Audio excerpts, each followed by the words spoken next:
Chapter 1. The heir Lin Changshou. 30 miles from the capital of the Great Merchant Dynasty. At this moment, the sky was blanketed in heavy snowflakes, drifting down like goose feathers. The trees lining the road were adorned with snow, cloaked in silver, resembling bashful maidens standing gracefully, poised to speak, yet holding their silence. Uncle Leg, everyone at home claims you run the fastest. Is that true? A young boy, resplendent in appearance and clad in a white fur coat, stood by the fire, rubbing his hands together as he turned to the old, lame man beside him. My little heir, do refrain from such fanciful notions. Just a few days ago, you were asking whether one should wield a knife or a sword with a missing arm. Today you inquire if a cripple like me can run swiftly. Do you truly believe that is plausible? If I could run fast, would I still be here, warming myself by the fire in this bitterly cold snow? I would have long since made my way to the capital. The man addressed as Uncle Leg, with his half-white hair and a face marked by deep lines, bore an unmistakable resemblance to an old farmer. He limped over to the fire, and upon hearing the young man's words, cast a withering glance, retorting, "Indeed, indeed. How could you perceive us two old cripples as legendary masters?" As soon as Uncle Leg finished speaking, a middle-aged man with one hand tossed a bundle of firewood onto the ground and followed suit. "Hey, I am Lin Changshou, the heir of the Northern King. I am destined to become one who lives to a ripe old age. How could my father possibly send just the two of you as my escort?" Hearing this, Lin Changshou slapped his forehead, gazing at the two disabled guards in exasperation. It had already been 9 years since his transmigration, and he had initially been quite content with his new identity as the only son of the great merchant's foreign king, wielding military power in the Northern Territory, a realm even referred to as Northern Shan. This was a life of innate privilege, perfectly suited for galloping on horseback and embracing beautiful maidens. Yet, he had crossed over precisely because his predecessor had been poisoned at the tender age of 10. Not only had his foundation been severely damaged, turning him from a legendary genius into a mere wastrel, but had also left Lin Changshou in a constant state of anxiety, fearing that someone might seek to harm him. Even the Juju Ding that had healed him upon his arrival from another realm made him reluctant to reveal his cultivation level. The king did not send just us two. It was a full 1,000 troops of the Northern Army escorting the heir out of the Northern Territory. Uncle Leg shot Lin Changshou another incredulous look and, producing a chicken leg he had somehow acquired, began roasting it over the fire, the savory aroma wafting through the air and causing one to involuntarily swallow. Indeed, although we have left the Northern Territory, 500 soldiers from the Northern Army are still with us. Who told you, young heir, to insist on listening to music 4 months ago? It was initially scheduled for 3 months ago, yet you took your time indulging in entertainment, forcing the Northern Army to set out ahead of you. Now, look where we are, just the 3 of us. The one-handed guard also wore a look of exasperation, his gaze fixated on the chicken leg as he spoke with a scoff. "Damn it. When I went out for fun, I brought you along. Don't forget you've spent most of the money I provided, yet now you dare to curse the benefactor. Do you not feel a twinge of guilt?" In response to the two, Lin Changshou grabbed a handful of snow and hurled it fiercely at them. Yet this forceful attack was easily evaded by the two, who merely shifted slightly, their eyes never leaving the chicken leg. Cursed be, 2 old wretches. Seeing his plan thwarted, Lin Changshou couldn't help but mutter under his breath. These two had watched him grow up in the royal mansion. Back in the mansion, he had never perceived them as so shameless, but since leaving the Northern Territory, they seemed to have flipped a switch, becoming increasingly irreverent. "Wait, Uncle Dao, Uncle Leg, there's a killing intent." Just then, Lin Changshou, gripping the hilt of his sword, cast a wary glance around, cold, murderous intent gleaming in his eyes. "Don't look at us. We are but 2 old cripples. This time, it will be up to you, heir, to display your prowess." Uncle Leg and Uncle Dao showed no sign of concern regarding Lin Changshou's warning of danger. Their gazes still fixated on the golden-brown chicken leg sizzling over the fire, their tone dismissive. Right. We are merely 2 old cripples. Surely, with your unparalleled cultivation, you can cleave them in 2 with a single strike." Uncle Dao wiped the drool from the corner of his mouth and chimed in eagerly. How many times has this been now? It's always me doing the fighting. Don't you realize I was injured at the age of 10? I'm practically on par with an ordinary person now. Moreover, damn it, save that chicken leg for me. You two have consumed my provisions and even sold the carriage. Now I'm left to do the hard labor? What the hell? Lin Changshou's anger flared as he unsheathed his pristine white long sword, his previously carefree demeanor transforming into one of iron resolve. In truth, heir, if you were to sell that white bear coat, we could feast and even procure a decent carriage. As Lin Changshou stood up, the two old men made no attempt to rise, their eyes glinting with desire as they eyed his coat. Act like a human, Lin Changshou retorted, his hard-won air of determination dissipating in an instant. Wishing he could strike the two with his sword, but he could only snort coldly and elevate his aura to its peak.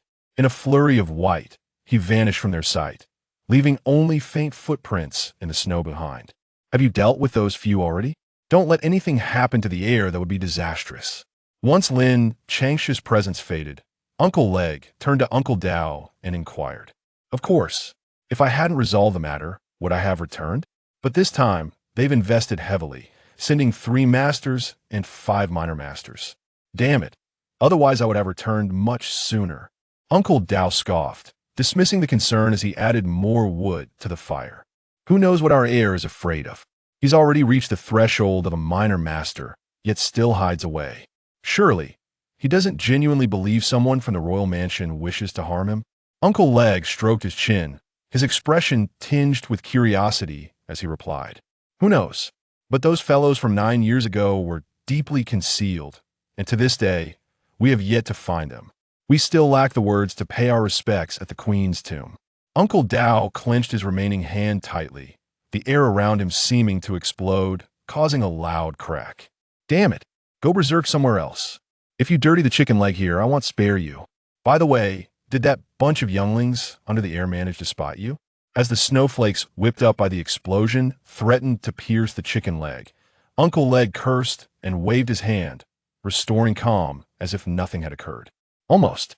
That bunch of younglings is nothing like humans, each one resembles a ghost. The highest among them is merely at the spirit-gathering stage, yet they coordinate with each other so well. I witnessed 10 little ones take down an opponent at the unity stage and a half-step minor master. Uncle Dao smirked, his tone filled with incredulity as he exclaimed, Since that incident 9 years ago, the heir has changed. Though he no longer bears the title of genius, he has undergone a rebirth, remaining ever vigilant towards us. Even a marshal is treated the same way. I wonder if that is for better or worse. A hint of appreciation flickered in Uncle Leg's aged eyes as he sighed, with a touch of nostalgia. Whether good or bad, I know not. Yet, the individual the heir encounters now must be quite entertaining. Seizing the opportunity, Uncle Dao suddenly vanished from view, reappearing directly above the chicken leg, snatching it up and bringing it to his mouth, grinning triumphantly. Chapter 2. The Exiled Sword Immortal. If one were to inquire about Lin Changshou's sentiments at this moment, 2 words would suffice to encapsulate his feelings. Utterly infuriated. Were he to articulate a plethora of thoughts, they would undoubtedly be steeped in classic national essence, reliant solely on verbal expression. Yet in stark contrast to this ideal, he stood there, prideful, wielding the Northern Guardian longsword, surveying the delicate figure perched atop the treetops amidst the snowfall. Although her face was veiled in white, her piercing, frigid eyes were unmistakable. In the north, there exists a beauty, unparalleled and solitary. Observing the woman swaying gently in the breeze, Lin Changshou could not help but murmur softly.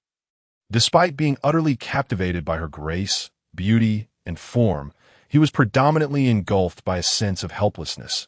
This woman, Lu Qingran, the most likely candidate to become a Grand Master in the past 3 centuries of the Great Zhou, was also the dream of countless men. Moreover, she was his fiancée, relentlessly pursuing him since his departure from the Northern Zhou, a predicament that was quite vexing, truly, as the son of the Northern Guardian King. It was evident that his journey had been replete with indulgences, all reliant on his silver tongue. Upon hearing Lin Changshou's words, Lu Qingran's icy gaze flickered with surprise, yet her voice remained cold. laden with resentment that Lin Changshou could sense even from afar. Indeed, it is my charming visage, exceptional talents, and honeyed words that enable me to navigate the realm of ephemeral pleasures with such ease. Would you care to sample? Lin Changshou, in a show of arrogance, flicked aside the strands of hair that obstructed his view, internally scoffing that if he could not subdue her with the knowledge gained from his previous life amidst the information explosion, he might as well meet his demise, silver-tongued and audacious. How could the Northern Guardian King and his consort have produced someone like you? You ought to perish, perhaps provoked by Lin Changshou's taunts, or perhaps dismayed to find her fiancé amidst the brothels upon their first encounter. It was clear that Lu Qingran's wrath was considerable. With a graceful leap from the treetops, she descended like an ethereal being, her movements devoid of any earthly essence, as she advanced towards Lin Changshou with lethal intent. Curse it, the wind and snow 18 pavilions. You madwoman, resorting to lethal tactics right from the outset. Are you not afraid of being left without a husband? As Lu Qingran made her move, Lin Changshou could no longer maintain his composure. In an instant, he evaded several paces back, the spot he had vacated appearing as if it had been smoothed by some unseen force. The ground punctured and marred. Lecher, perish! Seeing Lin Changshou evade her strike did not surprise Lu Qingran in the slightest. With a sharp reprimand, she summoned her aura as a minor master, vanishing in the blink of an eye. Her long sword poised menacingly at Lin Changshou's nose. By heavens! She seeks to commit fratricide. The exiled sword immortal Lu Qingran is bent on murdering her husband, as the sword devoid of warmth yet brimming with murderous intent. Approached, Lin Changshou did not even draw his blade. Instead, he executed a frantic roll to evade the strike, launching into a desperate flight, shouting as he fled. His demeanor bore no resemblance to that of a noble heir. He was akin to a common rogue. Lin Changshou, halt! Silence at once. Upon hearing his cries, Lu Qingran's sword trembled. Her figure momentarily staggered as she glared at the disheveled, retreating figure of Lin Changshou. She herself was baffled, a woman heralded as the only one in 3 centuries capable of achieving Grandmaster status. She felt no impulse to react, believing it was her rightful place to cultivate in the snowy mountains and become that singular jewel. Devoid of any emotional turmoil, in fact, her excellence had rendered those around her distant, even fearful. She paid them no mind. Yet, upon discovering she had a fiancé and contemplating the dissolution of their engagement, her tranquil heart, once still as a placid lake, was suddenly disturbed by the toss of a stone, rippling with unbidden anger upon witnessing Lin Changshou in a brothel. She had every intention of eliminating Lin Changshou. With her prowess, how could a half-witted individual like him hope to escape? Yet, traversing for 1,000 miles from northern Zhou, her deadly sword had inexplicably refrained from inflicting harm. Not run? Only a fool would remain still. Allow me to inform you that we are nearing the capital. Should you attempt to assassinate me again and be caught, I shall not intercede. As Lin Changshou fled in a frenzy, he paid no heed to the snow or the time lost in entering the capital. Employing his speed, he charged towards the direction of the Great Shang's capital, the force of their swift passage carving deep furrows in the snowed. Ah, what a match made in heaven! Our young lord is indeed fortunate. Not long after their disappearance, the 2 hapless figures emerged suddenly, observing the direction in which Lin Changshou had vanished. This time, the young lord is not merely here as a hostage. Rumors abound that the emperor is preoccupied with the marriage of the 7th princess, and the young lord's arrival in the capital is fraught with uncertainty. Most importantly, that exiled sword immortal practices the forgetting emotions technique of the snowy mountains. Upon hearing this, the other figure, with a face etched by time, revealed a hint of concern in his weathered eyes. And so what?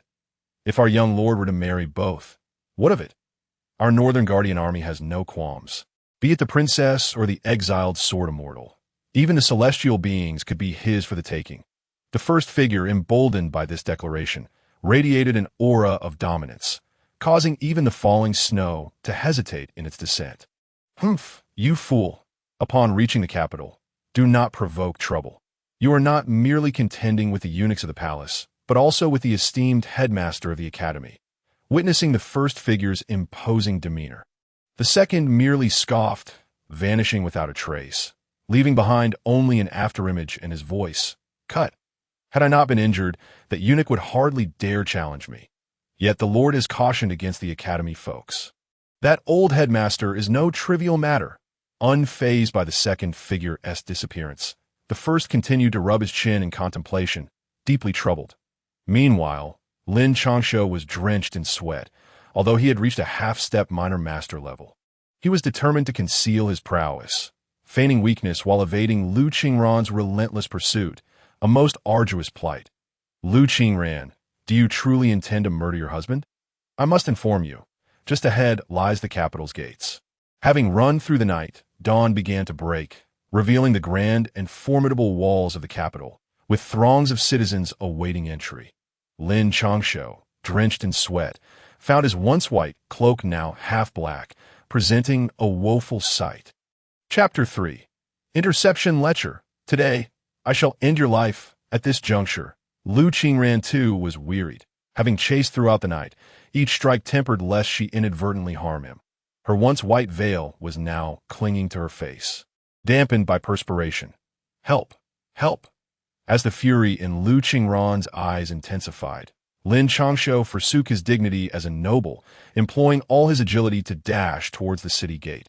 His pitiful cries drew the attention of many. How audacious! Who dares to create a ruckus at the city gates? Just as Lu Qingran's sword was about to reach him, a thunderous voice boomed from within the city gates, followed by the appearance of a robust figure at Lin Changshou's side. Upon seeing Lu Qingran's sword, he snorted disdainfully, wielding a spear that transformed into a dragon's tail, directly countering the sword's gleam.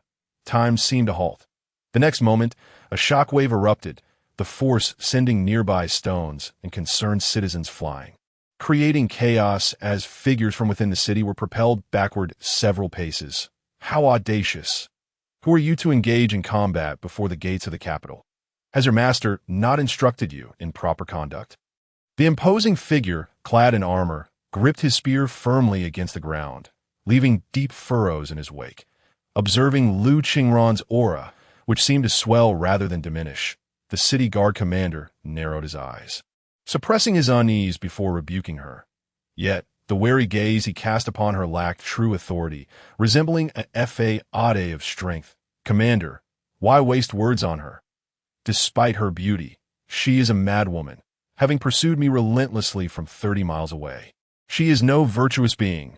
Lin Changshou, fully aware of the commander's thoughts, recognized the underlying concern regarding Lu Qingran's formidable prowess in youth. Fearing her potential backing, he sought to downplay the situation, intent on ensuring Lu Qingran faced some consequences for her relentless pursuit. Sir, we, the city guard, are tasked with maintaining order. It is not for outsiders to interject. Upon hearing Lin Changshou's interjection, the guard commander glared, his tone grave. Were it not for Lin Changshou's noble attire and demeanor, he might have already acted against him.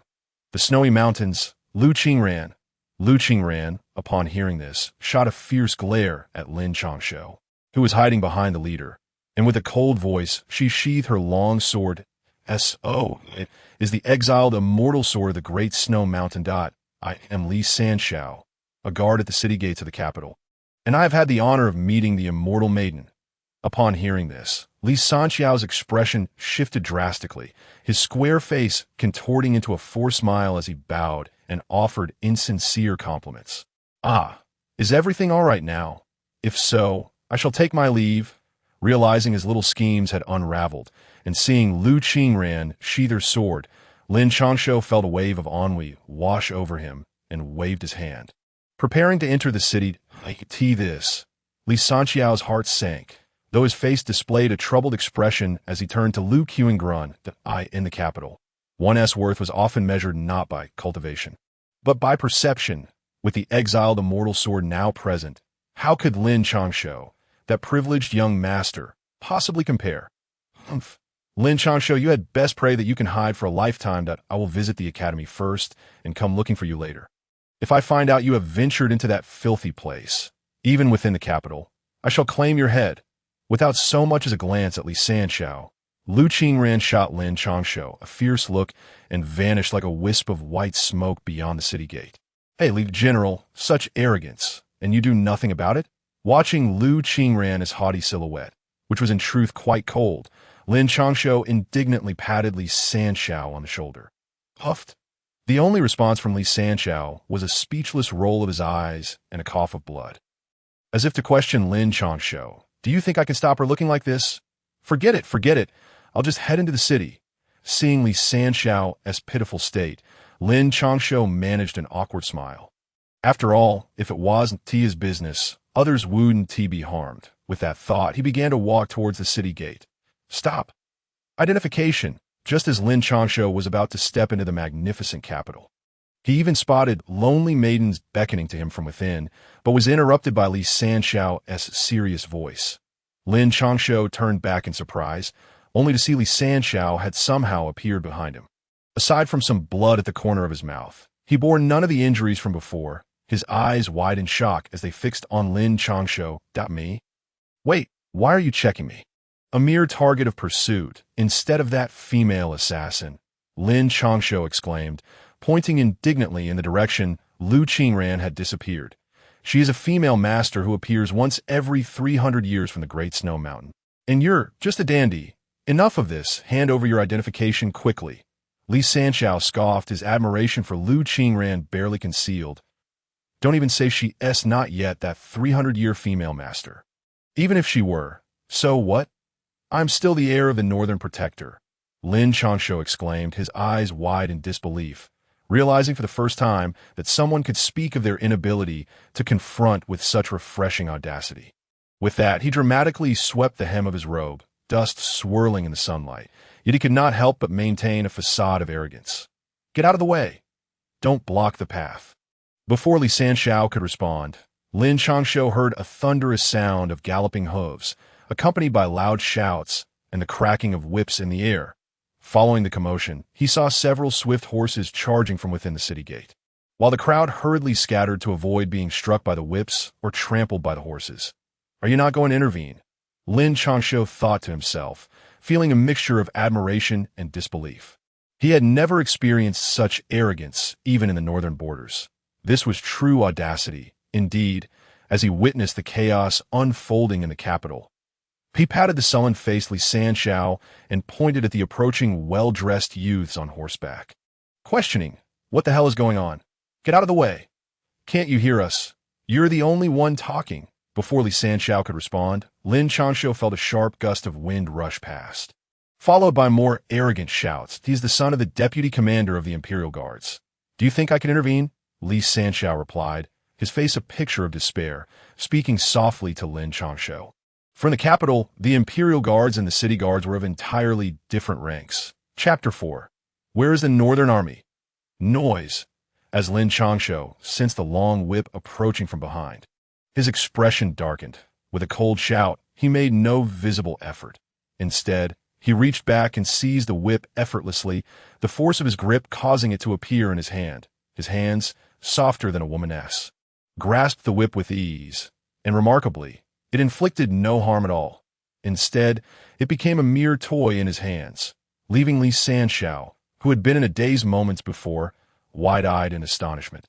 After all, even he would need to display some cultivation to catch a whip unscathed.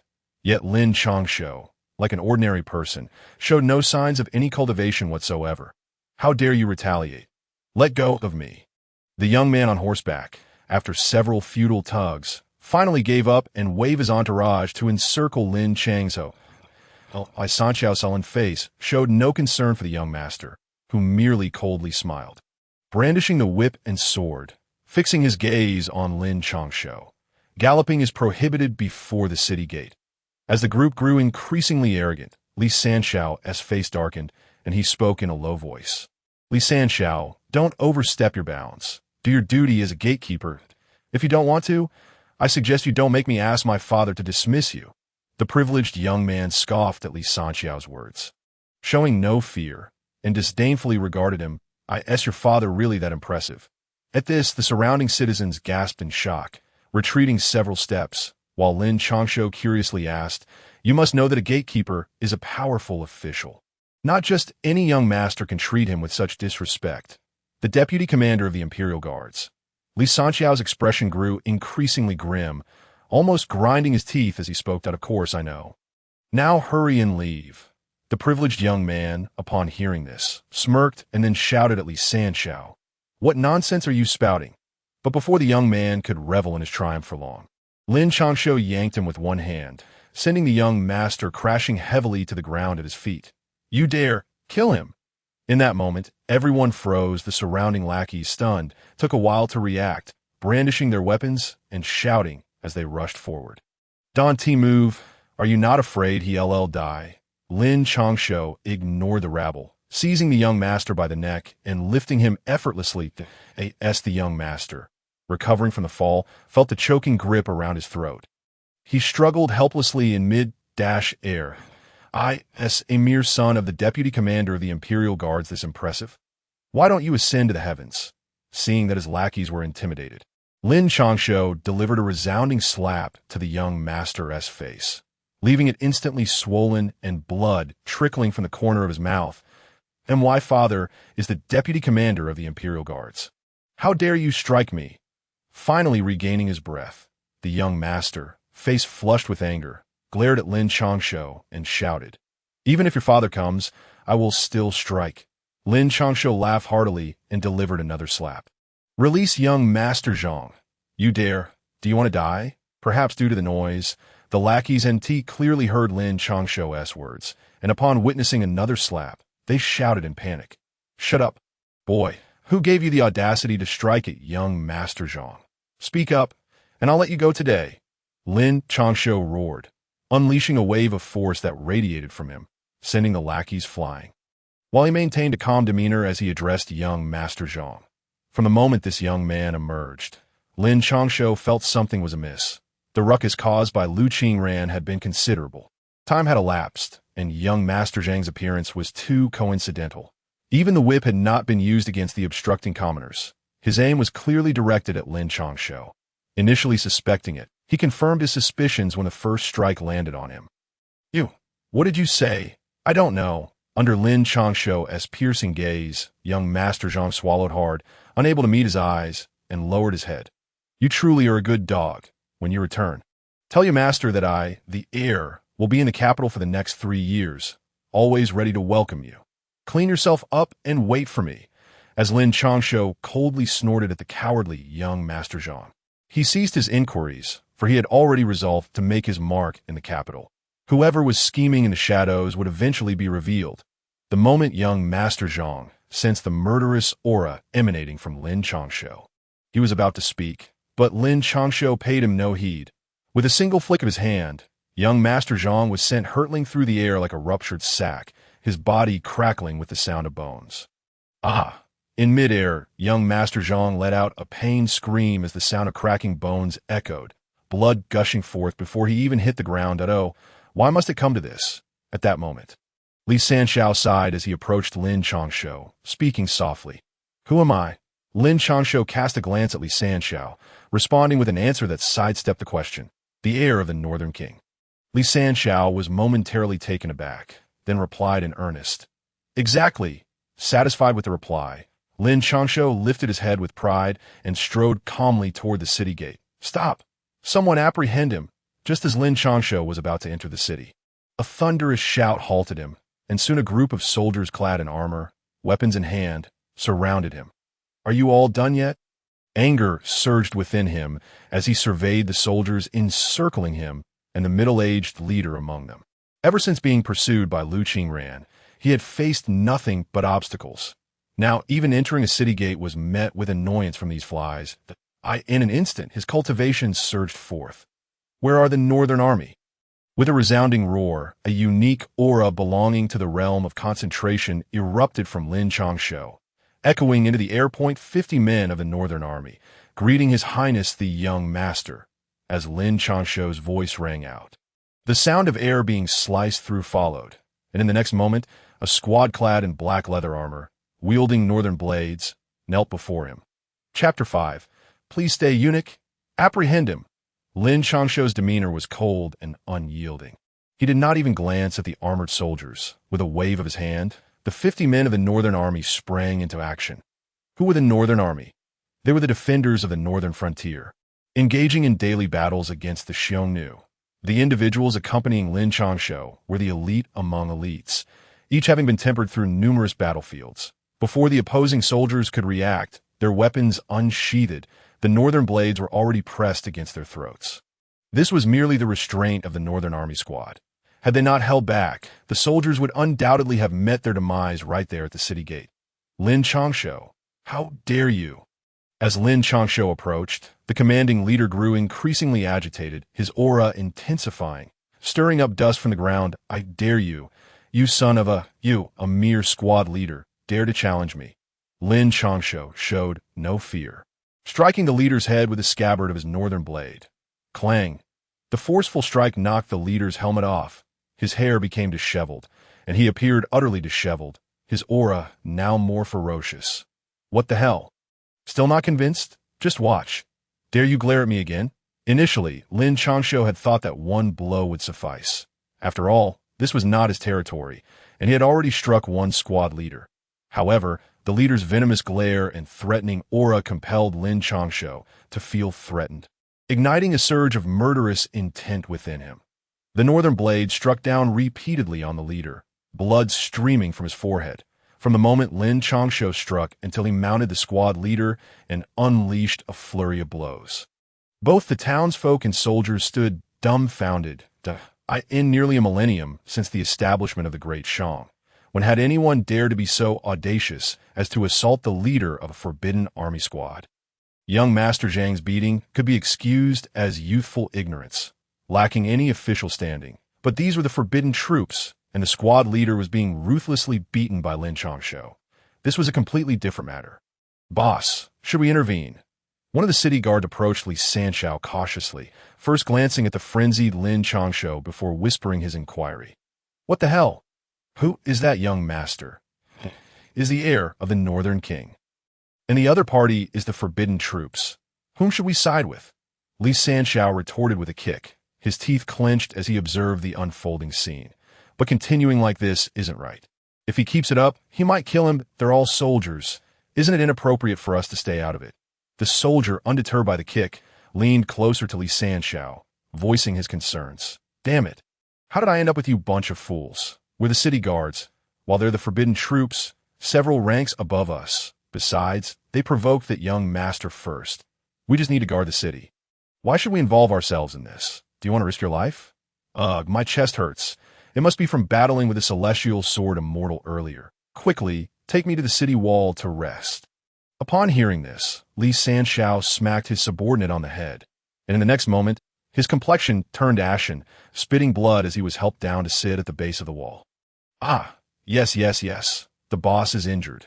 Quickly come and assist. The subordinate, quick to understand Lin Changshou's intent, signaled to his teammates and rushed to watch the spectacle. The heir of the Northern King receives the imperial decree. Just when everyone thought the squad leader was about to be beaten to death, a few swift horses galloped in, a sharp voice cutting through the air. Long live our emperor! At the sound of the proclamation, everyone immediately knelt, including Lin Changshou and his companions, who forgot their pretense of injury and prostrated themselves on the ground, peering forward. Only Lin Changshou continued to rain blows upon the squad leader, while the Northern Army remained unfazed, their blades steadied against the necks of the forbidden troops. Boss, the heir of the Northern King is truly formidable. The Northern Army is impressive as well, remaining indifferent in such a situation. The city guard couldn't help but exclaim quietly to Lin Changshou, Damn it, shut up. Why is that person from the palace here? Lin Changshou did not lift his head, delivering another slap to his subordinate as they noticed a frail, pale-faced eunuch approach, his demeanor exuding caution. Your Highness, please pause. His Majesty has an edict. The eunuch reached Lin Changshou's side, halting the hand that was about to strike, waiting for a moment before speaking with a smile. Oh dear, uncle, your nephew is in dire straits. Upon hearing this, Lin Changshou dramatically fell to the ground, weeping inconsolably, as though he had suffered grave injustice. Your Highness, please receive the decree. Even though he had long been accustomed to the shamelessness of those around the emperor, the sight of Lin Changshou's sobbing and the squad leader's battered arm beneath him caused the eunuch's eyelids to twitch. You must be Eunuch Wang, right? My unfortunate father often speaks of you, saying that upon arriving in the capital, I must seek you out. Alas, my fate is most lamentable. Lin Changshou coughed lightly, then directed a sorrowful gaze at Eunuch Wang that, of course, the Northern King had not instructed him to seek out this Eunuch Wang. Yet this eunuch had indeed spoken to Lin Changshou before, in the Great Shang Palace. There were 3 renowned experts, all at the Grandmaster level, and this Eunuch Wang was one of them. Well said. Well said. I am humbled. The heir of the Northern King, Lin Changshou, receives the decree. The corners of Eunuch Wang's eyes twitched again, and without further ado, he prepared to open the imperial edict. But I haven't paid my respects yet. Lin Changshou quickly interjected, pretending to be the epitome of decorum. His Majesty has decreed that the young master need not bow. Never mind. You may read it yourself. The Emperor instructed that you tidy yourself up. You must be presented before him by noon tomorrow. Well, I shall take my leave now. As a Grandmaster, Eunuch Wang felt an overwhelming discomfort under Lin Changshou's gaze, and after speaking, turned to leave. Eunuch Wang, please hold. Your nephew has a small request. Seeing Eunuch Wang about to depart, Lin Changshou rushed before him, feigning embarrassment. Your Highness, this is not appropriate. If you have something to say, please do. Eunuch Wang felt as if he were being stalked by a predator. Taking a cautious step back while eyeing Lin Changshou warily. Could you lend me some golden leaves? I find myself in such disarray. I must at least clean myself up before meeting His Majesty. I have exhausted all my travel funds. You wouldn't want to see your nephew in such a pitiful state, would you? My father has often said that though you lack a son, you are one of the greatest heroes in the world. Lin Changshou's eyes gleamed as he fixed his gaze on Eunuch Wang's garments. I came out in haste and didn't bring much. This is what we gathered as golden leaves that, if it's insufficient, His Majesty will surely bestow more tomorrow. Upon hearing these words, the Eunuch Wang found himself utterly dismayed. It had always been others who bestowed money upon him. Yet now he was being compelled to part with his own.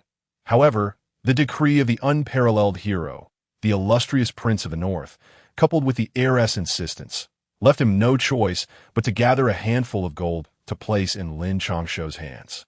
After uttering his words, he hastily prepared to depart with his entourage. The Eunuch Wang, do you know which establishment in the capital is the finest for indulgence? This heir wishes to indulge in some grooming. As Wang made his escape, Lin Changshou, reluctant to let the matter rest, called out loudly, if the heir truly desires to go, Qinghua Pavilion is quite a splendid establishment.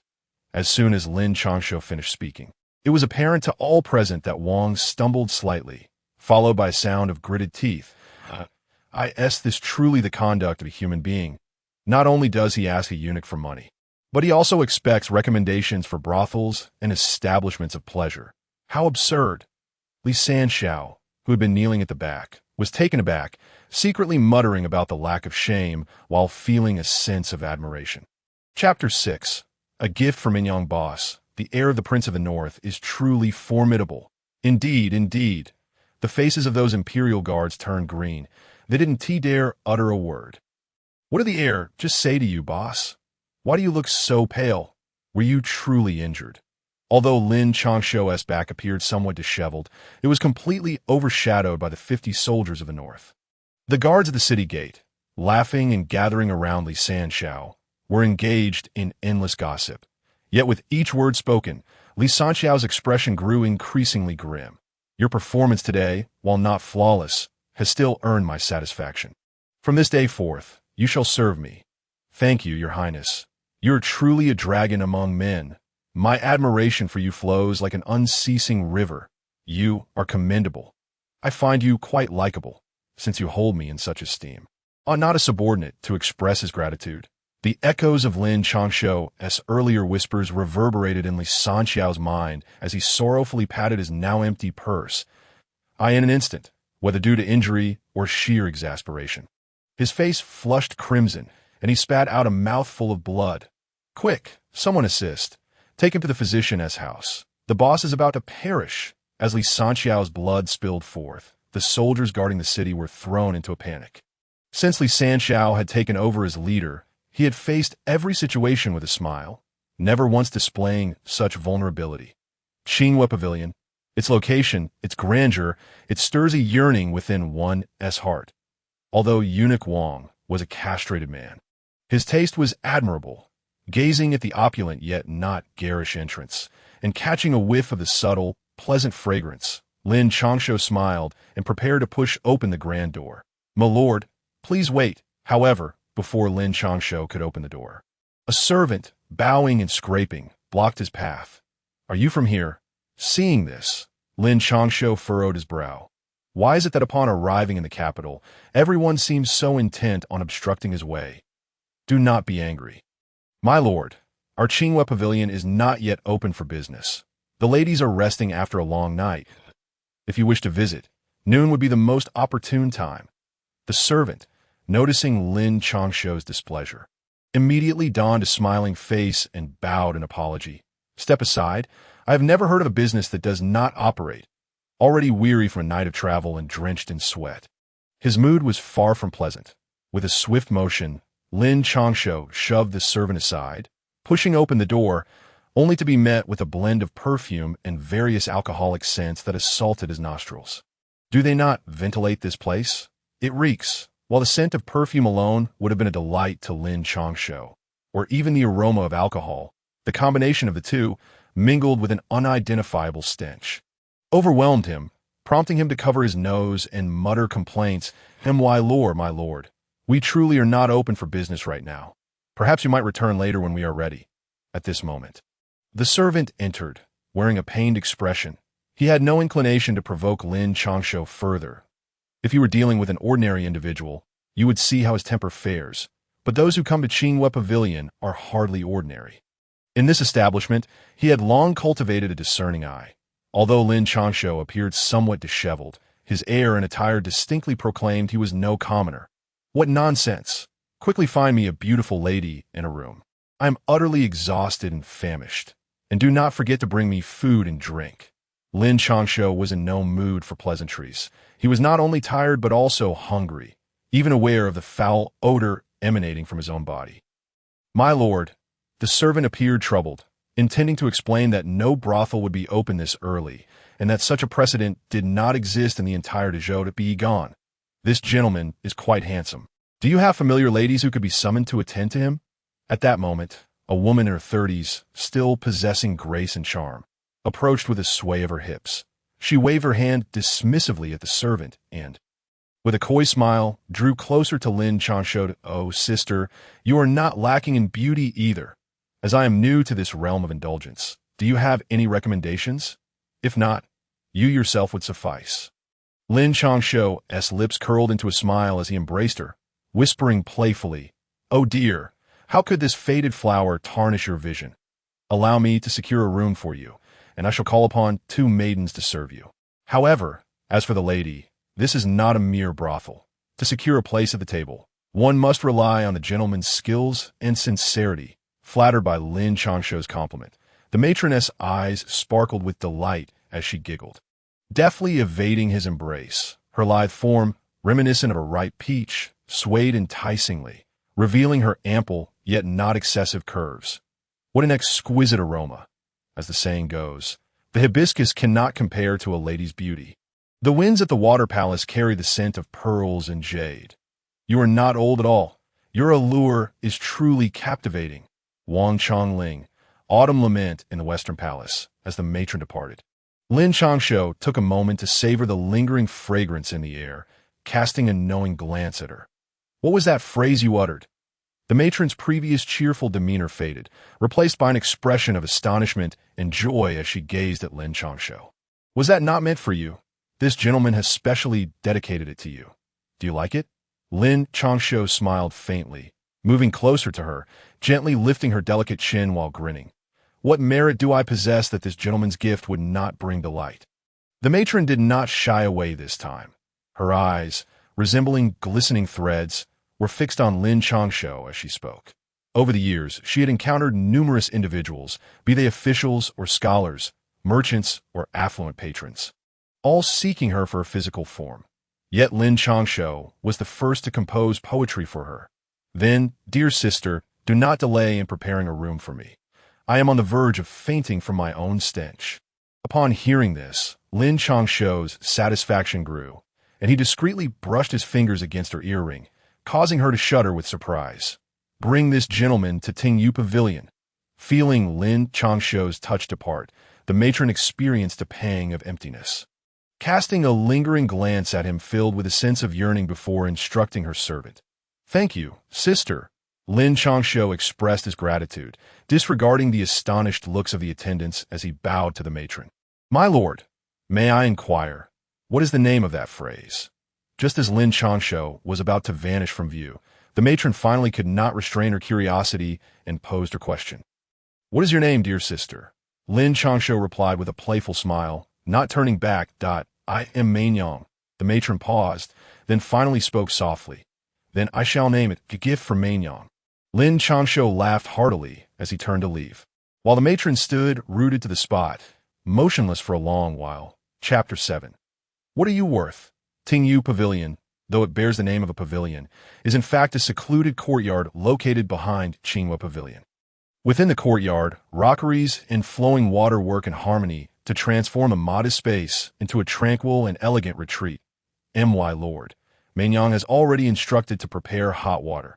Please wait a moment in Tingyu Pavilion. The servant led Lin Changshou inside but stood at a respectful distance, his demeanor increasingly deferential as he concluded with a warning that also served as a subtle compliment. Thank you for your kindness. Though you hindered me at the entrance, I am not one to hold grudges. This shall be your reward. Lin Changshou nodded in acknowledgement, but refrained from elaborating further. He directly retrieved a piece of silver from the money pouch acquired from Li Changshou and tossed it to the young servant. In the wake of the servant's obsequious gratitude, he tilted his head and strode into the listening rain pavilion. Once Lin Changshou's figure had vanished from sight, the servant slowly straightened up, eyes darting between the listening rain pavilion and the main building of the Qinghua Pavilion, before eventually making his way into the distance.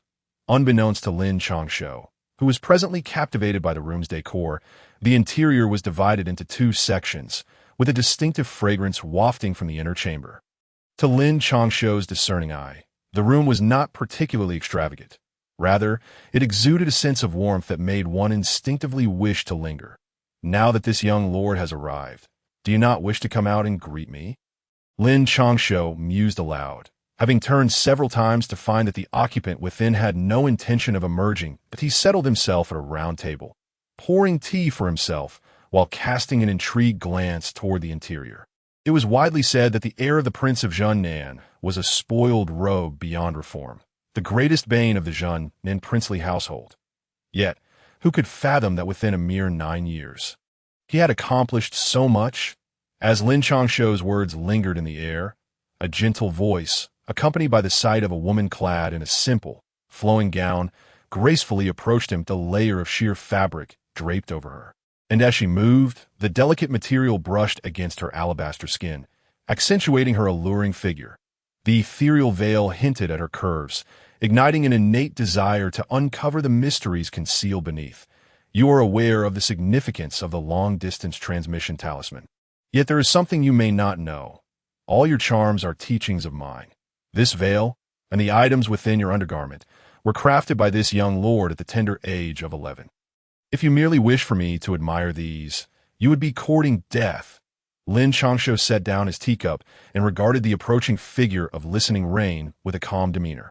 At that moment, the commanding presence he exhibited at the city gates had vanished, replaced by an overwhelming indifference, akin to the famed courtesan of the capital, now merely a lifeless shell. You listening rain was momentarily taken aback, her enchanting form stiffening as she gazed at Lin Changshou in disbelief, unable to articulate a coherent response. Given her understanding of Lin Changshou over the past 2 years, while he was not entirely unlearned, his reputation in the Northern Territories was far from favorable. In fact, over the past half-year, he had journeyed from the north to the capital, often indulging in the pleasures of the brothels and occasionally resorting to the abduction of women. Furthermore, it was well known that half of the celebrated courtesans had fallen under his influence. How could such a man possibly be free from the allure of beauty? Yet now, the fabled figure sat before her, and the indifference in his gaze, laced with a palpable intent to kill, revealed that he was not lying. She truly was in peril, her life hanging by a thread at the hands of this infamous heir. The hot water for the bath is nearly ready. If you cannot provide me with sufficient justification before it enters this room, I would not hesitate to eliminate a courtesan on my very first day in the capital."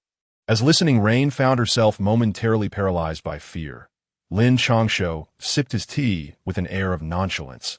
The demeanor of a noble, yet his words dripped with an icy chill that sent shivers coursing through her. "I merely wish to see what lies behind the facade." Listening Rain steadied her nerves, donning a pitiful expression, her expressive eyes brimming with sorrow. "Do you comprehend what the courtesan means to me?" Lin Changshou observed her closely, refraining from threats or violence. Instead, he sighed and placed his teacup down, fixing his gaze upon Listening Rain with a profound melancholy. "I am uncertain, but the entire web is under the courtesan's control. She is a formidable woman." As Lin Changshou exhibited no inclination to act violently, Listening Rain felt a flicker of triumph within her, bolstering her confidence in her beauty and seductive skills. This young lord had been ambushed at the tender age of 10. Though he narrowly escaped death, thanks to the efforts of his father and mother, he was able to continue his training. Lin Changshou regarded Listening Rain's pitiable visage with an expression of detached indifference. "The heir was ambushed. This is known to all, and I too worry for him."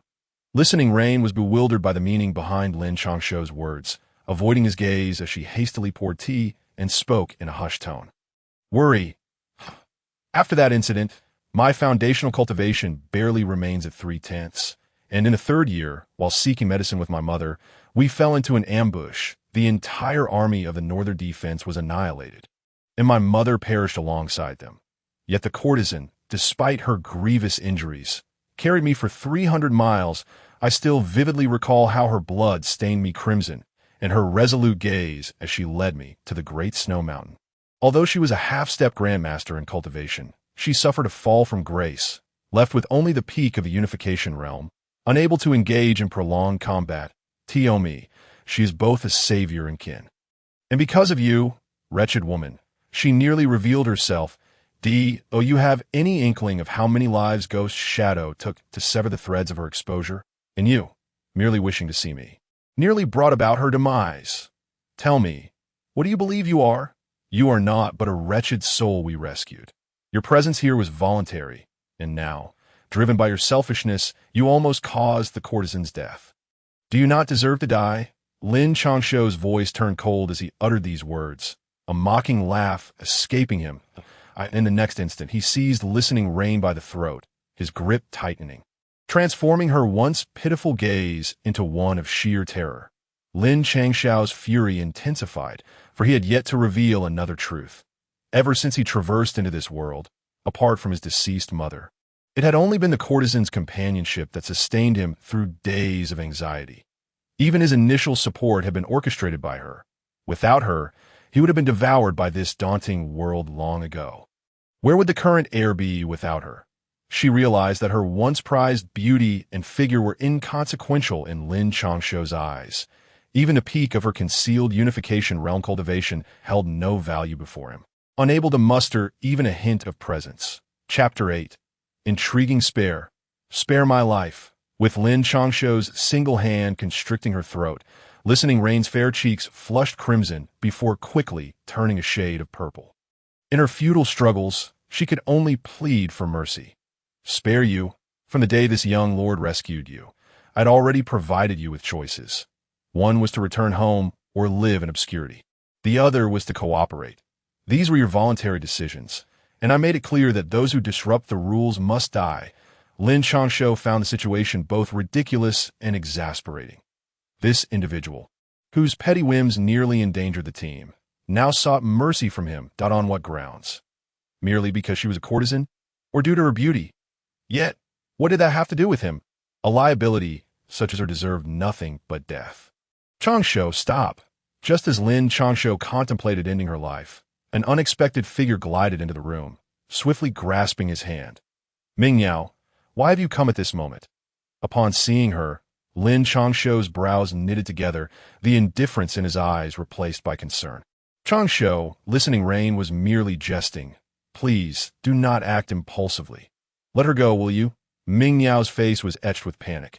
She understood Lin Changshou's temperament all too well. After all these years, she could sense his intentions with just a glance. Do not be deceived by his seemingly carefree demeanor. Since the day the princess was murdered, Lin Changshou has harbored a cold detachment towards this world, allowing few to truly penetrate his heart. Sister, her recklessness cost Ghost Shadow his little brother. Someone has already taken note of this place, and she nearly exposed us. Do you not understand? Lin Changshou gazed at the woman who held immense significance in his life. His heart filled with tenderness. She has something important to convey to you. Changshou, release her first, and let us sit down and discuss matters calmly. Ming Yao hastily pried Lin Changshou's hand away, signaling to the weakened listening rain while soothing Lin Changshou to take a seat. Thank you, my lord, for your mercy. Once she regained her composure, listening rain knelt before Lin Changshou, bowing her head in gratitude. Humph, does thanking me hold any weight? You should be grateful to Ming Yao for your survival today. Lin Changshou snorted derisively, causing the already frightened listening rain to tremble. Enough, we are all allies here. Changshou, do not frighten listening rain any further. Listening rain, you may rise now. Speak of all you know, be obedient. Noting the awkward atmosphere, Ming Yao shot Lin Changshou an exasperated glare before gently lifting listening rain to her feet. Thank you, Sister Ming Yao, for your life-saving grace. Listening rain expressed her gratitude towards Ming Yao, yet she remained seated until Lin Changshou's cold snort prompted her to rise. Aided by Ming Yao, there is still some time remaining. I hope your information proves valuable. Lin Changshou cast a chilling glance at the timid listening rain, disregarding Ming Yao's reproachful look. Yes, over the past 2 years. I have heard whispers regarding the attack on the princess. Listening rain's earlier confidence had dissipated. Without Ming Yao's intervention, she doubted her ability to stand beside Lin Changshou with any semblance of assurance. Continue. Upon hearing this, Ming Yang was momentarily taken aback, her eyes quickly glistening with moisture, while an intense wave of murderous intent surged through her. Lin Changshou, on the other hand, clenched his fists tightly and spoke in a cold voice. The specifics elude the servant, but it was once again something she overheard from Luo Fei, the son of the right minister, in a drunken stupor, proclaiming that the princess of the northern town could be slain, and that there were few who could not be killed thereafter. Listening to this, Ting Yu, fearing Lin Changshou's wrath, hastily divulged all she had heard. That old scoundrel from the Luo kingdom. Upon hearing this, Lin Changshou fell silent, stroking his chin while murmuring to himself. The general had investigated the other party previously, but at that time, the Luo kingdom was not yet under the right minister. It was merely a fourth-rank secretary. Thus the general had not taken it to heart. By the way, that vice commander's son of the Imperial Guards you dealt with at the city gate today, and that team leader later on, are both from the Luo kingdom. As Mignon poured tea, she quietly shared what she knew, for Lin Changshou had much to manage.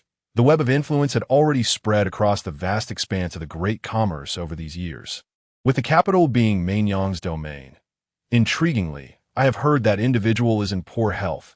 Do we have any news? Lin Changshou toyed with his teacup, a mysterious smile creeping upon his lips, which combined with his indifferent gaze left Tingyu momentarily stunned. The news has been tightly sealed. Although officials from our side have come, they are merely young masters, while the true high-ranking officials remain watchful, probing into the identities of those behind the scenes. Mignon refrained from disclosing precise information, merely expressing her guilt. Do not fret. Everything will be all right in due course. Since they wish to uncover the identities behind the scenes, I shall let a layer of it slip and observe their reactions.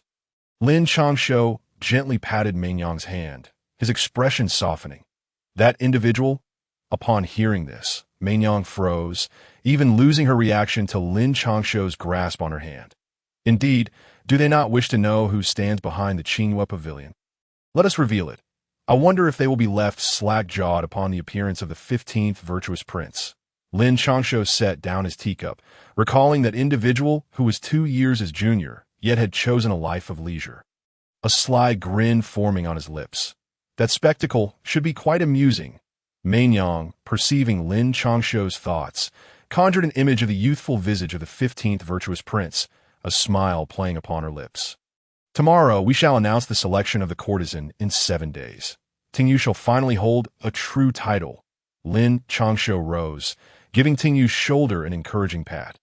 Although Tingyu is the head courtesan of the Qinghua Pavilion and has been referred to as the courtesan, her title lacked legitimacy as it had not been elected. After this selection, it is foreseeable that Tingyu's worth will soar beyond measure. Thank you, Your Highness, the young master. Upon hearing Lin Changshou's words, Tingyu's face reflected her astonishment. Today had undoubtedly been a roller coaster for her, fraught with uncertainty. By the way, I shall compose a poem shortly. Do practice diligently over the next few days, but remember this, I do not wish for a repeat of today's events. Satisfied with Tingyu's anxious demeanor, Lin Changshou nodded, knowing well how to manage. Offering a stick and then a sweet date is a simple task for him. Thank you, Your Highness. I shall not disappoint you in Mainyang's nurturing. Upon hearing Lin Changshou had composed a poem, Tingyu knelt down, her face radiant with excitement as she pledged her loyalty. Chapter 9. Luo Fei, revised, unaware of the celestial palaces above. What year is this evening? When Lin Changshou presented the water melody, the eyes of the two women sparkled with admiration, an unspoken reverence palpable in the air. Your Highness, is this truly for me? Tingyu, now clutching the paper filled with Lin Changshou's handwriting, spoke cautiously. Practice diligently over the next few days. Remember, to maintain your status as the courtesan, you must cultivate a persona of knowledge, one that exudes elegance while concealing depths of complexity.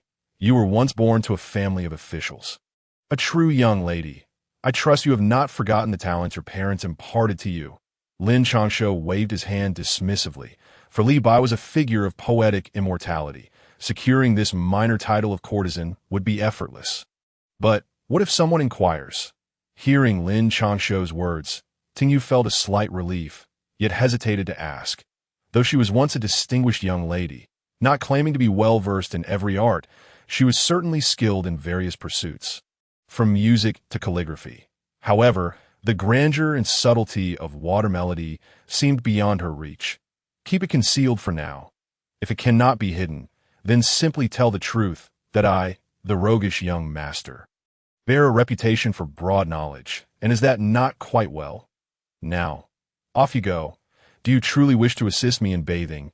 Mainyang, you too depart. Too many present can lead to careless tongues. Lin Changshou smirked. For poetry is of little consequence. Knowing one possesses talent changes nothing that I in this world. Strength ultimately dictates everything, and he was merely a half-baked son of the southern town's prince. Tingyu, let us go. It's not as if anyone wishes to see. I've had my fill of it. Upon hearing this, Mainyang rolled her eyes at Lin Changshou, and in the next moment, she vanished like a wisp of smoke, swept away by the breeze. Young master, take your time. I shall take my leave. Tingyu's face flushed as she bowed her head, not daring to meet Lin Changshou's gaze. Retreating slowly, I will finish my bath. You may come afterward. I have heard your guzheng is a marvel of the capital. Perfect for lulling me to sleep. Just as Tingyu was about to disappear from view, Lin Changshou, driven by a playful whim, remarked, causing her steps to falter as she merely nodded in response. Time passed swiftly. After many years of traversing this life, Lin Changshou had long since grown accustomed to being served. It was not the scene of maidens frolicking in the water one might imagine, though the two maidservants were flushed and their eyes sparkling. Lin Changshou remained unyielding. Even under the pressure of their advances, he found rare comfort, ultimately sending them away. For who could know the notorious young master, known to linger in pleasure houses, was still a novice? That day, Lin Changshou wished to move not a step, choosing instead to rest upon the bed in Tingyu's pavilion, inhaling the fragrance that lingered, uniquely hers. The dulcet notes of Tingyu's guzheng resonated in his ears, and after enduring the fatigue of many days, he soon drifted into slumber. What Lin Changshou did not anticipate was that, while he slept, the young servant had quietly vanished from the Qingyu pavilion. Qingfeng Street, named for a connotation of two sleeves of refreshing breeze, was also a hub for officials of the great commerce. Every establishment here was staffed by officials of at least fourth rank, with the right minister's residence located among the deeper alleys. Kindly inform young Master Luo that a servant from Qinghua Pavilion has urgent matters to report. At that moment, the young servant, wearing a fawning expression, addressed the workers at the right minister's gate with a bow. Qinghua Pavilion, you best have something of importance. Otherwise, if I get reprimanded, you won't fare well. The gatekeepers, being of third rank, had long cultivated a keen eye, their pride palpable. After casting a few disdainful glances at the young servant, one of them snorted derisively and turned to enter the estate.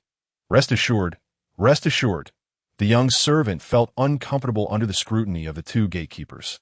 Yet accustomed to being a minor character, he bore no anger, instead maintaining a face full of obsequious smiles. Bah, don't just stand there, get lost and wait over there. You're truly an eyesore. Another gatekeeper, observing the young servant's obsequious demeanor, spat disdainfully, pointing to the side. Yes, I will move. I will move. The young servant, upon hearing this, bowed repeatedly, his face a mask of ingratiation. With hands tucked into his sleeves, he squatted beside a pile of snow, which quickly began to cover him in a thin layer. However, he showed no intention of moving, his eyes occasionally glancing at the gate of the right minister's residence. The gatekeeper, with a scornful expression, spat again before closing the heavy gate. Time passed, and the young servant remained motionless in his spot, having become quite the little snowman, while the gate seemed to promise never to open. Creak, just as the young servant felt he could no longer hold on. The sound of the gate opening echoed, prompting him to attempt to stand, though he merely squinted, remaining half-closed as he squatted in place. Where is he? As the gate swung open, a youth clad in fine garments, draped in fur, emerged accompanied by the gatekeepers. After scanning the area and finding no one, his expression soured, and he kicked the gatekeeper in a fit of rage. Young master, please do not be angry. He was just here a moment ago. I assure you I am not deceiving you. The gatekeeper, who had been on duty, panicked and rushed outside to investigate, discovering the young servant who had become a snowman. Young master, this is him. He fell asleep while squatting here. Upon seeing the snow-covered figure, the gatekeeper's anxiety dissipated, and he kicked the young servant over, eagerly addressing the young master in a sycophantic tone. Luo, young master Luo, I apologize. I was just frozen stiff. The servant, who had been kicked to the ground, quickly scrambled to his feet, only to tumble down once more, a look of panic spreading across his face as he lay in the snow, gazing at the brocade-clad young master. Enough of your nonsense. What news do you have for me? The young master in question was Luo Fei, the second son of the prime minister, notorious in the capital for his debauchery, however, having grown up in the prime minister's residence. He was far from fooled. A mere glance at the flustered expression of his servant, coupled with the furtive glances exchanged with the other, allowed him to piece together the situation with remarkable clarity. With a cold huff, he inquired of the servant, What is it? Why, yes, it is about Tingyu. She has received a guest. I saw a man enter the Tingyu pavilion, and he has yet to emerge. The servant, startled by Luo Fei's intense gaze, suppressed his inner turmoil and replied in a hasty manner, Fool! Have someone escort me. I shall see who dares to covet what belongs to me. At these words, an overwhelming wave of power emanated from Luo Fei, his formidable strength unmistakable as he summoned a few guards with a wave of his hand. The group set off in a grand procession towards the Qinghua Pavilion. Chapter 10. Are you certain? Lin Changshou had enjoyed a comfortable slumber, perhaps due to the hardships endured during his journey, which had left him penniless and exposed to the elements, often having his meals snatched away by the two shameless individuals. Accustomed to a life of luxury, he found the sudden warmth of a fragrant bed utterly delightful, allowing him to sleep until dusk. And of course, it was not a natural awakening, but rather one prompted by a cacophony of noise, accompanied by distant shouts of profanity. Who the hell is that inside? Get out here. How dare you compete with me for Tingyu? Are you tired of living? A tumultuous clamor ensued, followed by sounds of scuffling and an irate voice. It was evident that the intruders had breached the courtyard, and the guards of Qinghua Pavilion either did not intervene or were too intimidated to do so. Young Master Luo, please temper your anger.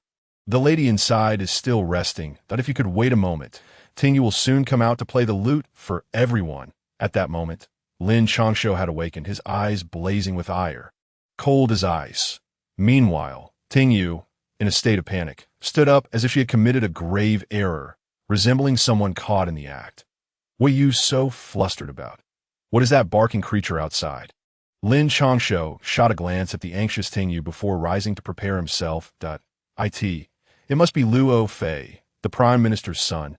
"Young master, let me help you dress." Tingyu's face flushed even deeper at the mention of Luo Fei. For although nothing had transpired between them, they were indeed under the same roof. Most importantly, she had spent quite some time gazing at him dreamily, even dozing off with her head resting on his arm. Luo Fei, the one who made that remark after getting drunk? Lin Changshou extended his arms to allow Tingyu to assist him, frowning as he contemplated the situation outside, even though he could see nothing. "Yes, that's him. Young master, would you like to hide?" Tingyu nodded vigorously, her hands deftly helping Lin Changshou into his attire, hesitating only to utter, perhaps, "Hide. There are indeed individuals who require my concealment in this world. But not Luo Fei. Not even if his father were to arrive."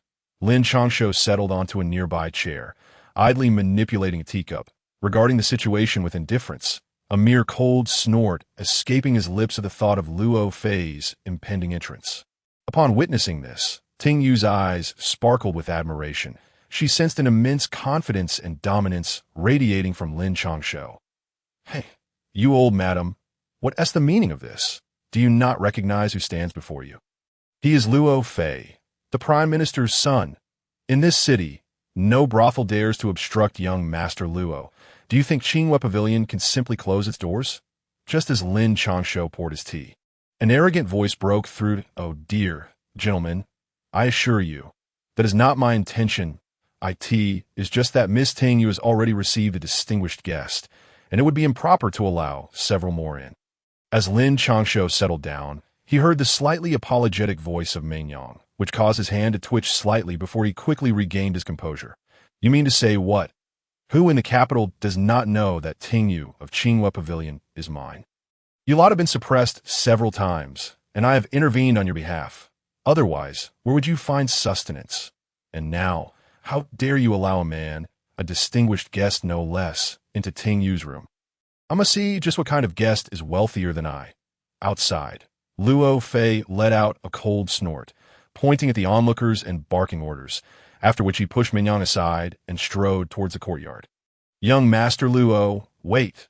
There truly is someone inside, and Tingyu is not receiving guests. It is merely that a distinguished guest composed a poem, and she is playing the lute for him." As Luo Fei hastened forward, his aura intensifying, Mignon quickly stepped in front of him once more, imploring, "What? Are you afraid of my young master getting angry? Or are you envious? I had not noticed before, but you, old madam, possess quite a bit of charm. Your figure even surpasses that of other courtesans. Someone, seize her for me. After dealing with this wretched Tingyu, I shall have my fun with her. If you perform well, I may even share some soup with you." Luo Fei suddenly lunged forward, grasping Mignon's chin to scrutinize her closely before casting her aside and marching into the Tingyu Pavilion with his guards and towed. Mignon gasped, caught off guard. Although her cultivation should have allowed her to evade, her past injuries rendered her unable to harness her inner strength, resulting in her being flung aside by Luo Fei, nearly toppling over. "Thank you, young master. Your generosity is unmatched." The guards, eyes gleaming hungrily, surveyed Mignon like wolves eyeing their prey, their laughter echoing in the air. Qinghua Pavilion was in dire straits. It had been a rare find, yet now it seemed destined for ruin. Indeed, Luo Fei is the most favored son of the Prime Minister, in the capital, aside from the royal family, who would not show him deference. Who could have anticipated that Qinghua Pavilion would be so blind to this? The onlookers gathered around, exchanged glances, murmuring their regrets as the situation unfolded, realizing the dire consequences that awaited Meinyang and Ting. "Why you did is no one coming out? I shall not hesitate to force my way in and drag you out." Luo Fei halted before the entrance, his eyes gleaming with malice as he issued a chilling challenge. Though he was notorious for his arrogance and debauchery, having grown up in the Prime Minister's residence, he was far from a mere wastrel to gain entry into Tingyu Pavilion. In his knowledge, no one else in the capital had succeeded, and he had discreetly resolved many matters for Qinghua Pavilion. However, he had only ever heard a few melodies through the veils. Most importantly, he had yet to uncover the identity of the person behind King Yu Pavilion, which left him feeling wary. Are you certain? Inside, Lin Changshou exuded an icy aura, a chilling intent radiating from him as he responded to Luo Fei's taunts with a sardonic smile. He had sensed everything outside. From the moment Luo Fei insulted Mingyang, he had already marked him for retribution.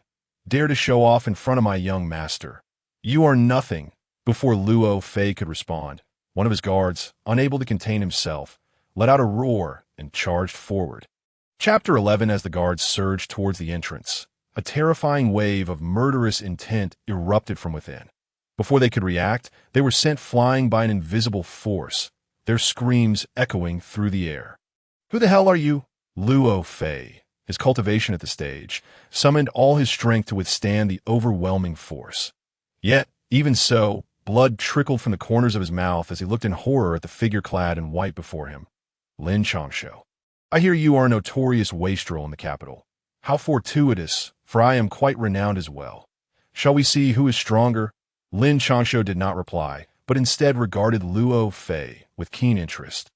My good fellow, in accordance with the rules of the Jianghu, since you know who I am, you ought to at least introduce yourself. As Lin Changshou ignored him, Luo Fei felt an escalating sense of danger.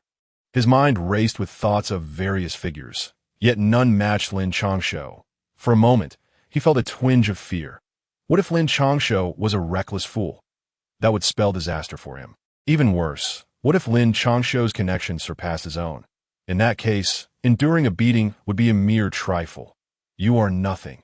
Do you think you are worthy of knowing my name? Without warning, Lin Changshou delivered a resounding slap, sending Luo Fei crashing to the ground, blood spraying from his mouth as he struggled to suppress his internal injuries, his face a mask of disbelief. How dare you hit me? Do you even know who my father is? Luo Fei landed heavily on the ground, desperately suppressing the blood rising in his throat, staring in incredulity at Lin Changshou. What now? Your father is Wang Gang. How laughable! You do not even know who your own father is, yet you dare to ask me.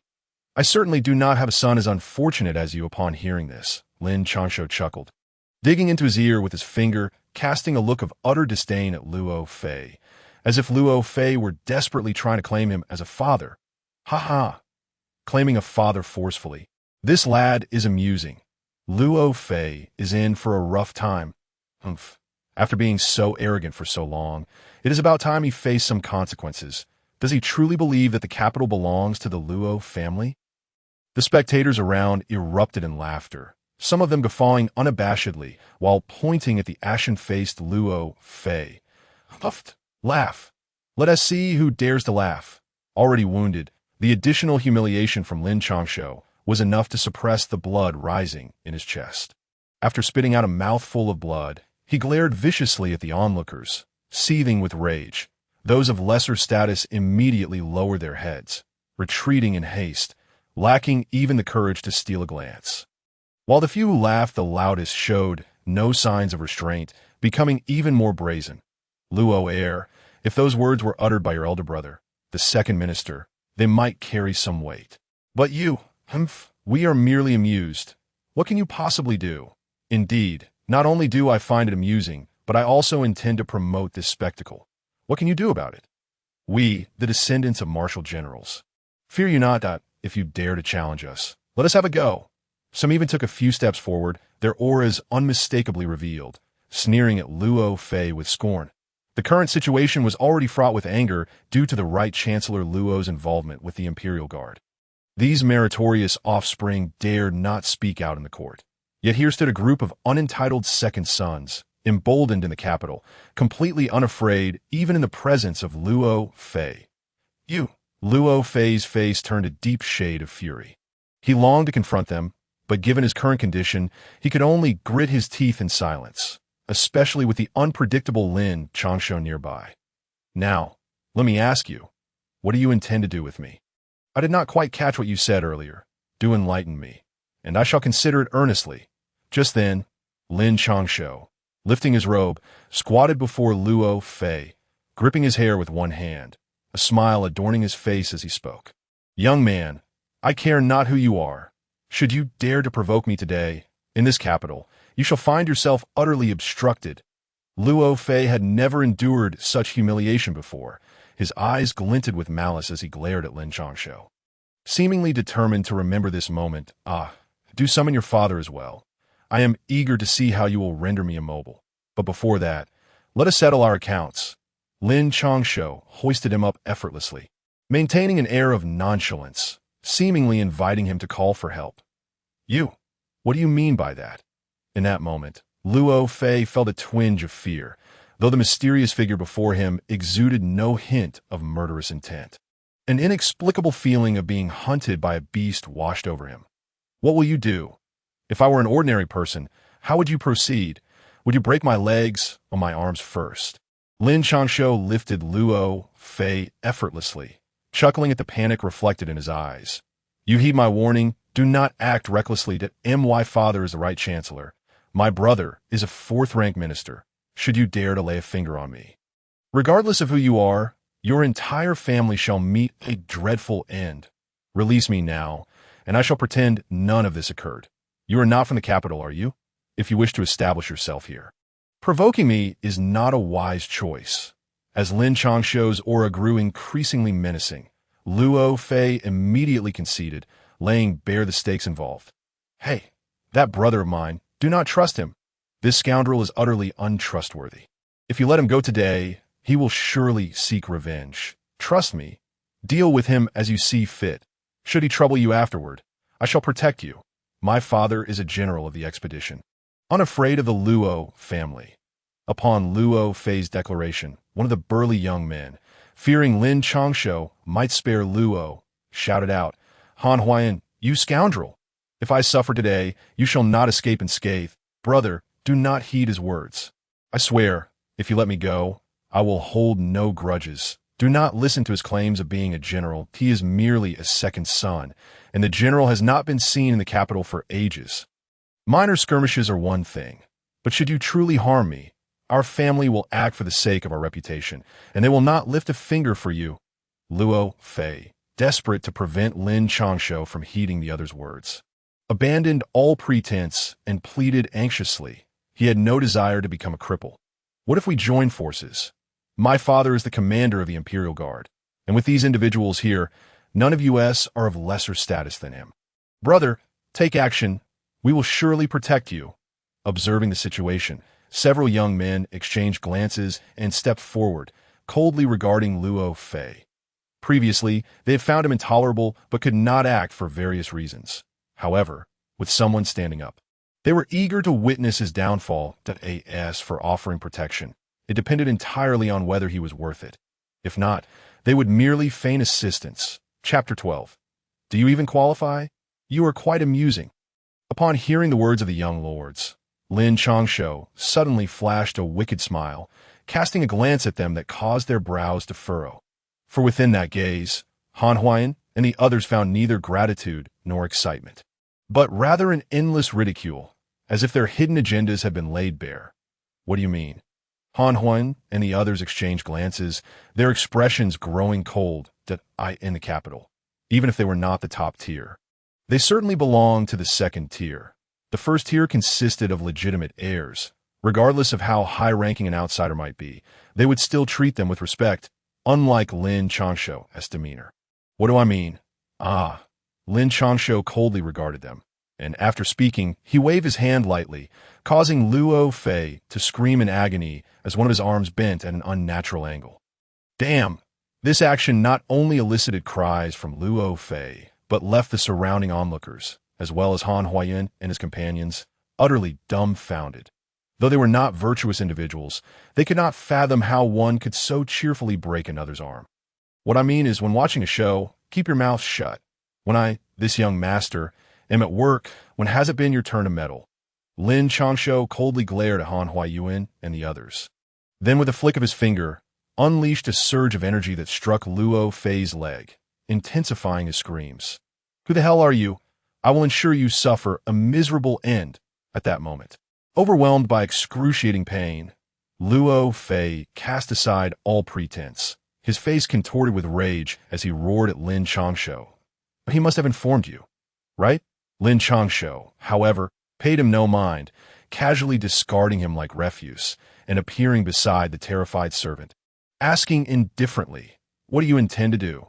The servant had never imagined that in seeking a shortcut to change his fate, he would end up in such dire straits that he had envisioned himself as a future noble, only to find himself reduced to a crumpled heap, wailing on the ground, "I intend nothing. I merely wish to convey a rule. Do not engage in petty misdeeds, for they often lead to dire consequences." Lin Changshou shook his head, refraining from further violence, but sealing the servant's blood vessels, leaving him beside the fallen guards. Even if he did not intervene, the servant was doomed to a tragic fate, especially since Luo Fei was clearly not a magnanimous individual. "Who are you, truly?" The crowd fell silent, recognizing the servant's impending doom, while only Han Huayan and his companions glared at Lin Changshou with grim expressions. This was no longer merely a conflict between them and Luo Fei. It had escalated into a matter of collective pride. Should they refrain from action today and let the incident spread, their faces would be utterly tarnished. An outsider had not only crippled Luo Fei in the capital, but had also shown them no respect. Such a scenario was utterly unacceptable. "What business is it of yours? If you refuse to comply, say so. Whether it's one or many, I shall fight. If you take issue with it, step up." Lin Changshou disdainfully glanced at them, fully aware that their petty tricks would not serve to make him a pawn. "Do you even think you qualify to challenge us? Listen well. Today, whoever manages to bring this fellow down shall receive a reward of 10,000 taels in silver." Han Huan and his companions cast a glance at the writhing and howling Luo Fei on the ground. Instinctively retreating a step, they were indeed young rascals, but far from foolish. If they were to cross paths with Lin Changshou, not only would they lose face, but they would also endure considerable pain. Luo Fei was a prime example. After a brief discussion, they shouted loudly to the surrounding crowd. The capital was always a melting pot of talents, especially at such distinguished establishments where one could not only encounter various prominent figures, but also witness many individuals of profound cultivation. They were incredulous that a mere sum of 10,000 taels could not secure Lin Changshou, a stranger. Indeed, as soon as the words left their lips, the crowd began to stir. Money could indeed move mountains. And although Lin Changshou appeared formidable, his aura seemed to hover at most around the Gui realm. Here, many minor masters and even masters roamed, and subduing Lin Changshou would not only yield monetary rewards, but also earn the favor of numerous young elites. This was a dual victory of wealth and connections. In that moment, several powerful figures greedily eyed Lin Changshou. "Li, brother, your profound cultivation is unfathomable. Do not let this opportunity to shine slip away." A group of rugged men urged a rather peculiar-looking individual among them. "What do you mean?" The man was taken aback, gazing at his companions in confusion. "What do you mean? What do you mean? Did you not hear? Just take down that brat, and it's 10,000 taels. He's merely in the Gui realm. You've long surpassed that as a minor master." "Exactly. Li, brother, do not hesitate. Not only can you pocket the money, but you'll also leave a lasting impression before these young elites. Such an opportunity for advancement is just around the corner." Upon hearing this, the companions grew increasingly anxious. They had fought tooth and nail for their current status. They had military achievements and skills, yet lacked a benefactor, and he was the strongest among them. How could they not persuade? "Good heavens, do not speak so recklessly. I certainly do not wish to court death. Retreat further." The man's expression shifted dramatically at their words. And when he turned to the crowd, he saw Lin Changshou gazing at him with a smile that seemed to mock, causing cold sweat to stream down his back. Without further ado, he grasped his companion and retreated. As if a fierce beast lurked nearby. "Li Sanshao, what on earth is wrong with you? This is an unprecedented opportunity, with so many prominent figures' sons present, even if that brat has an impressive background. It can be suppressed." Now, it was his companions who were bewildered, only reacting once they were pulled to the outermost edge, their faces etched with concern. "Indeed, you, Li Sanshao, are unafraid of anything. Why this sudden change? You invited us here, and now you act like a coward. What gives? At that moment, they began to voice their grievances, for they were all men of business, duped into coming here by Lin Changshou, who had taken their money, only to display such timidity. Now, oh dear ancestors, keep your voices down, just watch quietly. Do not let that young lord overhear. This was none other than Lin Changshou, who had feigned illness to summon his companions here. He had an ominous premonition that a spectacle awaited them, yet he never anticipated it would escalate to such proportions, almost endangering himself. What do you mean? Is that fellow really formidable? But there are no such figures in the capital. As Lin Changshou's apprehension became palpable, his companions fell silent. Just observe. Even if that young lord were to incapacitate all of them, it would not matter. He is truly of the highest caliber. Lin Changshou recalled the scene at the city gate, along with the oppressive aura of the Northern Defense Army, stating confidently, "I will add another 10,000 taels. Whoever brings him down and breaks his limbs, I shall personally introduce him to my father." As the crowd weighed the pros and cons, the fallen and grimacing Luo Fei suddenly bellowed, and the small courtyard fell into an eerie silence. "As long as we can defeat him, we too can make introductions." Upon hearing Luo Fei's declaration, Han Huan and his companion straightened, unwilling to concede. They then spoke loudly, leaving the specifics of their introductions unsaid, trusting those present to imagine the possibilities. After all, those who could be of use would not suffer loss, while the useless could be dismissed with any excuse. "Haha, gentlemen, allow me to have a go at him." Initially, those experts hesitated at the mention of the 10,000 taels, for no one wished to provoke a mysterious figure like Lin Changshou. Moreover, true masters seldom lacked for wealth. But the stakes had changed. Introductions held significant clout, linked to the right minister and the military and the great commerce of the land, no matter how formidable a rogue might be. He could not compare to someone with official backing. Decades ago, the northern king had been ruthless, leaving the spines of the rogues bent. "Forgive me, my lord." The man first bowed to Luo Fei and Han Huayuan, then turned with a sinister grin towards Lin Changshou, charging forth without affording Lin Changshou a chance to respond. They were seasoned veterans. In light of Lin Changshou's ambiguous standing, they could act without fear of repercussions. But should Lin Changshou reveal an earth-shattering identity, they would be courting disaster. The mysterious energy coalesced in his hand, and the oppressive aura of his cultivation forced the crowd to retreat. A minor master. Faced with this overwhelming attack, Lin Changshou displayed no signs of alarm. Instead, a hint of disdain curled at the corner of his mouth as he stood his ground, coldly observing his opponent. Be careful. As the ferocious blow was set to strike Lin Changshou, Meinyang could no longer restrain herself from intervening. "Where is Lin Changshou?" In that instant, Lin Changshou let out a cold snort, his voice echoing throughout the entire Qinghua pavilion. Meanwhile, the assailant's attack was merely a meter away, poised to send Lin Changshou flying. "Let us see if you can escape this time." Luo Fei and Han Huayuan wore icy smirks, confident in their adversary's prowess as a minor master. Someone who could claim a seat of honor anywhere. They could hardly believe that Lin Changshou, who only moments ago seemed to hover below the Gui realm, could evade such an onslaught. "Why must I owe this debt?" Meanwhile, Lin Changshou, hiding at a distance, wore a grimace, his expression fluctuating between dark and light, until he finally gritted his teeth and vanished from sight. "Stop!" The next moment, Lin Changshou appeared before Lin Changshou, his hand blocking the attacker's strike, rendering him immobile. Lin Changshou, have you lost your mind? Lin Changshou, think this through. As their attacks collided, a violent gust swept through, and while Lin Changshou remained calm, the others' faces turned pale. Lin Changshou was a guardian commander in the capital, yet his position was rather awkward. Despite his exceptional skills and abilities, he lacked a benefactor. This relegated him to merely serving as a gatekeeper, a leader of guards, rather than a true commander. They could surmise that Lin Changshou had backing, yet they could never have imagined that it was Lin Changshou himself. "Esteemed gentlemen, I just not a commander of the capital. I possess the authority to halt all acts of violence." Lin Changshou glanced back at the composed Lin Changshou, internally lamenting that this was his opportunity, a declaration of allegiance. He smiled faintly at Luo Fei and Han Huan, saying, "I hope you won't come to regret this." Han Huan and his companions exchanged glances before coldly retorting, "Proceed, for I wish to see what else you can muster." The young elites bore expressions of icy resolve. Today, they would see to it that Lin Changshou was subdued. This was no longer merely about their own pride, but also the honor of their families.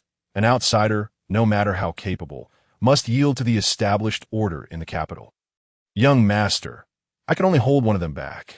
Anything beyond that is simply unfeasible." Upon hearing this, Li Sanxiao's face fell, regret washing over him. He cursed his own curiosity against one or two minor masters. He held confidence, but after clashing with Lu Qingran, though he sustained no grave injury, his chest still ached faintly. "Fear not. You fight as you wish, without concern for the rest." Lin Changshou waved his hand dismissively, then gestured to Ting Yu. "Young master, please take a seat. Ting Yu shall play." Ting Yu's heart raced with excitement at the opportunity, quickly setting a chair behind Lin Changshou and producing a guzheng, eagerly awaiting Lin Changshou's command. With snowflakes swirling in the air, such a picturesque scene beckoned for a spirited performance. A generous reward awaited the one who played well. Lin Changshou nodded in satisfaction, tossing a money pouch in the air, treating the gazes of the crowd as mere air. "That belongs to me." Meanwhile, Li Sanxiao, engaged in combat with his opponent, twitched at the corner of his eye. For that money pouch had belonged to him before dawn. "Such a charming young man. I shall have a go at you." Adding himself into the mix, he declared, "This is the first time I've encountered someone so audacious."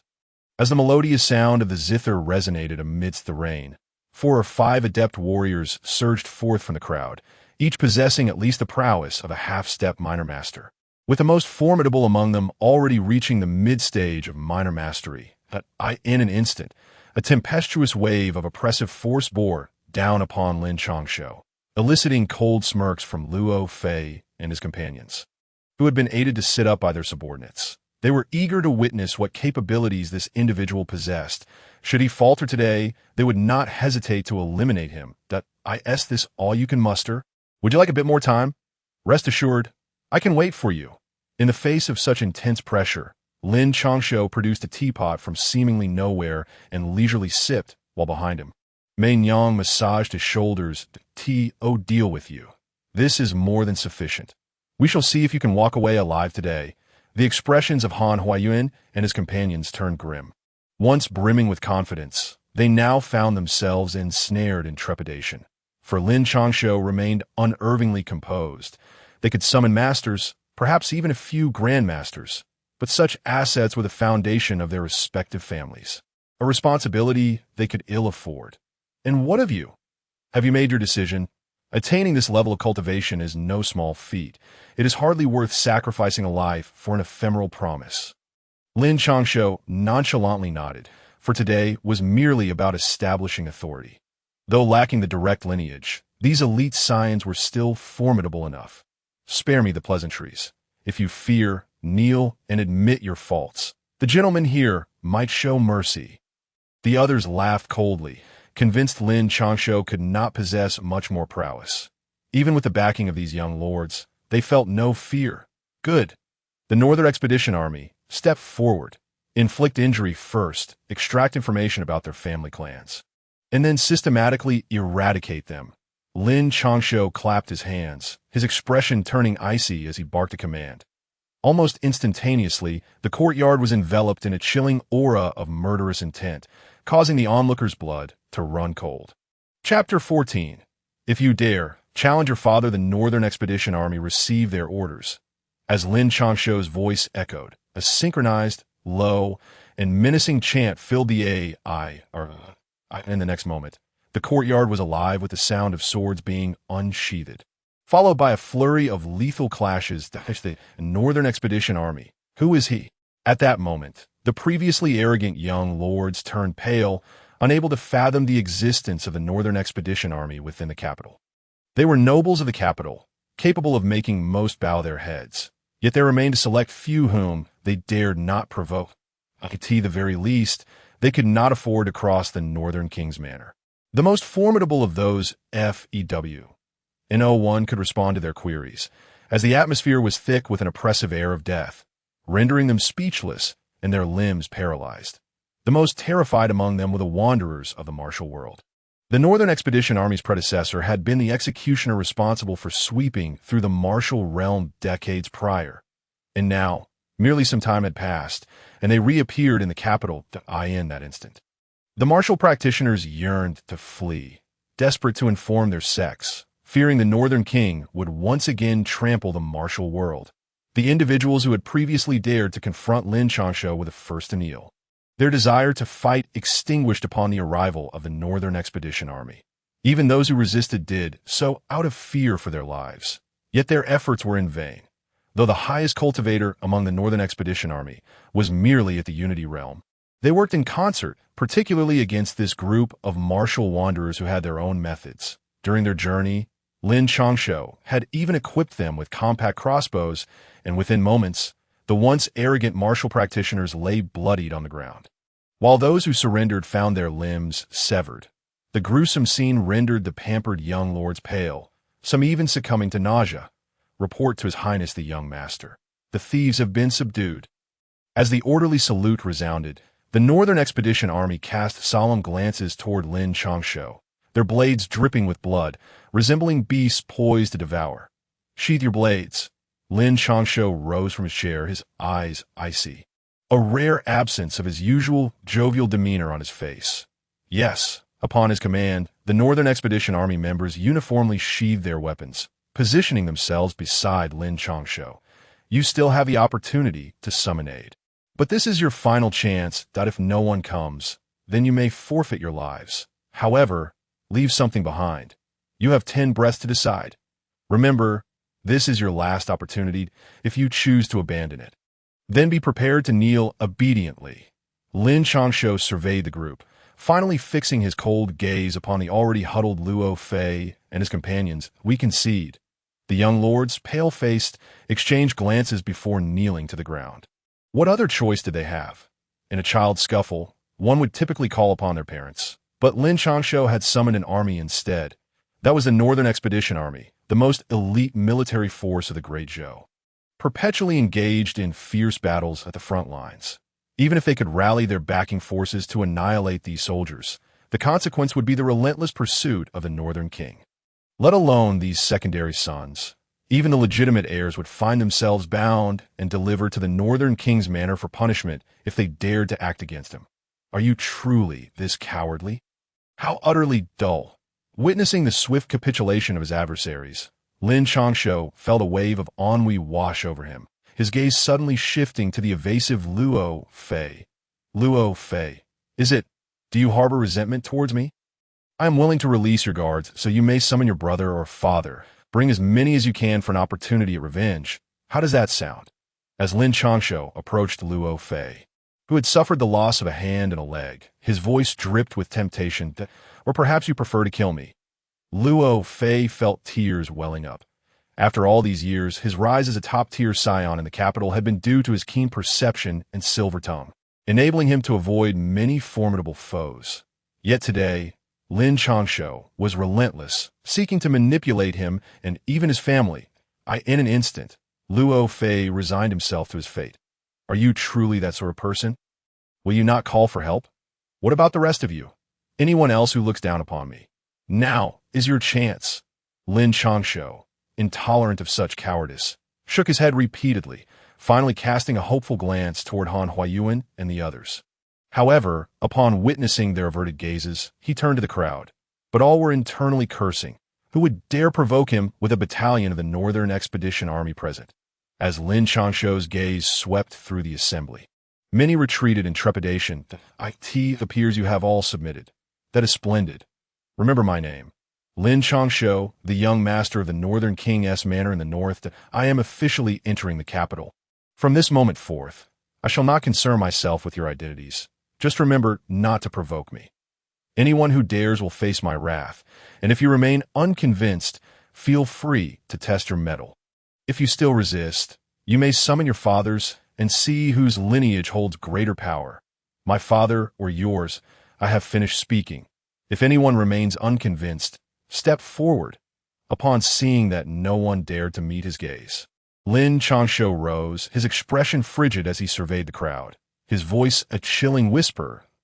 As his words resonated, the assembly bowed their heads. For today, the most formidable individuals present were Luo Fei and his companions.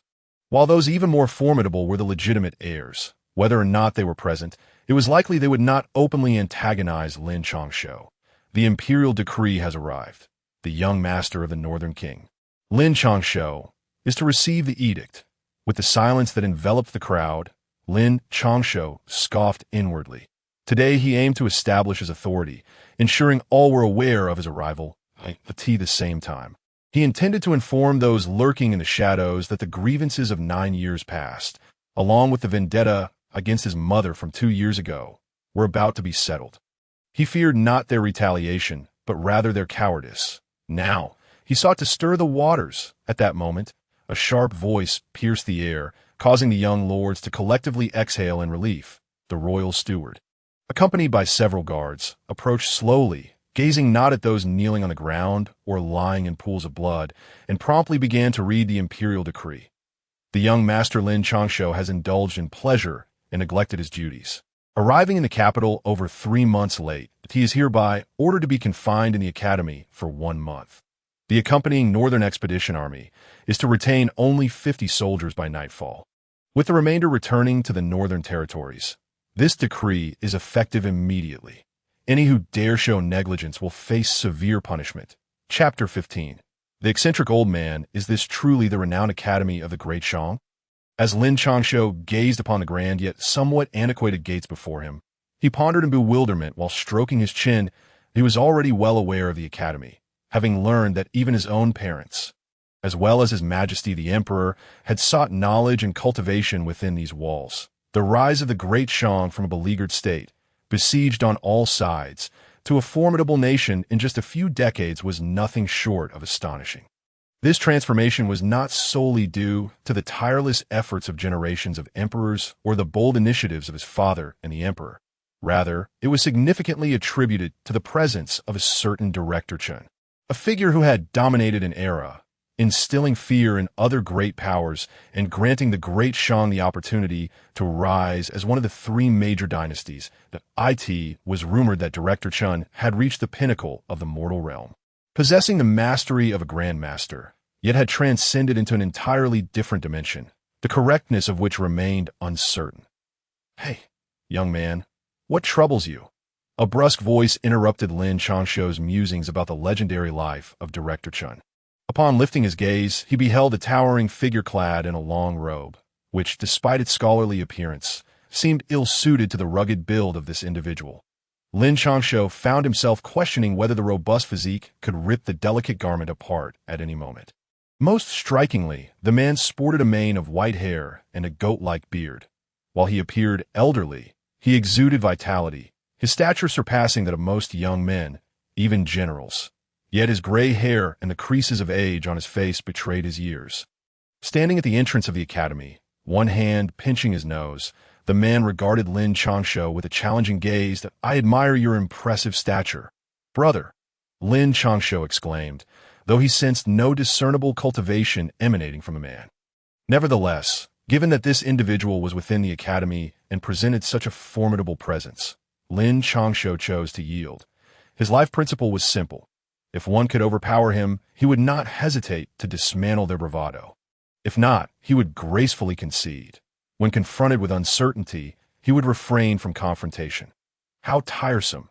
It is said that the heir of the Northern King is arrogant and overbearing, yet this one seems even more shameless than your father. Lin Changshou's remark momentarily stunned the burly elder, causing him to pause in his nose-picking. After a prolonged silence, the elder turned away in evident displeasure. Relieved, Lin Changshou thought it fortunate he had not retorted with a challenge. Had he done so, he would likely have faced consequences from a man who clearly did not possess a benevolent disposition. "Hey, big brother, could you show me the way? Since you know me and my father, we must have some connection. Surely you can lend me a hand." As the peculiar elder began to depart, Lin Changshou hurried after him, feeling lost in unfamiliar territory, having no guide in this renowned academy. He dared not wander aimlessly, for who knew what strange entities lurked within. He was unwilling to inadvertently expose his capabilities or suffer an unwarranted thrashing. Scram. Don't bother me. You're just like your shameless father. To Lin Changshou's surprise, before he could reach the eccentric elder, a palpable aura emanated from the man, forcing Lin Changshou back. Although he was uninjured, he found his movements hindered. Hey, senior, my father is my father. But I am myself. You can't just abandon me. Lin Changshou exclaimed. Realization dawned upon him. This eccentric elder was undoubtedly a powerful figure. Scram. Someone brought you here, so stop pestering me. Encountering your Lin family has brought nothing but trouble. The elder's words stung, and upon hearing them, Lin Changshou felt a mix of indignation and resignation. Who is this person, daring to provoke him? Murmured a bystander, noting the elder's sudden disappearance as he dismissed Lin Changshou with a wave of his hand, causing the ground beneath to tremble and shatter. He practicing some form of martial arts. Lin Changshou gasped, astonished by the display. He understood that such a technique was formidable, demanding rigorous training, often involving significant sacrifices of flesh and bone to achieve near invincibility in close combat. However, its limitations were evident.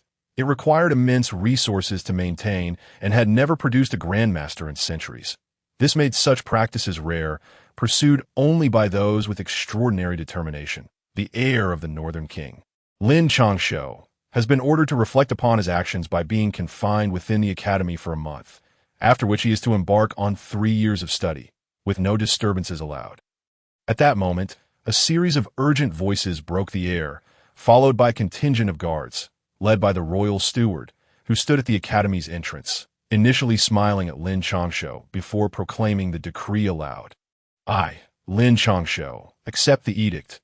Thank you, your majesty. Upon receiving the imperial edict, Lin Changshou bowed deeply, recognizing it as the first protective charm bestowed upon him by the Great Shang Emperor, although there was no one around.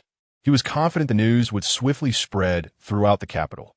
Those who might consider acting against him would think twice, weighing the risk to their own lives. However, he was aware that he had become bait for lurking predators. Yet as long as he remained within the academy, he felt secure.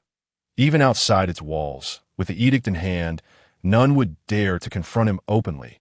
Your Highness, the Emperor has instructed you to study diligently within the academy, and he will conduct periodic checks on your progress, the royal steward said with a slight smile, bowing low as he spoke.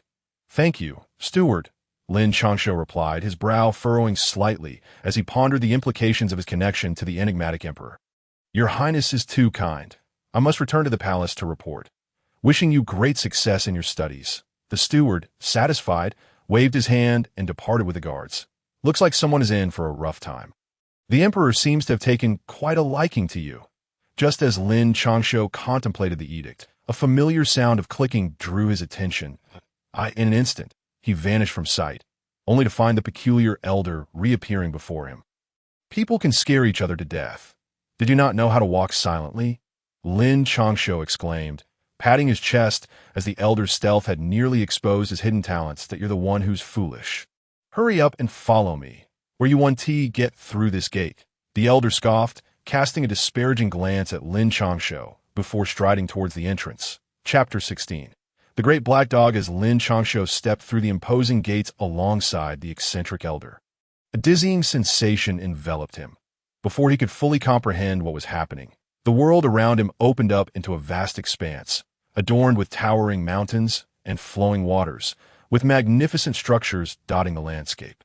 Numerous young scholars clad in long robes moved leisurely within this grand setting, while a group of youths wielding swords and daggers trained diligently, sweat glistening on their brows, as the sound of a crane echoed in the sky above. What is the matter, young man? Are you astounded? And you call yourself a noble heir, yet you lack worldly experience. The elder smirked, his lips curling in self-satisfaction as he relished the moment, seeking to avenge the earlier embarrassment inflicted by Lin Changshou at the gates. Nonsense. This is merely a common sight. I've seen far more magnificent vistas in my youth. We have plenty of such scenery in the northern territories. Lin Changshou retorted, quickly dismissing the elder's condescension. A stubborn duck. Just wait until you're put in your place. Now, go and close your mouth. The elder's annoyance flared as he swiftly closed the distance between them, emitting a powerful gust that sent Lin Changshou spinning through the air. In a mere moment, he found himself soaring far from the elder, landing precariously above a small thatched cottage.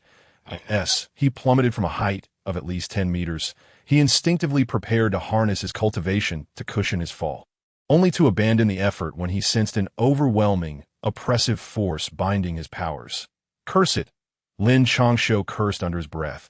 Realizing he had been outmaneuvered by the elder once more, mid-air, he twisted his body and defiantly gestured with a middle finger toward the eccentric figure, who remained distant. "It seems you're still not enough. Triple the gravity." The elder's chilling laughter resonated, and with a flick of his wrist, an inaudible shockwave surged forth. "Damn it!" Lin Changshou cried out as the weight of the world descended upon him, his descent accelerating to an unbearable speed. Before he could utter another word, he crashed violently to the ground. "Who is this person, daring to provoke him?" gasped a bystander, taken aback by the elder's audacity. It's been ages since he last appeared here. Who would have thought he'd return just to deal with a junior?" murmured another, recognizing the elder's significance in the academy. "This one is no ordinary figure. He is the heir of the Northern King, Lin Changshou. He left quite an impression upon arriving in the capital, having incapacitated the son of the deputy commander of the guards, and earlier in the day, he had a run-in with Luo Fei at Qingyue Pavilion. Excitement rippled through the crowd, for the academy had become a hub of activity, with not only the saintess from the Great Snowy Mountain present, but also this heir, marking an unprecedented occasion with two notable figures in attendance after a 6-year hiatus.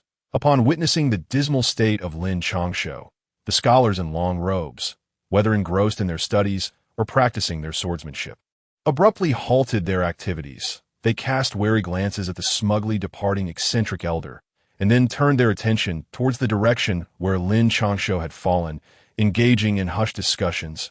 Woof! At that moment, Lin Changshou felt as if his entire body was disassembled, and while he attempted to channel his internal energy to recover, he found that an unseen force firmly suppressed his abilities. Yet, this was not the most distressing aspect for Lin Changshou.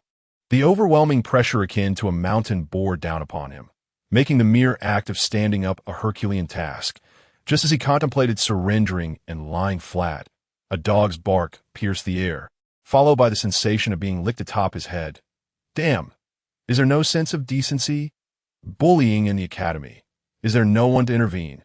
Not only did the old man bully him, but even the dog joined in. With great effort, Lin Changshou pushed the dog's head away and struggled to rise from the ground, bellowing towards the sky in frustration. Enough! Double the gravity, to his dismay. Lin Changshou's furious outcry yielded no assistance. Instead, he heard the insufferable voice of the old man once more, followed by an invisible force pressing down upon him anew. Damn! This caused Lin Changshou's back, which he had only just straightened, to curve once again, while the black dog seemed to be similarly affected, its 4 legs bending under the weight. Yet it soon regained its composure, shaking its body vigorously, and in the next moment it began to circle Lin Changshou at a rapid pace. In no way is this gravity contained within this courtyard. Stunned by the dog's reaction, Lin Changshou stood frozen, disbelief etched on his face, even indifferent to the dog's approach. Suffering a setback? Just as Lin Changshou pondered this, a cool voice reached his ears. With great difficulty, he turned his head to see Lu Qingran, clad in white, arms crossed, and sword in hand, standing at the entrance of the courtyard, seemingly amused by the spectacle. Suffering a setback? How could that be? I am the esteemed son of the King of the North. How could I possibly suffer? Why don't you come in for tea, and we can discuss it leisurely? Upon seeing Lu Qingran, Lin Changshou felt a cold sweat trickle down his back, but he quickly composed himself and forced a nonchalant smile.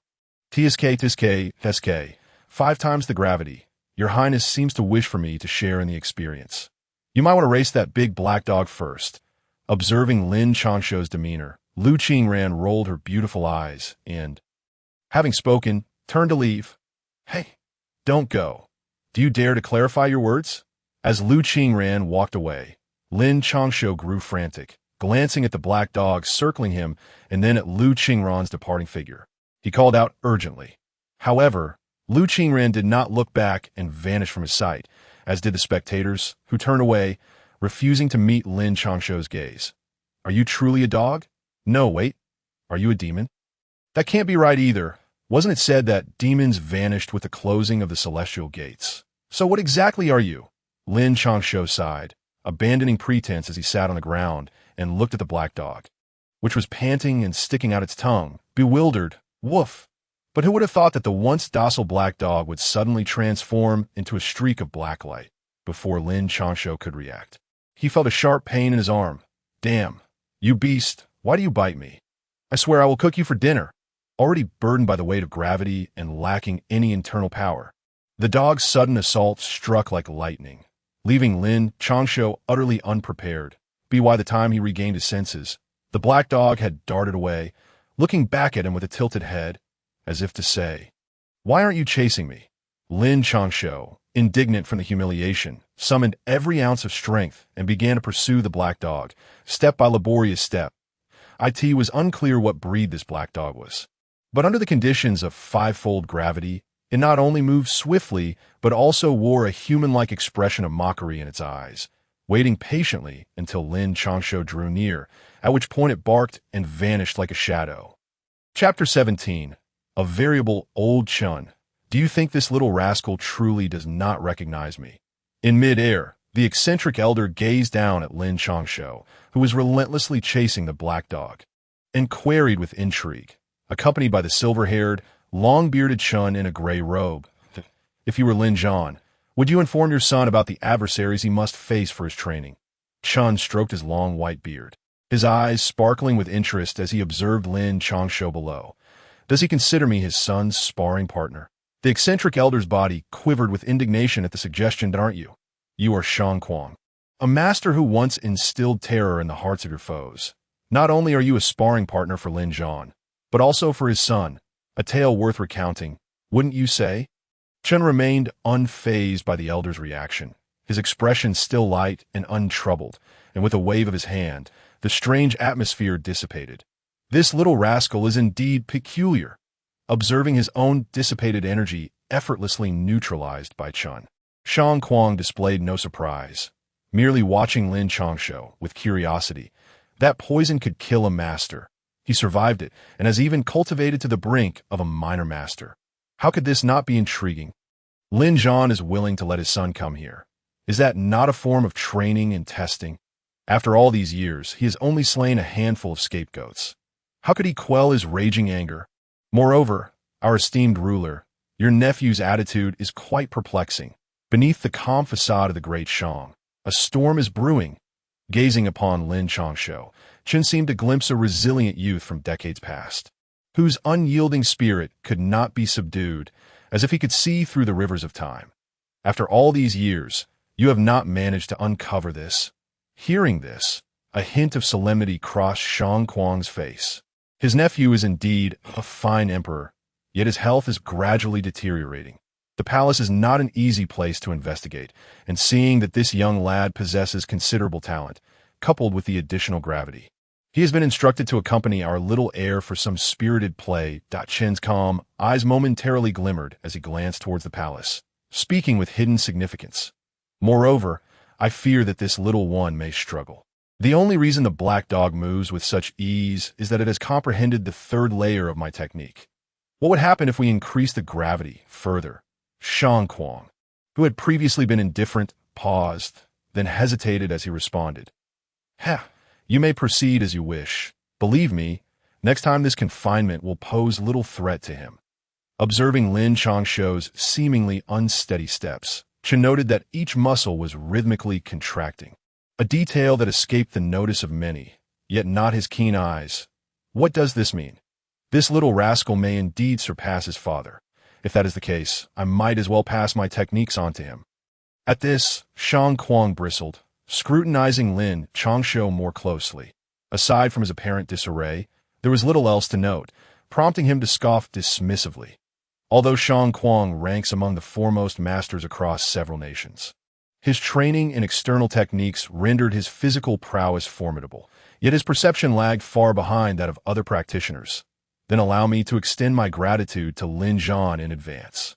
I must take my leave. With a smile gracing his lips, Chun concluded before gradually fading from Shang Kuang's sight. What a peculiar old man.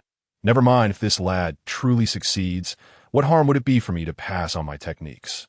After all, you are indeed a variable. Watching Chun disappear, Shang Kuang furrowed his brow, stealing another glance at Lin Changshou, who was stumbling in pursuit, and muttered softly before vanishing like a shooting star, leaving only a shockwave in his wake. Damn, that eccentric old man. How utterly insidious. Lurking about to witness this heir's folly. The sound of the air bursting caused Lin Changshou to collapse to the ground, and upon careful reflection, he erupted into a torrent of curses. Disrespectful. Increased the gravity once more. Little did Lin Changshou know that as soon as he uttered these words, Shang Kuang's voice echoed from above, and in an instant, the moment he began to rise again, he was once more pinned to the ground by an invisible weight. Woof! Even the previously agile black dog found itself straining against the pressure, nearly collapsing as it began to bark furiously at a distance. Ha! You finally have your day. Witnessing the black dog's plight, Lin Changshou burst into laughter, for that very black dog had caused him great distress, instilling a profound sense of insecurity in this once confident genius. Woof! Yet, before Lin Changshou could finish his banter, the black dog's muscles bulged, and in the next moment, the air trembled before it transformed into a dark shadow that pressed down upon Lin Changshou. Damn! Wait until this air gets his hands on you. I will surely feast upon your flesh. As the black dog landed atop him, Lin Changshou was instantaneously engulfed by an asphyxiating weight, and the muscle regulation he had just learned from the dog became sluggish. Woof! Yet, all Lin Changshou received in response was the black dog's mocking barks, which became a newfound norm in this place. Even as night fell, the sounds of Lin Changshou's furious roars and the black dog's triumphant barks echoed through the air. Meanwhile, in the depths of the imperial study, Emperor Shangzhen set aside the memorials in his hands, leaning wearily against the dragon throne. Your Majesty, it is time for you to rest. The esteemed eunuch Wang bent slightly at the waist. Concern etched across his face as he addressed the other party. He was profoundly familiar with His Majesty, who, despite his somewhat radical ascent to power, had nonetheless steered the entire Shang towards unprecedented strength. However, over the years, this sovereign's health had deteriorated significantly, no longer resembling a masterful practitioner. Patience. What is fourth sister doing at this moment? Shang Zhen furrowed his brow, suppressing the discomfort within him before he slowly inquired. Fourth sister referred to the mother of the seventh princess, who was also his sworn sister during his travels in the martial world, while the other concubines were addressed by their names. She was uniquely called fourth sister, a term of endearment that persisted. The Empress Dowager has remained within the Taoist temple, not stepping outside even once. Eunuch Wang replied, lowering his head, his tone somber. Not even when Lin Changshou arrived did she react. Upon hearing this, Shangzhen sat up, surprise flickering in his eyes as he regarded Eunuch Wang. Years ago, Lin Changshou had been poisoned within the Wang residence, nearly losing his life, and subsequently, Lin Zhan's wife, known as third sister during their bond, had suffered a treacherous attack. It was from that moment that the Empress Dowager, his most cherished consort, had relocated from the palace to reside within the temple. No, it was as if she were oblivious. Eunuch Wang hesitated for a moment before choosing to speak the truth. Cough, cough, cough. It seems fourth sister has yet to forgive me. What news comes from the Empress? Upon hearing this, Shangzhen felt a surge of blood rise, leading to a fit of coughing, crimson staining the golden handkerchief in his grasp. The Right Chancellor was summoned once, but the maidservant could not ascertain what was discussed. Eunuch Wang observed, his face reflecting both concern and trepidation as he hastily knelt, shamefaced. Chapter 18. She cannot be moved. 3 days later, within the confines of Lin Changshou's secluded courtyard, a large dog, entirely black and gleaming, persistently taunted with its barks. Behind it, Lin Changshou pursued at a brisk pace, wielding a long wooden stick. Yet each time he aimed to strike the black dog, it would suddenly accelerate, prompting Lin Changshou to constantly adjust his strength and muscles. well aware that should he falter, he would succumb to the suffocating weight of the dog atop him. Not to mention that this beast possessed a vicious bite. If you dare, don't run. Witness my prowess in dogfighting techniques. Under sixfold gravity, Lin Changshou's ability to walk swiftly, even jog, within just 3 days was nothing short of miraculous. Yet he remained unsatisfied, his mind solely fixated on subduing the formidable black dog. Woof, woof, woof. The only response he received was the dog's relentless taunts. Even daring to urinate in his direction, observe my celestial prowess. Lin Changshou had never endured such humiliation. In the next instant, his muscles tensed, a faint sound of breaking air resonating as the wooden stick shot forth like a released arrow towards the black dog. Though swift outside the courtyard, even a child could evade such an attack. However, within this enclosure of sixfold gravity, it was a different matter altogether. This was a tactic Lin Changshou had devised over the past few days. And for the first time, he noted an expression in the black dog's eyes that transcended mere mockery. Woof! Just as the stick was about to connect with the dog, an enraged bark erupted. And in the blink of an eye, Lin Changshou felt a shadow flash past, the dog sinking its teeth into one end of the stick. What do you intend to do? Mark my words. Do not provoke me, for I am exceptionally formidable. As the black dog clamped onto his stick, its gaze radiated danger as it circled around him, prompting Lin Changshou to swallow nervously. This stick, found just the previous morning, not only stood straight, but was incredibly resilient. Even the stones within the courtyard could be shattered with Lin Changshou's physical strength. It was this very stick that had spared him from being bitten and pinned down by the black dog. Woof! Upon witnessing Lin Changshou's anxious expression, the black dog's eyes gleamed with arrogance. Moments later, a low growl emanated from its throat, transforming into a streak of black light aimed directly at Lin Changshou. Damn it, just wait. I will eventually slay you. As the black dog vanished, Lin Changshou sensed imminent danger. Alas, his speed paled in comparison to that of the dog. In the blink of an eye, he endured several strikes. The black dog seemingly aware of pressure points, each blow inflicting excruciating pain. Unbeknownst to him, after each impact, the movement of his muscles became increasingly intricate. He was even able to jog now, yet he could not escape the dog's relentless onslaught, which only grew more ferocious with each encounter. The entire Lin family filled with monsters. How is this even possible? Not far off, Shang Kuang observed the scene within the courtyard, realizing it was remarkable that Lin Changshou had already entered the fold. He was torn between astonishment and envy. Although this courtyard was labeled as a confinement, it was, in fact, a form of inheritance akin to a school of learning, a transmission of his skills.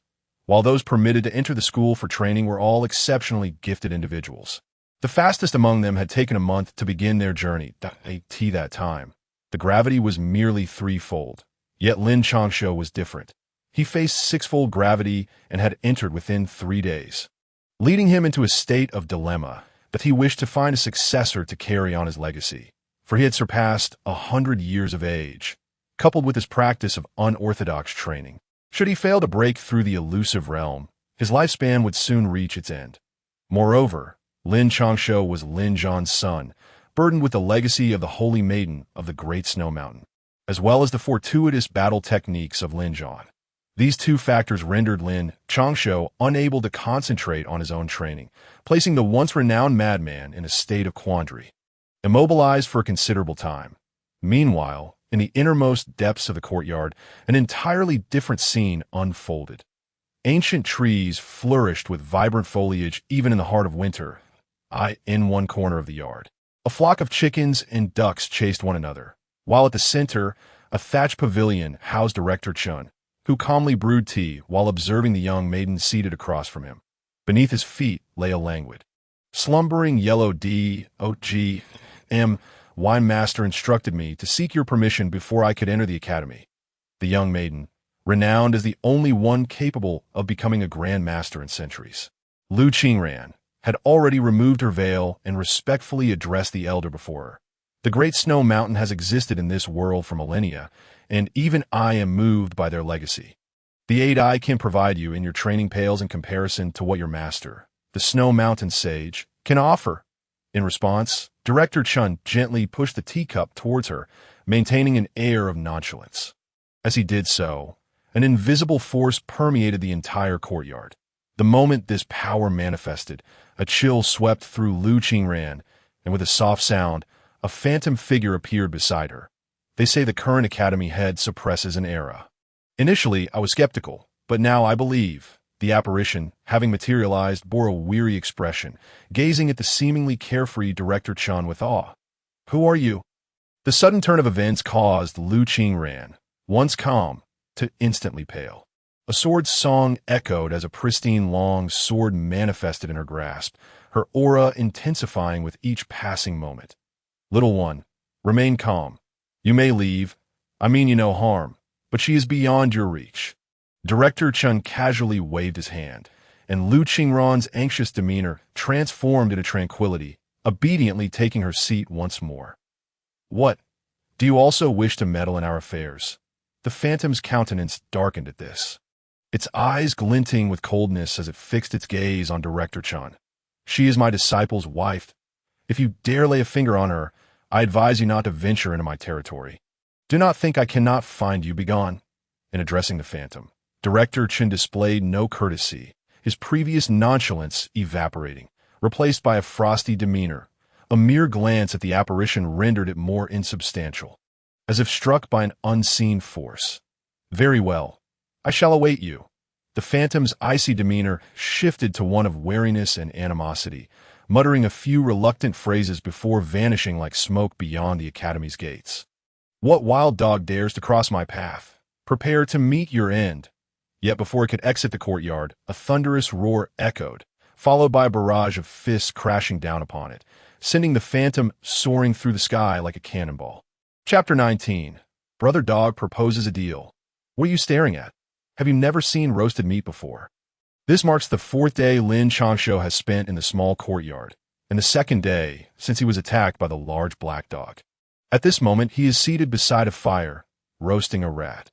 One can hardly reconcile the fact that he, the heir to the king of the northern town, renowned across the vast expanse of the great merchant empire and its neighboring states, and hailed as one of the elite second-generation scions, now finds himself in the ignoble position of roasting vermin. This thought ignites a surge of indignation within him. Initially, he had hoped that the academy would provide him with sustenance, or that his fiancée might offer him some assistance. Yet, on this fourth day, even his half-step towards becoming a minor master cannot sustain him, especially under the relentless pressure of gravity and the watchful gaze of the ominous black dog nearby. The black dog sits fixated on Lin Changshou. Beside it lies a long, straight stick that emanates a dark sheen. "Woof, woof, woof." The dog's eyes express a distinctly human disdain, and it seems poised to seize the stick. Hey, hey. We're in a truce now, do you understand? Let me tell you, it's not that I can't handle you. It's just that I need to eat. Aren't you hungry?" Upon hearing this, Lin Changshou's anger dissipates instantly, and he waves his hands in a gesture of surrender. The speed of the black dog and the pain inflicted by that stick are too much for him to bear. Moreover, it is evident that this dog is no ordinary creature. Its fighting technique is both audacious and cunning, targeting his vulnerable spots, leaving Lin Changshou quite battered even when he exerts all his efforts. Perhaps Lin Changshou's words had some effect, or perhaps the dog was simply in a good mood, for it triumphantly placed the stick down and tilted its head, gazing at Lin Changshou for a moment. The next instant, it sniffed the air, and its eyes gleamed with excitement as it vanished from sight. "Damn it! That's mine!" By the time Lin Changshou regained his wits, the rat on the fire had vanished, and he caught sight of the black dog devouring the golden-brown roasted rodent with delight. Boo-hoo-hoo! Just as Lin Changshou was about to rise, the black dog's fur bristled, issuing a few warning growls. All right, you're impressive." Realizing he couldn't win, Lin Changshou sat back down in frustration, beginning to regulate his breathing. The black dog, reveling in its victory, nonchalantly consumed the roasted rat, bones and all, licking its lips afterward, glancing at Lin Changshou as if still unsated. "What are you staring at? That was the only rat I've seen in 4 days." Lin Changshou huffed in annoyance, his stomach betraying him with a loud growl. "Woof, woof." The black dog, hearing this, displayed a human-like contemplation in its gaze, barked twice at Lin Changshou, as if to issue a warning, and in the next moment, it transformed into a shadow, disappearing from the courtyard. Don T, get cocky. Once I adapt, I'll stew you for dinner. As the black dog vanished, Lin Changshou let out a soft huff of indignation, careful not to let the dog hear. Standing up, he found that he was no longer the feeble figure he had been. Though he was not yet as strong as he had been before entering the courtyard, he had certainly reached a level of normalcy. Beneath his clothing, his muscles writhed with newfound vigor, so subtle that one might not notice unless they looked closely. Woof, woof, woof. Just as Lin Changshou was striving to control his muscles and adapt further, he suddenly heard the barks of a dog, followed by a shadow darting into the courtyard. Upon closer inspection, he saw the black dog with a massive wolf in its jaws, which had unceremoniously dropped beside the fire. Did you kill this? Lin Changshou was momentarily taken aback. The beasts in this world were no ordinary creatures, possessing far greater resilience and ferocity. This wolf, at the very least, measured 2 meters in length, making the black dog appear as a mere toy beside it. Woof, woof, woof. Seemingly aware of Lin Changshou's astonishment, the black dog disdainfully lifted its head and began to nudge the wolf's corpse with its paws. We share it, or I want to be bothered. Lin Changshou understood the black dog's intent and huffed in response. Woof.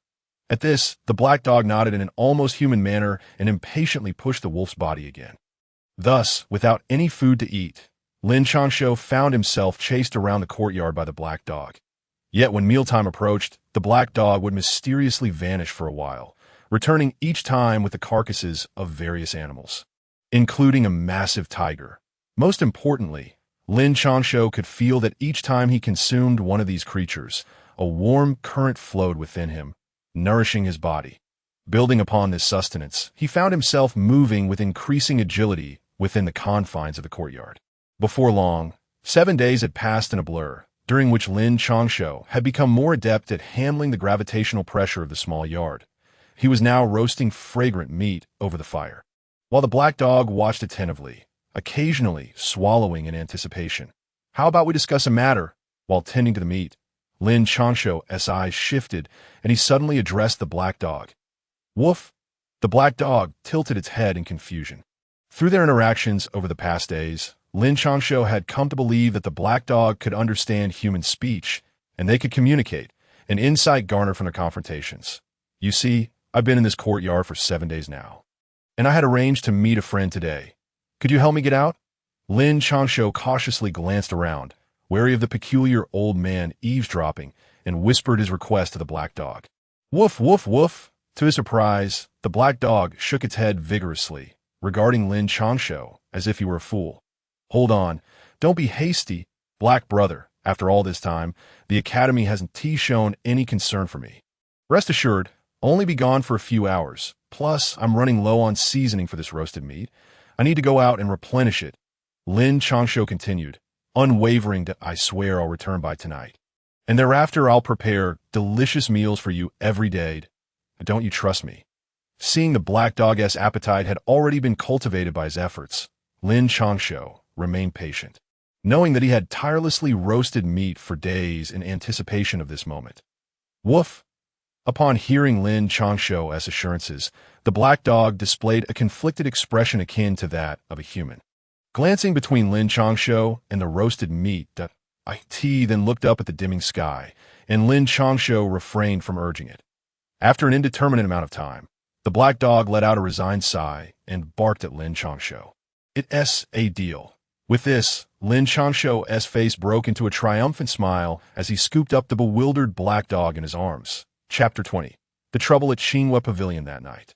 At Qinghua Pavilion, 2 streets away from the Academy. There are too many people today. Of course, it's the day of selecting the courtesan at Qinghua Pavilion. It would be strange if it weren't bustling. Moreover, it is said that the mysterious owner of Qinghua Pavilion will make an appearance today. 7 days ago, Luo Fei suffered a significant loss here. The reason there's been no news these days is that he is waiting for today. Qinghua Pavilion may vanish after this. Inside Qinghua Pavilion, the place was ablaze with lights. The hall was filled to capacity, with scantily clad women seated beside guests, giggling charmingly.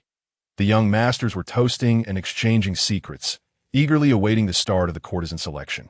All of this was observed by Mei Yang, who sat in a private room on the second floor. Instead of displaying any anxiety, she wore a distinct smile. Mei Yang, when will that fellow Changshou arrive? At this moment, a youth clad in a python robe and aged around 18 or 19 suddenly inquired.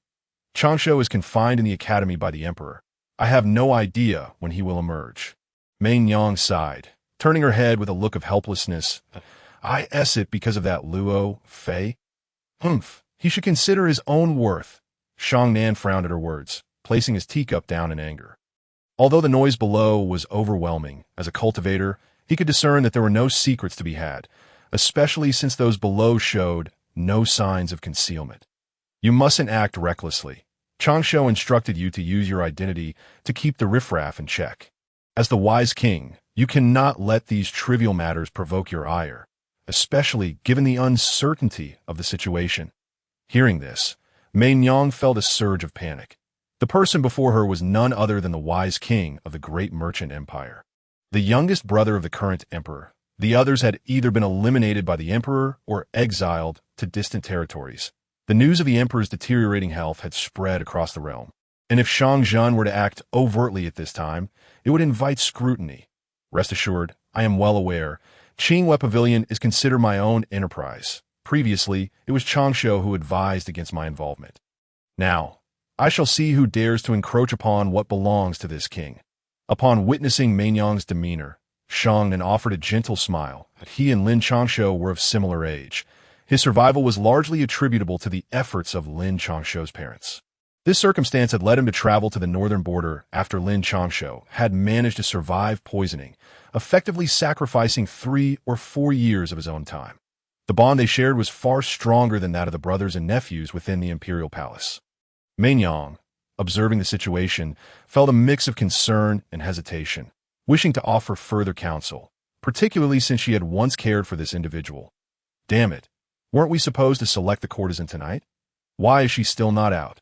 Is the Qinghua Pavilion planning to close? Just then, a coarse voice erupted, and when Mei Yang and the others glanced below, chaos had already ensued. A burly man, his face adorned with excess flesh, stood in the center of a circle. With 2 or 3 attendants already sprawled around him. Ada, go down and take a look. Before Mei Yang could speak, Shang Nan furrowed his brow and softly uttered, Your Highness, please take your time. However, before he could finish, Mei Yang interrupted with a smile, seemingly oblivious to the turmoil below. Mei Yang?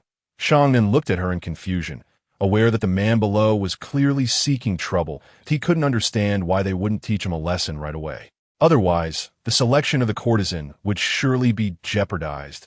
He's merely a minor character. In the world of rivers and lakes, one should employ the appropriate methods. Changshou instructed that you are the main character. You must not act recklessly. With a gentle smile, Mei Yang addressed the boisterous brute below. Ditto. Then I shall eagerly anticipate what unfolds. Shang Nan gazed at the cheerful Mei Yang, momentarily lost in thought before regaining his composure and waving his hand with a laugh. As the crowd gathered to watch the spectacle increased, the burly man's pride swelled, and he began to reach for the young women nearby. Haha, I see this Qinghua Pavilion may not have much, but it certainly has plenty of women.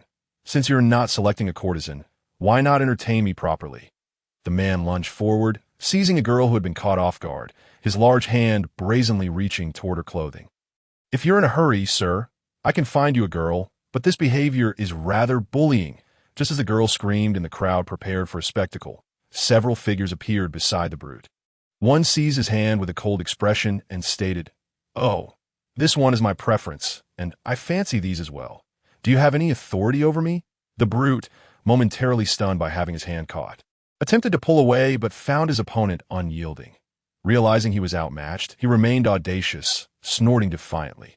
His other hand reached for the girl's backside, displaying unparalleled arrogance. Please escort this gentleman out. At this, the attendant, no longer indulgent, swiftly moved and grasped the brute's throat. Do you dare to touch me? Is this how you treat your customers at Qinghua Pavilion? The brute attempted to resist, but his strength seemed to vanish, leaving him to glare in fury. Ibadayo, from Luzhou, wanted for the crime of assaulting women 3 years ago, peak cultivation at the condensation realm. Am I correct? The attendant spoke with an icy demeanor, ignoring Gubadayo's rage as he prepared to throw him out, with his companions clearing the path. The onlookers began to express their realization, their gazes towards Gubadayo turning disdainful. This was the capital. The brothels here were not places just anyone could enter, typically frequented by merchants and young masters. Such individuals were an affront to their status. Wait, to my knowledge, the case involving Gubadayo has been resolved.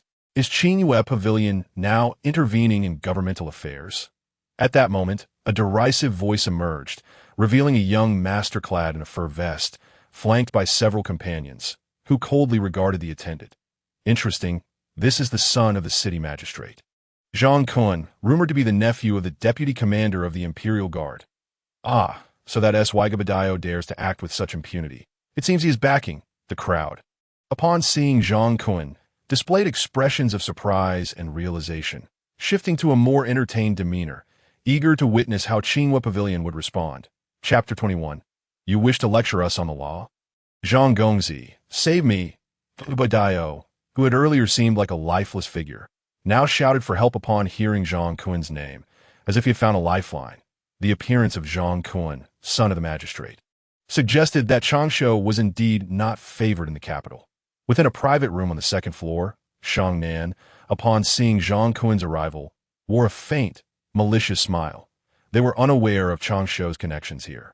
It was merely due to Changshou's earlier altercation with Luo Fei. Leaning against a pillar, Mainyang observed the farce below, shrugging with a hint of resignation. Let me see what other tricks they have. Since even the city magistrate has intervened, I will show them who the true ruffian of the capital is. Shang Nan toyed with his teacup, casting a dismissive glance at Zhang Kun below. Previously, allowing these individuals to surface was merely due to the royal family's constraints. However, when it came to debauchery, who could rival those of the Shang surname in the entire de Shang? Do not act recklessly. Changshou wishes for you to step forward. Doing so would ease Qingyue Pavilion's standing in the capital. Upon hearing this, Mainyang frowned, expressing her discontent. Although Shang then held the title of prince, he was someone she had cared for since childhood. Akin to a younger brother in her eyes that, do not worry, Mainyang. I have it under control. When fourth brother is in good health, I, as the virtuous prince, will indulge quietly and discreetly. But things are different now. If I remain too low-key, they might suspect I have ulterior motives. Instead, I shall transform the name of this virtuous prince into the capital's foremost ruffian, putting their minds at ease. Shang Nan smiled slightly at this, his expression appearing nonchalant, yet a flicker of helplessness danced in his eyes. Born into royalty, he enjoyed innate privilege, yet the accompanying hardships were known only to them. Family, friendship, love, such ties were entirely foreign to their existence. Just be cautious. If Changshou's intellect fails him, wait for him to arrive, and you can discuss it then. Mainyang, observing Shang Nan, felt a pang of sympathy and voiced her concern out of course. I came here to seek trouble with this lad. How dare he not find me upon arriving in the capital? I shall properly attend to him when I see him.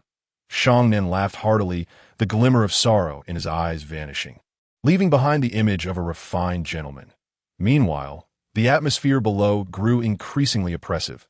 The position of the city magistrate, a fifth-rank official, held substantial influence in the capital, a fact few dared to overlook. This role governed all matters within the city, colloquially known as the parent official of the capital, with an intricate web of connections, who among the officials had not sought his favor. Consequently, despite the lowly rank, the authority wielded was immense. Does young Master Zhang wish for me to release Gubadayo? The attendant slowly turned to the haughty Zhang Kun and inquired, of course. You at Qingyue Pavilion are in the business of flesh trade. How could you possibly expel a customer? Before Zhang Kun could respond, one of his sycophants stepped forward, unreservedly pointing at the attendant's nose and berating him. While they were not the absolute elite among the second-generation officials of the capital, each had family members in positions of power, rendering the attendant insignificant in their eyes. Though their cultivation fell short of Gubadayo's, their status granted them an oppressive authority to owe. Are we not to uphold the law? Facing Zhang Kun and his entourage, the attendant displayed no fear. instead tilting his head to survey the onlookers, then gazing back at Zhang Kun. How absurd! You a mere brothel attendant, dare lecture us on the law. Do you think you are worthy? Even if your boss were summoned, he would not be worthy either. Release the man at once. Otherwise, I shall summon the constables. Zhang Kun and his companions erupted in laughter. They were representatives of the second-generation officials in the capital. Not to say they were at the pinnacle, but they certainly ranked among the top 3 tiers, with few capable of rivaling them throughout the capital and even the entire Dashang. Then let it be. I shall not trouble the esteemed young masters. I will simply hand this ruffian over to General Li. I believe he understands the law. Unfazed, the attendant continued to grip Gobadiah's throat. Striding toward the exit, I could see that moment. Lin Changshou, wearing a cheerful expression, entered with companions. Upon hearing the mention of General Li, his brow furrowed slightly, sensing something amiss. That Li, what troubles you? Everything was fine just now. One of Lin Changshou's companions questioned. Gazing at him in confusion, I don't know. I just have a feeling that something is off. Perhaps we should withdraw? Lin Changshou could hardly admit to feeling a bit cowardly. He could only furrow his brow and say, Do not jest. Today is the day of selecting the courtesan at Qinghua Pavilion. And besides, there is much excitement to behold that if we leave now, where else can we witness such a spectacle? His companions echoed his sentiments, vehemently opposing the idea of departing. For today was not only an opportunity to admire beautiful women, but also a rare occasion of revelry that they did not wish to miss. General Li, this scoundrel is a wanted criminal. He has just caused a ruckus at our Qinghua Pavilion. I implore you to take action. Just as Lin Changshou was about to respond, he noticed a servant gripping a burly man's neck tightly. Bowing respectfully towards him, before Lin Changshou and his companions could comprehend the situation, the incapacitated Gobadiah was thrust into Lin Changshou's hands. What? Lin Changshou was momentarily taken aback, his clear eyes darting between the servant and the various expressions of the crowd. Oh, since when do the city guards meddle in the affairs of the capital? And you, Lin Changshou, when did you become a general? I am quite curious. Before Lin Changshou could process this, he saw Zhang Kun approaching, flanked by a group of sycophants who coldly remarked, What does young Master Zhang mean by this? Lin Changshou shot a furious glare at the seemingly indifferent servant and frowned at Zhang Kun, stating coldly, Though I am not a high official, I hold considerable influence in the capital, commanding nearly 100 soldiers. You and your ilk are mere wastrels, sheltered by your parents. When did it become your place to mock me? If I back down today, I shall be a laughingstock in this city henceforth. What do you mean? 7 days ago, when young Master Luo Fei was assaulted, not only did you refrain from intervening, but you also aided others. Lin Changshou, I must inquire about your intentions. Zhang Kun's expression darkened instantly upon hearing this, and he glared at Lin Changshou with disdain. I at you who seeks to slay this young master? This matter seems unrelated to you, young Master Zhang, and even less so to your esteemed father. At this moment, Lin Changshou understood that this was merely a show of allegiance, having sided with the heir of the North Town king a week prior. The servant's actions today were indicative of a similar allegiance to, what an admirable captain of the city guards. I, Luo Feng, appreciate your sentiment, since you claim this affair bears no relation to young Master Zhang and his companions. What of the matter concerning my own brother? That is indeed a matter of my concern. Upon hearing Lin Changshou's words, Zhang Kun and his companions were instantly enraged, attempting to advance, only to be halted by a commanding voice. A young man clad in white, exuding an air of nobility, slowly approached from behind. His expression was inscrutable, yet his gaze was fixed intently on Lin Changshou. I am uncertain of the capacity in which young Master Luo speaks, whether as a commoner or as an official. Should it be the latter, the Ministry of Rights has no jurisdiction over me. If the former, kindly submit your official report to the city guard general. Lin Changshou maintained his impassive demeanor, though a flicker of trepidation crossed his eyes when facing Luo Feng. For the latter held a legitimate position within the Ministry of Rights. Such eloquence. I have come today to enjoy fine wine and admire the blossoms, as for the individual in your grasp. He is merely my bodyguard, not a wanted criminal. Upon hearing this, Luo Feng swiftly closed his paper fan, betraying no sign of anger, and casually gestured towards the seemingly lifeless Gobadayo, speaking in a calm tone. As Luo Feng's words resonated, an eerie silence enveloped the hall, with all eyes turning to Lin Changshou, awaiting his response. Meanwhile, Lin Changshou had finally escaped the confines of the academy, the sky now shrouded in darkness. "Dog brother, you need not follow me. I assure you I will return after selling my goods. Do you not trust my integrity?" Lin Changshou dusted off his clothes and turned to the large black dog with a hint of exasperation. Wang, to his surprise, the black dog regarded him with evident skepticism, refusing to leave his side despite Lin Changshou's assurances. "Fine. If you insist on following, just refrain from biting anyone." Lin Changshou found himself at a loss with the black dog. Having sensed a resurgence of his inner strength upon leaving, through careful observation, he realized his energy was not only restored, but had become significantly purer. Even his physical prowess had notably improved, granting him a feeling akin to being able to shatter the heavens with a single punch. Yet he understood this sensation was merely an illusion born from his unaccustomed adaptation to his heightened cultivation. Conversely, the black dog appeared unchanged, prompting Lin Changshou to question its own cultivation. "Let us proceed. There's excitement to witness today. I only wonder if Mengyang and Shangnan can maintain order in my absence." As Lin Changshou adjusted to his newfound abilities, he made his way towards Qinghua Pavilion, each step leaving deep impressions on the hard stone ground. However, as time passed, those imprints gradually faded from sight. Due to the absence of a direct route from the academy to Qinghua Pavilion, Lin Changshou and the black dog had to take a longer path, which would take them at least half an hour.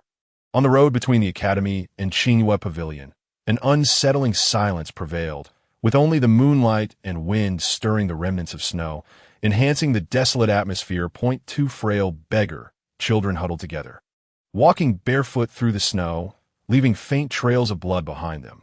"Sister, do not worry about me. You must hurry away, or you too shall freeze to death." Gradually, their weakened forms became immobile, and the taller boy weakly uttered, "No, I must carry my brother back. I've already lost our parents. I cannot lose you too." The young girl, her nose bright red and icicles forming from her tears, stubbornly shook her head, taking a deep breath as she supported her brother forward. "Oh, dear sister, please let me rest here for a moment. I see light ahead. Can you bring me something to eat?"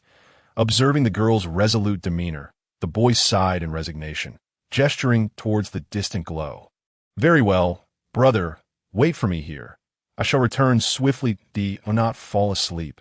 The girl glanced at her brother and then at the distant light, gritting her teeth before placing him against a wall and dashing towards it.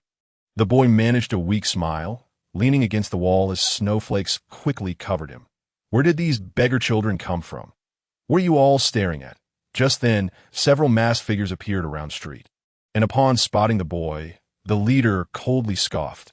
There was none before. Judging by his condition, he won't last much longer. Another figure examined the boy's breath and spoke in a detached voice. "Do you wish to die? Eliminate him. Lin Changshou must die tonight. No unforeseen circumstances shall be tolerated." The leader sneered, his cold gaze fixed on the speaker. "Understood." The individual, initially defiant, swiftly directed a palm strike towards the boy's head. Yes, a practitioner of the returning one realm. He was confident in his skills. A mere head would pose no challenge. Even steel would crumble under his upon witnessing the relentless advance of the assassin. Lin Changshou silently inhaled deeply. In the next moment, he raised the Jinbei blade with a single hand, embodying the might of an entire army as he surged forward, undeterred by the impending danger. Almost instantaneously, the Jinbei blade met the long sword of his adversary, cutting through the air with unwavering ferocity. With both hands gripping the blade, he swung it downwards as if to cleave the very fabric of space itself. Lin Changshou executed his move. An icy blade aura erupted from the Jinbei blade, hurtling towards his opponent. He was not in the realm of the concentration stage. He had transcended to the unification stage. The surrounding assailants, upon witnessing this, felt their pupils constrict in alarm. The leader bellowed, augmenting his power in response, that a thunderous clash ensued as blades met, sending shockwaves of internal energy scattering in all directions. In an instant, The long sword was shattered into fragments, and its wielder let out a harrowing scream, his body splitting in two like a piece of meat. "Third brother, die!" One of the assassins, witnessing the gruesome aftermath, was instantly consumed by madness, doubling his attack speed. The others followed suit, unleashing their full might, realizing that any restraint could spell their doom instead of Lin Changshou's. Too slow. A flicker of regret crossed Lin Changshou's eyes. He had initially intended to eliminate another foe, but found himself forced to evade due to the onslaught of the others. Redirecting towards a weaker point, he accelerated his movements, transforming the suffering endured in the confined courtyard into his sweet fruit of vengeance. Under sixfold gravity, he had spent his days in relentless pursuit of the large black dog, even being chased and struck with a stick. Now, these trials had become his advantage, allowing him to dodge the assassin's attacks while inflicting injuries of his own in a dazzling spectacle of clashing weapons. Sparks erupted, accompanied by the explosive sounds of strikes against walls and trees. After a brief yet intense exchange, both sides halted. Lin Changshou stood resolutely in the center, his expression cold and unyielding, while the assassins glared at him with frigid eyes. Unexpectedly, the once deemed frivolous and weakened heir of the Jinbei king had secretly ascended to the unification stage. The chilling scent of blood mingled with the brisk wind as the leader of the assassins broke the silence. Gazing at Lin Changshou with a mixture of admiration and disbelief that a group of cowardly scoundrels dares to judge me, I am curious how you, a pack of stray dogs, have the audacity to appear before me again. Or has my father's destruction of your sect left you accustomed to servitude? Lin Changshou disdainfully flicked the blood from the Jinbei blade, contemptuously addressing the assassins surrounding him. The Jinbei royal manor lacked opulence and countless maids. Yet within the vast realms of the Great Shang and the kingdoms it had vanquished, the collection of martial arts manuals was virtually limitless. Rumor had it that the Jinbei royal manor possessed tomes that could dominate half of the martial world.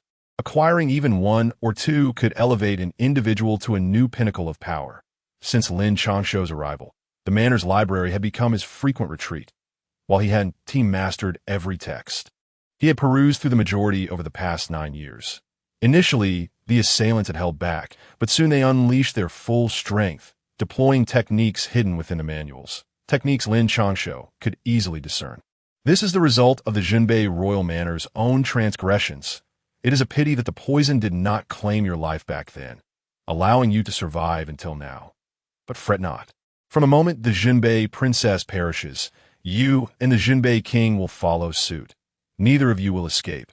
Lin Changshou's words pierced through the hearts of the assassins like a sharp blade, sending their breaths into disarray. Why waste breath on him? Let's eliminate this waste first, then deal with the Jinbei king. Their hatred for the Jinbei royal manor ran deep. They had once been the pride of their sect, the hope of the martial world. After their sect's destruction, they had become mere remnants, scorned and hunted like rats. The power of the Jinbei royal manor was too formidable, and the swift rise of the Great Shang left them bereft of even the basic resources needed for cultivation, forcing them into despicable acts for the wealthy. Today, they sought to reclaim their lost dignity by extinguishing Lin Changshou's life in the capital of the Great Shang, igniting the fuse for the downfall of both the Jinbei royal manor and the Great Shang. The leader's words acted as a signal, and in unison, the assassins lunged at Lin Changshou with deadly intent. The palpable murderous aura was so dense that even the cold wind hesitated to intrude, an oppressive force weighing heavily upon Lin Changshou. Regrettably, Lin Changshou's eyes glinted with frustration. These assassins were not the same as those he had encountered across vast distances. Against those foes, he could conceal his true strength. But with these adversaries, he dared not that he understood that a single misstep could lead to his body being torn apart by these once great talents, now turned into ravenous wolves. Die. The first black-clad assassin charged forward, his eyes glinting with fierce intent, his blade aimed directly at Lin Changshou's neck. Too slow. Lin Changshou furrowed his brow slightly, but in the next moment, he lowered his body abruptly, channeling his internal energy into his legs and executing a rapid series of steps. Almost vanishing from sight. Ground shrinking technique. Lin Changshou, you disgrace your lineage. After this initial attack missed its mark, one assassin's eyes blazed with fury as he fixated on Lin Changshou's agile footwork, bellowing in rage. At this moment, the secret techniques of his former sect, which he had never fully possessed, were now wielded against him by his enemies. Don't be hasty. I possess many skills. As long as you have the capability, I shall teach you slowly. Lin Changshou swung his blade, repelling the enemy before him while deftly evading another flurry of attacks, a cold smirk gracing his lips. Over the years, despite the damage to his foundation from the bronze cauldron within him, he had been gradually recovering, and his comprehension was significantly enhanced. While he might not master every technique entirely, he could effortlessly practice to an impressive degree. Die. The assassins, enraged by his taunts, intensified their assault, some even igniting their lifeblood to ensure Lin Changshou's demise today. With the first to ignite their lifeblood, a second followed suit, and the assassins, driven mad, unleashed their fury. The effects were evident as Lin Changshou finally sustained injuries amidst the relentless and fierce onslaught. Even with the advantages granted by the courtyard and his constantly moving muscles, he was still struck across the back, blood erupting forth and staining the pure white snow beneath him. He is injured. Let him perish. Seeing the wound on Lin Changshou's back, the assassins became even more frenzied, with all but the leader igniting their lifeblood. "Toc this heir perish. You are not worthy." Lin Changshou struck down the assassin who had wounded him, his expression remaining unchanged as if the blow had fallen upon someone else. In truth, his eyes sparkled with exhilaration. Had this injury occurred before entering the courtyard, it would have been grievous, perhaps even shattering bones. Yet now, while the wound appeared severe, he understood it was merely superficial, aided by the muscle movement within the courtyard, akin to an impenetrable iron shield. From this moment forth, Lin Changshou would no longer evade. He would strike back. Ever since his arrival in this world, he had often entered military camps and battlefields, transforming from an initial discomfort that made him nauseous to a final state of indifference. Even apathy towards the lives of his enemies, the Jinbei army. He had not mastered any grand techniques, but had learned one essential lesson: to fight with all his might on the battlefield. Those who feared death often perish swiftly, while he, unafraid of death, was destined to see his enemies fall. As blades grazed his body. Each time he was injured, he retaliated by severing an assassin's arm or thigh, even decapitating them.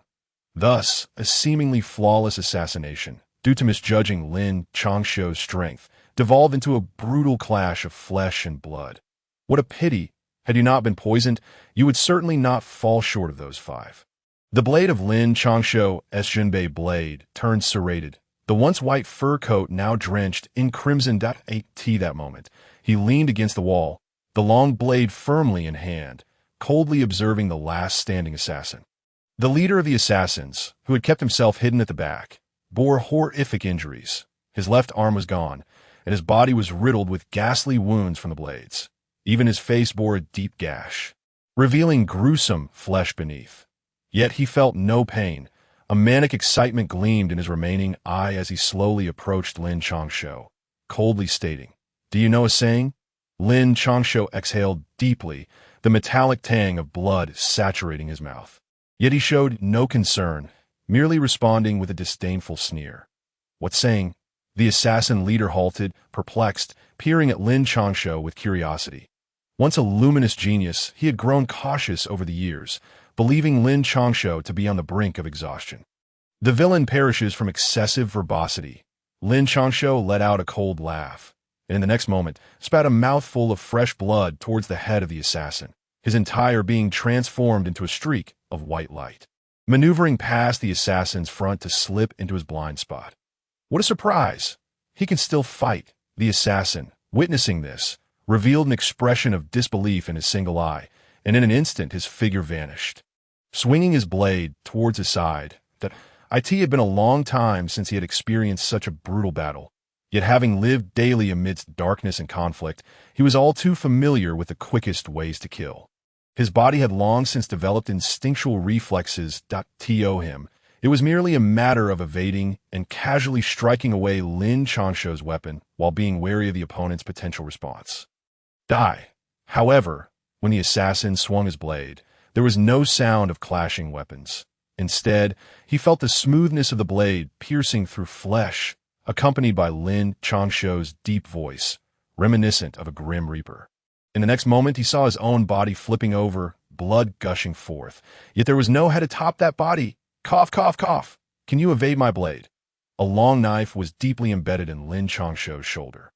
Enduring the pain, he discarded the weapon and, after spitting out a mouthful of blood, coldly gazed at the corpses strewn across the ground before saying with a chilling tone, "Are you not coming out? This is your last chance." At this moment, Lin Changshou did not relax. Rather, his seemingly languid body was taut with tension. After casting a disdainful glance towards the silent street, he let out a contemptuous snort. If this massacre were to be known to the world, it would undoubtedly slap them in the face, as the so-called wasteful heir could single-handedly slay 8 assassins of the lowest concentration, and the highest being a half-step master. As Lin Changshou's words fell, an elderly man clad in tattered robes, resembling a beggar, appeared on the street, cradling the earlier beggar girl in his arms. My uncle truly lacks any deterrent power. Even the invincible beggar Taoist has come out." Upon seeing the old Taoist's arrival, Lin Changshou's taut body instantly relaxed. He knew he could not defeat him. Had no one come today, death would have been inevitable. It is unavoidable. Honestly, I do not harbor much hatred for the Shattered Mountain Gate. After all, we made mistakes back then. However, the old Taoist has owed quite a few favors over the years, and by acting once, all those favors would be repaid. This is quite a profitable deal. Hearing this, the tattered Taoist displayed no hint of embarrassment, but instead gazed at the bloodied Lin Changshou with a sense of emotion. Brother Dog, regarding this invincible being beneath the Grandmaster level. Lin Changshou seriously regarded him for a moment before shouting hoarsely, "Woof, woof, woof!" As Lin Changshou's voice echoed, the large black dog instantly appeared before him.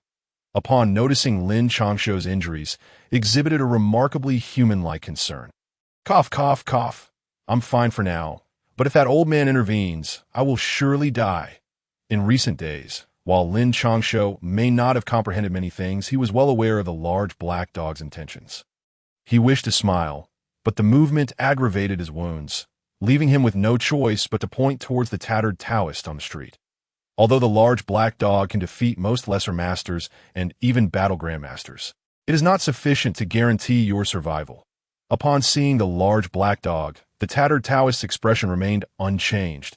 His deep, indifferent eyes surveyed Lin Changshou, then the large black dog, before shaking his head.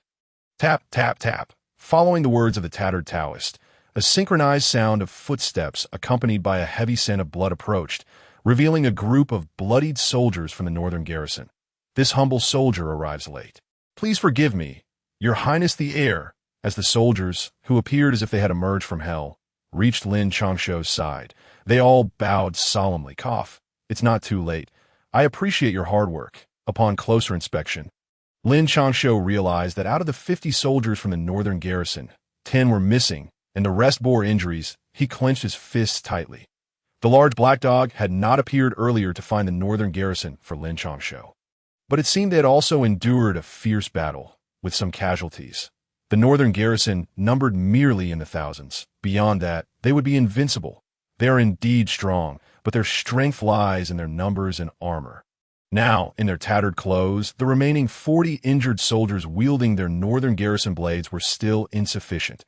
Upon seeing the northern garrison, the tattered Taoist remained indifferent, shaking his head, his gaze unchanged. Chapter 25. This heir is the soul of the army.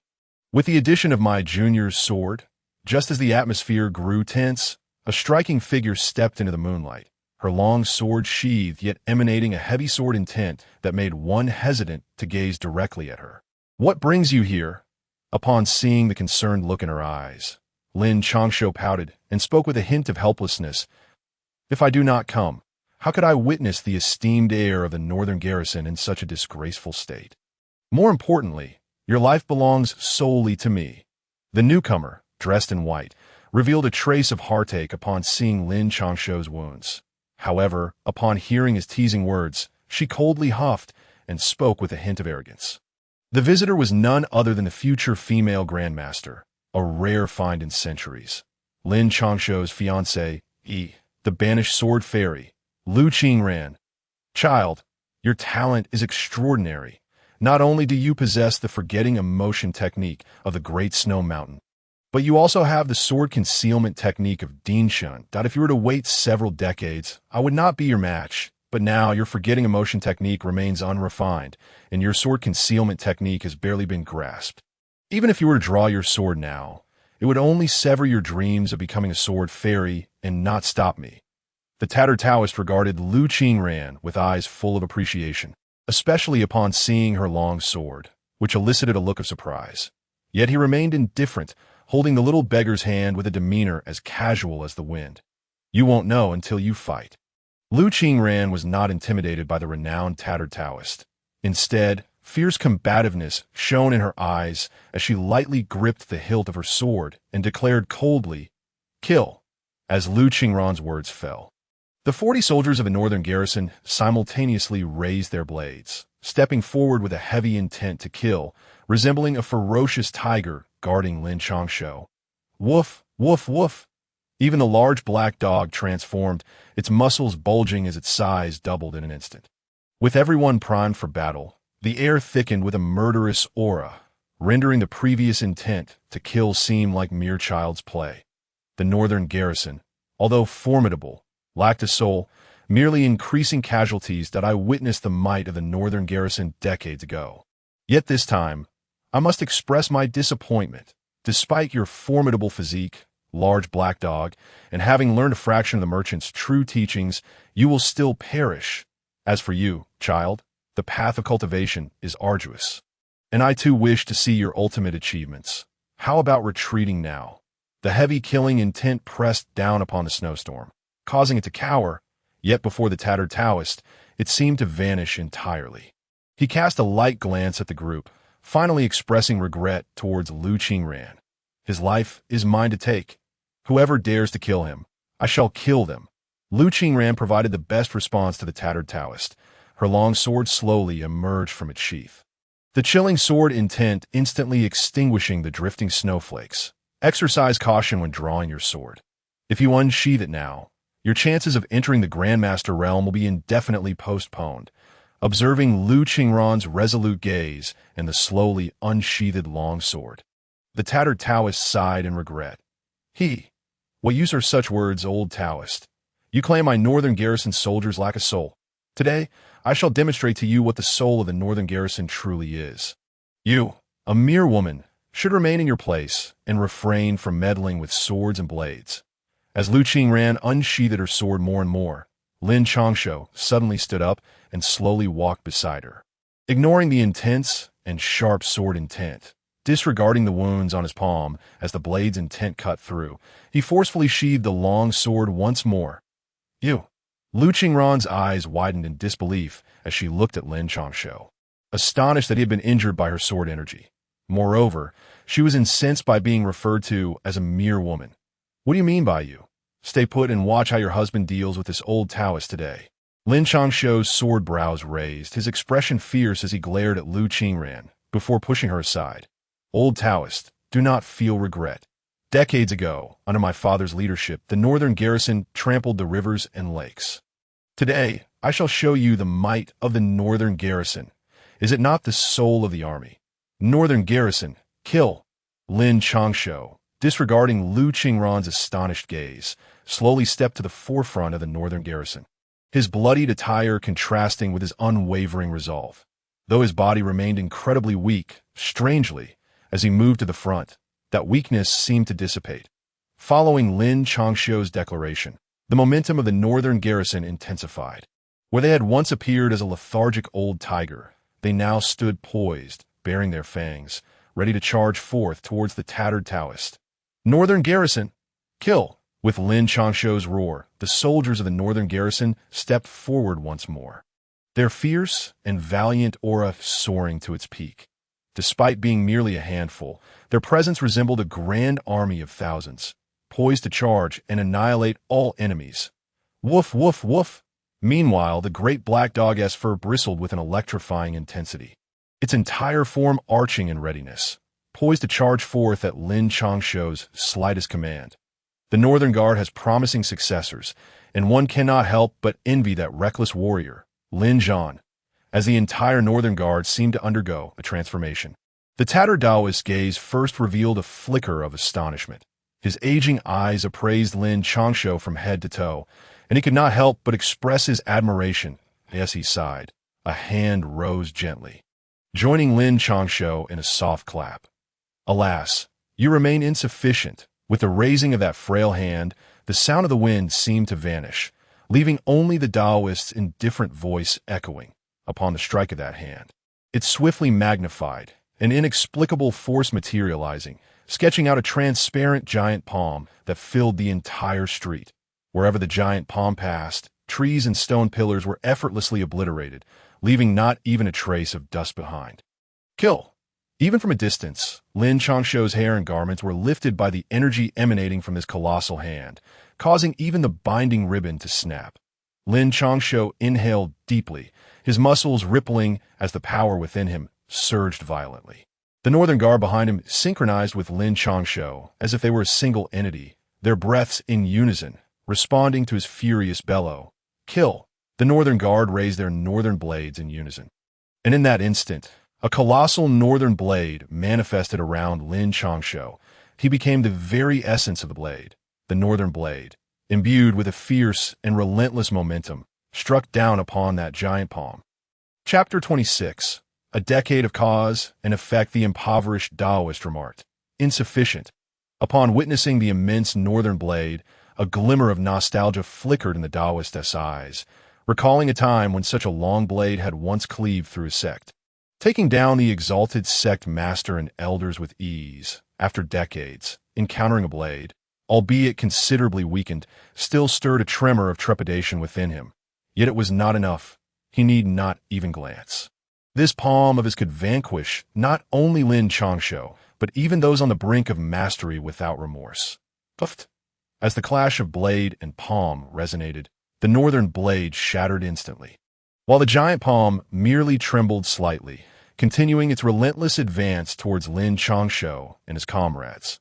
The backlash from the shattered northern blade sent Lin Changshou, the tip of the blade, hurtling backward, a spray of blood erupting midair, and with his defeat, the Northern Guard was scattered like leaves in a tempest. Many who wielded their swords found their hands transforming into a mist of blood. Vanishing into nothingness at this critical moment, the great black dog lunged forward, intercepting the giant palm. The price was steep, as the sound of shattering bones echoed throughout its form, collapsing beside Lin Changshou, its blood staining the pure white snow beneath. Yet the giant palm remained unwavering. Though diminished to a mere wisp, it was still insurmountable, leaving Lin Changshou and his allies with no path forward but to face inevitable doom. I declare, no one shall kill him. In this dire moment, the sound of a sword ringing resonated throughout the street, an aura of sharpness flooding the air. Trees and walls disintegrated into dust, and, as the sword light flared past, the giant palm finally vanished. Puffed. After releasing that strike, Lu Qingran fell to the ground, unable to grip her sword, a surge of blood staining her white garments. Taoist, I, Lin Changshou, vow today, should I survive, regardless of where you may be, or any force behind you, I shall bring about your ruin. Witnessing Lu Qingran's collapse, Lin Changshou's heart twisted painfully, his eyes burning with rage as he cradled her pallid form, his gaze coldly fixed upon the Taoist. His voice was quiet, devoid of emotion, yet it stirred an inexplicable unease within the Taoist, who had long witnessed the cycle of life and death, and now found himself unable to maintain his composure before Lin Changshou's resolve. What a pity, a radiant figure in the martial world, her sword now shattered here today. Had she the chance to recuperate, she could have ascended to the rank of Grandmaster with her forgetting emotion technique. Yet the world shall know no more of a female, sword immortal. The Taoist swiftly regained his composure, his gaze upon Lu Qingran filled with regret as he spoke. Senior, if you do not flee now, you shall never escape. Yet Lu Qingran, seemingly indifferent to the loss of her swordsmanship, lay in Lin Changshou's embrace, a hint of color returning to her pale cheeks, and calmly addressed the Taoist. If I could depart, I originally intended to strike merely once to settle this debt of human emotion, but now I must strike again, regardless of my sex righteousness. These blood debts ultimately rest upon Lin Changshou's shoulders. After this strike, whether he survives or not, he shall have no further ties to me, even if he seeks to attack. Upon hearing this, the Taoist slowly shook his head. He sensed powerful auras converging from afar. Yet he steadily raised his hand, the oppressive force intensifying with his gesture. What a pity! You were meant to be an unparalleled prodigy, yet poisoned in your youth, your foundation compromised, despite your efforts over the years. Astonishing all, you have only managed to reach the brink of a minor grandmaster. Yet, fate is cruel. Fairness is naught but a tale. You, Lin Changshou, shall be lost to the annals of history, just like your mother. Gazing into Lin Changshou's blood-red eyes, the Taoist lamented once more. Though his actions remained unchanged, the ominous aura only growing stronger. The transparent giant palm reemerged, filling the street, an entity devoid of malice, yet capable of extinguishing most powerful beings in existence. In this moment, whether the great black dog, Lu Qingran, Lin Changshou, or the Northern Guard, all found themselves bereft of strength to resist, helplessly watching the palm's imminent approach. Such audacity! After decades apart, this decrepit Taoist has become even more formidable. I shall witness how you intend to slay my heir. In this critical instant, a figure soared from the distance, appearing almost instantaneously beside Lin Changshou and his companions. The next moment, Uncle Dao, whose frame was not particularly stout, stood defiantly before the giant palm, his aura surging. Though it was disordered and riddled with wounds, it seemed as if he would shatter the very air itself as he swung one hand. A long spear materializing in his grasp. I shall slay you with this spear. With spear in hand, Uncle Dao's stature straightened, radiating the unique fierce aura of the Northern Guard, as he thrust the spear forth like a dragon charging towards the giant palm. Pop! A faint sound echoed in the air, and the giant palm surprisingly halted under the force of the spear. The two forces locked in a fierce struggle. Lin Changshou could see Uncle Dao's legs trembling with effort, the spear gradually bending under the strain. You remnants, it seems those fellows failed to stop you. Had it been a decade ago at your peak, you could have halted this palm. But now, with your broken body and damaged foundation, it is insufficient. The Taoist showed no surprise at Uncle Dao's appearance, remaining casually composed as he observed the fierce expression on Uncle Dao's face and calmly shook his head. Spare me your nonsense. The general should have heeded my advice back then, putting you down for good instead of leaving you alive. Uncle Dao's face flushed crimson, blood trickling from the corner of his mouth, and with a cold snort, he unleashed a torrent of curses. Today, the favor owed by the Northern King has been repaid. The Taoist's eyes widened, his gaze fixed upon Uncle Dao, and for the first time his voice displayed a ripple of emotion as he replied earnestly. Add me to that count. Meanwhile, Uncle Dao's spear began to bend under the immense pressure, emitting sounds of distress. Just as the spear was on the verge of giving way, Uncle Leg flashed past, wielding a northern blade that cleaved through the air, forcing the giant palm to retreat. Lin Changshou, today I sever the ties of cause and effect with you, while forging new ones that I await your return in 10 years. Should you fail to eliminate me within that time, I shall hunt you down. This child is left in your care, hoping you will, for her brother's sake, lend her a hand. As Uncle Leg appeared, the Taoist suddenly waved his hand, and the giant palm vanished in an instant, along with the Taoist's figure, leaving only his calm voice echoing in the ears of the gathered crowd. Chapter 27. Then you shall depart. 10 years. This foul Taoist shall not require a decade. Within 5 years, I shall claim your head.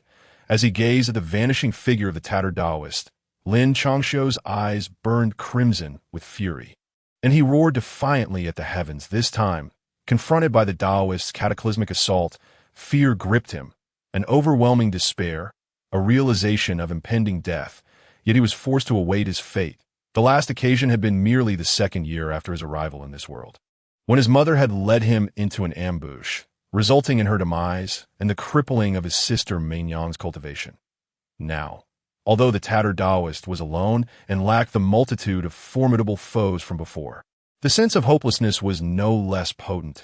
even intensifying Lin Changshou's trepidation. Behind him, the northern town army lay in death and disarray. Lu Qingran's swordsmanship lay shattered, and even the once mysterious and powerful black dog lay incapacitated. Had it not been for the timely arrival of Uncle Dao and the others, Lin Changshou dared not envision the outcome. But he had no intention of taking lethal action.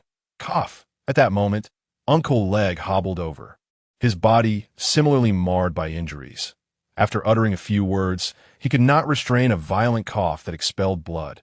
Regardless of the circumstances, he had taken action today, an unforgivable transgression. Lin Changshou, upon hearing this, was acutely aware that the other party had not indeed struck to kill. Even those seemingly gentle two palms had left his comrades wounded and incapacitated. But what of it? Now that the deed was done, regardless of the restraint in their actions, the enmity had been forged. Furthermore, the mention of his mother's fate provided Lin Changshou with ample justification to retaliate. Alas, what should he do next? At this juncture, Uncle Dao leaned against his spear, surveying the dismal scene before him, and let out a deep sigh. The northern town army, those who can fight, rise up, do not force yourselves. Hearing this, Lin Changshou gritted his teeth against the searing pain in his body, lifted Lu Qingran, and coldly addressed the remaining northern town soldiers, for the sake of the young master's command. With Lin Changshou's words, a dozen or so soldiers of the northern town struggled to their feet, while the others, despite their efforts, could only helplessly collapse. Uncle Dao, Uncle Leg, I have always been curious about something, Lin Changshou remarked with a satisfied nod. The reputation of the northern town army was forged through blood and sacrifice. Those fearing death or suffering had never found a place among them. He turned his gaze towards the two, who appeared weak but resolute. Young master, we never intended to deceive you. Consult the general, for he forbade us from divulging this. Uncle Dao and Uncle Leg exchanged glances before decisively shifting the blame, their expressions reflecting a profound sense of grievance. That is not what I inquired about. I have always known you are experts. I merely wondered, Uncle Dao, why you wield a spear, and Uncle Leg, why you favor a sword. Lin Changshou shot them an exasperated look, having already encountered their shameless demeanor during their arduous journey.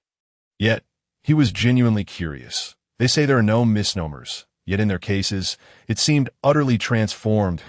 It's strange for me to use a spear. Is it not equally peculiar for me to wield a sword? Lin Changshou's inquiry was met with incredulous stares from the two, as if he were a fool. All right, you are formidable. Then I implore you to assist me in transporting the wounded. Lu Qingran and the black dog should be taken to the academy, while the brothers of the northern town army need to be sent to the finest medical facility.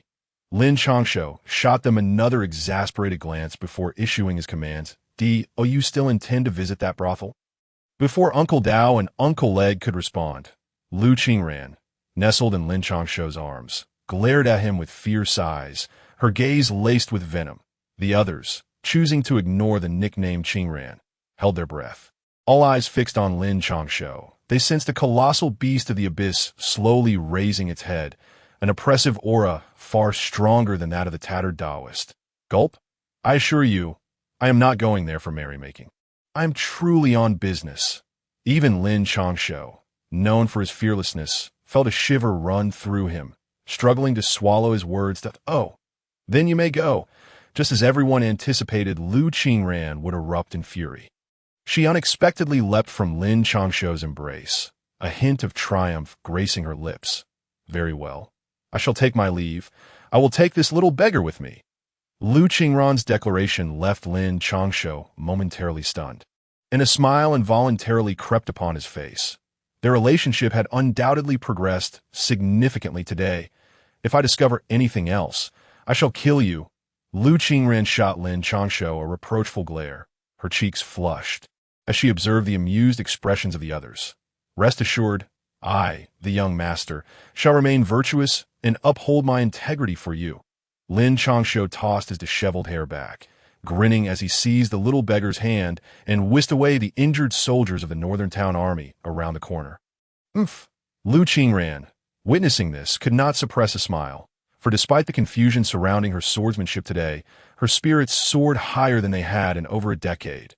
Meanwhile, as Lin Changshou departed the blood-soaked streets, his expression darkened as he realized he would be ambushed in the capital, and even during the long journey, attacks had been relentless. Yet he had never anticipated such a swift and ferocious onslaught, one that left his life hanging by a thread. Most critically, reinforcements were still absent. The shadows he had covertly assembled had already dispersed throughout the capital before his entry into the academy. Some infiltrated the Qinghua Pavilion, while others blended into the city's life, ensuring that even amidst this chaos, the shadows would remain vigilant. Even the Northern Town Army and Uncle Dao had shown up, yet their absence was conspicuous. This was inherently abnormal. The fact that the Northern Town Army and Uncle Dao bore injuries only intensified Lin Changshou's resolve. He clenched his fists, fervently hoping that his shadows would not be annihilated. "Young master, we were intercepted by the court's men. Many of our brothers have been injured, and several have already been captured." Just as Lin Changshou pondered the fate of his shadows, a faint voice reached his ears, prompting him to furrow his brows and subtly nod. He gestured discreetly with his hand. Captured shadows? The court? Those referred to as the court by the shadows were certainly not mere insignificant figures. Lin Changshou's gaze instinctively shifted toward the palace, a glint of coldness flickering in his eyes. Did that individual intend to strike against the northern frontier? Yet at this moment, Lin Changshou had no means to investigate further. He could only maintain a grim demeanor, one hand clutching the little beggar, as he led the bloodied soldiers toward the Qinghua Pavilion. The attack he had faced today was not without forewarning, and all signs pointed towards the Qinghua Pavilion. His purpose in going there was twofold: to assert his authority and to discern whether the individuals within might reveal their true intentions. Chapter 28. Stand firm and do not move. This young master will elucidate his meaning. As Lin Changshou approached the Qinghua Pavilion, he had scarcely entered when he heard Luo Feng's arrogant remarks, prompting him to rest the northern town blade upon his shoulder and stride forward. What the hell is going on? How dare this man wield a weapon in the capital at night? Shoo, lower your voice. Be careful lest your head roll. This is the young master of the northern town. Today promises a grand spectacle. Isn't the young master of the northern town supposed to be confined within the academy? How come he emerges bloodied and battered? Did you not notice the group of reapers behind him, each of them injured? The capital is in for quite the uproar now that the young master has been harmed. Lin Changshou's blood-stained attire drew gasps of disbelief from the gathered crowd within the Qinghua Pavilion's hall, their faces reflecting a myriad of astonishment up in the private room on the second floor. Menyang nearly dashed down, but was halted by Shangnan, his expression seething with anger, yet firmly restrained. "Sister Menyang, you cannot appear too close to Changshou in public just yet," Shangnan murmured as he held her back. I understand," Menyang replied, her gaze unwaveringly fixed on Lin Changshou, her eyes brimming with unshed tears. When had her little young master ever sustained such injuries? A bold thought began to take root in her mind, to take her little young master back to the northern frontier. Come what may. Once there, she could not believe anyone would dare harm him. "Your Highness!" Upon seeing Lin Changshou's arrival, Li San let out a long breath, confessing that facing the formidable Luo Feng of the capital had genuinely instilled a measure of fear within him. This was not the second son, Luo Fei, but rather the legitimate heir of the right minister, destined to inherit the legacy of the Luo family. What on earth is happening with this man? Lin Changshou casually waved his hand. The shadow disguised as a servant had already relayed the situation upon his entry, and he chose a chair to sit down. "You will provide food for me and my brothers behind," Lin Changshou ordered, not even sparing a glance at Luo Feng, instead pointing at Zhang Kun, who stood behind Luo Feng, his expression dark as thunder. "I am the legitimate son of the capital prefect. Why should I serve you?" The words escaped Lin Changshou's lips, silencing the room. Luo Feng maintained a neutral expression, while Zhang Kun, incensed, pointed an accusatory finger at Lin Changshou. Should Lin Changshou be the only one receiving food? Zhang Kun might have tolerated it, for after all, he was the esteemed young master of the northern town, a pinnacle figure in Shang. But why should he be compelled to cater to those soldiers? That was a blatant humiliation. Should he comply, how could he possibly hold his head high in the capital thereafter? "You come here. This young master will clarify why." Upon hearing this, Lin Changshou smiled, gesturing warmly to Zhang Kun. Your Highness, it would be best to speak your mind openly. This hesitation is rather unbecoming. Observing this, Zhang Kun faltered, intimidated by Lin Changshou's blood-soaked visage, exuding an aura of chilling menace. He dared not approach and instead sought the assistance of Luo Feng, who, with a faint smile, fixed his gaze upon Lin Changshou, commanding, "Hand me that wine jug." Lin Changshou offered no reply. Instead, he beckoned to a nearby servant. The servant, grinning widely, promptly presented the wine jug, fully aware of their young master's character. Having grown up alongside him, Lin Changshou, the son of the Right Chancellor, represents the esteemed Right Chancellor's household. When had Luo Feng ever been so disregarded, especially in such a public setting? Clenching his fists, he glared icily at Lin Changshou, determined to leverage the Right Chancellor's influence to compel Lin Changshou to yield, at the very least, not to treat him with such disdain. What are you, to act so brazenly? Do you take my leniency for weakness? To his astonishment, Lin Changshou drained the wine jug in one swift motion and hurled it towards Luo Feng's head. Should it strike, it would surely leave Luo Feng bloodied and possibly even unconscious. Given his mere foundation establishment cultivation, impudent, just then, a figure appeared before Luo Feng, seizing the wine jug with undeniable prowess, revealing a mastery at the returning Unity realm. The crowd was now eager for a spectacle, uncertain whether Luo Feng or the newly arrived noble would emerge victorious. As they watched, a mix of intrigue and trepidation washed over the onlookers, their gazes shifting between the brooding Luo Feng and Lin Changshou, who had once again grasped the wine jug. Cut him down! As the spectators anticipated Lin Changshou's response, he merely waved his hand dismissively, his tone devoid of warmth. You dare, Lin Changshou? Luo Feng's eyes widened in disbelief, glaring at Lin Changshou in a low hiss. Yet Lin Changshou paid him no heed, instead commanding the 10-odd soldiers of the Northern Guard to charge forth, their figures a blur of blood-red fury. Kill! With that terse command, the glint of blades flashed, and the burly man shielding Luo Feng attempted to resist, but his efforts were futile. He was swiftly dispatched by the Northern Guard's sword. Lin Changshou, are you declaring war against the Right Chancellor's estate? Strangely, despite the combat occurring so close to Luo Feng, it did not involve him at all. Only the blood of the slain man splattered across Luo Feng, leaving him in a wretched state. Stand still. Do not move. Remarkably, Lin Changshou remained entirely unperturbed. As if Luo Feng's threats were of no consequence, he pointed at Luo Feng, his voice cold. What are you doing? This is the capital, not the northern territories. Upon meeting Lin Changshou's indifferent gaze, Luo Feng panicked. He recognized that coldness from his father, an unsettling detachment towards life itself.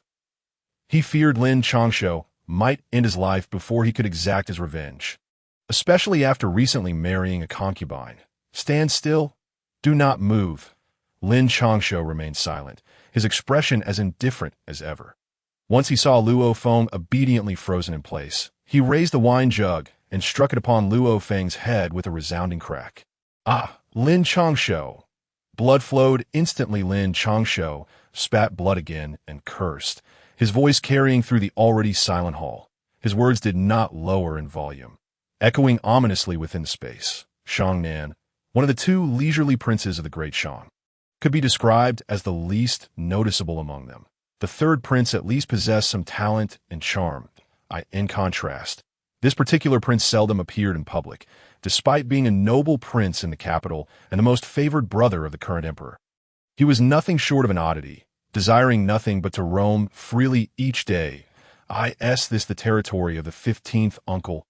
The third prince, who had just begun to rise, stumbled back in shock upon hearing this news. At that moment, not only was the third prince astonished, but even Luo Feng and Zhang Kun were taken aback, gripped by fear. They had assumed that Lin Changshou's presence indicated this was his domain, having come specifically to instigate trouble. Some of their family members had even made other arrangements, only to realize that this place belonged to the 15th virtuous king. This revelation sent cold sweat cascading down the brows of those with ulterior motives. Do you believe me or not? Your 15th uncle is watching from above. Damn it, Shangnan, If you keep watching the show, I might just kill your nephew. Lin Changshou glared at the third prince with irritation. And finally, unable to contain his fury, hurled a wine jug towards the private box where Shang ate to scrutinize the old monk with a gaze akin to that of a predator eyeing its prey, ultimately shaking his head and stating, "No need to kill him. Just restrain him. The northern garrison will assist you."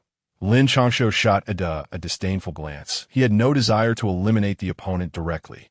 That would be far too cumbersome. That's simple enough. He is merely a minor master at his peak. Upon hearing this, Ada breathed a sigh of relief, his aura suddenly surging as his hands swiftly moved towards the old monk. "Why must you resort to such measures?"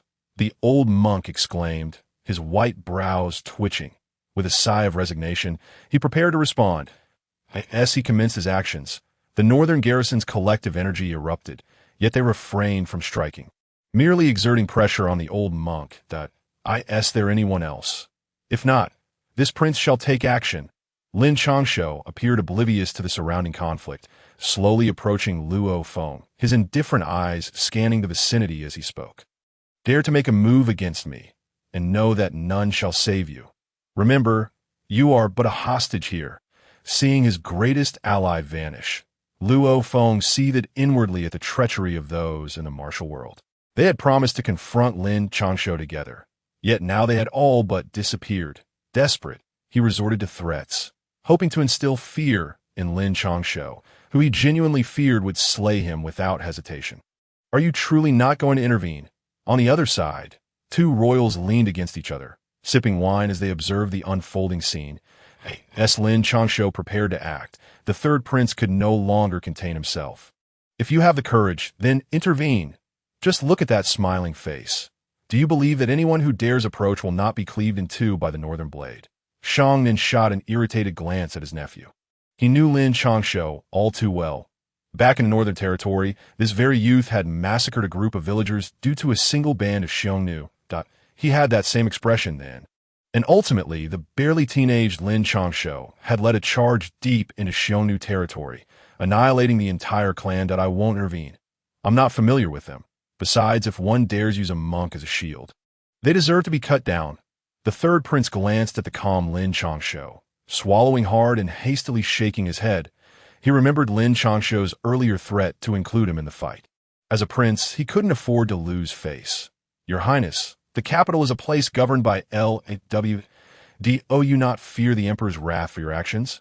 Ultimately, Zhang Kun, though trembling, managed to voice his concerns. "When I was ambushed, who spoke of law to me? If my memory serves me right, your father is the governor of the capital, yes? Do not rush. Once I am done here, you may seek him out." Lin Changshou cast a cold glance at Zhang Kun before. In the next moment, he brought the back of his blade down with great force, eliciting a chorus of screams. "Lin Changshou, you shall not escape retribution. How can you survive this day?" Luo Feng's leg was severed, the bone protruding grotesquely through flesh. Having never endured such agony, he lost his rationality, his eyes bloodshot as he roared at Lin Changshou. "Do not be hasty. Remember your words." Lin Changshou replied with a smile, striking again, breaking Luo Feng's other leg, his screams reverberating throughout the hall. You dare." Zhang Kun was left in shock, collapsing to the ground. Terror written across his face as he stared at Lin Changshou. "How dare you? Indeed, how dare you lay a hand on this prince?" Before Zhang Kun could finish, Lin Changshou interrupted, appearing beside him in an instant. With a forceful motion, accompanied by a series of cracking sounds and Zhang Kun's cries, his legs were rendered useless. "Have you finished venting your anger, Your Highness? Once you are done, I shall step in." Just as everyone anticipated that Lin Changshou would deliver a fatal blow, he too had intended to do so, raising the northern blade. However, at that moment, the distinct voice of the eunuch Wang echoed in his ears, compelling Lin Changshou to halt. He understood this was the limit of what he could accomplish. Any further actions were currently impossible, and the eunuch and his retinue had undoubtedly been waiting outside for quite some time. "Imperial decree has arrived." As Lin Changshou ceased his assault, a sharp voice rang out from outside, followed by eunuch Wang and a group of guards entering slowly. "Long live the emperor!" As eunuch Wang and his entourage entered, The crowd bowed in respect, chanting praises, save for the anguished cries of Luo Feng and Zhang Kun. Your Highness, the Emperor commands your immediate return to the estate. You must attend the morning court tomorrow. Just as everyone expected Eunuch Wang to deliver a lengthy address, he approached Lin Changshou with a friendly demeanor, stating, I wish to report. The heir of the Northern King has taken a life. Slaying an official of the court. Before Lin Changshou could respond, an unharmonious voice erupted, as Luo Feng, with a distorted expression, pointed an accusing finger at Lin Changshou, shouting in rage. Rest assured, I shall convey Lord Luo's words. Eunuch Wang nodded at Lin Changshou, seemingly ignoring Luo Feng's injuries, and with a faint smile, he turned to leave as for the others. Even the third prince and Shang Nen merely offered a respectful bow, while the monk did not even spare a glance. You are fortunate indeed. Today, I nearly ended your lives, along with those lurking in the shadows of the martial world. Remember my face, for henceforth, anyone who dares provoke me shall serve as your cautionary tale. After Eunuch Wang departed, Lin Changshou cast a cold glance at Luo Feng and Zhang Kun, surveyed the varied expressions of the guests, and after speaking loudly, turned to leave with his entourage. Is he truly just leaving like that? The third prince was stunned, having witnessed Lin Changshou confront the eldest son of the chancellor and the governor's heir, yet he simply walked away. What else is there to do? If you wish to see a spectacle, join me for court tomorrow. I suspect it will be quite entertaining. Shang Nan, unfazed, stretched lazily before abruptly turning to inquire. Chapter 32. Uncle Tsang, the Northern King's residence, served as the king's abode in the capital. Yet, ironically, aside from the king residing there for a year at the outset, the place had languished in neglect for decades. Had it not been for the guards leading the way, Lin Changshou, the master of this house, would scarcely have known where his own front door lay. Oh my, Your Highness, how could you be so injured? Who did this to you? Upon entering the Northern King's gates, Lin Changshou was suddenly embraced by a frail old man with white hair, tears streaming from his murky eyes. Uncle Tsang, what brings you here? Initially, Lin Changshou assumed it was that audacious assassin, but upon closer inspection, he was filled with delight and grasped the old man's arms with surprise. This old man was the second person Lin Changshou trusted in the royal residence, after Mainyang, during his venture into Xiongnu territory. Had it not been for Uncle Tsang leading a desperate charge to save him, he might have perished in that icy wasteland. Yet, after that year, Uncle Tsang seemed to vanish, always stating he was on a mission. Who would have guessed he was here now? Come inside, quickly. Where are those two cripples? How could they fail to protect you? That scoundrel has done this to you. I shall see to it that he pays. Hearing this, Uncle Tsang sighed, his gaze scanning the wounds on Lin Changshou's body, and upon seeing the exposed bone, a fierce killing intent emanated from his hunched figure, causing even the royal guards to instinctively grip their blades. Ah, it's nothing. Let us go inside. I sent Uncle Leg out on an errand. Lin Changshou firmly grasped the old man, dragging him inside. Uncle Tsang was not an exceptional fighter, merely a battle-hardened veteran whose foundation had been shattered in his youth. Yet he was utterly loyal. If anyone else claimed they would avenge him, Lin Changshou might have doubted them, but he trusted Uncle Tsang that he knew that once he named the culprit, Uncle Tsang would wield the northern blade against them, even if it meant defying the emperor. Have someone investigate the identity of that little beggar before stepping into the master bedroom, Lin Changshou whispered.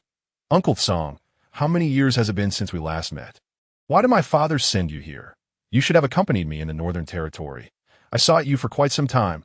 After speaking, Lin Changshou pulled Uncle Tsang into the bedroom, where a maid had already prepared wine. Let us not discuss that now. Quickly tend to your wounds. That I was puzzled as to why a royal physician had come, never imagining it was you who was injured. Yet Uncle Tsang ignored this, stepping out to instruct the maid to fetch the royal physician. Once everything was settled, he finally sat beside Lin Changshou. All right, Uncle Tsang, are you fine now? Quickly tell me, how did you end up in the capital? Lin Changshou asked, smiling as he poured himself a drink. What else could I do? It was because the young lady wished to come to study, and the general said it wouldn't do to send her without someone from our side. So they brought me along. They even mentioned that this place is a den of dragons and tigers. To assert that there are no trustworthy individuals is unacceptable. However, it was only upon my arrival that I realized I had been deceived. Was this an invitation to come here for retirement? If I had known this would be the outcome, I would have preferred to slay more Huns in the northern frontier, even if it meant dying there rather than here. Uncle Tsang, without the slightest pretense, downed his drink and, filled with indignation, expressed his views that this old soldier. Engaging the Huns in the north was a matter of pride, yet he could not accept the notion of coming here to retire. Has my elder sister been here? Where has she gone now? The once cheerful Lin Changshou, upon hearing mention of the eldest lady, immediately spat out his drink, his face a mask of astonishment. That you're unaware? When we departed, it was the general who personally saw us off AS for where the eldest lady is now. I truly do not know. After spending 3 years in the academy, she suddenly declared her intention to seek training elsewhere. You know her temperament. I could hardly stop her, I wrote to the general, who advised me not to concern myself with it, and so I have merely been drifting through my days. Uncle Tsang was long accustomed to Lin Changshou's peculiar demeanor. Back in the northern frontier, Lin Changshou had been utterly unruly, but whenever the eldest lady intervened, he was as obedient as a lamb. How intriguing, old man. What are you up to upon hearing this? Lin Changshou frowned. That eldest sister is a celestial being. If Lu Qingran's talent is a rare occurrence in centuries, then Lin Changshou has every reason to believe that his sister surpasses Lu Qingran by several magnitudes, though she is cold and rarely acknowledged. Thus, Lin Changshou reminisced with Uncle Tsang while sipping his drink until the imperial physician arrived to treat his wounds, marking the conclusion of their conversation. Perhaps due to the exhaustion and peril of the day, Lin Changshou fell asleep immediately after his injuries were tended to, only to be awakened by Uncle Tsang during the morning court session. Young master, you ought to dress more appropriately for your first court appearance. Shall I fetch the general's official robes for you? Uncle Tsang exclaimed as he observed Lin Changshou being attended to by maidservants. You mustn't. I'm already in enough trouble. I currently hold no official position, and if you dare send for my father's attire, do you believe those fellows want to devour me? Lin Changshou shook his head vigorously. Although he was a young master, that title bore no weight in terms of authority. Then what will you wear? Let me see if there are other garments. My young master's first appearance in court must dazzle everyone. Uncle Tsang paused, then quickly realized and sought out clothing. For all of Lin Changshou's belongings were at the academy. Don't bother, just let me wear that. Today, I am not the one who has been reported. I am here to lament and to present my grievances to the emperor. Lin Changshou pointed at the blood-stained clothes on the chair and coldly declared. Once Lin Changshou had prepared himself, he outright refused the sedan chair and instead mounted a chestnut steed, leading a group of guards towards the imperial palace. Speaking of which, uncle, must we really leave this early? The sky hasn't yet brightened. And in this frigid weather, wouldn't it be better to sit in the sedan rather than be paraded about like a monkey by these fellows? Meanwhile, at the palace gates, a crowd had gathered. The third prince leaned against the wall, looking somewhat drowsy and expressing his dissatisfaction to Shang and beside him. Why be afraid of their gaze? Don't you find them amusing? They dare greet me while they're cautious around you. Do you believe that among them, they've concocted thousands of reasons for our presence here? Shangnan, hands tucked into his sleeves, snorted disdainfully. Let them think whatever they wish. My sole purpose today is to accompany the uncle and enjoy the spectacle. The third prince shook his head helplessly. He had no means to influence what these people thought, especially since he couldn't even command his own guards. Chapter 33. He wants to harm me. He has arrived. Why is he riding a horse and carrying a blade? Humph, he is merely an uncultured lout. Much like that brute. As the sound of galloping hooves echoed, Lin Changshou, clad in blood-stained garments and astride a chestnut horse, came into view. The protagonist of this drama has arrived. I must say he looks quite dashing. Shangnan, nearly frozen in the corner, wiped his nose and smirked, resembling a petty rogue. How I wish I could be as carefree as him.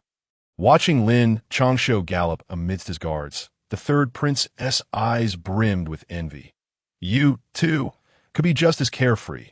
After all, you're a dandy, but are you willing to embrace that? Shangnan glanced at his nephew, who was rumored to be as aimless as himself, if not worse off. The third prince hesitated, a flicker of astonishment flashing in his eyes before he expertly concealed, not regard me with such eyes. There are many fools in this world, yet plenty of wise individuals as well. Let us not forget we are in the capital. Your status is royal. Come, draw closer to witness the grand performance. Shang Nan cast a knowing glance at the third prince. Then, without waiting for a reply, he made his way toward Lin Changshou. 15th uncle, you don't seem to match the tales circulating outside. The third prince observed Shang Nan's retreating figure, his eyes gleaming with intrigue as he silently pondered. The imperial palace is a sacred place. One cannot ride horses recklessly. Have your elders not taught you proper decorum? On the other side, Lin Changshou perched atop his horse, dozing, only to awaken as the steed came to a halt. He opened his eyes to see a middle-aged man glaring at him with an air of authority, angrily demanding, "Who are you?" The man's expression suggested Lin Changshou had committed some unforgivable transgression that had been discovered, and as the man's words fell, almost all officials turned their gazes toward them. Their expressions varied. "Who are you?" Lin Changshou scrutinized the man from head to toe, then glanced at his official robes, but quickly dismissed the attempt to decipher them, frowning as he inquired, "I am an official of the Great Shang." The middle-aged man straightened his posture upon seeing Lin Changshou's indifference. He had no genuine intention of causing trouble for Lin Changshou. He merely sought to gain some favor by appearing assertive in the presence of the rising star. Knowing Lin Changshou had incurred the displeasure of both the right minister and the chief of the capital. Even if Lin Changshou were to retaliate, he would not suffer greatly, as he could at least cultivate a reputation for integrity and resistance to power. Alas, this young master is so frightened by your presence that I can hardly breathe. Yet before the middle-aged man could relish his ambitions, he witnessed Lin Changshou, who had been so carefree moments ago, suddenly turn pale, gasping in apparent agony. Your Highness, are you unwell?" Before the official could react, the guards rushed to Lin Changshou's side, their expressions filled with concern. "He intends to harm this young master." Lin Changshou's face was ashen, breath faint, as he pointed at the bewildered official. "Seize him and await the emperor's decree." The lead guard's expression hardened as he glared at the middle-aged official, commanding coldly to in the next moment. A throng of imperial guards descended upon the unsuspecting official like a pack of ravenous wolves, pinning him down without hesitation. They cared not whether the official truly harbored ill intentions. Their orders were clear: protect the son of the Duke of North Town. And since Lin Changshou had accused the man of malice, they could not let him escape, especially given their idle status in the capital. "What are you doing?" "I am an official of the Great Shang. I am..." The middle-aged official, overwhelmed with fear, shouted, but he never managed to reveal his true position before being seized and silenced by the eager guards. "Goodness, it can be done this way. I've learned something new." Meanwhile, Shang Nan, witnessing the entire spectacle, looked on in disbelief. If this official sought trouble, everyone understood the implications, even if he might resort to extreme measures to assert his point. However, the notion that he would directly attempt to harm Lin Changshou was utterly inconceivable. Though Lin Changshou's methods were somewhat underhanded, even as a friend, Shang Nan found it difficult to watch. Is there no one to intervene? Meanwhile, Lin Changshou winked at the astonished Shang Nan, then turned his eyes toward the surrounding officials, adopting an expression of vulnerability, as if to say, "Do not frighten me." What a disgraceful act, truly shameful. The remaining officials were rendered speechless. The entirety of the court could not possibly be composed solely of the right minister's faction. There were those of opposing, neutral, and even military affiliations present. Yet upon meeting Lin Changshou's gaze, they all averted their eyes, fearful of attracting the ire of this audacious individual. "Please, esteemed officials, within." At that moment, the heavy gates of the palace creaked open, revealing rows of armored soldiers standing at attention while several eunuchs, smiling broadly, addressed the crowd. "Let us proceed. We are here to witness the spectacle. Do not let me lose face today." At that moment, Lin Changshou dismounted and drifted into the imperial palace. Before he could fully grasp the surroundings, he heard Shang Nan's voice echoing, "You truly have too much leisure." Turning to look, Lin Changshou spotted Shang Nan and the third prince standing not far from him. both wearing encouraging expressions, which made Lin Changshou grit his teeth in frustration. After casting a fierce glare at the two, he hastened forward. Is Lin Changshou to face this alone? Observing Lin Changshou's retreating figure, the third prince sighed in admiration. Nonsense about facing it alone. The court is not solely filled with those on the right chancellor's side. There are many who oppose them. Besides, do you think the king of the north has no subordinates here? Shangnan scoffed, glancing at several officials with eager eyes, muttering disdainfully. Those generals? But they currently wield no real power. The third prince paused, recalling the few prominent generals who had remained in the capital after fighting alongside the king of the north, only to shake his head in disappointment. Alas, truly, without support, one cannot thrive. Who told you that old subordinates would genuinely help? Who said that assistance in the military must come from within the military? Observing the frown on the third prince's face, Shangnan sighed and shook his head. Although this prince was intelligent, his shortcomings were glaring.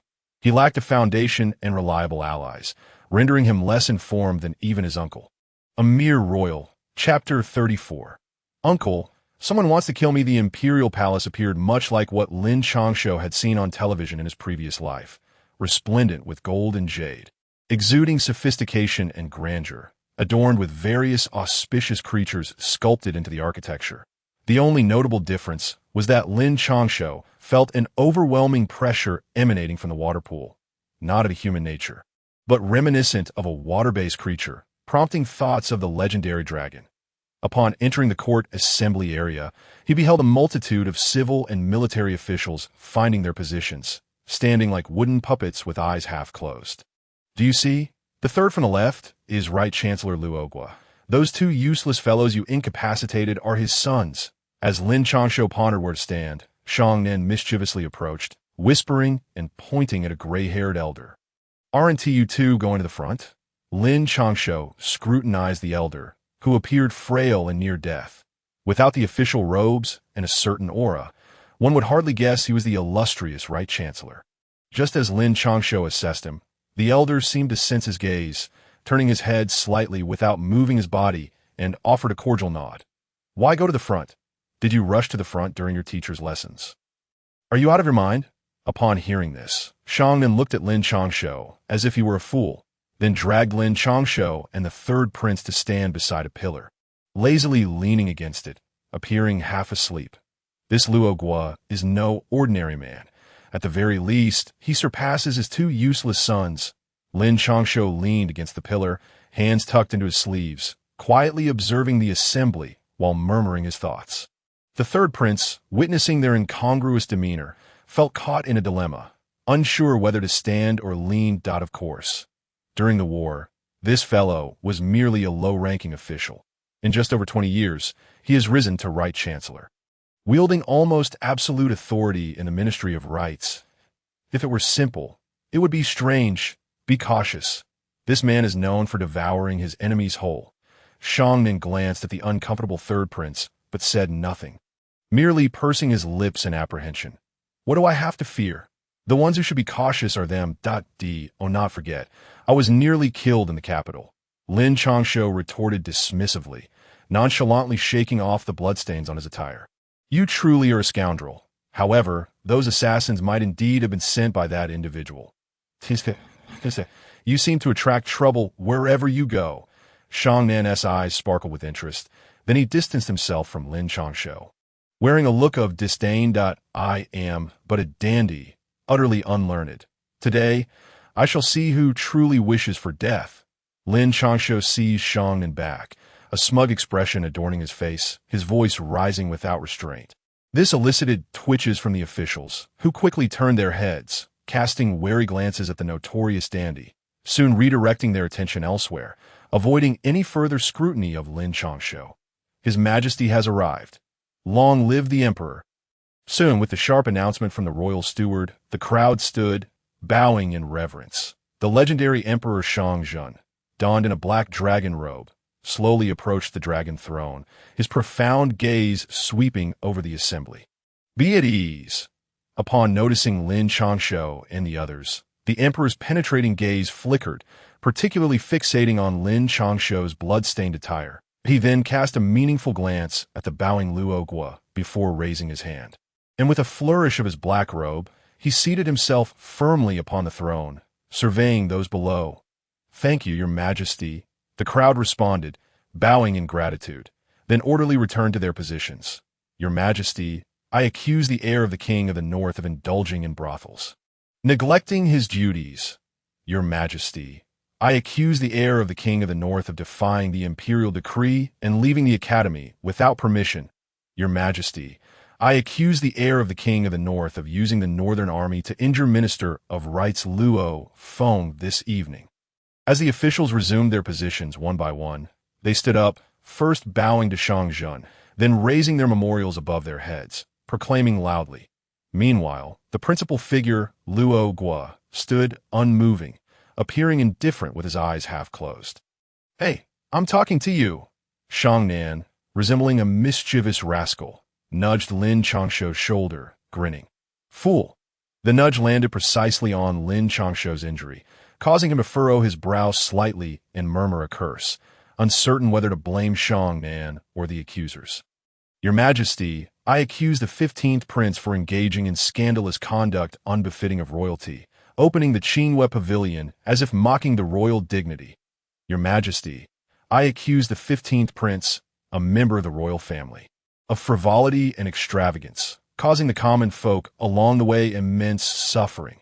Your Majesty, I accuse..." At this moment, just as Shang was about to retaliate, he heard a chorus of accusations ringing throughout the court. And this time, the focus fell squarely upon him.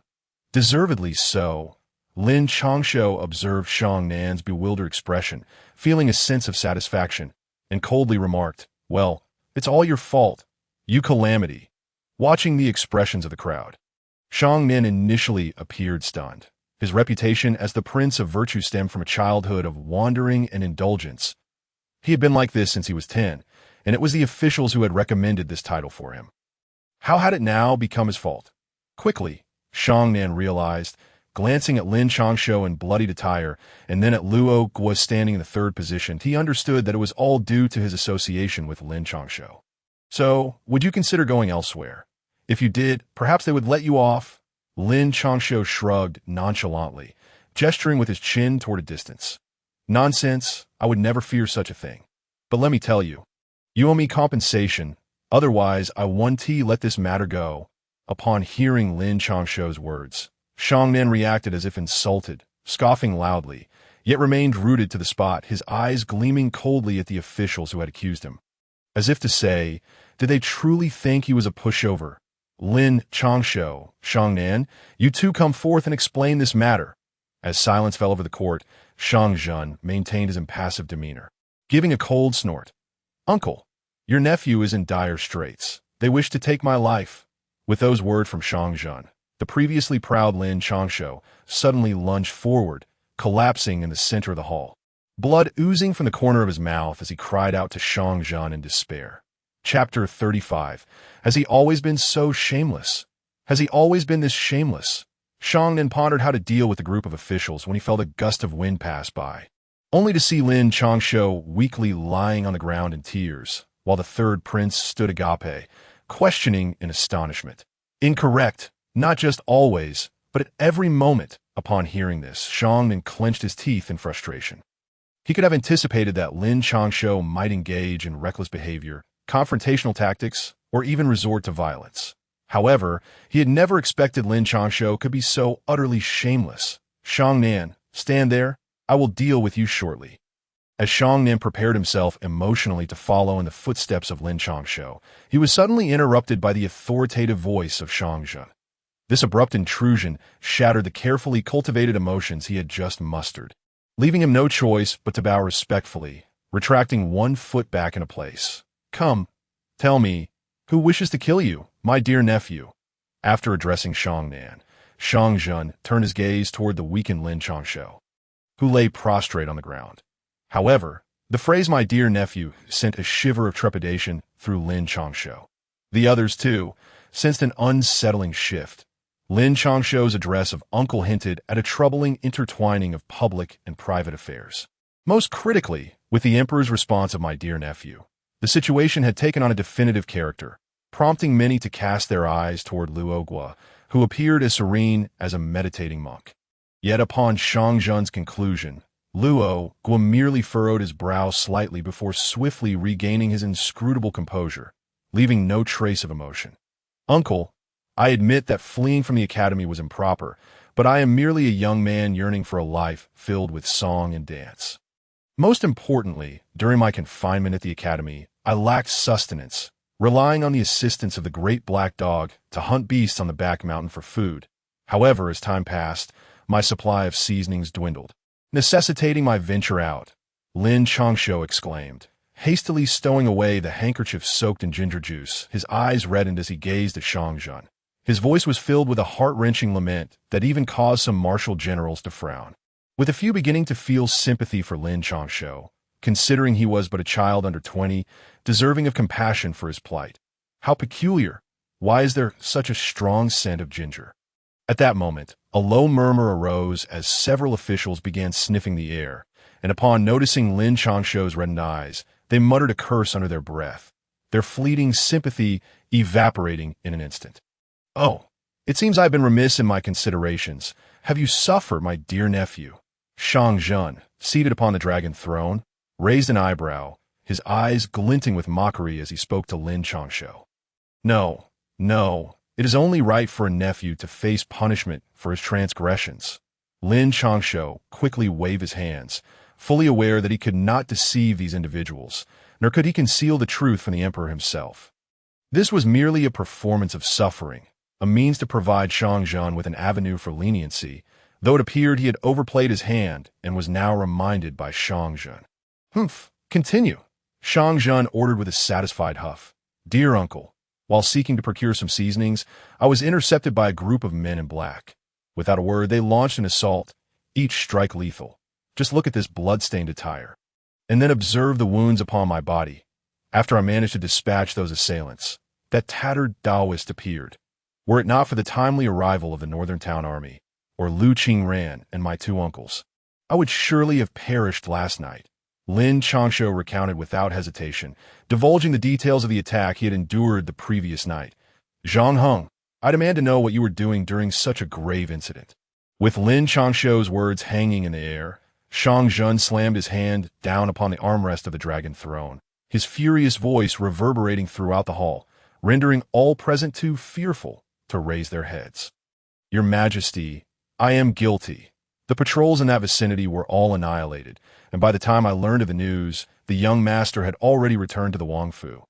Please, Your Majesty, impose your punishment." Zhang Heng, the capital's prefect, boldly prostrated himself and repeatedly bowed his head. "Annihilated?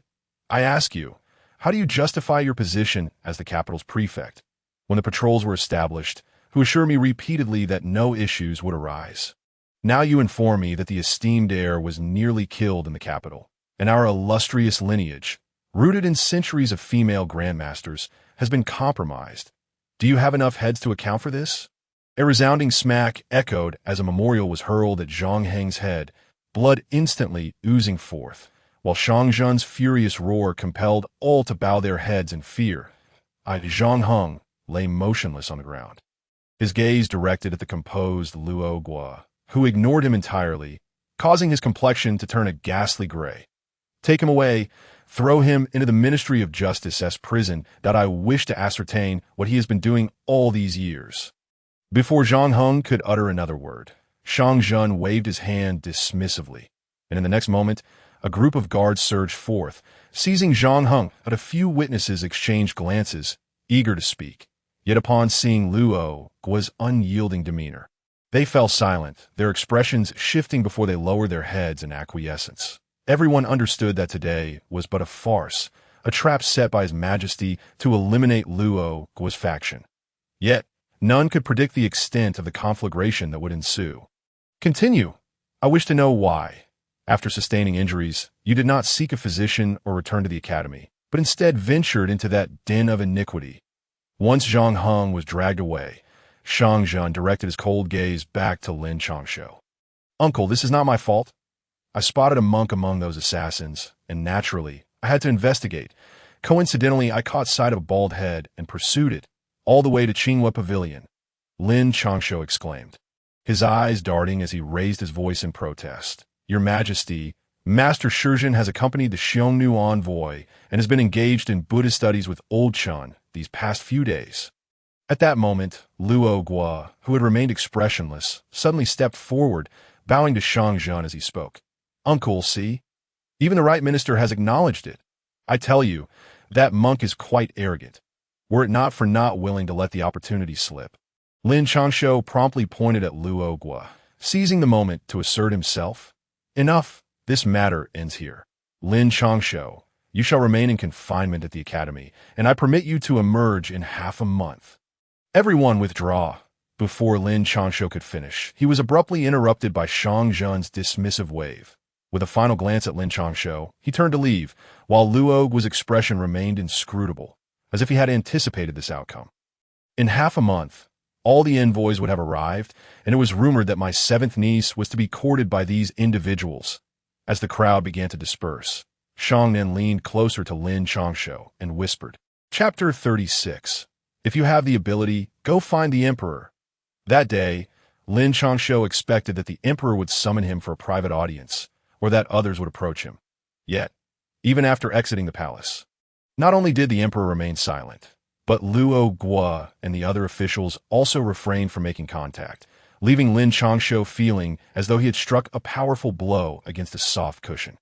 After all, he was a top-tier official son in the Great Shang Dynasty, with his father serving as the ambassador guarding the northern borders. Surely, even those who sought to curry favor or former subordinates of his father ought to come and greet him. Regrettably, everyone acted as though he were invisible, distancing themselves as if he carried some unspeakable stain upon him, except for the peculiar figures of Shang Nan and the third prince. Lin Changshou, I am speaking to you. My seventh niece is as beautiful as a celestial being, and her cultivation foundation is a once-in-a-century occurrence, even if she is slightly inferior to Lu Qingran. Nevertheless, she is the object of desire among the powerful, and most importantly, the favored consort of the empress, whose position in the emperor's heart is irreplaceable. Are you not the least bit tempted?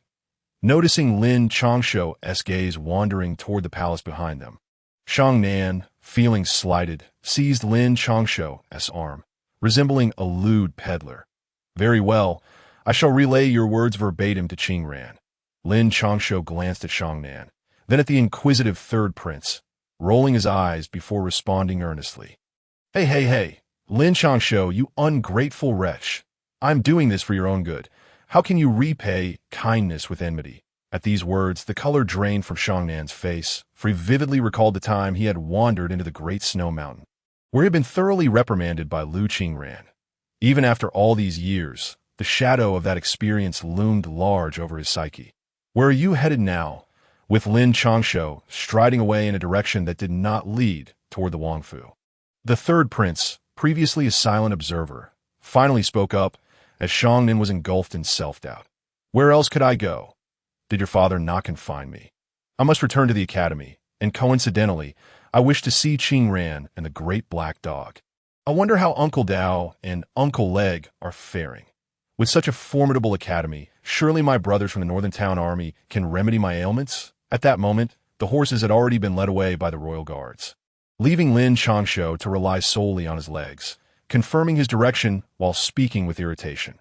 Well, you may go on your own, that I have no idea how my brother intends to deal with me. So, I shall take my leave. Upon hearing that Lin Changshou planned to visit the academy and see Lu Qingran, Shang Nan clasped his hands in farewell and turned to board his luxurious carriage. I too must return to prepare for the guards, so I shall take my leave. The third prince, observing this, also clasped his hands in farewell, fully aware that his presence here was solely due to Shang Nan. Once he departed, he had no reason to linger. Do not worry about the guards just yet. Return and reflect on yourself. If you decide to join me in some fun, come back with Shang Nan next time, and I will find you a reliable guard. Lin Changshou narrowed his eyes slightly, surveying the third prince before him. After a moment of scrutiny, he spoke slowly. Very well, I shall take my leave first.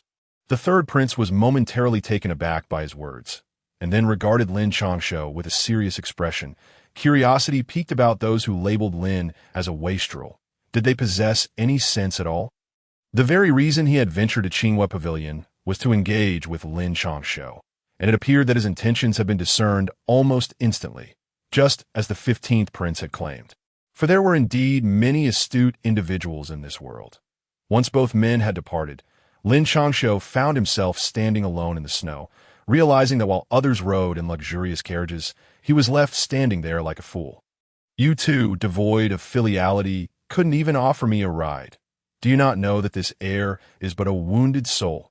As he observed the throng of officials around him, some mounted, others in palanquins, and a few in opulent carriages, his anger flared. He cursed at the retreating figures. Yet all he received in return was the howling wind and the strange gazes of the crowd, leaving him no choice but to walk towards the academy on his own. You dare to return? As Lin Changshou re-entered the academy, before he could even register the multitude of gazes upon him, he was abruptly interrupted by a thunderous shout.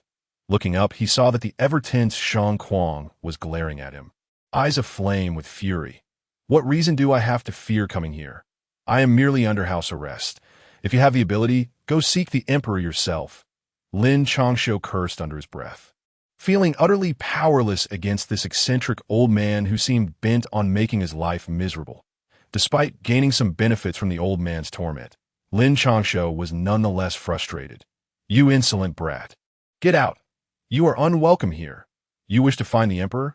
I shall go at once. How dare you threaten me? Upon hearing Lin Changshou's retort, Shang Kuang's anger surged, causing the air around him to ripple. Strangely, however, he did not retaliate, but instead vanished in an instant. Wait, I still want to see how my friends and Ahego are doing. Watching Shang Kuang disappear, Lin Changshou was dumbfounded. He had never anticipated that the old man would actually dare to approach the emperor. It is none of your concern. Just leave me be. He fumed, lamenting the waste of precious spirit stones. Yet, no sooner had he finished his complaint than a powerful force struck him, and he found himself standing at the academy's entrance. Hearing the irritable shouts echoing in his ears, "You think I would not enter? What do you mean by spirit stones?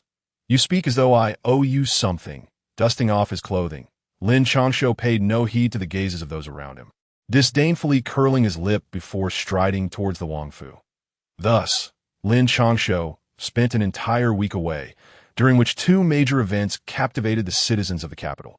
The first was the shocking assassination attempt on the heir of the northern town king, Lin Changshou, which resulted in numerous casualties among the northern army.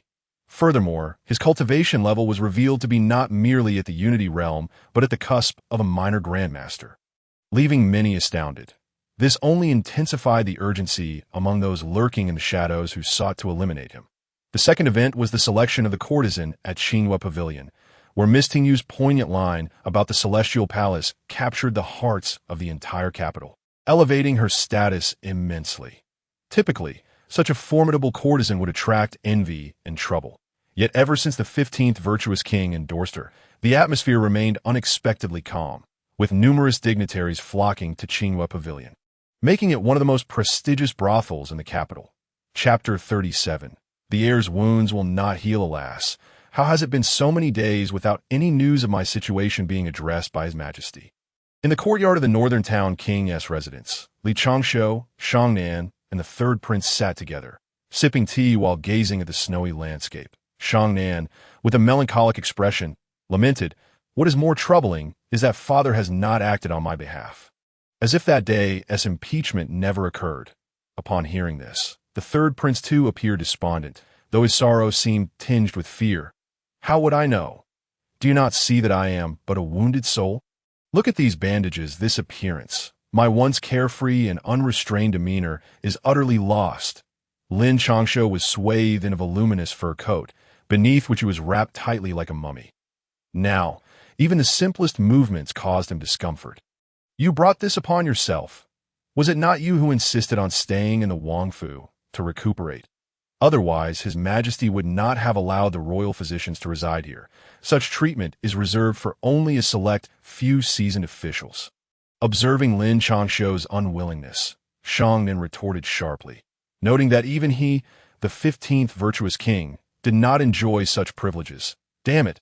If I could have bested that eccentric old man, I would not be in this position.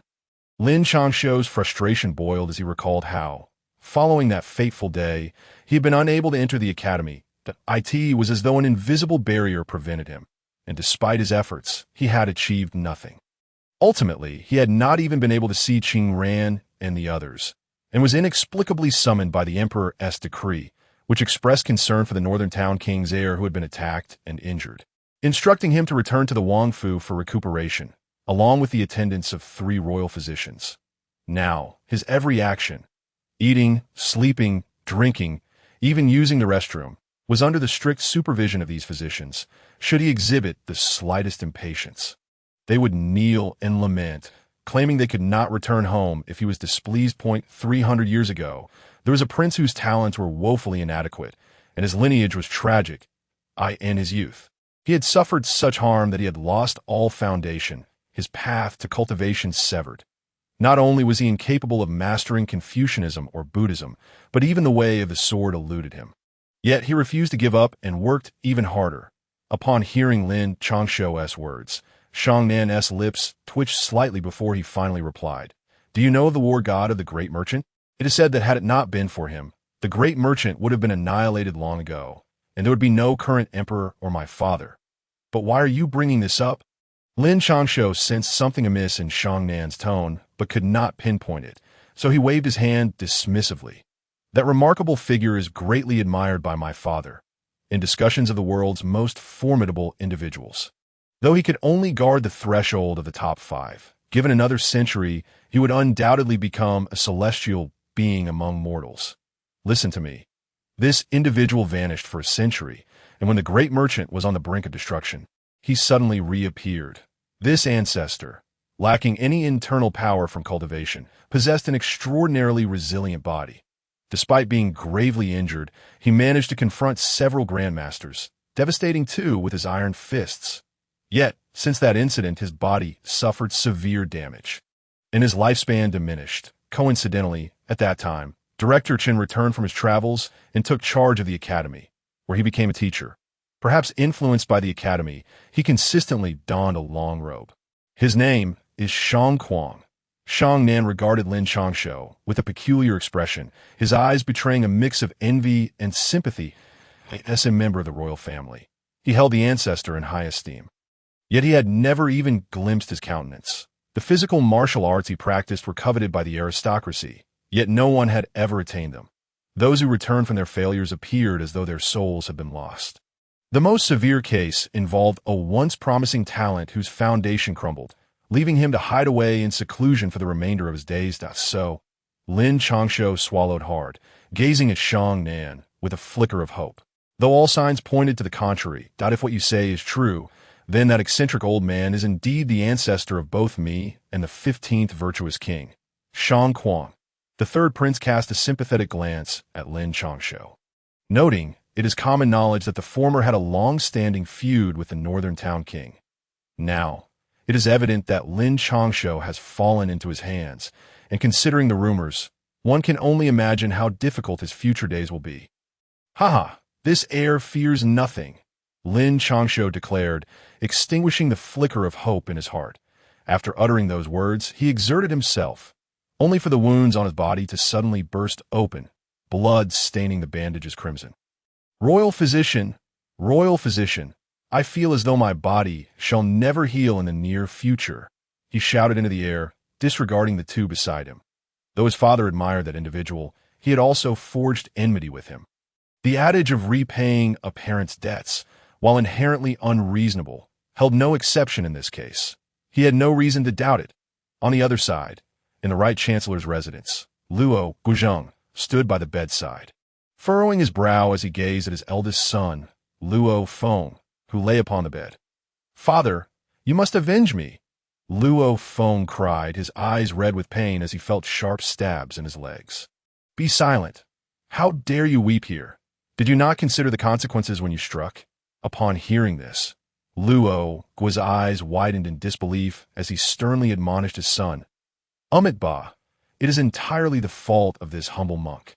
I never anticipated that in such a filthy place there would be not 1, but 2 members of the royal family. Otherwise, I would have certainly ensured that young Master Luo remained unharmed. Shizhen slowly lowered his hand. At that moment, he had expended a considerable amount of his true energy while treating Luo Feng's injuries, and even speaking had become a laborious task. Master, this matter does not concern you. It is solely the fault of these two inept individuals. The lessons in forbearance that I have imparted to you have evidently gone unheeded. Were it not for Lin Changshou's recent arrival in the capital, do you truly believe that you and that young man from the Zhang family would still be alive? Luo Guo politely nodded at Shizhen, though his heart burned with a fury that made him wish to reduce this bald monk to mincemeat for the dogs. Alas, for the sake of that esteemed plan. He had to endure. What? Does he dare to take my son's life? Does he truly believe that anyone can trample upon the dignity of the right minister's residence? Before anyone else could speak, a woman adorned in luxurious silks and furs, emanating an air of nobility, exclaimed with indignation. Humph, the right minister's residence. Even if he were to kill Feng. So what? He is but the scion of the Prince of Beijing. Far more valuable than your son. The eyes of Luo Guo, who was known for his cunning in court, now fixed upon his wife with fierce reproach as he bellowed at her. Chapter 38. Reactions from all sides. Master Luo. Lin Changshou possesses exceptional talent and profound cunning, which diverges significantly from the information we have received. This humble monk suggests we bolster our manpower in the study of the right minister's residence. Shizhen regarded Luo Guo with a compassionate expression that I shall report this matter to the higher authorities. However, we cannot afford casualties on our side, that I hope the Xiongnu will also take action. Luo Guo slowly sipped his tea, his aged eyes deep and murky, resembling an abyss as he gazed at Shizhen. Time. Prince and his men have already briefed the Khan on the situation. It will take at least another fortnight for skilled fighters to arrive. Upon hearing this, Shizhen's brows furrowed slightly. The Buddhist sect had suffered immense losses decades ago, and now, masters were exceedingly rare. Even though there were formidable fighters among the Xiongnu, they were now the state religion of the Xiongnu. Such matters must not be entrusted to outsiders. Otherwise, the fragile foothold they had established could easily lead the Khan to lose faith in the Buddhist order to a fortnight. Do you not realize that the entire Great Shang is currently hunting for those assassins? In just 2 weeks, we will be welcoming the 7th princess, a crucial moment. At that time, the defenses of the Great Shang will only grow stronger. Mark my words, should Lin Changshou encounter misfortune then, it will not only be you, even I and that esteemed individual above will have no chance to escape. Luo Guo slammed down his teacup heavily, his expression dark as he glared at Shizhen in fury. When we were driven from the Great Shang, expelled from the Central Plains, all our power now lies with the Xiongnu. This humble monk has been racing against time these past 2 weeks. Shizhen's white brows quivered. He was profoundly displeased with Luo Guo's attitude, as it was they who sought cooperation, not the other way around, and I have heard that there are ascetic monks in Jingzhou. Their cultivation is quite advanced that, I believe, as fellow practitioners of Buddhism, you should be able to assist one another, correct? Luo Guo's eyes, resembling an abyss, stared expressionlessly at Shizhen. You. Shizhen was taken aback, losing his composure as his eyes widened in shock at the response. I do not care what your relationship is, but I have already lost many capable hands on my side. You cannot afford to remain passive, he continued, and remember, this is not solely a matter of that esteemed individual above. It concerns you as well. Both your Buddhist order and the Xiongnu. I need true masters. When the time comes, I will send someone to withdraw those capable fighters. Luo Guo did not allow Shizhen a moment to respond, waving his hand decisively. Amit Ba, I shall take my leave at once. After casting a glance at Luo Guo, he could only grit his teeth and utter a Buddhist incantation before turning to depart. Is Dahe unharmed? In the quiet courtyard of the academy, the once tranquil atmosphere was now filled with the scent of medicinal herbs. Shang Kuang anxiously watched as Dinshin replied, the tattered-robed Taoist is not one to fear you retaliating. He would never resort to excessive force, merely administering a slight reprimand. Dinshin glanced at Shang Kuang's robust form, a smile creeping onto his lips as he recalled the last time Shang Kuang had been this anxious was nearly a century ago when the Great Shang faced near annihilation. I'm not saying this out of spite, but that tattered-robed Taoist and the assassination attempt were both obvious. Why did you prevent me from taking action? Shang Kuang lamented. Now not only is my Dahe injured, but even that girl Lu Qingran has suffered a setback in her swordsmanship, and so many valiant soldiers, while that detestable Lin Changshou remains unscathed. Witnessing Din Chen's calm demeanor, Shang Kuang could no longer restrain himself and snatched the teacup, beginning to voice his grievances. How could the academy be so close? The intensity of the battle back then was palpable. Even the students could sense it. Yet, Din Shun, you sealed the entire academy, making it nearly impossible for me to leave. I refrained from intervening for the sake of the tattered-robed Taoist. Do you truly believe he would kill Lin Changshou? Din Shun replied, a serene smile on his face as he countered Shang Kuang's fury with a question. For him, in the past, this fellow did possess some chivalrous qualities, but now he aids the oppressor and deserves nothing less than a punch to the face. Shang Kuang's anger only intensified, his aura radiating ripples as he struggled to contain his emotions. Causing his power to leak uncontrollably, he owes a debt of gratitude to that person. In the realm of cultivation, we speak of karma. By taking action this time, he has repaid his debt and will not pursue Lin Changshou further. If my intuition is correct, a new grandmaster will soon emerge in this world. Din Shun had long grown accustomed to such outbursts from Shang Kuang, recognizing that whenever his emotions spiraled out of control, extraordinary events would follow. This was also a consequence of Shang Kuang's deepening cultivation. While ordinary practitioners could simply retreat for several decades to enhance their skills, Shang Kuang, with a limited lifespan and a heavy heart for the Great Shang, feared that a prolonged retreat could lead to his demise, resulting in his current predicament. Are you saying that the tattered-robed Taoist is on the verge of becoming a grandmaster? Upon hearing this, Shang Kuang's brows furrowed deeply. That a grandmaster represents the pinnacle of combat prowess. Regrettably, that individual did not align himself with the Great Shang. Fear not, he has his own mission, and it is our agreement. Once he attains grandmaster status, he must hold vigil over the City of the Sky for a decade. After 10 years, should the Great Shang still be unable to resolve its troubles, it would be better to let it disband. Din Shun spoke with a tone of calm familiarity, as if he had already anticipated Shang Kuang's thoughts. Alas, if that is the case, it may not be such a bad outcome. I only hope the Great Shang can endure. Otherwise, in my final moments, I shall take action to dismantle the Great Shang. At these words, Shang Kuang appeared utterly drained, slumping despondently upon a stone bench, uncertain whether he was addressing Din Shun or merely muttering to himself. In the Prince of Beijian's residence, after receiving warnings and treatment from the imperial physician, a brand new mummy emerged. Young Master Lin, what about the matter you mentioned? As soon as Lin Changshou took a seat, the third prince's face displayed an urgent expression, his anxiety palpable. Not rush.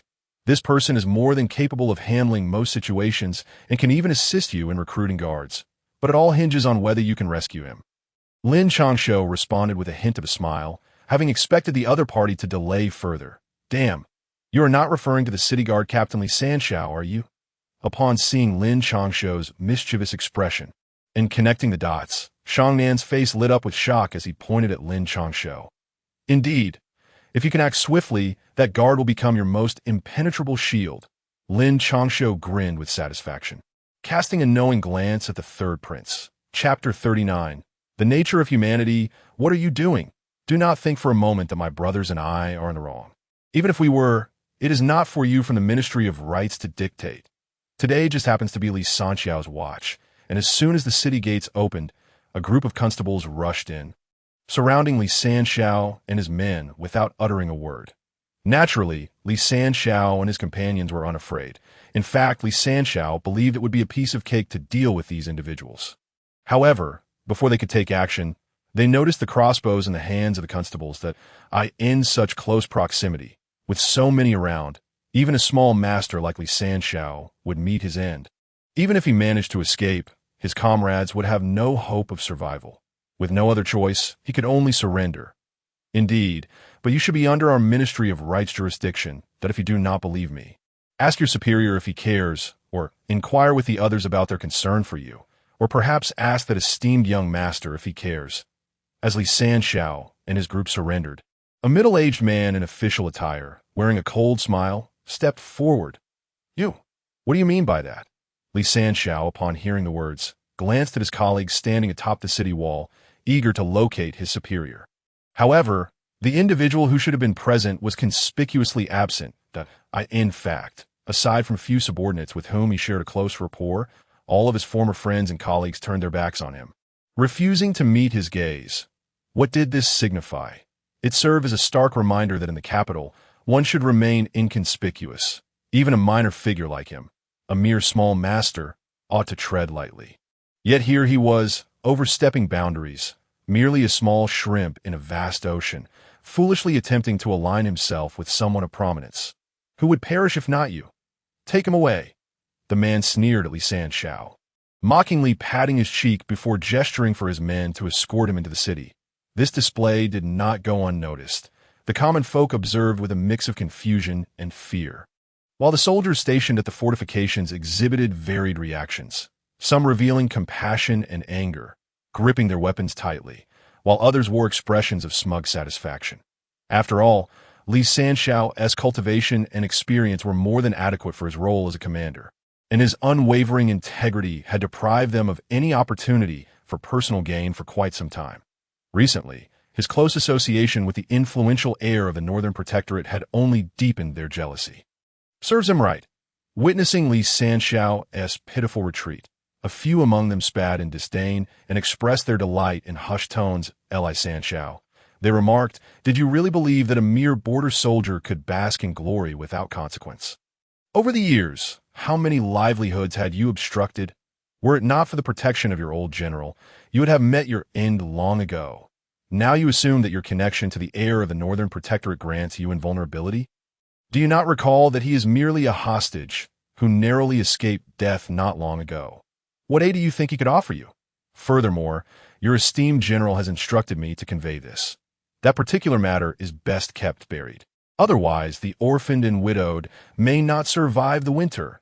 As he observed Lin Changshou's defiant expression, the leading official approached him, lowering his voice to deliver the message. You scoundrels, were it not for Brother Li, you would have perished long ago, yet you dare to act in this manner. The remaining silent few shot glares at their companions, their eyes brimming with disappointment and a palpable desire for vengeance. We have made our decision. We will report you. We are not complicit in your actions. Yes, indeed, Lord, we are innocent victims. As time passed, the crowd of onlookers swelled, their murmurs growing louder. This group, harboring grievances, exchanged knowing glances and hastily began to shout accusations. The official raised his hand to silence the commotion, then turned back to Lin Changshou with a mocking glance. You see, human hearts are so fragile. Let us proceed, Your Highness, for the stage is yours. Meanwhile, from a tavern nearby, Lin Changshou and his companions observed the unfolding drama. Once the situation reached a critical point, Lin Changshou rose, casting a meaningful glance at the third prince and Shangnan. I find myself curious. Once the third prince and his entourage descended, Shangnan, trailing behind, inquired with a puzzled expression. Curious about what? Lin Changshou, momentarily distracted by graceful beauty, shifted his focus back to Shangnan. Lin Changshou was the first to approach you, and he has done much for your sake. Furthermore, my investigations reveal that not only is his cultivation commendable, but his character is equally admirable. He has even sacrificed his position at the city gate for the sake of those wronged souls. Yet you chose to recommend him to my nephew, who possesses no foundation whatsoever. Shang then observed Lin Changshou being led away by two enforcers. Confusion etched on his face. Do you think I am esteemed in the capital? My presence here is merely as a student, or, more honestly, as a hostage. Were I in the Northern Territories, I could facilitate his vindication, but now, in the capital, which officials would support me? Even you, the third prince, and my father's old subordinates. Yet that day in the court, did you see anyone speak up? His plight is significant, and the third prince's ambitions are vast. The two of them together would undoubtedly fare better than with me. Lin Changshou yawned, gazing at the common folk and the distant grandeur of the imperial palace, a self-deprecating smile gracing his lips. You are the heir of the Northern Protectorate. Lin Changshou. If anyone else had said this, I might believe it. However, coming from you, I cannot. Regardless, I shall not pry into your motives, but I implore you for a single favor. Should he falter, can you ensure his survival? Shang Nan's gaze turned serious, fixated intently on Lin Changshou. If that day comes, as long as he does not seek his own demise, I can assist him in escaping. Lin Changshou regarded Shang Nan with a sense of intrigue, reflecting on a childhood friend who, despite appearing affable, bore the weight of blood on his hands. At tea times, he suspected that Shang Nan was even more ruthless than he himself. Though he belonged to the royal family, he felt no kinship with the other royals. Why, then, was he so invested in this third prince? Thank you, then. Let us proceed. A captivating spectacle awaits, and this will be Shang Jia's debut. I must be present. Before Lin Changshou could voice his thoughts, Shang Nan cheerfully strode toward the exit. How intriguing. Watching Shang Nan's carefree departure, Lin Changshou smiled subtly, murmuring to himself. Meanwhile, the third prince had already positioned himself to confront the official, blocking his path. Despite the fierce gazes of the enforcers, he maintained an air of nonchalance. Though he was a prince of little renown, he still belonged to the royal lineage, inherently possessing a sense of superiority over commoners. Instilled through upbringing and experience, that I humbly greet the third prince. What brings you here? The official, taken aback by the interruption, initially reacted with anger, but quickly composed himself upon recognizing the prince's face. Bowing respectfully while expressing his confusion. Release him. Shang Jia did not even spare a glance at the other party, merely dismissing him as a lowly official who could not even make it to the morning court. Certainly not someone worthy of special attention from a prince of the realm. That I report to the third prince that I have been dispatched by the Ministry of Rights to escort Lin Changshou and others. Unless there is a decree from ministry, I cannot. The official's eyes flickered with helplessness at these words. As a grassroots figure who had managed to rise to a position of considerable power in the capital, he was undoubtedly clever. He was acutely aware that once he received his orders from the ministry, there was no turning back. He had even contemplated how to respond if Lin Changshou were to obstruct him, knowing he would simply have to endure a beating. However, he never anticipated that the one who would confront him would be the third prince. I have commanded their release. What? Does your ministry also have jurisdiction over matters of the criminal department? Or do you require me to attend the morning court tomorrow to interrogate your Minister of Rights about what constitutes overreach? At these words, Shang Jia's expression darkened. He recognized that his royal status was indeed precarious. But he had never imagined that someone so insignificant, lacking even the ability to attend court, would dare to defy him. Third prince, this matter is of great importance. Lin Changshou is suspected of harboring fugitives, and we must take him away. This is also the instruction of the Right Chancellor. As Shang Jia's countenance grew increasingly grim, the official's face betrayed anxiety. Yet he pressed on, steeling himself.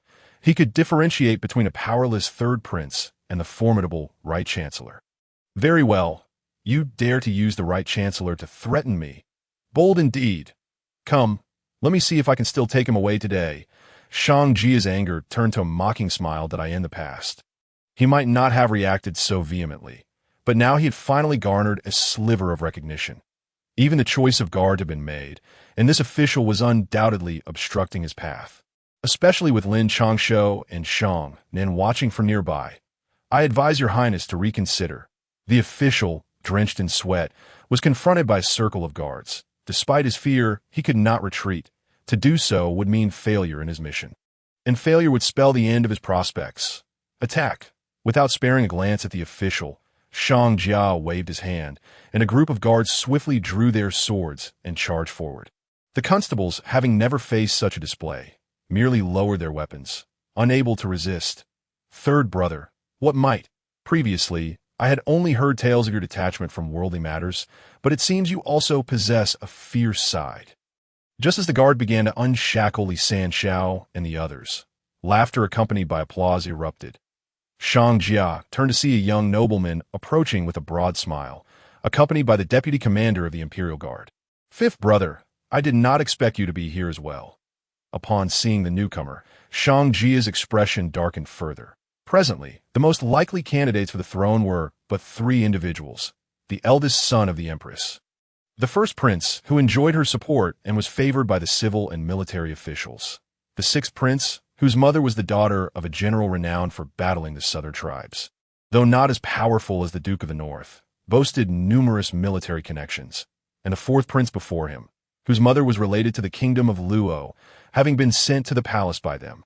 Had I not come, how could I witness my elder brother's impressive presence? But I wonder, does my elder brother know that Lin Changshou is suspected of harboring a fugitive and is about to be taken for interrogation?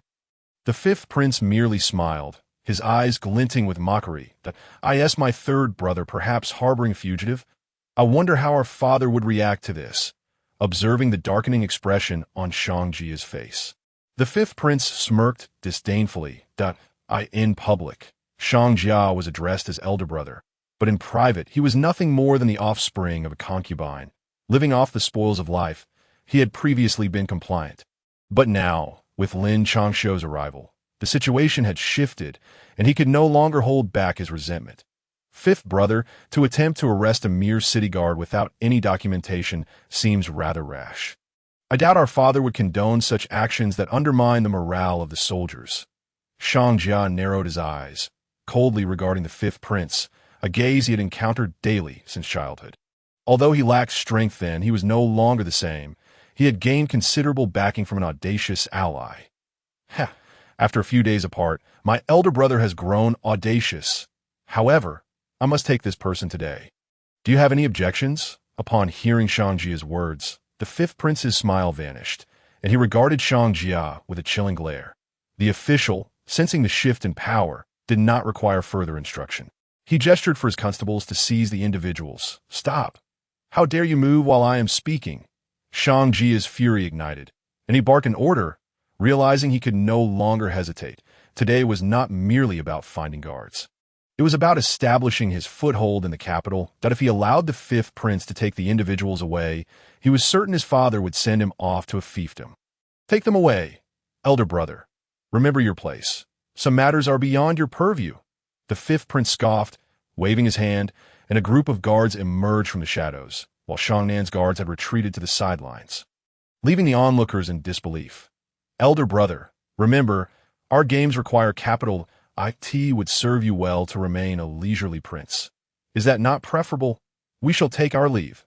The fifth prince taunted Shang Jia, whose face was now ashen, and with a wave of his hand he signaled for his men to depart.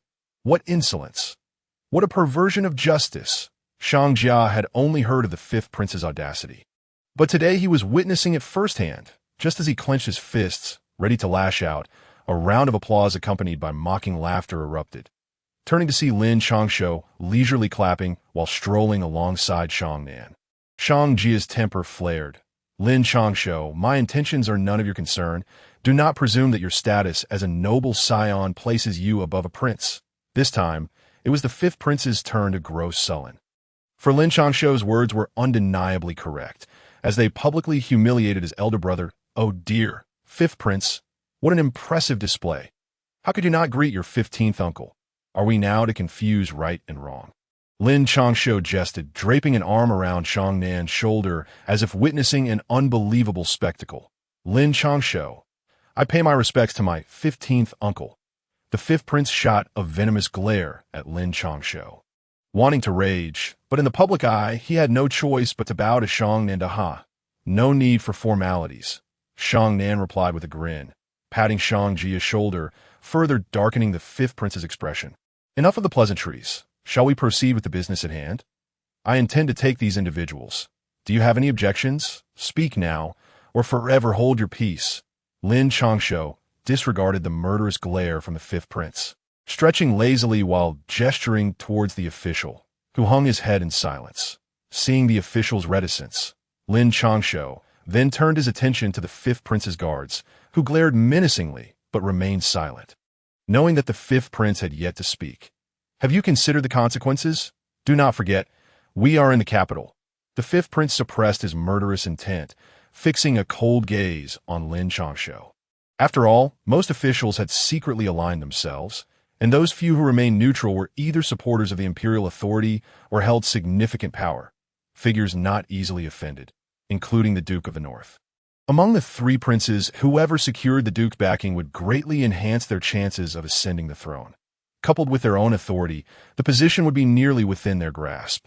Thus, there was no reason to antagonize Lin Changshou, if it could be avoided. Lin Changshou is a friend of mine, and my third prince, Shang Jia, is also my friend. What you choose to do is of no concern to me, but my friends must not be wronged. If you dare to take Lin Changshou today, I shall seek out the first prince or the other one. Then you can test whether the kingdom of Luo can protect your position. Release him now, or continue to resist, Lin Changshou declared, kicking aside the guards holding Lin Changshou, then slowly walking over to the fifth prince, whispering, "You oppose the right chancellor. Do you expect me to curry favor with you?" With Lin Changshou's actions and words, the fifth prince's face grew even more ashen, his gaze fixed on Lin Changshou as he hissed, "I have no need for your favor, but I wonder how my alliances with the other two princes might empower them. Rest assured, I have no interest in your internal conflicts, but should anyone provoke me, the consequences may be dire." Lin Changshou, upon hearing those words, revealed a faint, enigmatic smile. The fifth prince before him was undoubtedly a facade of strength, likely to have been devoured down to the very bones if not for the support of that group from Luo. Shang Jia, the fifth prince, having compromised internally, cast a low-voiced remark at Shang Jia, his expression still one of calm amusement. "What background do you have, and what background does he have? He merely wishes to survive." Lin Changshou patted the fifth prince's shoulder and spoke softly, "Release him. We shall take our leave. 15th uncle, third brother, this prince bids you farewell." Lin Changshou hoped that his words would be taken seriously. "This prince shall await you at the royal residence." Upon hearing this, the fifth prince let out a cold snort, then clasped his hands towards Shang Nan and the others, giving Lin Changshou a serious look before stating, "This son has not agreed to go to the royal residence. After all, I am still under house arrest, and once my injuries are healed, I must return to the academy." At this, Lin Changshou narrowed his eyes, secretly acknowledging the cleverness of his opponent, who had ultimately left himself a pit to fall into. But who was he? "No matter your schemes, I shall shatter them with a single blow. You shall face retribution. Our esteemed ancestor is not one to be trifled with." After the fifth prince stormed away with his entourage, Shang Nan stepped forward, a glimmer of schadenfreude in his expression. "Get lost, Shang Jia. Not only have I helped you find a bodyguard, but I've also avenged you. You must repay this debt." Lin Changshou spat dismissively, then turned to the excited Shang Jia and declared that since he was confined in the academy, the matter concerning that little beggar should be entrusted to Shang Jia. Chapter 42. Will you still save people? "The matter concerning Gubidayo will be left for you. I will send someone to find you, and at that time, you shall hand him over to AS for your requests. I currently have no means to assist you. However, these two are a prince's brother and a prince's son. Though they may have their quirks, with my involvement, it should suffice. But for now, let's not rush. In about half a month, I shall provide you with an explanation." Lin Changshou naturally became the head of Shang Jia's bodyguards, and both parties were in good spirits. As for those few traitors, Lin Changshou inquired about them from Lin Changshou, who merely shook his head with a hint of melancholy. After Lin Changshou nodded, he expressed his thoughts. "Are you heading to the academy now?" Seeing that matters were settled, Shang Nan looked at Lin Changshou with curiosity. "No, I have some matters to attend to. That little beggar is rather extraordinary. Once I enter the academy, I will need your assistance regarding her." Lin Changshou smiled and stretched lazily. When Lin Changshou first approached him, he felt a sense of doubt. Although he was the son of the Prince of the North, having just arrived in the capital, it was unusual for someone of such caliber to take an interest in him. This was not a mere daydream. He lacked the aura of a noble, so it was only natural for him to investigate. Thus began Lin Changshou's continuous probing, both to test the other's resolve and character, and it seemed promising thus far. "Oh, it appears that the matter concerning that little beggar is not trivial if it has captured your attention before your departure." Upon hearing this, Shang Nan raised an eyebrow, as he was an astute individual. Lin Changshou's words had already set his mind racing. Based on his understanding of Lin Changshou, the latter typically approached minor issues head-on, breaking through with sheer force. Yet now he was employing tactics. This situation is quite significant, entangled with numerous elements that I shall return to the royal residence. After some time, I will have someone deliver the items to you for your assistance in investigation." Lin Changshou waved his hand in resignation and, having spoken, departed with his entourage. 15th uncle, let us also take our leave. The capital shall soon be anything but tranquil. Observing Lin Changshou's retreating figure, Shang Jia remarked to Shang Nan, "Indeed, it will not be tranquil. Everyone must brace themselves, including you." Shang Nan noted the gleam of excitement in Shang Jia's eyes and added with a hint of meaning, "He the prince of the North's residence. What is your name?" Lin Changshou asked the delicate little beggar before him. No, that was not accurate. The individual had been well cared for in recent days, and the waxy yellow hue on her face had vanished. Coupled with her fine attire and rosy cheeks, she exuded an inexplicable charm, and the lively spark in her eyes was far beyond what a beggar could possess. "That I am Linger." Zhao. Linger glanced at Lin Changshou timidly, then lowered her head to speak. She had witnessed Lin Changshou's fierce battles firsthand, and though she had not ventured close, the screams and bloody sight had left an indelible mark on her young heart. "There is no need to fear me. This world operates in such a manner. If you do not consume others, you risk being consumed yourself, and I am no exception. Your parents and brother are as well." Lin Changshou gently took the little girl's hand, pulling her beside him as he spoke softly. But Linger's parents did not wish to harm anyone. They only wanted to help. Zhao Linger, her initial timidity fading, spoke with large, tear-filled eyes brimming with injustice. "If that day your brother had seen someone attempting to kill me and had shouted a warning, would that not have been an attempt to save a life?" Lin Changshou responded, a flicker of confusion crossing his eyes. "How difficult it is for a good person to save another. Just as when I first crossed over, my mother wished to save me, and Sister Minyang wished to save her. In the end, only I survived. The rest were either grievously injured or deceased, but my brother is dead."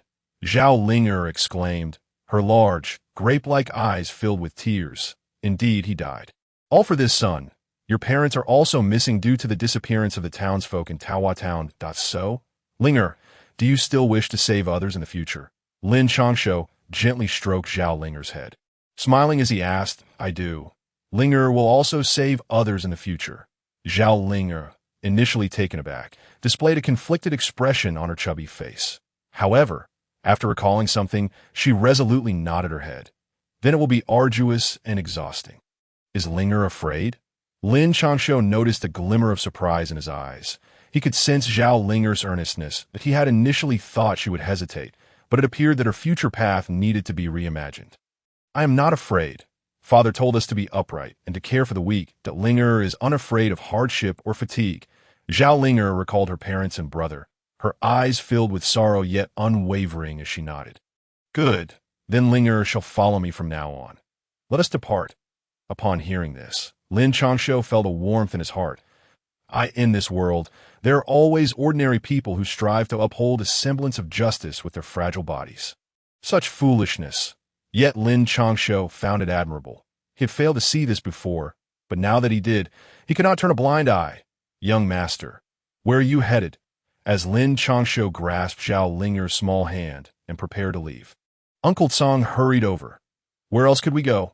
"Naturally, to the academy. Today, I have emerged from the royal residence unscathed. If I do not head to the academy, the emperor's punishment will soon follow." Lin Changshou glanced back helplessly. Previously, he could claim that his injuries had not healed and hide in the royal residence, but now that he had come out, it would be rather ungrateful to continue hiding. Even the merchant madman who had prevented his entry into the academy would not let him off easily, and it was likely he would come personally to drag him back. That it was better for him to go voluntarily. "Young master, study diligently. The young lady has mentioned that the academy is exceptional, a place that truly cultivates one's abilities." Uncle Tsang did not concern himself with such matters. His only priority was the safety of his young master, a smile creeping onto his aged face. "They say the young master is a reckless, spoiled youth, but only us old folks know how outstanding he truly is. Now he could even enter the most difficult academy in the land. Who would dare to speak ill of him henceforth? Indeed, but I wonder how that individual will torment this young master this time." Upon hearing this, Lin Changshou's expression was devoid of joy, as if he were about to be led to the gallows. What about Linger? Uncle Song, thinking that the young master was unable to endure the academy's monotony, did not pay attention to his words, but pointed at the bewildered Zhao Linger. She should be the youngest student in the academy from now on. Lin Changshou chuckled, ruffling Zhao Linger's hair. Chapter 43. Soft and tender child's voice still has some self-awareness, but what purpose do you have in bringing a little girl to the academy, at the entrance of the academy? Just as Lin Changshou passed through the illusion, he spotted Shang Kuang standing there with a cold smile directed at him. Of course, I've brought her to cultivate. What of it, Senior Shang? Is the academy unable to accommodate a little girl?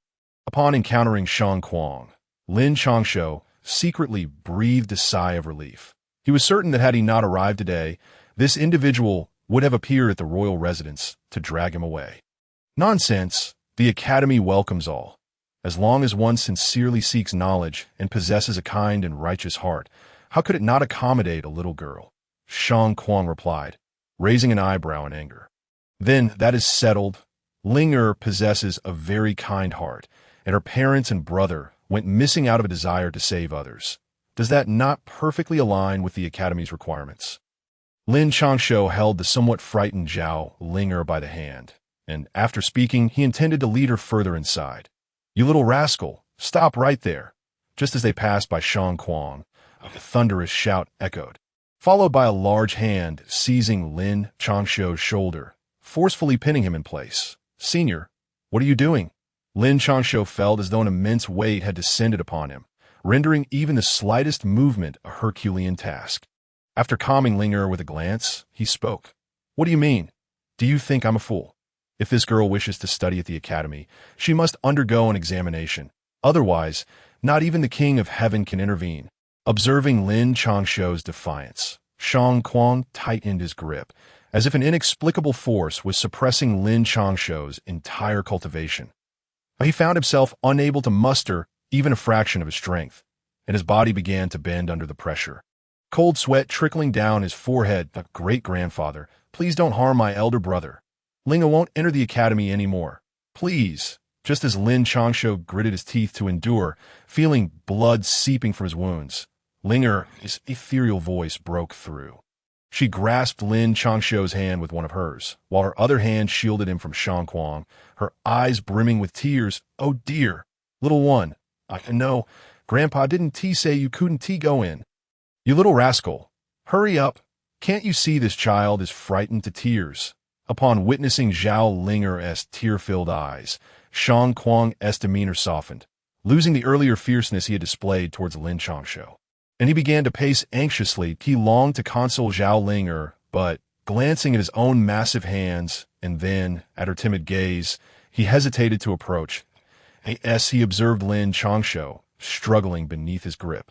Rage surged within him, and he struck down with a mighty hand, exclaiming, Damn it, Shang Kuang, this young master. The blow nearly caused Lin Changshou to spit blood, and he was about to retort when he caught sight of Shang Kuang's dangerous glare, prompting him to swallow his words.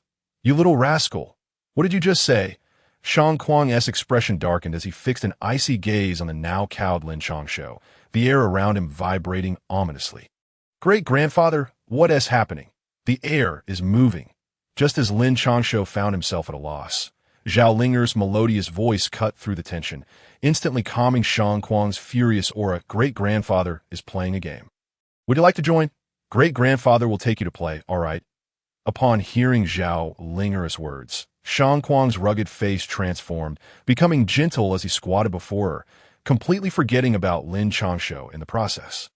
His formidable physique towered over the 5- or 6-year-old girl, resembling a mountain, yet he remained oblivious to this fact, much to Lin Changshou's exasperation. Elder brother coming with us? Zhao Linger asked innocently, peering up at Shang Kuang. He needs a train. You can't go there. Just listen to great-grandfather, and I'll take you to find a master, if you want to see this little rascal. Great-grandfather will take you. How about that? Shang Kuang replied with a warm smile, although his usually stern face contorted awkwardly into a semblance of kindness. Elder brother, Zhao Linger exclaimed, her big, blinking eyes fixed on Lin Changshou. Cough, you little rascal. Your little courtyard is filled with gravity enhancement. This child's body cannot endure it. Rest assured, I will have the old scholar's female disciple take care of her." Before Lin Changshou could respond, Shang Kuang cleared his throat, his eyes brimming with a threatening glint.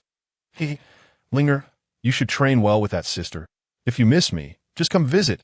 Lin Changshou had initially intended for Linger to join the academy.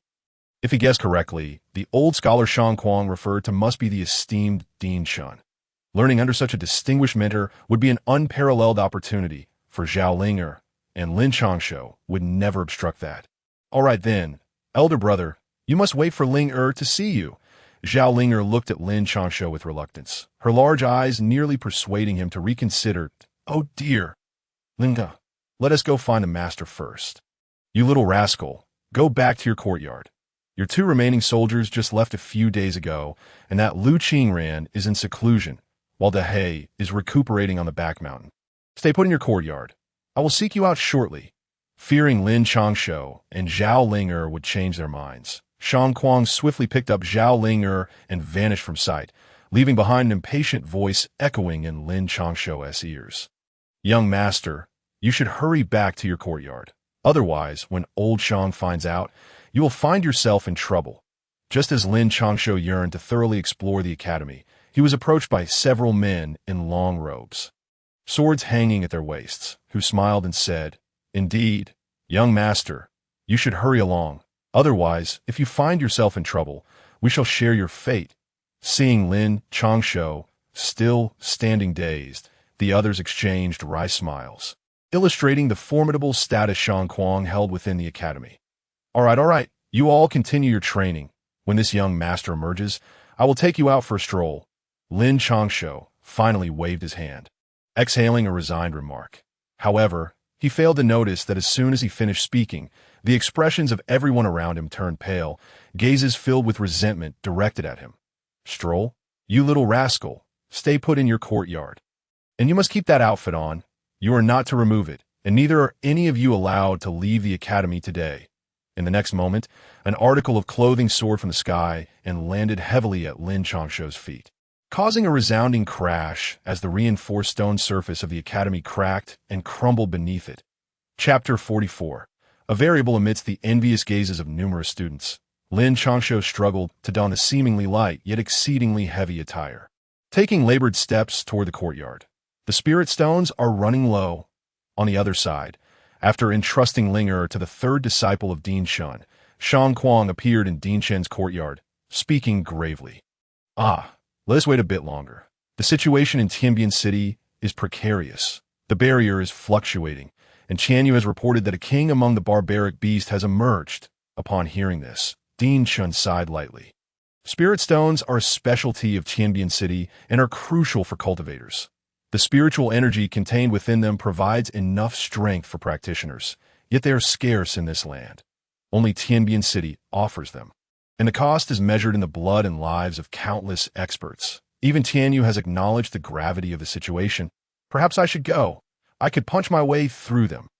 Shang Kuang frowned at this, for Tianyu is a genuine genius, the 1st disciple of Dean Shun. Although his reputation has waned at Shang over the years, he is taken seriously by everyone, as he is the youngest to have reached the semi-grandmaster stage. In terms of age, he is even younger than that ragged Taoist by 7 or 8 years, with cultivation levels nearly on par. What would you go for? It's not the right time yet. You should first pass the post-heaven body technique to Changshou. I had intended to wait a bit longer to temper his character, but it seems time is of the essence that we must be cautious of that fellow who escaped from Lu Qingran not long ago. Dean Shin shot Shang Kuang a disapproving look. This individual is undoubtedly a powerful grandmaster, and even he is uncertain of the extent of that person's strength. Yet now, if there are movements in Tianbian City, it merely complicates matters. They need their ultimate trump card to strike decisively. If they act prematurely, Dean Shin fears that the barbaric beast allies may also intervene, leading to immense devastation for Dashang and possibly the entire continent. Damn it, I truly can't comprehend any of you. I'm leaving to check on that little rascal. Shang Kuang, seemingly unfazed by the situation, waved his hand irritably and was about to vanish from the courtyard. By the way, Scholar Swan, do you truly value that little rascal so much? Shang Nen soon halted, his expression serious as he looked at Dean Shun. He represents a variable that in truth, his fate had already ended 9 years ago. Yet here he is, thriving. However, we ought not to intervene excessively. Growth always comes at a cost. Dean Shun paused momentarily, his grip on the teacup faltering, and a distant look appeared in his eyes as he spoke softly. That year, none could have guessed that I personally ventured to the northern frontier. But alas, it was too late. In my eyes, that exceptionally gifted child was already lost. I had no choice but to depart quietly. Yet the news that reached me later indicated he was very much alive, albeit with a drastically altered disposition. All right, one more question. Are you currently in your true form or merely an avatar? Shang nodded. Although he held no particular fondness for Lin Changshou, he was still somewhat satisfied. For how else could he justify expending spirit stones on him? Cannot say. Cannot say. Dean Shun chuckled, shaking his head in a mysterious manner. If you mustn't speak, then be cautious. Your actions are too grand and perilous. The merchant, filled with unspoken thoughts, could only sigh and slowly articulate his words upon witnessing Dean Shen's serene demeanor. Dean Shen merely smiled faintly and nodded, choosing not to elaborate, for his heart was devoted to the welfare of the people across the continent, a commitment for which he would gladly embrace death without remorse. In the small courtyard of Lin Changshou, as he stepped inside with great difficulty, bracing himself to be crushed by the unexplainable gravity, he found that the gravitational force here was not as extreme as before. So that's it, he mused. I knew that old Coot wouldn't have me don such heavy clothing unless the formation was failing. Tisich, as Lin Changshou acclimated to the gravity and the burden of his attire, his muscles began to stir with renewed vigor. Little brat, did your father forget to tell you that speaking ill of your elders from behind could lead to a beating? Just as Lin Changshou was beginning to sense the changes within his body, a rugged voice echoed from behind him. Turning around, he beheld the imposing figure of Shang Kuang, who loomed like a small mountain. Monster! Upon locking eyes with the man, Lin Changshou felt an inexplicable surge of energy, causing his muscles to twitch and propel him several meters away in an instant. As he stood there, mist began to rise from his body, a testament to the sweat pouring from his pores, evaporating before it could escape. The third level already, this little brat truly possesses remarkable talent. Shang Kuang, initially intent on reprimanding Lin Changshou for his unrestrained tongue, was momentarily taken aback by the scene before him, murmuring in disbelief. What is happening to me? Lin Changshou felt an overwhelming heat coursing through him, a force pulsating within his muscles, yet he also sensed a wave of weakness enveloping him, rendering him unable to move. Seeing Shang Kuang in a daze, Lin Changshou dared to inquire, "Are you willing to abandon your inner cultivation in favor of body refinement?" Shang Kuang, however, did not respond immediately. Instead, his gaze remained intensely focused on Lin Changshou. "Of course, I am willing. I assent to it merely body refinement. Old man, tell me what is going on, and I shall absolutely practice it. My father was a fool not to recognize its value. I will certainly pursue body refinement." At that moment, Lin Changshou was oblivious to the distinction between qi cultivation and body refinement. His internal turmoil was akin to a raging tempest. The toxins accumulated within him were beyond even the bronze cauldron's capacity to contain. Prompting an urgent plead, in his view, agreeing first would allow him to dictate his future cultivation path. Moreover, he was determined to live to a ripe old age, and qi cultivation could indeed prolong one's life. As an adult, he desired it all, but for now, he needed to pacify the formidable Shang Kuang. The reason your father declined was that this technique is exceedingly domineering. Engaging in intimate relations could easily lead to fatal consequences. Shang Kuang continued, "Kid, as far as I know, you are the sole heir of the Lin family. Though your sister possesses similar talent, she cannot continue the bloodline. You should consult your father before making a decision." Once Lin Changshou concluded his statement, Shang Nan's demeanor shifted abruptly. He cast a casual glance at Lin Changshou, as if fully aware of his unspoken thoughts, then with a mere wave of his hand, vanished from the courtyard.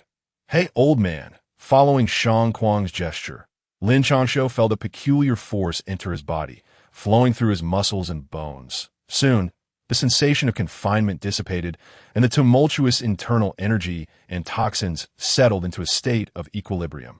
Chapter 45. Are you that little junior disciple? No way. If you dare to practice that technique, I will personally lead troops to the capital and drag you back.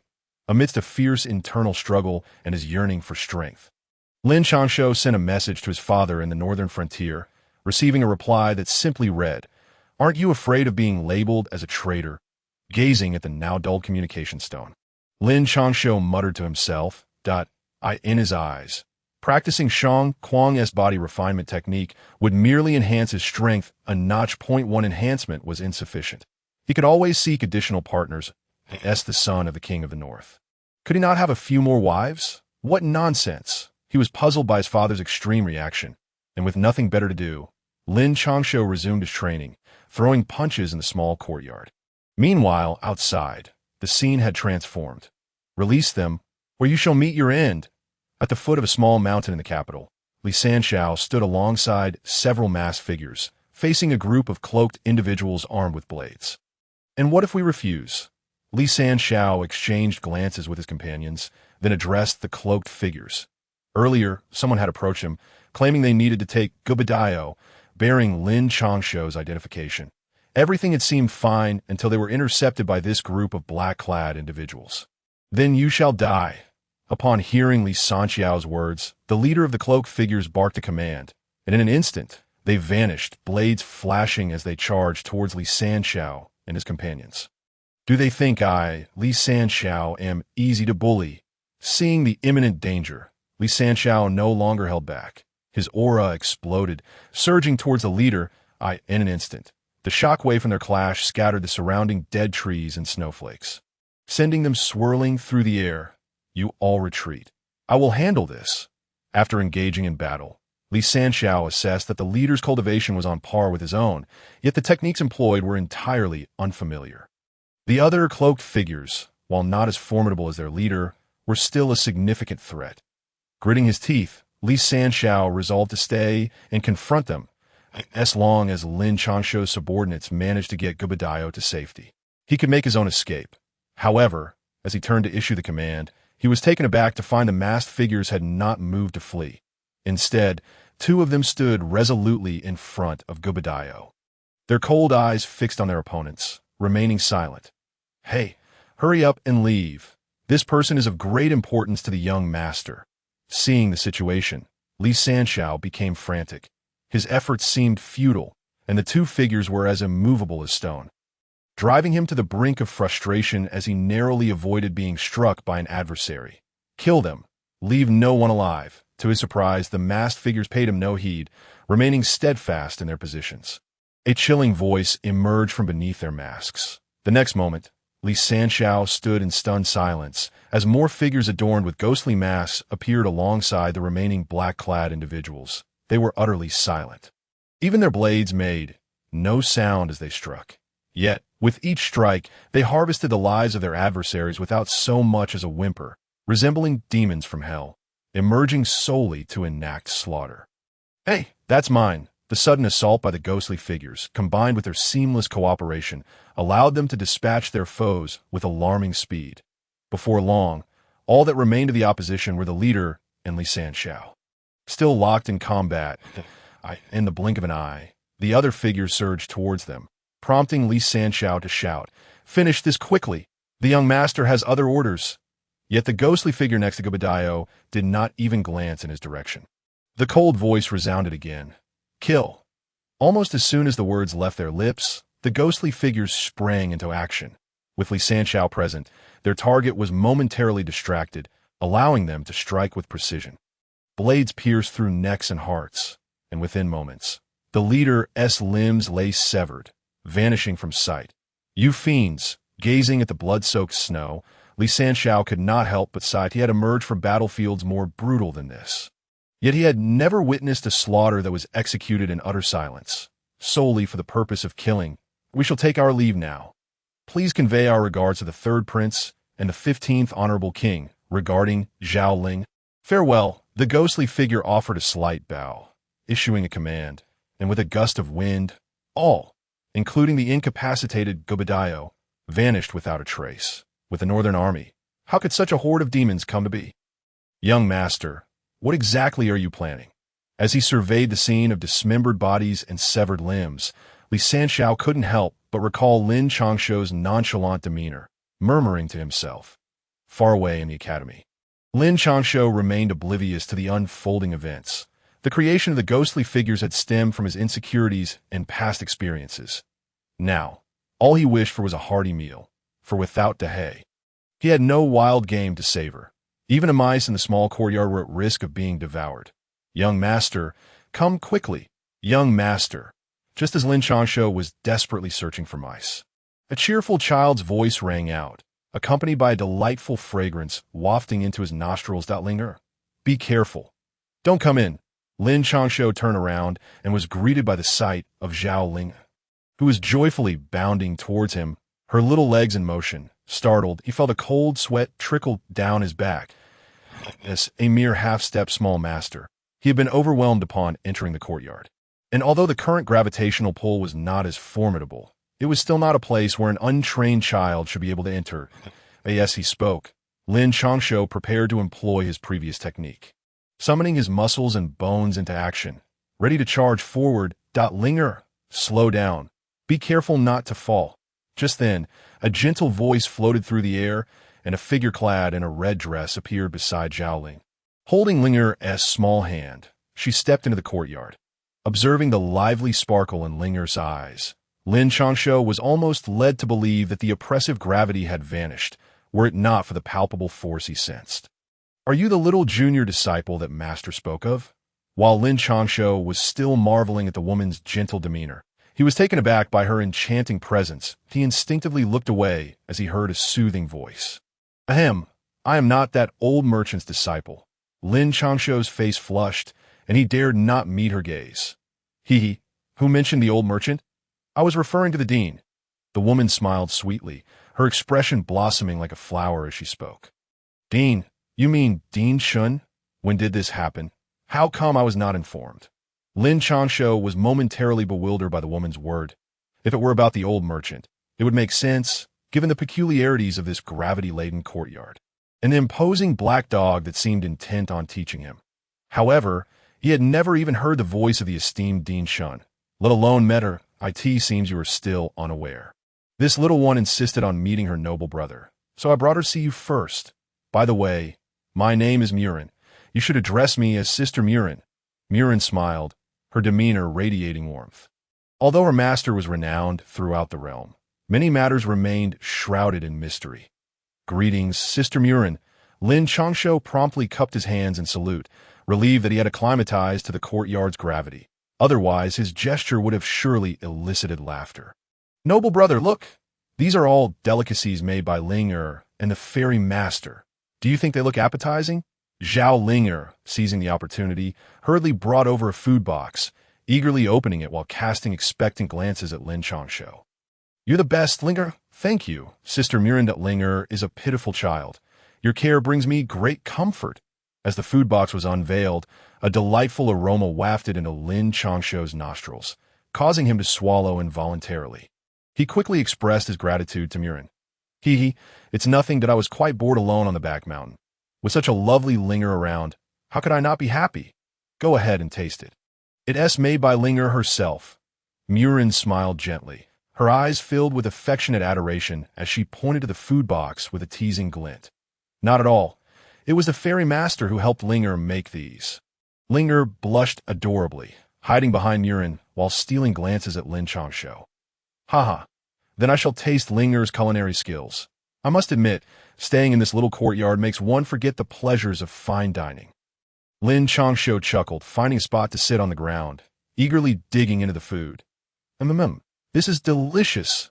Are these meats from the back mountain? Upon taking his first bite, Lin Changshou felt a warm current spreading through his body, causing a satisfied groan to escape his lips as he looked at Murin in surprise. Indeed, the academy is rich in spiritual energy, and the back mountain is where our master and we cultivate. Coupled with the formation in this courtyard, the beasts there provide meat that is immensely beneficial for cultivators. Murin nodded slightly, her expression remaining serene and gentle.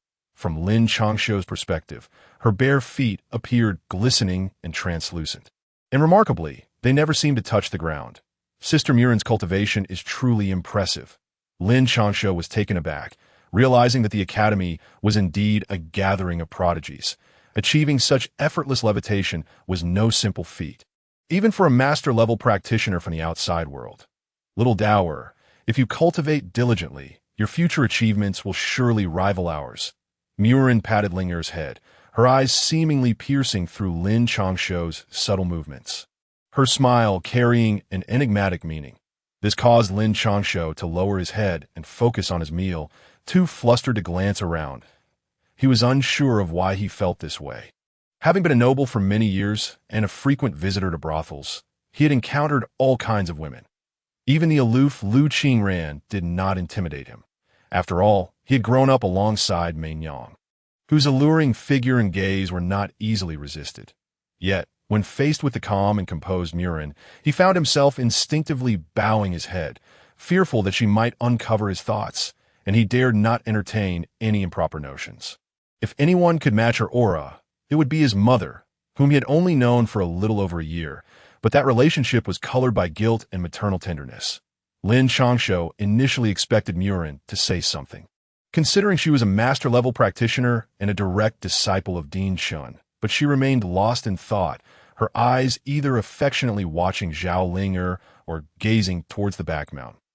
"Sister, are you leaving just like this?" As Muren took Zhao Linger by the hand to exit the courtyard, Lin Changshou could no longer contain himself and asked, "Focus on your cultivation. While this little courtyard may not compare to the Blessed Lands, it is still an exceptional opportunity that many would yearn for in their lifetimes. The postnatal dominant body technique of the old merchant, though exceedingly forceful, can indeed be mastered if one maintains a balance between qi cultivation and physical training." Muren paused, her voice gentle yet composed. "Thank you, Sister Muren."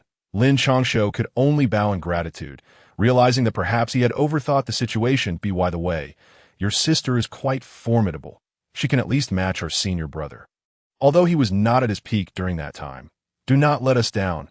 Muren seemed to possess an uncanny awareness of Lin Changshou's actions. After a brief pause, she added this before disappearing from his sight with Zhao Ling. "The postnatal dominant body technique? And my elder sister is indeed a force to be reckoned with." Lin Changshou lingered in the courtyard, an inexplicable glimmer flashing in his eyes. This was the first time he had learned the name of the old merchant's body refining technique, and he found it rather imposing. Moreover, his elder sister had not disappointed him. After all, she was the Academy's senior brother.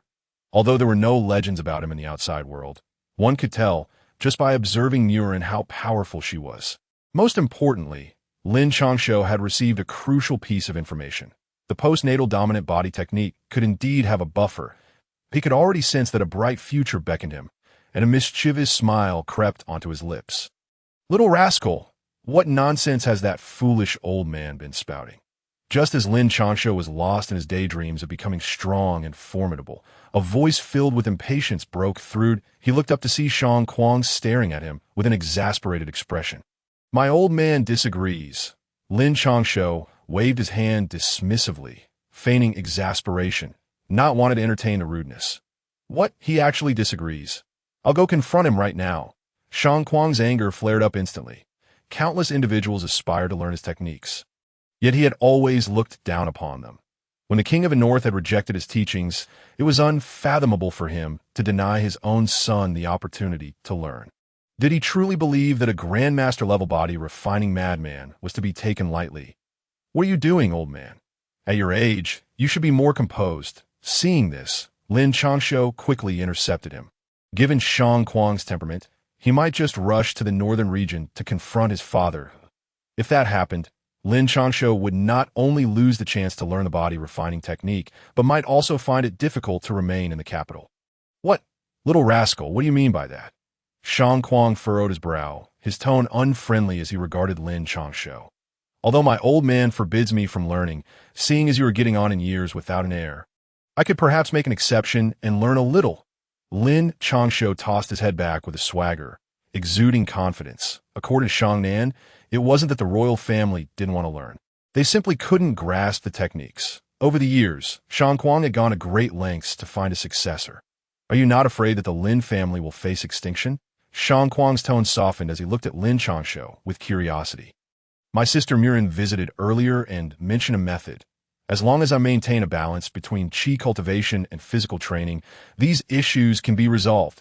At that time, I would no longer be confined to merely learning your physical cultivation techniques, nor would I need to fear being slain by my father. Most importantly, your legacy would have a successor. Is this not a cause for universal delight? Lin Changshou, seeing the situation, spoke lightly of his plans. Merely because that girl, Moran, has issues in her mind. Do you as well? You speak of internal and external cultivation. Are you not afraid of perishing from physical explosion, just as Lin Changshou believed that Shang Kuang would be overjoyed? He suddenly felt a tremendous force strike him, propelling him to the ground. Accompanied by Shang Kuang's furious voice, he wished to find his own heir and was not overly fond of Lin Changshou's temperament. Yet he ought to consider who Shang Kuang truly is.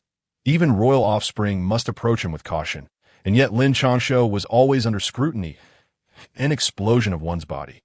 Moran, the senior sister, has a problem with her mind? Lying on the ground, Lin Changshou was not harmed. Rather, he was taken aback by Shang Kuang's words. How could the gentle and ethereal Moran possibly be mentally unwell? Such slander is utterly unfounded. How could one doubt it? Indeed, she typically remains unperturbed, but once battle commences, she transforms into a completely different entity.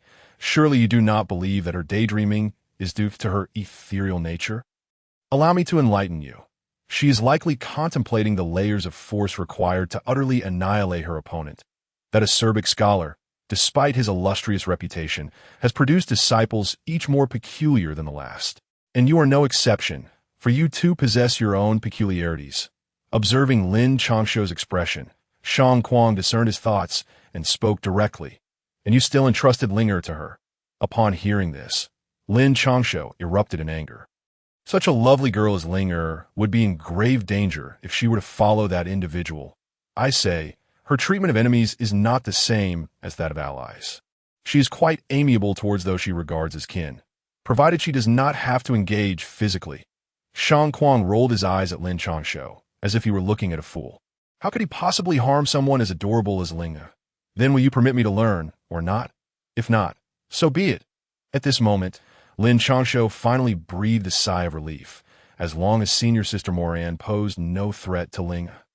All was well. Internal and external cultivation, are you truly unafraid of an explosive demise?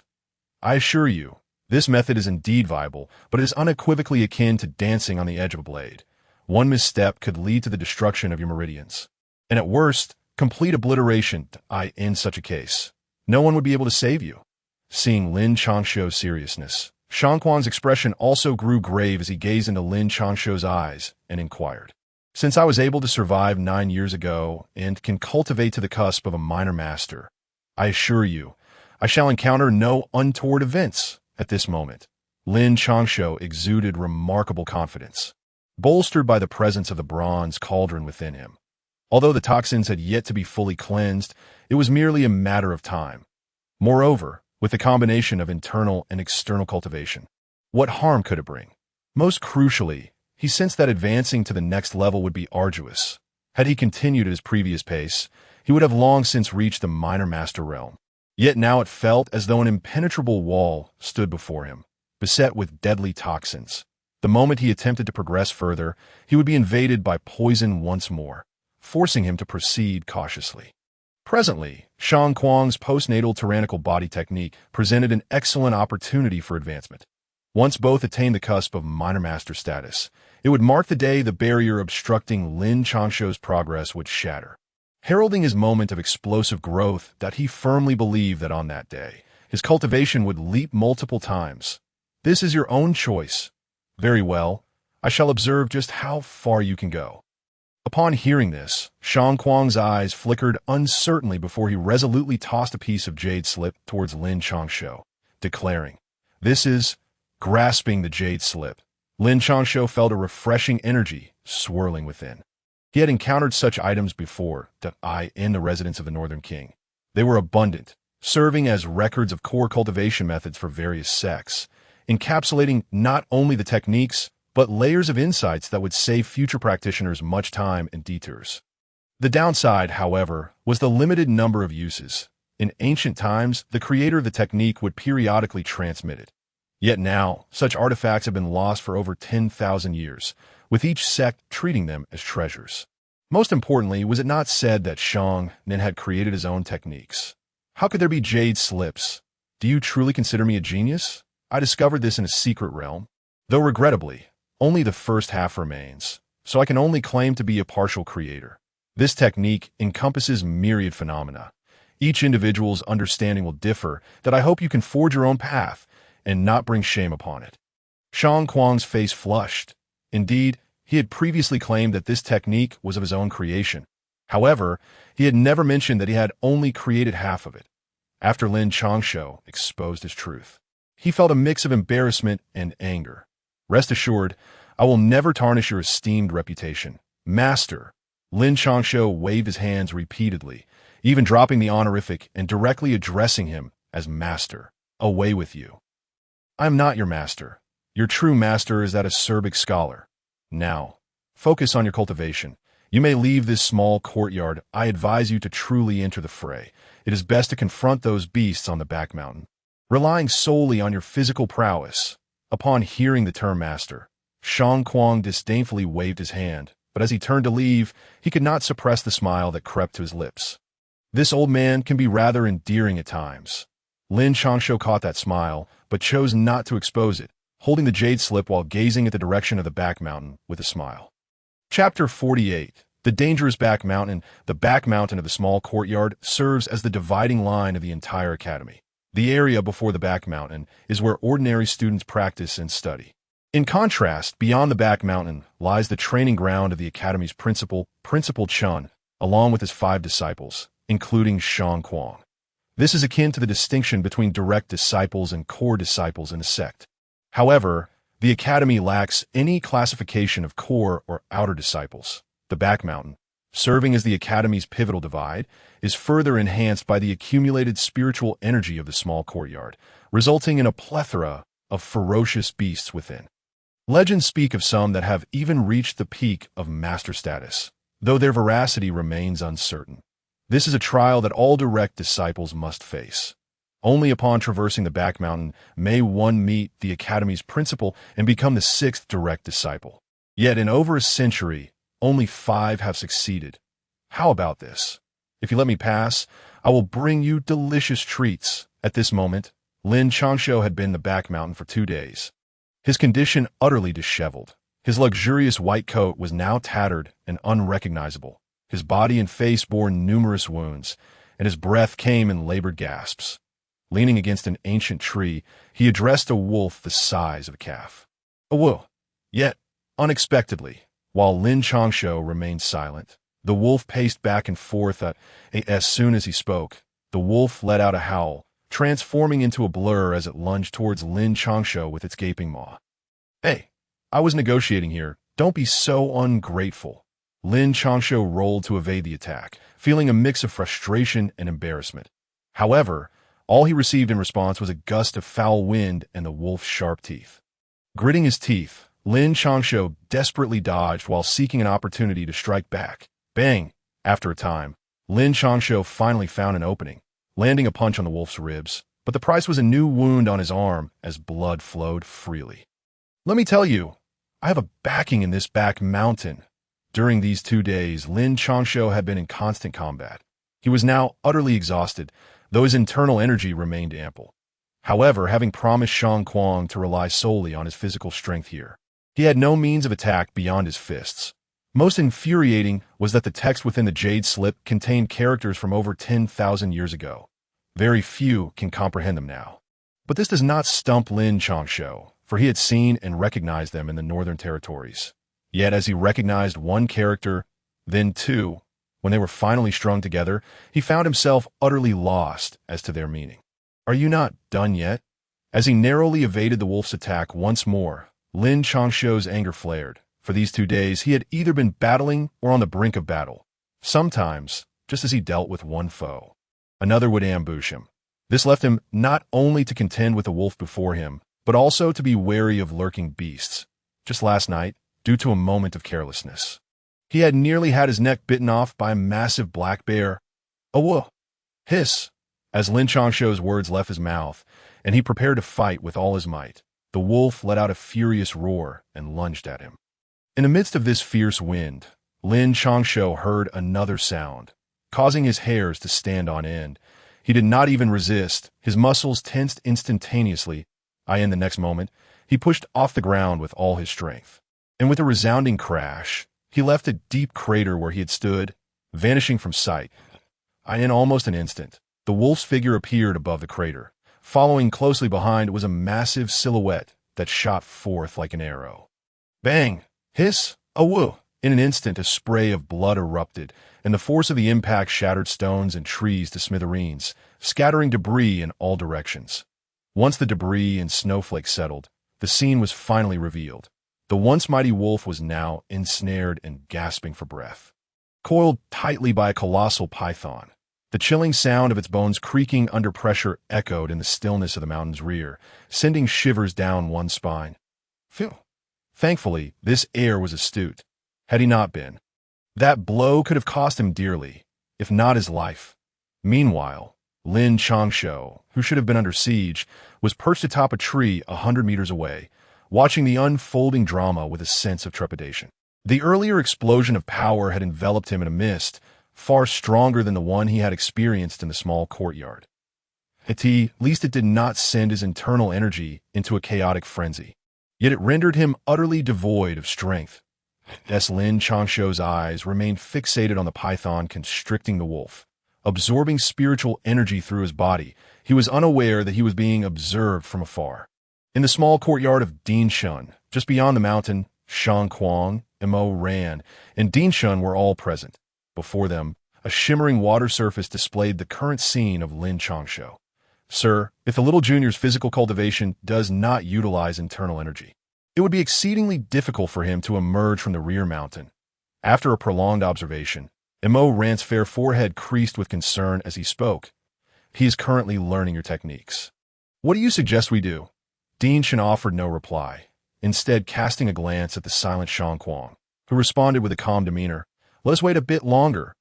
When I first acquired the techniques, I emerged from the great wilderness step by step, despite facing numerous battles. Becoming the foremost in physical cultivation, he possesses great talent. I do not wish for the postnatal body dominating technique to be so easily squandered. Upon hearing this, Shang Kuang frowned as he glanced at the mist surrounding Lin Changshou before gritting his teeth and saying, "Have you not informed him how to cultivate?" As soon as Shang Kuang's words fell, even the typically composed Dinshan looked at him in shock, asking, "What do you mean?" "I did not. I managed to discover it step by step myself, and he certainly can too. You are well aware of this technique. Each person's comprehension is unique. And so is their cultivation. There cannot be another Shang Kuang in the world, but there must be a first Lin Changshou in physical cultivation." Shang Kuang's eyes were filled with conflict as he spoke through clenched teeth. Throughout his life, countless individuals wished to learn his physical cultivation, yet only 3 truly caught his discerning eye. The first was Lin Changshou's father, who, regrettably, rejected the opportunity, realizing he could not pass on his legacy. The second was Lin Changshou's sister, the most gifted individual he had ever encountered, yet her gender precluded her from practicing physical cultivation. The third was Lin Changshou himself, who, despite being poisoned at his roots, still thrived vibrantly, even cultivating at a level not inferior to many external geniuses. That it could be said that Lin Changshou was the one he held in the highest regard, the one most likely to complete the postnatal body dominating technique. He desired to see what Lin Changshou's version of the technique entailed and whether it could resolve issues of longevity. Chapter 49. A transaction from years past. I object. My junior's cultivation is insufficient as it stands. Not only does he lack the means to restrain those beasts, but he is also devoid of power against several master-level opponents. He is to become the youngest disciple of our academy. I refuse to risk his life due to your selfishness. Upon hearing Shang Kuang's words, Mo Ran radiated a chilling aura, his eyes coldly fixed upon him. Have you not realized how arduous it is for Lin Changshou to advance his internal energy? Shang Kuang appeared unfazed and held no doubts that if he misspoke, this typically ethereal Mo Ran would take action against him. Others might fear him due to his status or cultivation. But this third disciple of the academy was not intimidated in the slightest. What do you mean? Mo Ran furrowed his pristine brow, glancing at the silent Din Shan before turning back to Shang Kuang in confusion. That lad has likely suffered considerably over the years. Although he has survived and even cultivated to the cusp of a minor master, the toxins within him remain largely unpurged. Just days ago, at the gravity courtyard, he nearly perished due to an explosive outburst of toxins when he could no longer suppress his cultivation. Shang Kuang scoffed, having thoroughly investigated Lin Changshou's condition. Over the years, each breakthrough he achieved must have entailed a bone-deep struggle, and reaching the minor master stage was a critical juncture in cultivation. Now, should he aspire to transcend into a minor master, the toxic backlash would undoubtedly spell his doom. The postnatal body-dominating technique was, thus far, his best option. Not only would it strengthen his muscles and meridians, but if he could comprehend even half of the jade slip, future breakthroughs would undoubtedly be far less daunting. Seeing Mo Ran still exuding an icy demeanor, Shang Kuang shrugged and signaled Din Shan, who upon noticing, smiled softly and spoke, "Yet we cannot allow him to gamble with his life. That great demon still lurks within. Even if he refrains from attacking, other master-level beasts are beyond his capacity to withstand. Even our intervention may not guarantee his safety." Mo Ran was particularly invested in Lin Changshou's affairs. After Din Shan finished, he remained furrowed in thought. He was acutely aware of the dangers of the rear mountain. Their initial foray into the gravity courtyard had been a harrowing experience.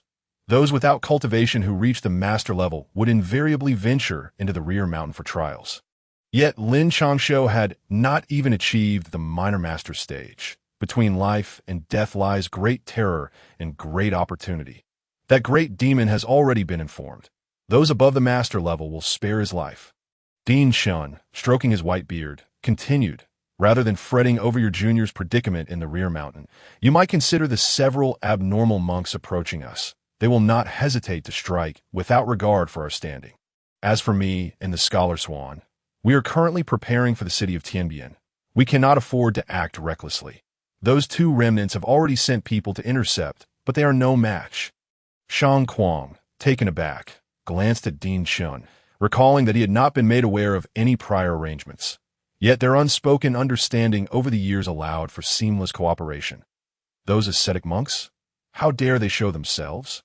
Mo Ran blinked in surprise, turning towards Din Shan, who nodded in affirmation, prompting her to murmur, "Lin Changshou is a variable. When the princess of the northern town was besieged, he was poisoned and barely survived. That madman of a prince was still able to maintain stability for his sake. But if something were to happen to him in the capital, do you think that prince's temper would spare anyone? Moreover, my foolish junior is deeply poisoned. Should chaos erupt in the Great Shang, they will undoubtedly exploit this." Shang Kuang, seemingly coarse, possessed a remarkably meticulous mind. Noticing Mo Ran's confusion, he laid out the current situation. The throne and the religious sects? Mo Ran quickly grasped the implications, realizing what lay behind the scenes. When we were ensnared by the matters of the city of Tianbian, it was too late to intervene. The first time Lin Changshou was poisoned, and the second time, the princess of the northern town was murdered. All we can do is ensure the Great Shang remains stable, rather than engaging in transactions. When we identify the culprit, we will intercept the experts from outside the Great Shang, ensuring that they do not sow discord. The Northern Town Prince's return gift was that young lady's enrollment in the academy years ago, which was essentially an exchange of information. Initially, we believed she would be pivotal, but who could have anticipated her departure? She is likely in the city of Tianbian now, while Lin Changshou has arrived. Upon recognizing the potential risks surrounding Lin Changshou, we understood the Northern Town Prince's demands, to save him by purging the toxins, and to shatter Lu Qingran's soul. This, too, explains why Daoist P intervened, sabotaging Lu Qingran's sword techniques while we remained indifferent. And once Lin Changshou achieves a breakthrough, that will be our moment to act. Once the matter concludes, the Northern Town Prince will take his men to guard the city of Tianbian, and we will exit the city, with Lin Changshou remaining as the Northern Town Prince. Dean Shun took a slow sip of tea before divulging the long-standing agreement with the northern town prince from years past. I shall seek out those monks immediately. They cannot enter the capital. Upon hearing this, Emo Rant's eyes gleamed. She was a unique existence, possessing knowledge that often surpassed even Dean Shen's. Once she comprehended the implications, her eyes darkened profoundly. After speaking, she vanished from the courtyard. Tiske, she has truly become obsessed. Emo Ran is genuinely concerned for Lin Changshou. Yet, Scholar Swan, you never instructed that beast to hold back. If something goes awry, do you fear your disciple will turn against you? As Emo Ran vanished from sight, Shang Kuang clicked his tongue, casting a sidelong glance at the composed Dean Shun. Were I not to say that, Emo Ran would undoubtedly take action against you. By the time she returns, Lin Changshou should be in the courtyard. Furthermore, before Emo Ran returns, you must ensure Lin Changshou's safety. Otherwise, not only will she go to war with you, but those others will not spare you either. Dean Shun cast a sidelong glance at Shang Kuang, subsequently issuing a warning. As he spoke, his figure began to gradually fade, as if on the verge of vanishing entirely. Hey, Scholar Swan, you wouldn't dare to flee, would you? Upon witnessing this, Shang Kuang was instantly taken aback. While he feared no man, the mere sight of Dean Shen's disciples filled him with trepidation, prompting him to inquire hastily. Old man, there are matters to attend to over there. I leave this place in your hands. To his dismay, the speed at which Dean Shen's figure dissipated not only failed to slow, but rather quickened, leaving behind only a lingering voice. Chapter 50. The Great Transformation of the Jade Tablet on the back mountain of the Academy. Lin Changshou remained oblivious to the fact that his presence nearly incited the newly acquainted Sister Morin to strike at Shang Kuang. He was equally unaware that all his actions on the mountain were being broadcast live. All he knew was that he felt exceedingly hungry and weary, since he had hidden himself in the tree. He had maintained a single posture, contemplating that he would descend once the two minor master-level beasts below had concluded their battle. However, who could have anticipated that at the onset, the enormous serpent would nearly dispatch the wild wolf? With the sounds of the wolf's bones grinding painfully audible, yet despite this, the wolf managed to retaliate fiercely, sinking its fangs into the serpent's vital spot, causing blood to flow. The wolf's fearsome teeth exhibited tremendous biting power, and the serpent's scales offered no resistance. With a single bite, flesh was torn away. The two beasts then engaged in a struggle of vitality and endurance, the sounds of the wolf's bones grinding growing ever louder, while the blood from the serpent's vital spot increased in volume. Meanwhile, Lin Changshou could do nothing but remain motionless, terrified that even the slightest movement would draw attention from either side. Confronting one would barely allow him to escape. But facing two, even in a wounded state, would surely lead to his demise. As time passed, the stench of blood intensified, and Lin Changshou sensed numerous beasts lurking in the vicinity. Their inaction was undoubtedly due to the overwhelming power of the two beasts, which could dominate the area, causing the surrounding creatures to observe from a distance, afraid to encroach further lest they fall victim to the two monsters. Time flew by, and nightfall shrouded the back mountain in an eerie darkness. With only the faintest moonlight filtering through the trees, this added to the already macabre atmosphere, as the air was punctuated by the occasional roar of beasts and the mournful cries of dying creatures. Just as Lin Changshou was about to drift off to sleep in the latter half of the night, the two beasts below finally unleashed their final surge of power. A resounding crunch echoed through the air, followed by a tearing sound as the wild wolf's body was ensnared by the serpent, resembling a noodle ensnared in a bowl. The serpent's massive head had now fallen to the ground, with blood gushing from its vital spot. Upon witnessing this, Lin Changshou felt as though he were frozen in place, his muscles beginning to twitch uncontrollably. His hands resembled the cavernous jaws of a beast, opening and closing with such force that the very air around him vibrated. The muscles in his body began to undulate rhythmically, seemingly slow, yet concealing an explosive power capable of shattering even the fallen leaves and snowflakes around him. As Lin Changshou's body underwent this transformation, the previously dormant jade tablet began to shimmer in tandem with the movement of his muscles, an inexplicable force coursing into him. This jade tablet, by the time Lin Changshou registered the phenomenon, He found himself momentarily stunned before hastily pressing the jade tablet against his forehead. In an instant, his consciousness was drawn into a fantastical realm, where desolation reigned, and the landscape bore the scars of overwhelming force. Mountains lay shattered, rivers ran dry, and trees and boulders lay in ruins. In the center of this devastated land stood a muscular man, bloodied and bare-chested, howling towards the heavens. In the sky above, several disheveled figures hovered, their faces etched with terror. Today, with a single punch, I shall annihilate the false immortal, securing peace for future generations for countless years. The muscular man's muscles rippled rapidly, steam erupting from his pores as if dragons encircled him. Following this grand figure's furious roar, the dragons entwined around him surged forth alongside his fist, striking at the false immortal suspended in mid-air. In that instant, the world dimmed, the sun and moon's brilliance extinguished, and the realm seemed to focus solely on that singular punch, devoid of sound and grandeur, enveloped instead in silence and destruction. As he gazed upward, he beheld a void where the fist had passed, rendering all to nothingness. Even the sky was punctured by this mighty blow. When Lin Changshou finally regained his composure and looked upon the magnificent figure, he was startled to find the man's fierce gaze fixed upon him. Despite the shock, he steeled his resolve against the fear that welled within him, yearning to witness more. "Junior, I am the body saint. Today, I shall impart the post-heaven dominant body technique to you. Remember, do not tarnish my name. And retreat now. The remainder is beyond your comprehension." Just as Lin Changshou contemplated watching further, a commanding voice resonated in his mind, and before he could react, he was expelled from the realm of consciousness. "This jade tablet is truly remarkable," he murmured, observing the now dimming glow of the tablet in his hand.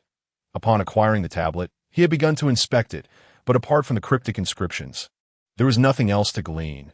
Even when he attempted to channel the body refinement techniques he had studied in the gravity chamber, or his internal energy, there was no response. Who could have known that witnessing the final blow of two dying beasts would unlock the tablet, allowing Lin Changshou to witness such a grand and tragic scene? Once he processed the experience, he felt an unprecedented surge of strength coursing through him, the latent power far exceeding his previous capabilities. Even the earlier sensation of exhaustion was alleviated, and he could harness his newfound power without fear of toxic backlash or internal energy depletion. However, the energy consumed could only sustain him for 3 uses. Even in his enhanced state, "I'm starving. I'm absolutely famished." Once Lin Changshou had fully assimilated his newfound strength, an overwhelming hunger gripped him. The emptiness within his body made him feel as if he could devour several elephants. And the previous scent of blood inexplicably transformed into something tantalizingly sweet. He wondered if the flesh of the serpent and the wolf would prove palatable, considering their minor master-level status. They should be quite delectable, he mused. The alluring scent drew Lin Changshou's gaze to the carcasses of the 2 beasts. In an instant, he appeared beside the bodies, his mouth watering as he murmured to himself. As his words fell, a dagger mysteriously appeared in his hand, and in the blink of an eye, the blade's light became a blur. When the glimmer subsided, the 2 carcasses had been expertly processed, leaving only the most succulent portions intact. Time to feast. The flames danced as Lin Changshou roasted the meat, eagerly placing the tender serpent flesh into his mouth. The texture melted away, releasing a sweetness that coursed through his body, a portion settling in his dantian, while the majority infused his muscles. Roar! Just as Lin Changshou was reveling in his meal, a ferocious aura accompanied by a roar surged towards him, and before he could react, a putrid wind swept through the air. Chapter 51. "You are truly tough, damn it." "My dinner!" Startled by the roar and the foul gust, Lin Changshou vanished from his spot, yet the meat he had prepared fell to the ground. When he looked up, a massive beast had taken his place, devouring the meat in one swift bite, igniting Lin Changshou's fury. "Roar!" Seeing Lin Changshou, still daring to shout, the beast opened its blood-red maw, letting out a roar imbued with the stench of death. "How dare you, a mere oversized golden tabby, attempt to steal from me? You must be courting death." The rancid wind whipped Lin Changshou's hair wildly, yet he felt no fear. Now, not only had he made significant progress with the post-heaven dominant body technique, but even his previously empty body had received some nourishment. It was the perfect opportunity to engage in combat, and this striped tiger appeared at just the right moment. Roar! The enormous tiger, seeing Lin Changshou standing his ground rather than fleeing, abandoned its meal and lunged at him. The wind generated by its charge scattered the snowflakes, and the trees were uprooted, reduced to splinters in its wake, with a gaping maw lined with jagged teeth and claws gleaming with lethal intent. It aimed to strike directly at Lin Changshou's head. "How dare you treat me like a common fool? You snatch my food and still dare to attack. You are as good as dead." Recognizing the aura emanating from the tiger, Lin Changshou discerned its cultivation level to be around the mid-tier of minor masters, slightly stronger than the serpent and wolf. It likely roamed a different territory, drawn here by the scent of blood, yet he felt no fear. With his newfound strength, even if he couldn't win, he could certainly flee. Despite the power he had gained from the Jade Tablet, he remained on par with his previous internal energy cultivation, only marginally more resilient than before. As the moment of delivery passed, the figure transformed into a fleeting shadow, hurtling towards the demon tiger. If one were to observe closely, they would notice the sinewy muscles beneath his heavy garments writhing restlessly, and in an instant, jets of gas erupted from his pores, morphing into ethereal little dragons that coiled around him. At the moment he faced the demon tiger, his fist clenched tightly, his entire being suddenly shrank down, narrowly evading the beast's massive jaws and deadly claws. Like a spring, he leapt upward, the little dragons accompanying his fist as it struck fiercely against the tiger's belly. Producing a dull thud, the demon tiger was sent flying, while Lin Changshou winced in pain, clutching his other hand, which had just delivered the blow. "You are truly tough," Lin Changshou mused, well aware that despite the apparent advantage of landing a punch, it had not breached the demon's defenses. Instead, the recoil had sent shockwaves of pain through his hand. Had it not been for his recent progress with the postnatal dominance technique, that strike might have fractured his bones. Roaring in defiance, the demon tiger rose once more, shaking off the snow that clung to its fur, leaping forward again with undiminished vigor. "You oversized cat, just wait for me," Lin Changshou thought, swiftly retreating. He had no intention of engaging in a life-and-death struggle with such a formidable foe, knowing full well he could not match it in strength. Yet the demon tiger was relentless, bounding towards Lin Changshou's head with alarming speed. "But aren't you done yet? I've already given you a taste of flesh. And you still pursue?" Lin Changshou, infuriated, turned to unleash a punch at the demon tiger's ribs. After delivering the blow, he dared not linger, seeking to escape on the recoil. However, before he could suppress the agonizing pain in his wrist or muster strength in his legs, he felt a howling force approaching. With no time to react, he could only muster all his strength to protect his vital areas. Hearing a chilling crack, Lin Changshou was sent flying by the demon tiger's sweeping tail, crashing heavily against a tree, his defensive arm now broken. "You bastard! Do you really think I have no temper?" Lin Changshou gritted his teeth and rose, an aura of icy fury emanating from him. Jets of energy erupting from his pores. With a roar, the demon tiger began to inch forward, its blood-red eyes fixated on Lin Changshou's neck. "Take this!"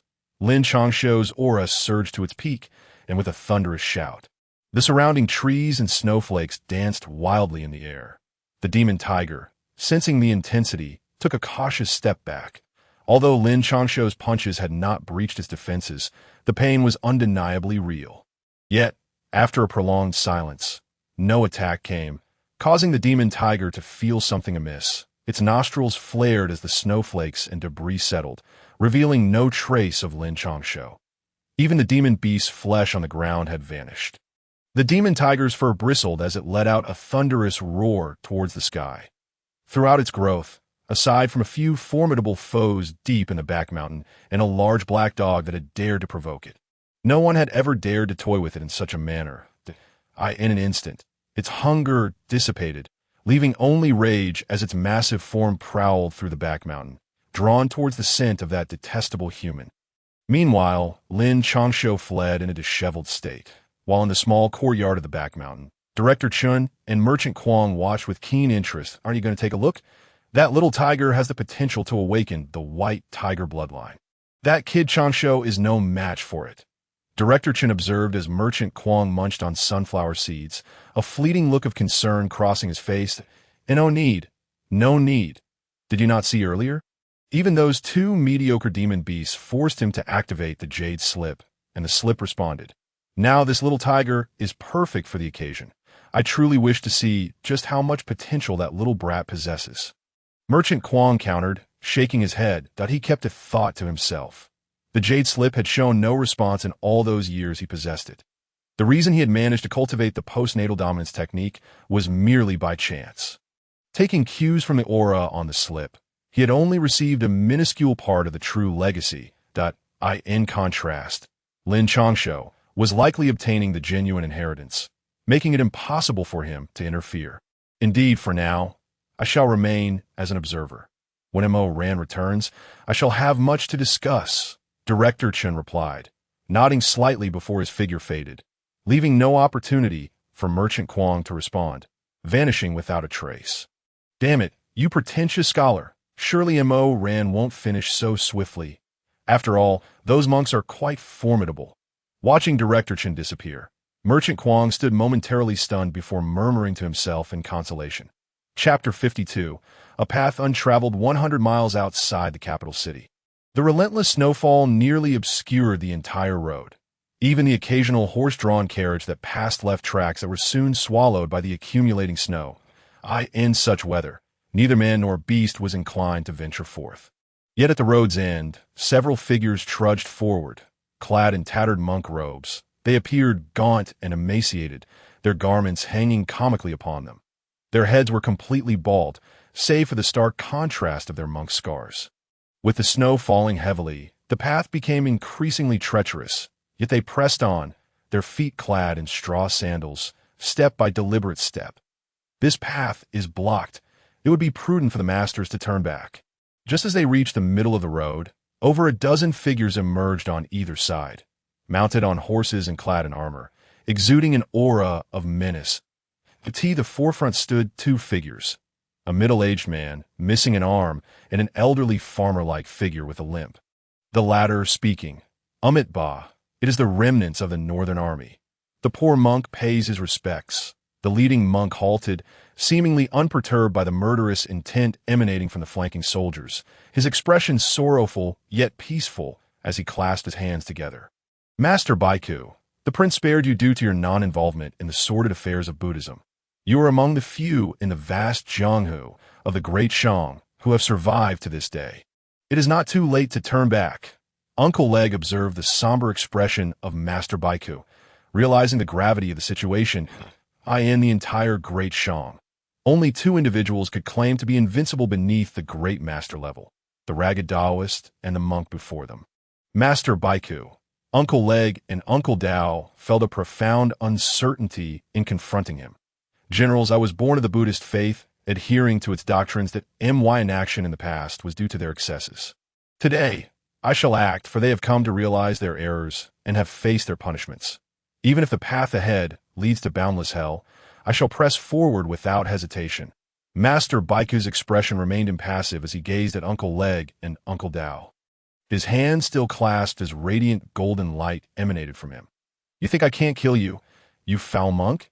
If I were uninjured, dealing with you would be a mere trifle, Uncle Dao exclaimed. Brandishing his crimson spear, a fierce aura surrounding him as he glared at Master Baiku. Amit Ba, young benefactor Lin has a connection with our Buddha.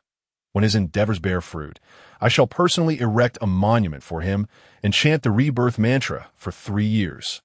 Master Baiku's gaze fell. Though he understood the wrongness of his actions, he did not regret them.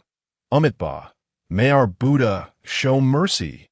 As Master Baiku's words faded, the remaining monks displayed expressions of compassion and pity. Their hands clasped as they murmured in low tones, "Kill them, leave none alive."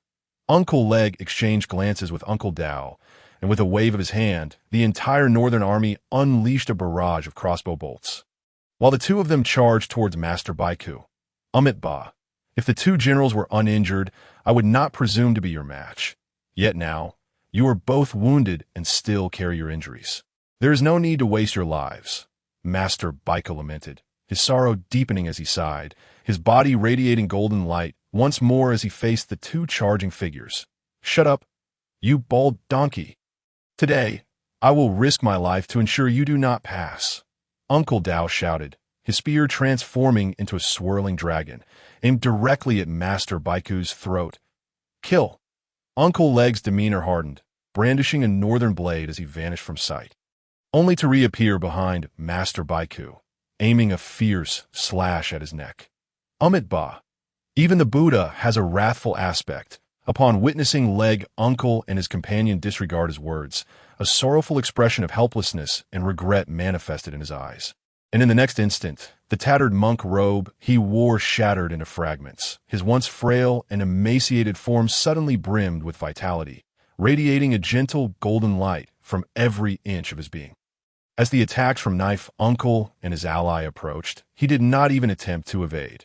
Instead, a surge of energy emanated from him, halting the strike of the spear and blade as if they had collided with an impenetrable barrier, mere finger width away from him. The gravity of the situation weighed heavily on Knife Uncle and his companion, their expressions grim as they channeled every ounce of their inner strength into their weapons. Not enough. Sorrowful shook his head gravely upon assessing the situation. In the next moment, the golden light surrounding him intensified, and he swiftly sidestepped, his hands appearing as if in slow motion, yet executing their movements with blinding speed, seizing the spear and blade above him. Have you also attained enlightenment, like the tattered robe? Knife Uncle exclaimed, his demeanor growing even more serious. The reason Grandmasters stand at the pinnacle of practitioners is due to their enlightenment. Once achieved, they wield the power of rules akin to a domain, albeit less formidable. The ease with which the tattered robe Taoist had previously vanquished them stemmed from their inability to close the distance. Indeed, I have attained enlightenment. Sorrowful slowly lifted his head, his eyes no longer reflecting pity, but exuding an indescribable aura of dominance and confidence. Do you think enlightenment is something to be trifled with? I can achieve it too.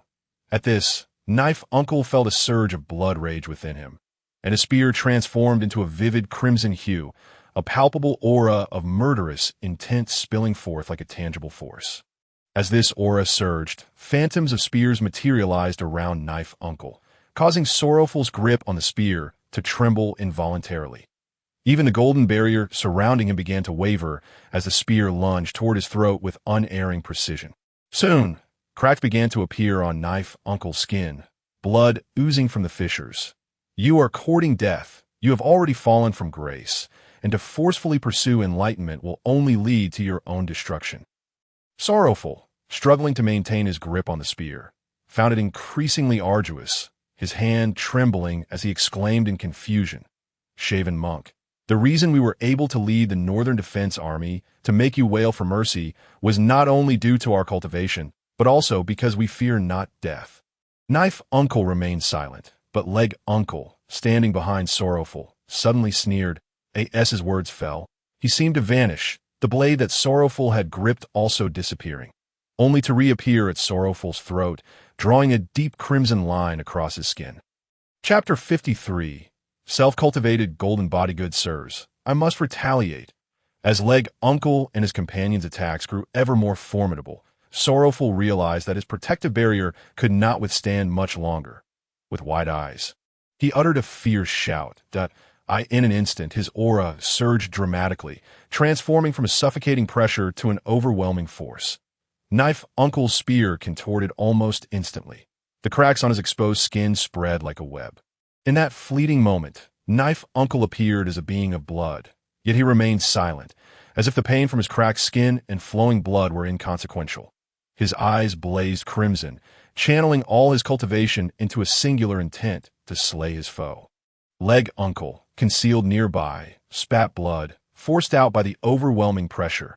The blade at Sorrowful's throat withdrew, and the visible wound began to mend. You are no longer a mere half-step grandmaster. You have truly become one. Leg Uncle's eyes widened in disbelief. a hint of bitterness gracing his lips. He understood that they could not impede Sorrowful any longer, and their lives, along with those of the Northern Defense Army, were forfeit. Ba, I have squandered half my life to finally reach the Grandmaster realm. A trace of self-satisfaction flickered in Sorrowful's eyes. At nearly 2 centuries of age, achieving Grandmaster status at such an age was a rare feat. Verging on genius.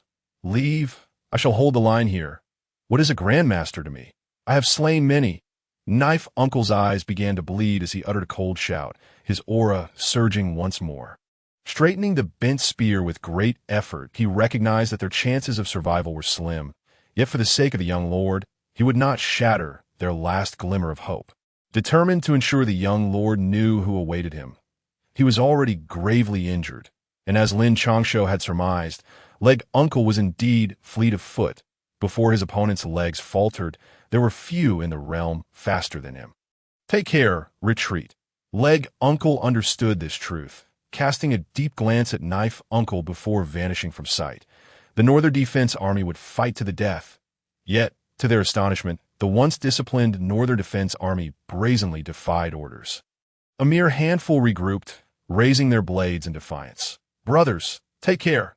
Leg Uncle, witnessing this, felt his aged eyes flood with crimson, dissipating into a fleeting shadow before their gaze.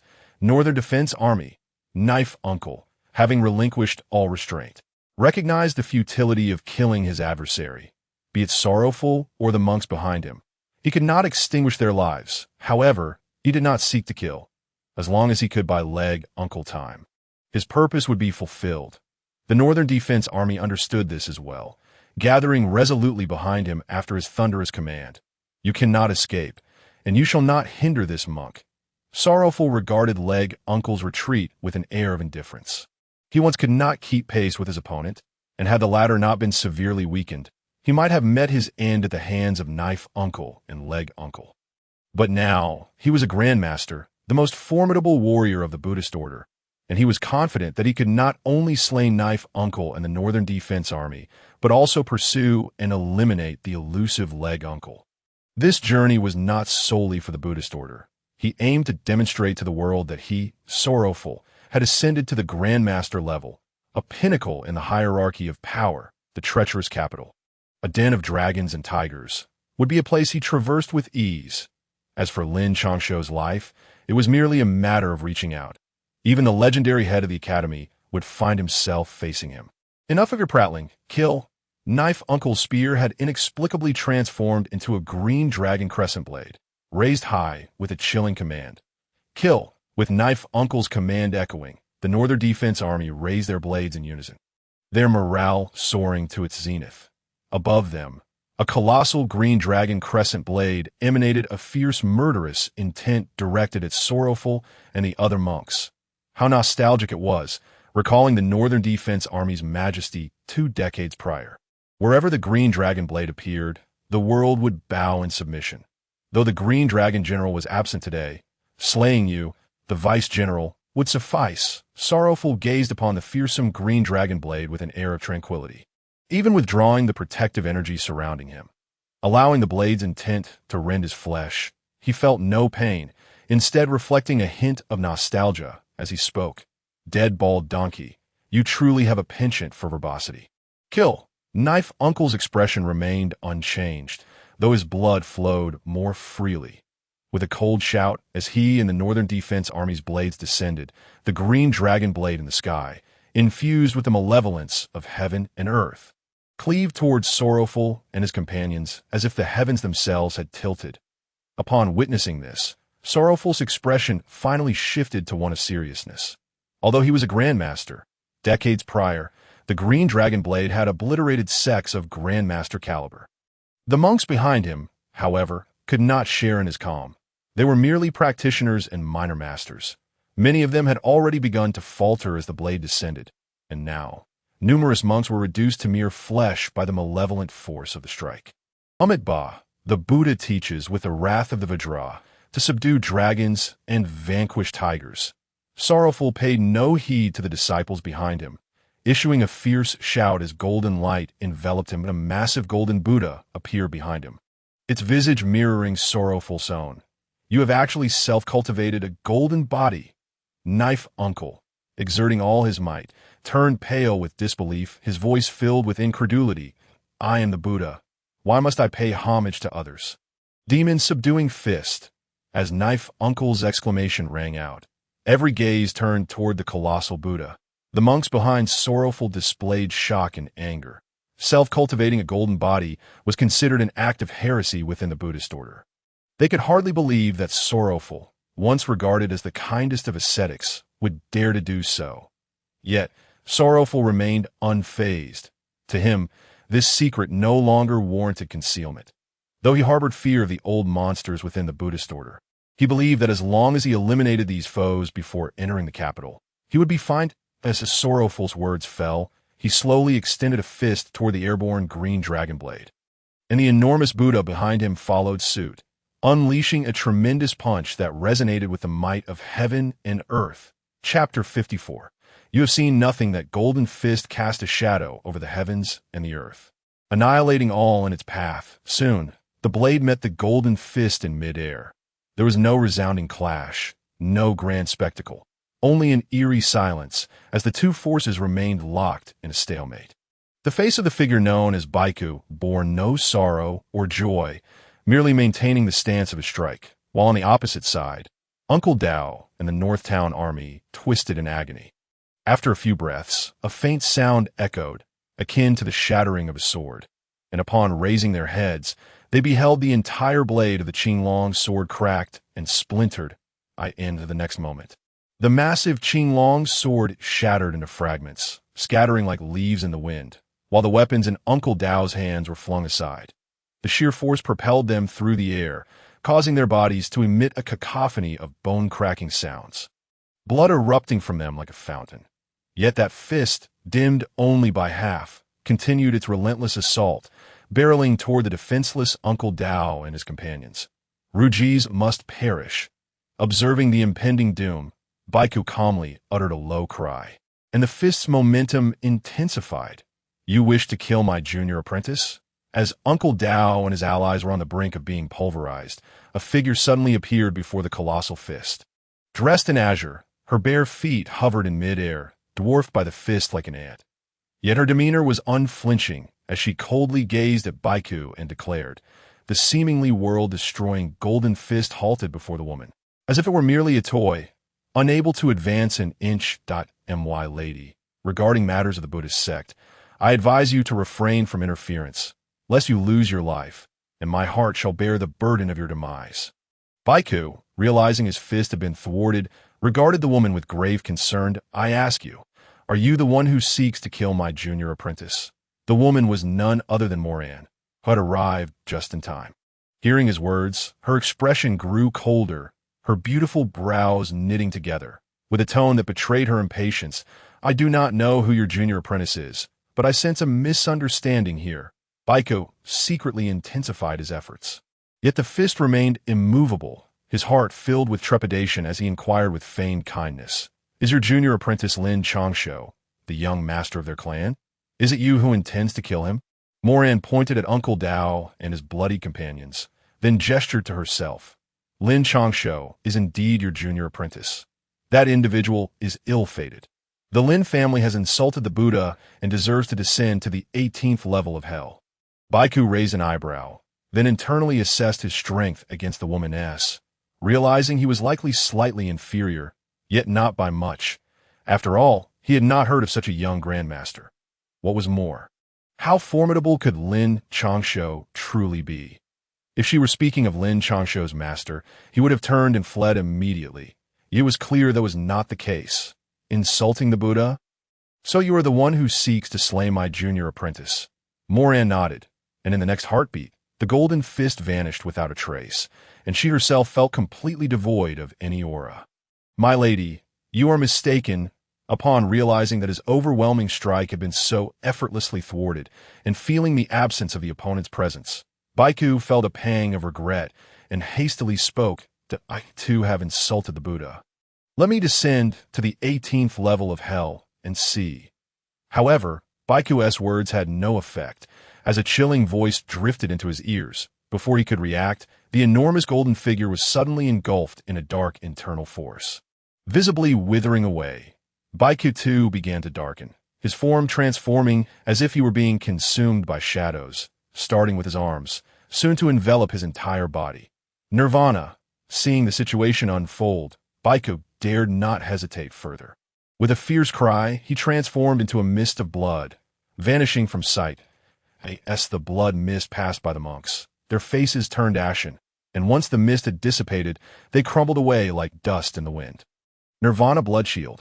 How could he? Watching the direction in which the blood mist fled, a flicker of astonishment crossed Moran's beautiful eyes, yet her murderous intent grew even more palpable as she lightly stepped forward to pursue. However, no sooner had she taken a step than she was ensnared by flickering dark chains. To hell with you all! As Moran's progress was impeded, her murderous aura solidified, and she raised her head to bellow, causing the chains to crack, as if they might shatter at any moment. Damn it! Wasn't it said that this fiend was slain after wiping out the martial world of Ijo? Who would have thought that in just 80 years, he would become the third master of the academy? In the midst of Moran's fury, a figure appeared beside Uncle Dao and the others, administering pills infused with internal energy one by one. Before glancing up at the frenzied Moran with a mix of astonishment and curiosity, more so from the pain, "Oh, my apologies. Let us depart quickly. It is said that this individual is truly a merciless killer." Hearing this, Uncle Dao leaned against his companion, his expression a blend of shock and intrigue, yet predominantly agony. "Where do you think you are going?" Before they could make any further movements, a chill washed over them. The remaining members of the Northtown Army shook their heads in unison, and just as they were about to flee, a chilling voice echoed, "Senior, we merely wish to return and see the young master." Leg Uncle and Uncle Dao exchanged glances, cold sweat beading on their foreheads. After stammering for a lengthy moment, they hastily invoked Lin Changshou as a shield. "You did not witness my transformation."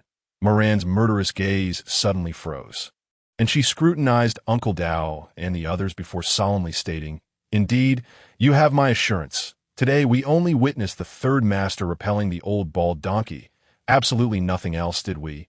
At her words, Uncle Dao nodded vigorously, even winking at his companions. Yes, we saw nothing else." Leg Uncle and the others understood all too well, and they nodded fervently in agreement, just like the little master, so sly, with a belly full of cunning. Moran cast a few glances at them before muttering to herself, and in the next moment, her figure vanished from sight. "Young master, do your best. We shall not follow you." After waiting for a while to ensure Moran had departed, Leg Uncle and the others exchanged glances, then sighed. "Achoo! Who is speaking ill of this young master behind my back? Never mind, Big Cat, do you dare to stop chasing?" Meanwhile, Lin Changshou, who was fleeing in disarray, suddenly sneezed several times for reasons unknown. Not far behind him, a tiger's roar echoed, and he dared not linger, hastily fleeing deeper into the mountains. Chapter 55. The Peculiar Pursuit Roar. The tiger's roar resonated through the mountain forest, sending tremors throughout the rear mountain. It was now the third night, and typically, this time would witness a flurry of activity among the myriad beasts. Yet, an unusual silence prevailed, as if the past 3 days had been eerily quiet, all due to an almost master-level demon tiger that was wrathfully pursuing its prey throughout the rear mountain. The malevolent aura emanating from it compelled many beasts to retreat. Even those who fancied themselves formidable met a grim fate when they dared to confront it. One monkey, standing over 2 meters tall and possessing master-level prowess, was utterly defeated by the demon tiger. In the beginning, the demon tiger was indeed at a disadvantage, forced to retreat under the agile maneuvers and tremendous strength of the demon monkey. Yet, the tiger showed no signs of backing down. Each time it seemed on the verge of defeat, it would tap into its latent potential, a fresh surge of energy igniting within as it fought back. Ultimately, whenever the tiger found itself truly at the end of its rope, a human with a mischievous demeanor would appear, albeit with modest cultivation. Yet his nimble footwork and ruthless strikes, coupled with impeccable timing, whether it be a 1,000-year strike or a boulder imbued with internal energy, compelled the beasts to scatter. Ironically, While the demon tiger was in hot pursuit of the human, it always seemed to arrive just in time to either vanquish the attacking beasts or drive them away. Then it would engage in another skirmish with the human, leading to the familiar sounds of the human's frantic escape and the haunting roars of the tiger echoing through the rear mountain. Big Cat, it's the third day already. How long will you persist? I have aided you countless times. Do you possess no sense of gratitude? Lin Changshou, panting heavily, sat atop a large tree, having discarded his white bear coat, leaving him clad only in a thin, long garment. Even so, the garment hung in tatters around him, revealing numerous gruesome wounds across his exposed skin, some still oozing blood. Roar! Beneath the towering tree, there lay the white tiger, equally disheveled in appearance, having just engaged in fierce combat with those monstrous beasts. Its pristine fur was marred by numerous vicious wounds, some still oozing with blood. The hint of fatigue flickered in its fierce eyes. Upon hearing Lin Changshou's words, it let out a roar before lying down to rest, showing no fear of Lin Changshou's potential escape. Hey, I'm speaking to you. How about this? I, the noble son, am also quite famished, and since you haven't eaten either, I'll come down. Just don't attack me. I'll fetch something for us to share. Lin Changshou felt an intense chill coursing through him that he had relied on his body-refining techniques, tirelessly circulating the postnatal dominance technique over the past 3 days, drawing on the ambient spiritual energy to replenish his physical form. This was all happening behind the Academy's mountain. Had he been outside, he wouldn't have needed the white tiger to pursue him for 3 days. It was likely that he would have perished from excessive strain on the first day. Roar! The white tiger seemed to comprehend Lin Changshou's words, its eyes glimmering with a flicker of anticipation. After a roar, it vanished in an instant. I it off to find food for me. Truly, I am handsome and charming if even such a ferocious beast is willing to run errands for me. Lin Changshou mused, absorbing the surrounding spiritual energy to nourish his body while indulging in his own thoughts, but he sensed that the relentless battles and escapes over these 3 days had significantly enhanced his postnatal dominance technique. In a prior confrontation with a blocking beast, whose cultivation was on the brink of a minor master and whose physique was formidable, he had shattered several of its bones with a single punch, forcing it to flee in a panic. Now, should he encounter that previous demonic wolf again, he was confident he could slay it without being reduced to a frightened wretch. Roar!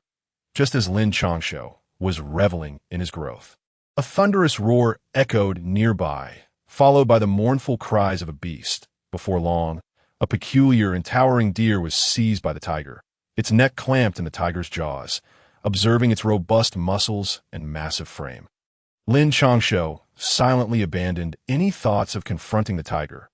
Roar! The tiger placed the deer's carcass upon the snow, glancing at Lin Changshou as if satisfied that he had not fled. With its enormous paw, it nudged the deer and roared again. Hold on, I'm not yet devoid of strength. Just wait, I shall prepare a grand feast for you, one that will broaden your horizons. Lin Changshou sensed a hint of urgency and expectation in the tiger's gaze, rolling his eyes at the creature before gracefully descending. After sizing up the massive deer, a flash of blade glinted as a dagger materialized in his hand. Roar! Upon seeing the dagger, the tiger instinctively leaped back, its fur bristling as it let out a fierce growl. What are you roaring for? I'm not attacking you. I only intend to prepare this, Lin Changshou retorted, a smug smile creeping onto his face. He had deliberately provoked the tiger, given how it had rendered him a pitiful sight over the past few days.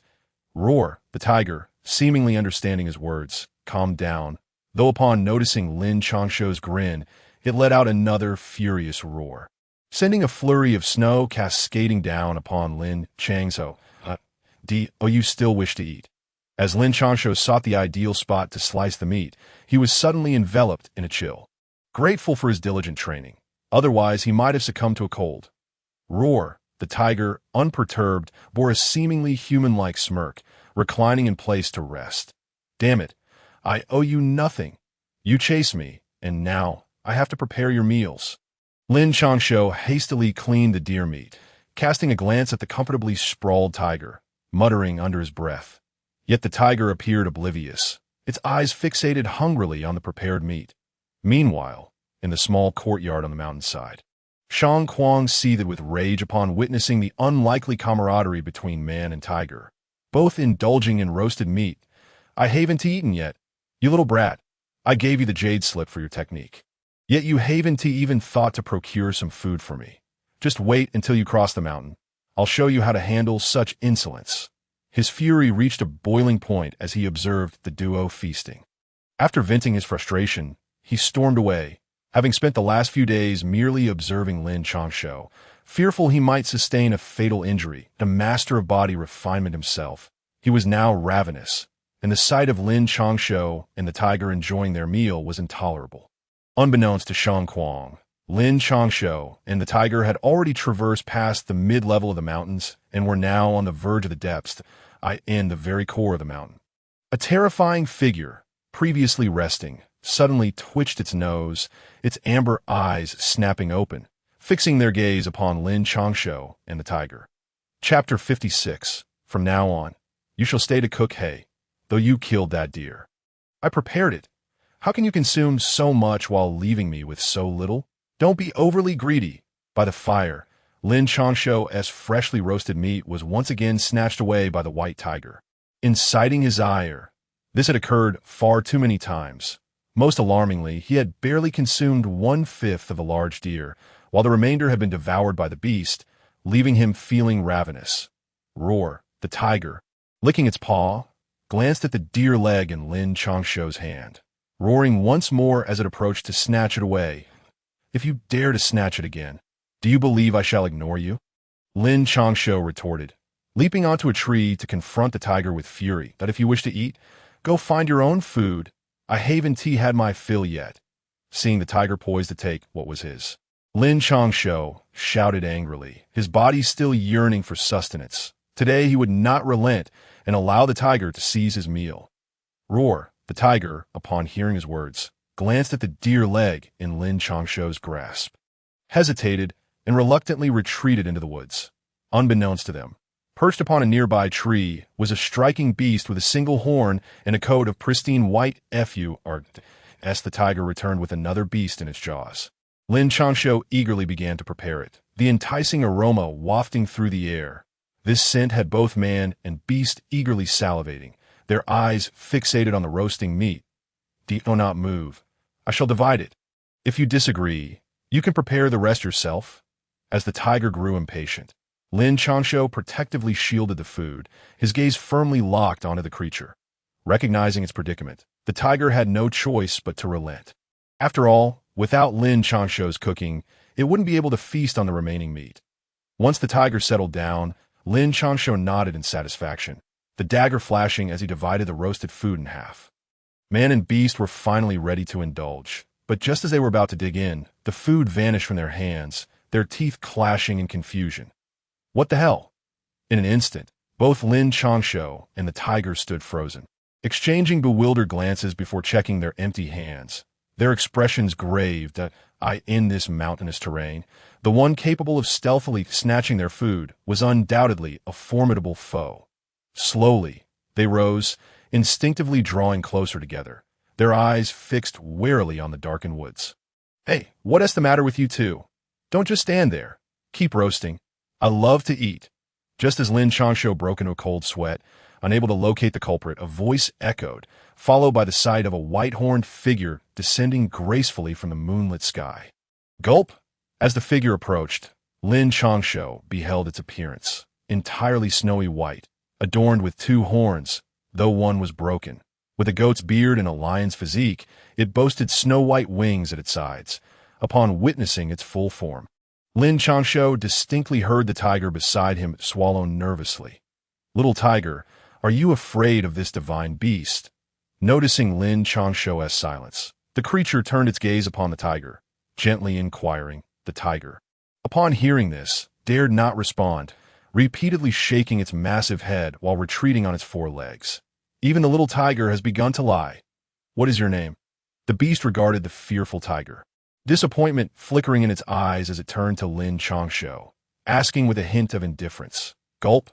"Greetings, esteemed elder. I am Lin Changshou, here under the auspices of the Academy head and Senior Shang. I humbly apologize for intruding upon your tranquil meditation. We shall take our leave immediately." Lin Changshou observed the creature's mouth moving, several expletives flashing through his mind. Having previously encountered the large black dog and the white tiger, he had assumed those were the extent of demonic beasts, but upon witnessing one that appeared more human than beast, he finally believed in the existence of true monsters in this world. "Oh, you dare to use that sour scholar and brute to intimidate this divine beast." Upon hearing the words, the beast regarded Lin Changshou with a gaze that was devoid of emotion before coolly stating, "I do not dare, but I am afraid." Lin Changshou hastily attempted to clarify, yet before he could complete his sentence, he felt that profound gaze upon him. "You bear the surname Lin, and your bloodline is identical to that of Lin Zhan and the young girl. What is your relation to them?"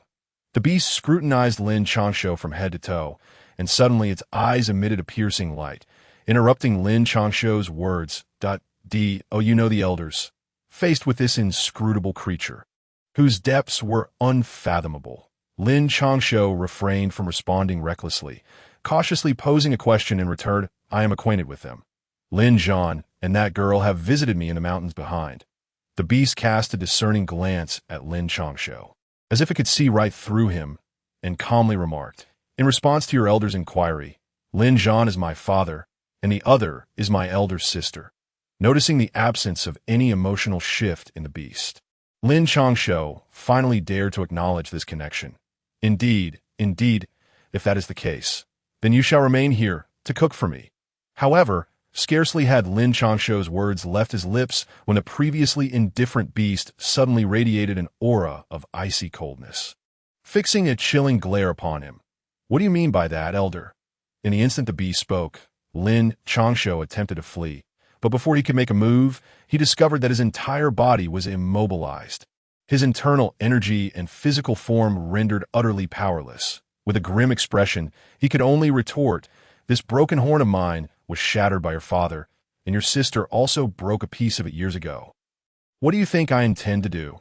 The beast cast a frigid look at Lin Changshou, and, as its words fell, the broken horn emanated waves of white light. "If you possess the capability, seek them out. What do you want with me? A mere junior. Have you no shame in bullying the younger generation?" Realization dawned upon Lin Changshou that the trouble had originated from his father and sister, prompting him to shout in anger, "I cannot contend with Lin Zhan, nor can I escape this mountain. And as for that young girl, I have no confidence, but you, I am fully confident that I can toy with you at my leisure." The beast, upon hearing this, exhibited no shame whatsoever. Instead, it regarded Lin Changshou as if it were a matter of course. "You are truly shameless." Faced with the beast's nonchalant demeanor, Lin Changshou, unable to retaliate, could only hurl a curse. "Weakness is the original sin. It would be wise for you to behave, lest you find yourself suffering at my hands." With that, the beast turned and departed, leaving Lin Changshou to float helplessly behind. As its chilling voice echoed in his ears, Chapter 57, "I am Bai Zhe, help."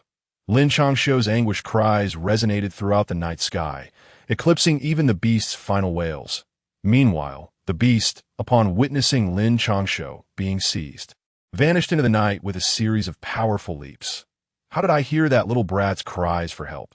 The gluttonous Shang Kuang, having just devoured a piece of beef leg, took a hearty swig of wine and, in a dazed state, glanced toward the mountains behind, mumbling to himself. Yet soon, he was once again captivated by the fine wine before him, dismissing the voice entirely. As for Lin Changshou, his situation was dire. He felt his body lifted, the scenery around him shifting rapidly, and soon he lost all sense of direction. "Elder, I still do not know your name." Observing that the beast had no intention of harming him, Lin Changshou remained calm, leisurely floating in mid-air and asking out of boredom, "What? Do you wish to take revenge in the future?" The beast continued its stride, yet its indifferent voice reached Lin Changshou's ears. "How could I dare? However, elder, you are so illustrious and formidable. You must have a resounding name in the world." Lin Changshou, struck by the beast's observation, feigned admiration, his face a mask of reverence. "My name is Bai Zhe." The divine beast Bai Zhe, after a prolonged silence, Just as Lin Changshou thought the beast would disregard him, that apathetic voice finally responded. The divine beast Bai Zhe. Upon hearing these words, Lin Changshou's heart trembled. Bai Zhe was a legendary creature from his past life, renowned as a strategist in the primordial demon court, capable of predicting fortune and misfortune, and revered as the leader of auspicious beasts. Yet he pondered whether this held true in this world as well, and he promptly concealed his thoughts. "How did you come to hear of me?" Bai Zhe, having noted Lin Changshou's astonishment, gradually halted and cast a puzzled glance in his direction. "Of course, I have heard of you, Elder. You are a divine beast of the heavens, possessing the ability of foresight. I hold you in great esteem," Lin Changshou hastily replied, attempting to gesture respectfully, only to remember that he was entirely immobile. "Oof, flattery. From the moment of my birth, I was in the city of the edge of heaven, and before reaching adulthood, I was confined here in the mountains behind the academy. Where could you have possibly heard my name?" Bai Zhe's eyes gleamed with curiosity as he scrutinized Lin Changshou, and in an instant, an invisible force seemed to penetrate Lin Changshou's mind.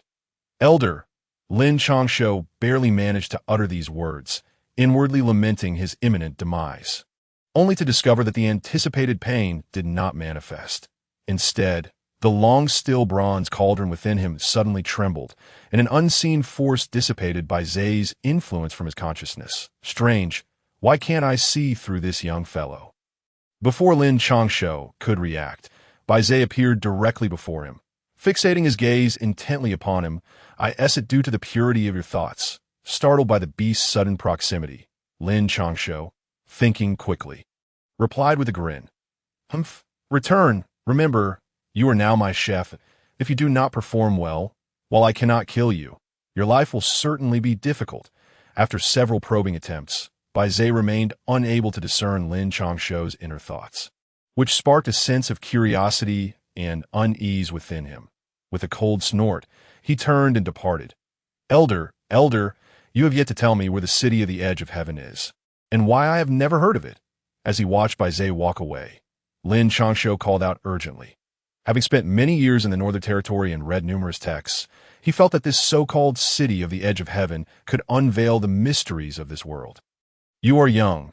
Do not harbor such intense curiosity, lest you die unjustly." Bai Zhe offered no response, his chilling voice echoing softly. Time passed, and as Lin Changshou began to question the disparity between the mountains behind him and the current surroundings, he noted that from the outside, the mountains appear to be merely a sizable hill. However, since being captured by Bai Zhe, he felt as though he had traversed hundreds of miles, just as Lin Changshou pondered this. Bai Zhe came to a halt. He lightly stepped in the air, and in an instant, a ripple radiated outward from him. The next moment, Lin Changshou was dazzled as the surrounding trees vanished, revealing a tranquil garden, serene and devoid of the surrounding snow. Exotic flowers and plants filled the space, their fragrances invigorating. Yet Lin Changshou soon realized that life was absent here. Apart from himself and Bai Zhe, not even an ant could be spotted. "From now on, you will cook here for me. As for the meat, the white tiger will deliver it daily." Just as Lin Changshou marveled at his surroundings, he felt the restraints on his body dissolve, and he fell into a sea of flowers, hearing Bai Zhe's chilling voice once more. "Elder." When Lin Changshou lifted his head to seek the beast figure, he found that Bai Zhe had seemingly vanished from the space altogether. With no alternative, and knowing he could neither flee nor escape, Lin Changshou began to meditate and recuperate. After all, he had either been fleeing or fighting, leaving him no time to recover his strength. Now, with no threat from beasts, he could consolidate his gains from the past few days and familiarize himself with his powers. Fortunately, he discovered that the spiritual energy in this place was significantly stronger than that in the mountains behind. The enhancement of his internal energy and muscles was far superior to before, and before long, he entered a state of deep meditation. Closing his eyes as his internal energy circulated, his muscles contracting and expanding as they absorbed the heavenly and earthly spiritual power. Damn it, how could that little brat vanish in the time it takes to eat a meal? Damn it, not even the distant mirror can catch a glimpse. Meanwhile, Shang Kuang, having returned contentedly to his small courtyard, began to lose his composure.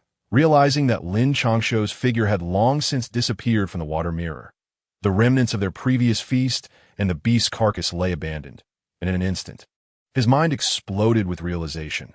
Bai Zhe, you bastard daring to snatch my person! Soon, regaining his composure, Shang Kuang understood who was responsible. The only being capable of such a feat in the mountains behind was the great beast Bai Zhe. In a flash, Shang Kuang, filled with murderous intent, made his way toward the mountains behind. Bai Zhe, you dare to show yourself. For Shang Kuang, the mountains behind had long been akin to his own backyard. And before long, his robust figure stood before a barrier, whereupon he wasted no time in delivering a powerful punch. Chapter 58. So what, senior, are you being called? While Lin Changshou was meditating and regulating his breath, he was startled awake by a sudden, dull, thumping sound. Upon listening more closely, he recognized it as the voice of that madman, the eccentric old man. Although he had been vexed by the man's incessant meddling in his affairs, he realized that he was the only one capable of extricating him from this predicament. He hurriedly called out from within, "Are you eager to leave? I've been here for nearly a century without haste. Why the urgency on your part?" As soon as Lin Changshou's words fell, the figure of Bai Zhe appeared in midair at the entrance. With the first utterance of Shang Kuang, an onslaught of countless fists followed, creating ripples in the barrier surrounding them. However, Bai Zhe remained unperturbed, responding coolly, "Not at all. Junior is not in a hurry. It is an honor to be in the presence of Senior. I merely wish to avoid any conflict with Senior Shang, whose temperament is rather volatile. Perhaps I should step outside to discuss this with him, lest a confrontation ensue." Upon hearing this, Lin Changshou smiled and cupped his hands in a gesture of respect. Though his words carried an underlying firmness, clearly attempting to leverage Shang Kuang's presence to intimidate Bai Zhe. "Humph, that old curmudgeon. I've sparred with him numerous times over the century and know his character well. Yet this barrier is beyond his means to breach. If he were to succeed, I would only find it amusing," Bai Zhe remarked, observing the ever-changing barrier with a disdainful snort. After speaking, he vanished from Lin Changshou's sight. "White Zhe, if you don't release him soon, I swear I'll roast you alive when I catch you." Shang Kuang's furious voice reverberated from outside. "White Zhe, you beast, open the barrier this instant." "Damn it, are you dead? I'll tell you, White Zhe, I'm right here waiting that if you have the guts, don't come out. And just so you know, this kid is that taciturn younger disciple of mine. You may not care about your own status, but she's certainly one to be intimidated." Time passed with the massive clamor outside, causing Lin Changshou's ears to ring, until finally, Shangnan ceased his relentless assault. After a moment of silence following his angry threats, Lin Changshou cautiously approached the barrier and called out tentatively, "Damn it, you little rascal, why aren't you speaking from inside?" As soon as Lin Changshou's words echoed, a sudden silence fell, only to be broken by Shang Kuang's thunderous curses. "Senior, I had no idea that my words could be heard here," Lin Changshou replied, feeling aggrieved. "Just moments ago, Bai Zhe spoke, and no one outside heard him. Why is it that my words are overheard?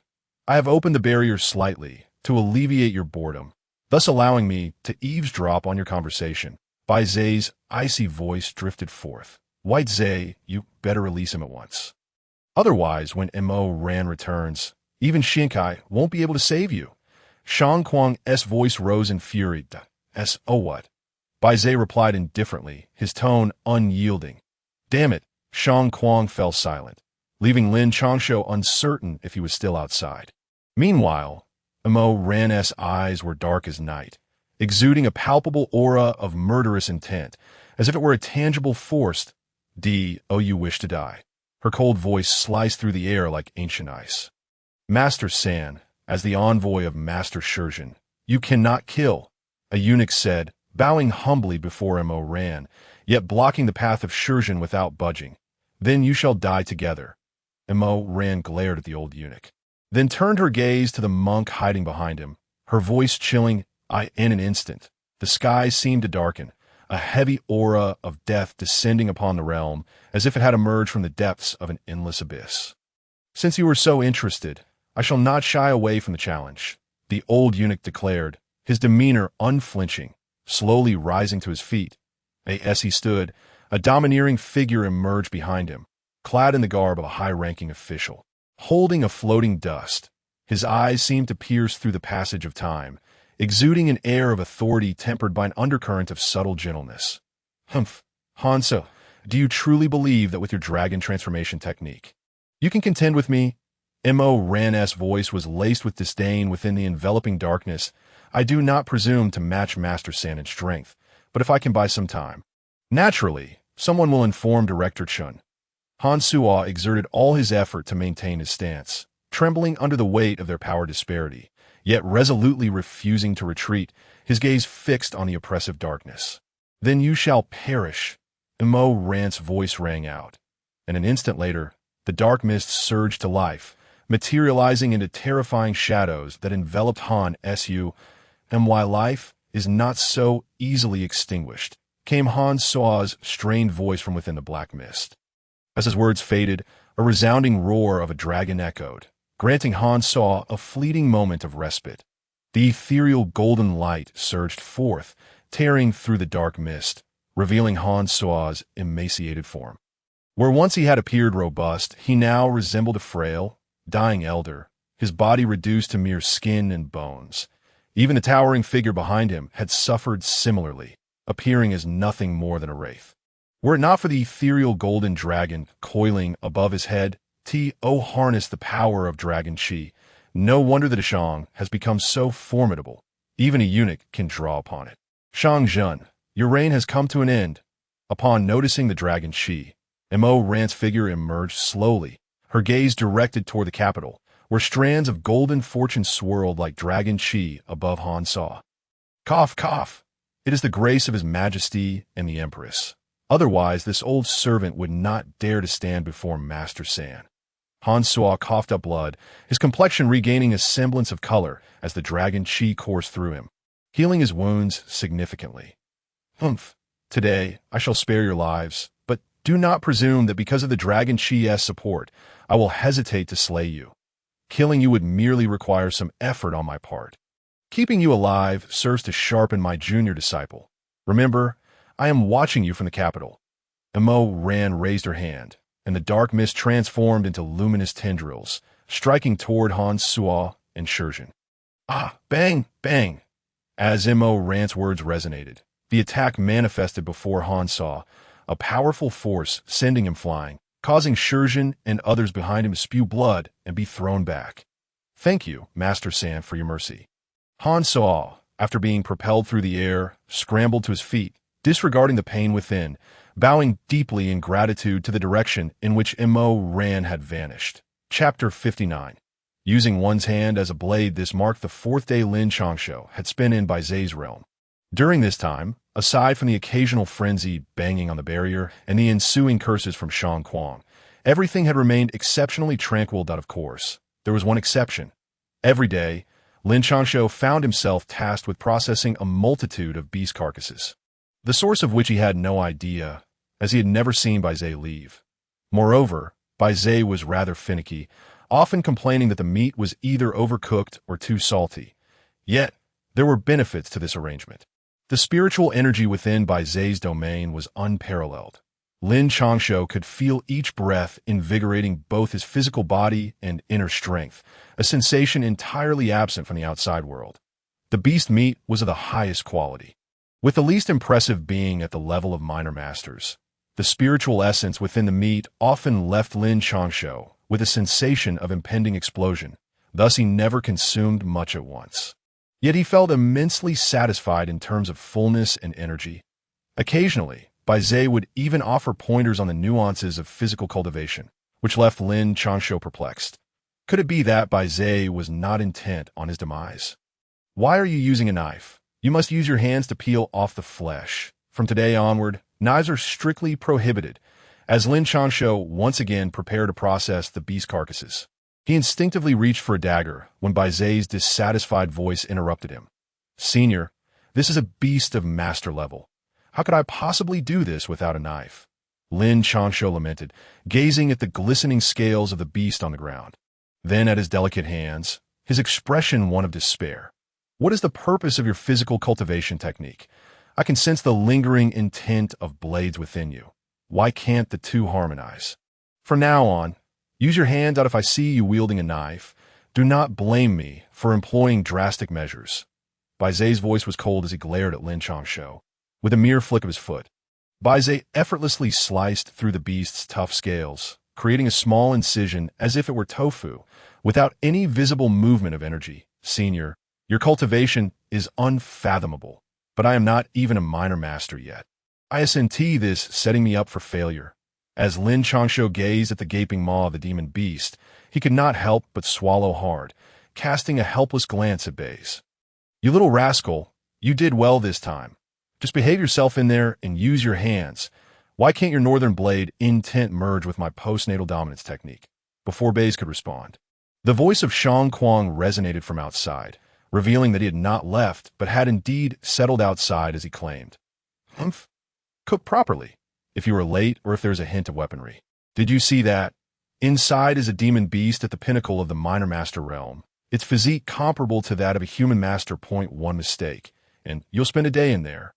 Upon hearing this, Baize snorted coldly and pointed to a corner of the space, where a massive cage materialized in the next moment, revealing a ferocious giant wolf with sharp fangs, staring intently in their direction. Indeed, Lin Changshou swallowed again at the sight of the giant wolf, setting aside everything else. Even though he was far stronger now, the menacing aura emanating from the beast sent chills down his spine. He knew he could not possibly defeat it. Spending even a day inside would leave him battered if not dead. Moreover, as a peak returned to Unity Realm cultivator, still not having reached the minor master stage, he knew he stood no chance that, if it were a human opponent, he might consider it, but against a demon beast, he felt utterly intimidated. When Lin Changshou looked up, he found that Baize had already vanished, leaving only the low growl of the giant wolf resonating throughout the space. That my hand, it's flesh and blood, whatever, let's chop. Lin Changshou glanced at his fair hand, and then at the demon beast's scaly armor. This time, he not only channeled his internal energy to its peak, but also summoned all the strength of his muscles. In an instant, Lin Changshou's aura surged, rapidly absorbing the surrounding spiritual energy. And soon, his entire being returned to a state of calm. His right hand, resembling pure white jade, glimmered with a radiant glow, and a fierce and bloodthirsty blade intent surged forth. Kill! With a thunderous shout. Lin Changshou wielded his hand as if it were a blade, striking fiercely at the demon beast's scales. Bang! Crack! As his hand descended, a muffled thud echoed, followed by the sound of bones fracturing. Damn it!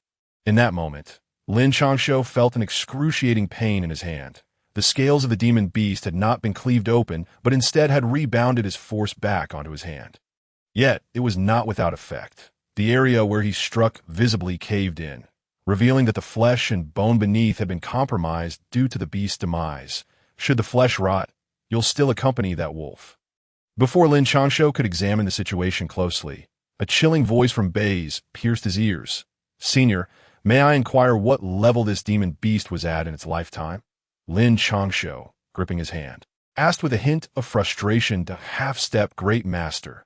The cold voice replied once more, causing Lin Changshou's heart to plummet. Brother Wolf, do not fret. I shall join you shortly. Lin Changshou glanced at his hand, and then at the demon beast's sturdy scales, feeling a surge of trepidation as he addressed the giant wolf in the cage. Roar! In response, he was met with an enraged roar and the wolf's icy, bloodthirsty gaze. You little brat, does your hand hurt? Just as Lin Changshou pondered how to cleave through the demon beast, Shang Kuang's voice drifted from outside, dripping with amusement.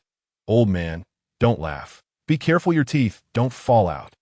Lin Changshou retorted coldly, while using his internal energy to mend his fractured bones. Perhaps due to his current state or the dense spiritual energy in the area, Lin Changshou could distinctly feel the injuries to his hand healing rapidly. TSK, I originally thought you'd be caught, and your mouth would be less annoying, allowing me to share some tips with you, but now TSK, you'll soon be joining that demon beast for some fun. Upon hearing Lin Changshou's words, Shang Kuang spat out his drink, then began to mock him. Senior, Shang Senior, it is I who is blind and reckless. Please just let me go. As Shang Kuang's words fell, Lin Changshou hurried to the barrier's edge and, regardless of whether Shang Kuang could see him, began to perform a show of servility. Chapter 60. Blade Edge, such a shameless fellow. Can he truly change his fate? In the shadows, Baze murmured to himself upon hearing Lin Changshou's unabashed remarks. Rather than residing on the back mountain of the academy, it would be more accurate to say he had been confined there since childhood. Although he could roam the back mountain and even the entire academy, it was still a form of house arrest. He could not step beyond the academy's bounds. Recently, he had been struck by a whim, claiming to be lured by the aroma of meat, but it was more accurately driven by his innate talents. From the moment he met Lin Changshou, a voice within him insisted that this young man would be the key to his liberation from confinement and the transformation of the world's landscape. Otherwise, how could the illustrious spirit beast, Baze, so freely appear by Lin Changshou's side and assist him without reservation? The spiritual energy within this space was akin to spiritual stones. The items he brought from the city of Heavenly Edge were so precious that even he had to live frugally, denying requests from Din Shun and others as for his earlier encounters with Lin Zhan and the Lin family's eldest daughter. That was never his intention. He had meant to keep his distance. From the moment those two entered the academy, his instincts urged him to flee, yet he still ended up hidden and ultimately discovered. In the end, it was only through the expenditure of spiritual stones that he avoided physical torment, but he could hardly blame Lin Zhan. He was young and lacked strength, and that fellow exuded an aura of menace. As for the Lin family's eldest daughter, he had held back, recognizing her formidable power and did not wish to engage in a life-and-death struggle. However, with Lin Changshou, he was entirely willing to assist.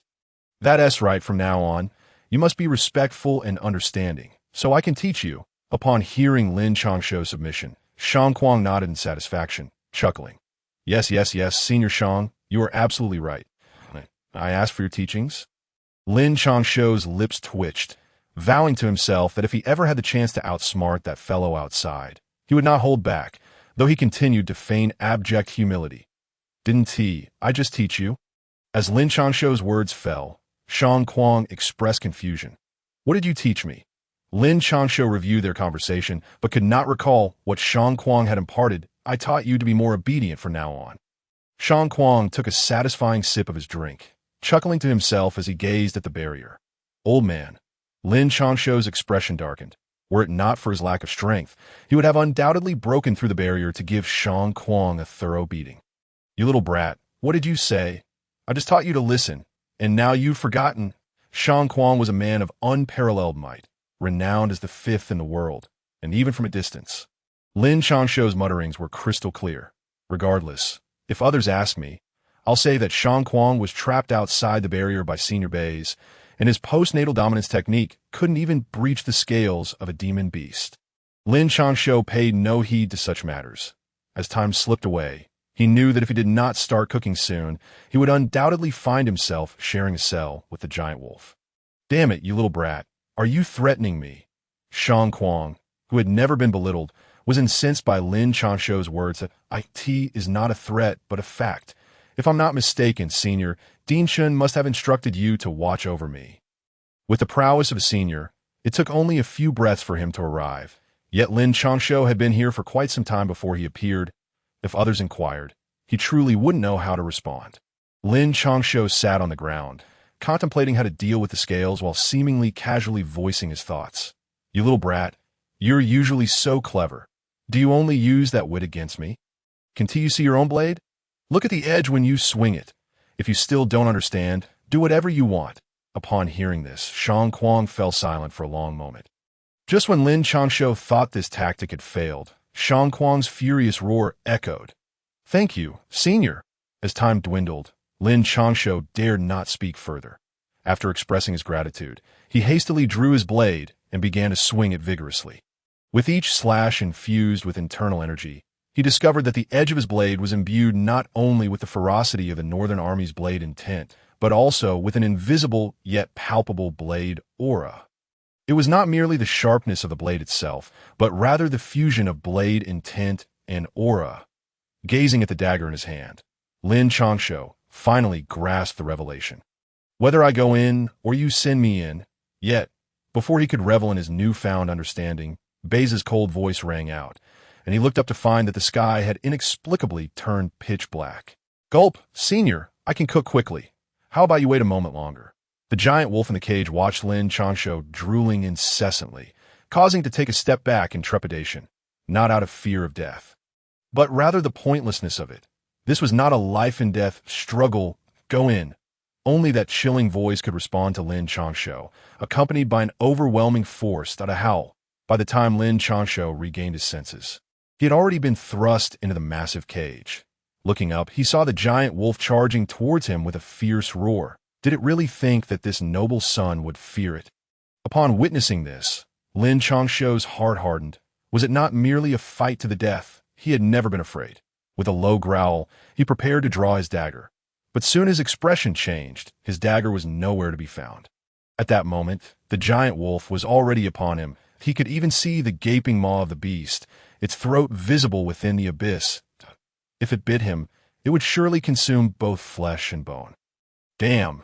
After cursing under his breath, Lin Changshou quickly rolled to the side, narrowly evading the attack. He glanced outside the cage and saw his dagger lying quietly beside the carcass of the beast. He realized that it must have been taken by Bai Zhe when he had been sent in. Remember, if you wish to survive in the cage, you must regard yourself as a beast. Their flesh, their attacks, their breaths, everything must be heeded. You have cultivated the latter-day tyrant body technique of Shang Kuang and possess Lin Zhan's war god technique to refine your inner strength. You won't die. Just as Lin Changshou was covered in wounds, Bai Zhe's words echoed in his ears, emphasizing the two techniques significantly. "Little brat, beasts have tough hides and strong flesh. Their attacks are instinctual, but they are forged through relentless slaughter. To refine the body, one must continuously engage in combat, honing oneself to be even stronger than the beasts, sharper than any weapon. That is the essence of body refinement." As Bai Zhe's voice faded, Shang Kuang could not help but chime in to use my body as a weapon, cultivating both internally and externally. So it is, while dodging the giant wolf's onslaught, Lin Changshou contemplated the words of Shang Kuang and Bai Zhe. In the next moment, his inner strength surged, his sinews and bones began to thrum with energy. Upon closer inspection, one could sense a sharpness akin to that of a weapon. The following day, when Lin Changshou was released, he was drenched in blood, both his own and that of the giant wolf. Inside the cage, the wolf's hide was stained with blood, some areas appearing as if cleaved by a sharp blade, exposing its stark bones. Upon seeing the calamity that was Lin Changshou released, the massive wolf collapsed to the ground, its fierce eyes filled with apprehension and fear directed at him. "Wash off the blood. I dislike the taste of iron in my meals." Bai Zhe cast a glance at Lin Changshou, then coldly remarked, casually tossing another powerful beast carcass onto the ground. "Understood, senior." Though Lin Changshou was utterly exhausted, even in pain, he dare not speak too much in front of Bai Zhe and could only make his way toward the sound of water. "Hey, Bai Zhe, what do you mean by this? Are you trying to compete with me and Swan Xiaocai for disciples?" After Lin Changshou departed, Shang Kuang expressed his displeasure. He was well aware of Bai Zhe's methods of training Lin Changshou, having initiated similar practices himself, albeit not as thoroughly as Bai Zhe. In this world, beasts were inherently scarce. Those formidable beasts were either captured by humans or slain. The world appeared dominated by the three great dynasties and the Xiongnu and southern barbarians. But that was because of the city of Heaven's Edge. That city served as a barrier, keeping the powerful beasts at bay, allowing the humans within to live in peace. This made it exceedingly difficult to find beasts, and he would dare say that there were hardly any beasts capable of reaching the level of a minor master in the wild. The beasts in the back mountain of the academy were already exceedingly rare, but compared to Bai Zhe, they were merely children.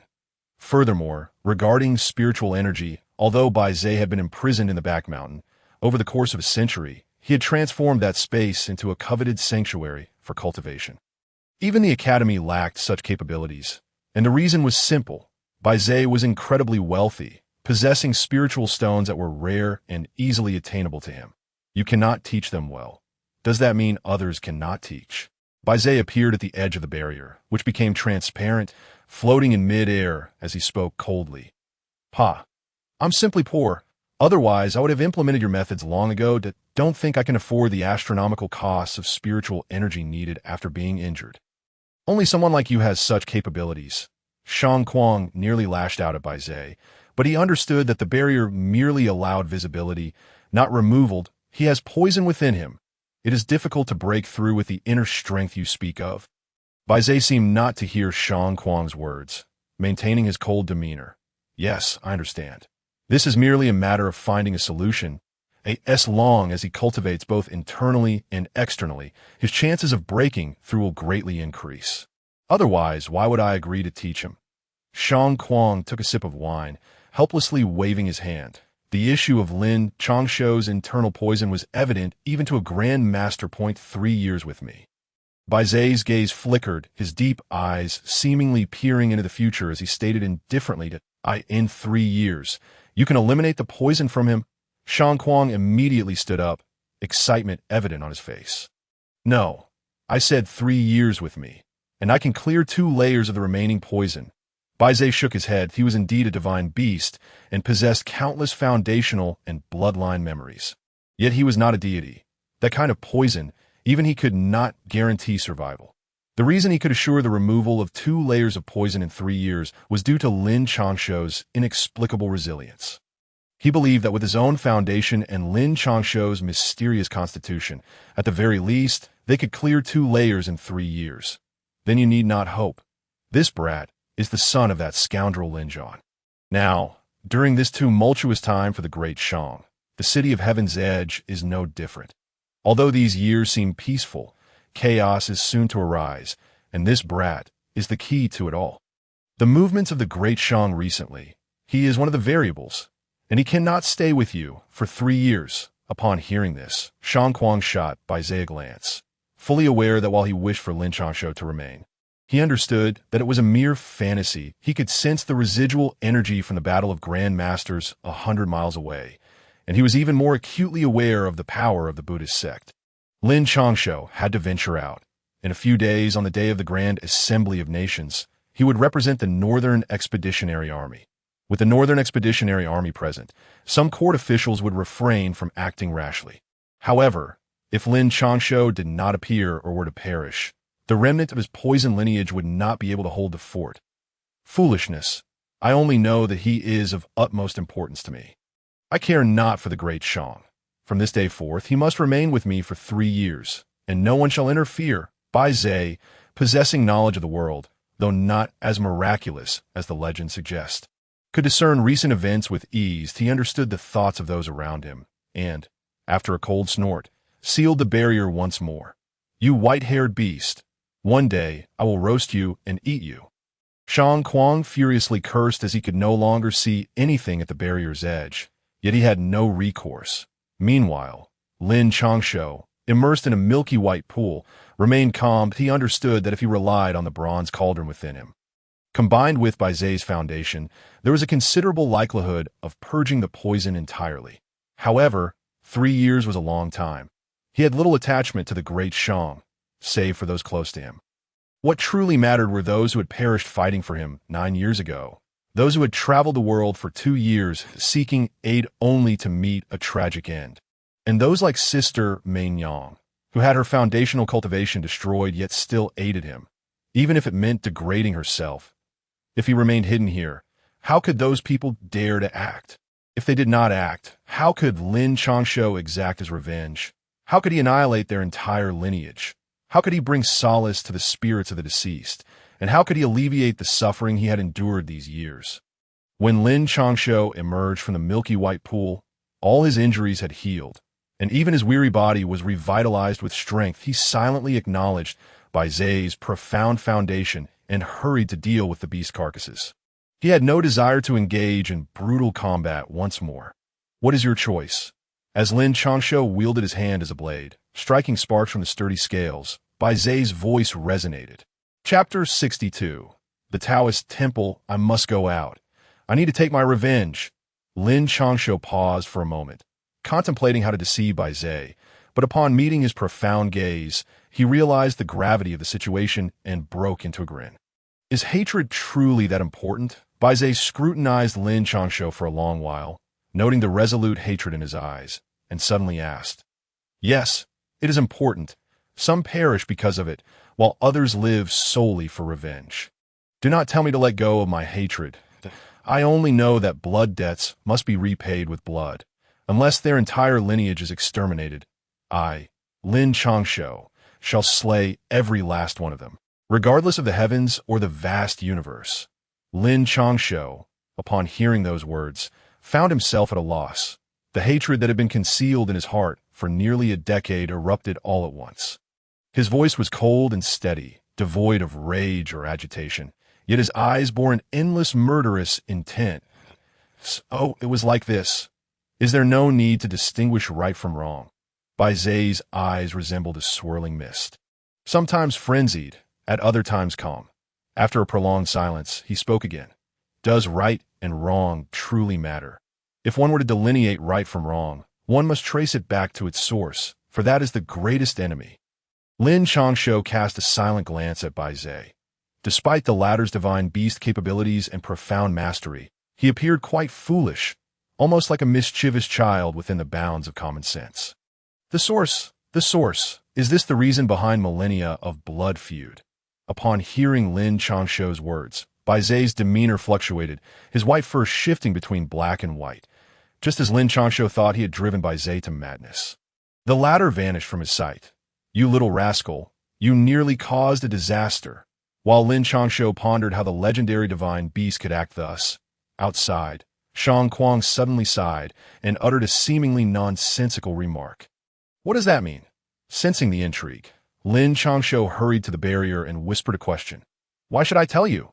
Shang Kuang retorted bluntly, and no matter how much Lin Changshou pressed, he received no further reply. "With nightfall approaching and dinner yet to be prepared, it seems we must remain in the cage once more, and this time with two."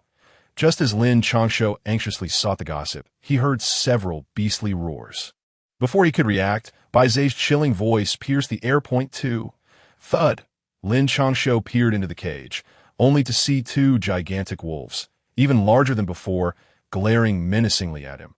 "Little rascal, if I were you, I would transform my entire body into a weapon. Otherwise, not only will you suffer here, but even if you seek revenge, luring the snake out of its hole would lead to a most tragic demise. Given your low cultivation," at that moment, Shang Kuang's voice resonated, imbued with an unusual seriousness. "Thank you, Senior Shang, but do you not fear that my enemy is that emperor?" Lin Changshou bowed in gratitude, his eyes shimmering with an inscrutable light. He intended to annihilate his enemies entirely, and if his foe were indeed the emperor, Shang Kuang would not kill him, nor would Shang Nan, but others would certainly show no mercy if it truly were my foolish junior.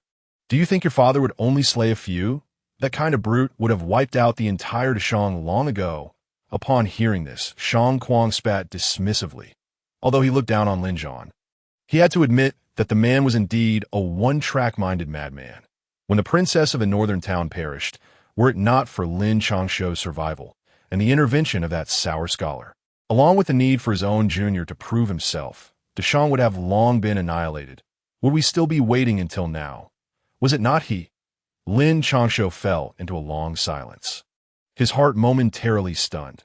Initially, he had envisioned his adversary to be the one seated upon the dragon throne. He had even harbored resentment towards that rough and dull-looking man.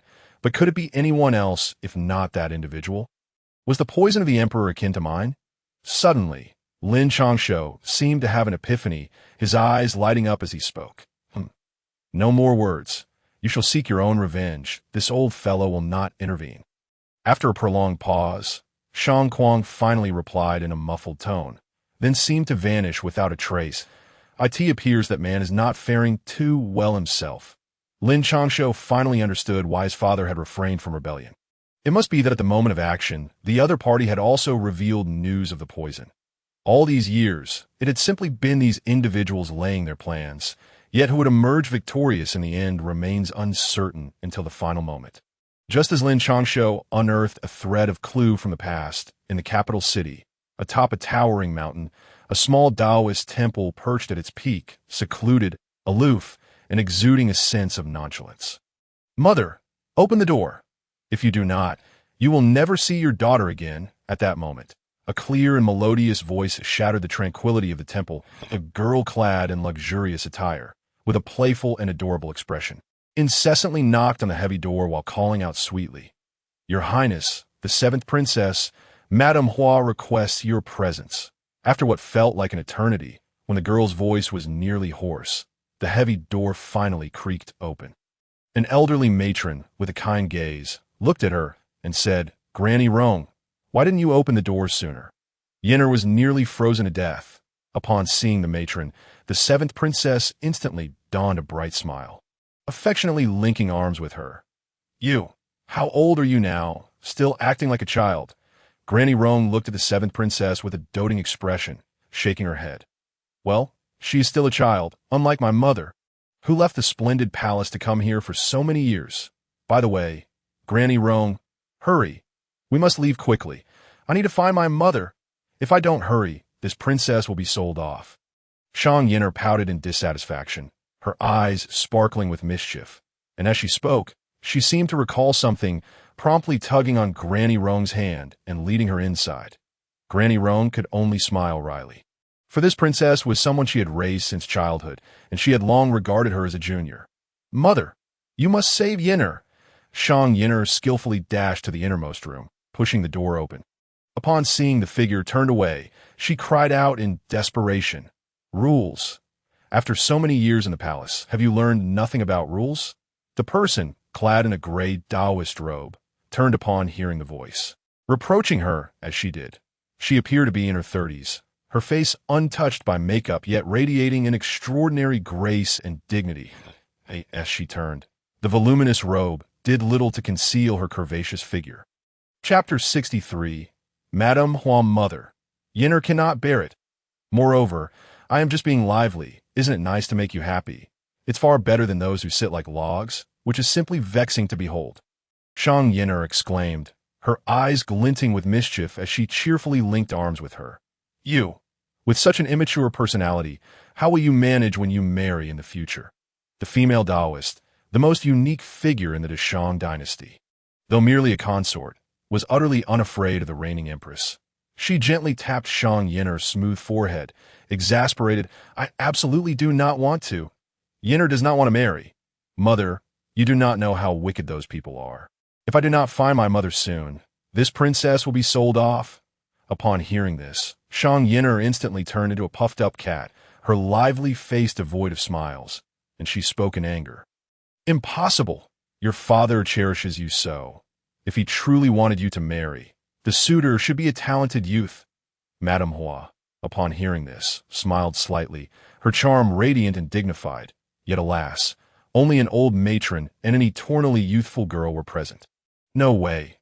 It is not the emperor. It is that empress. She insists on marrying me off as a gift during this grand assembly of nations.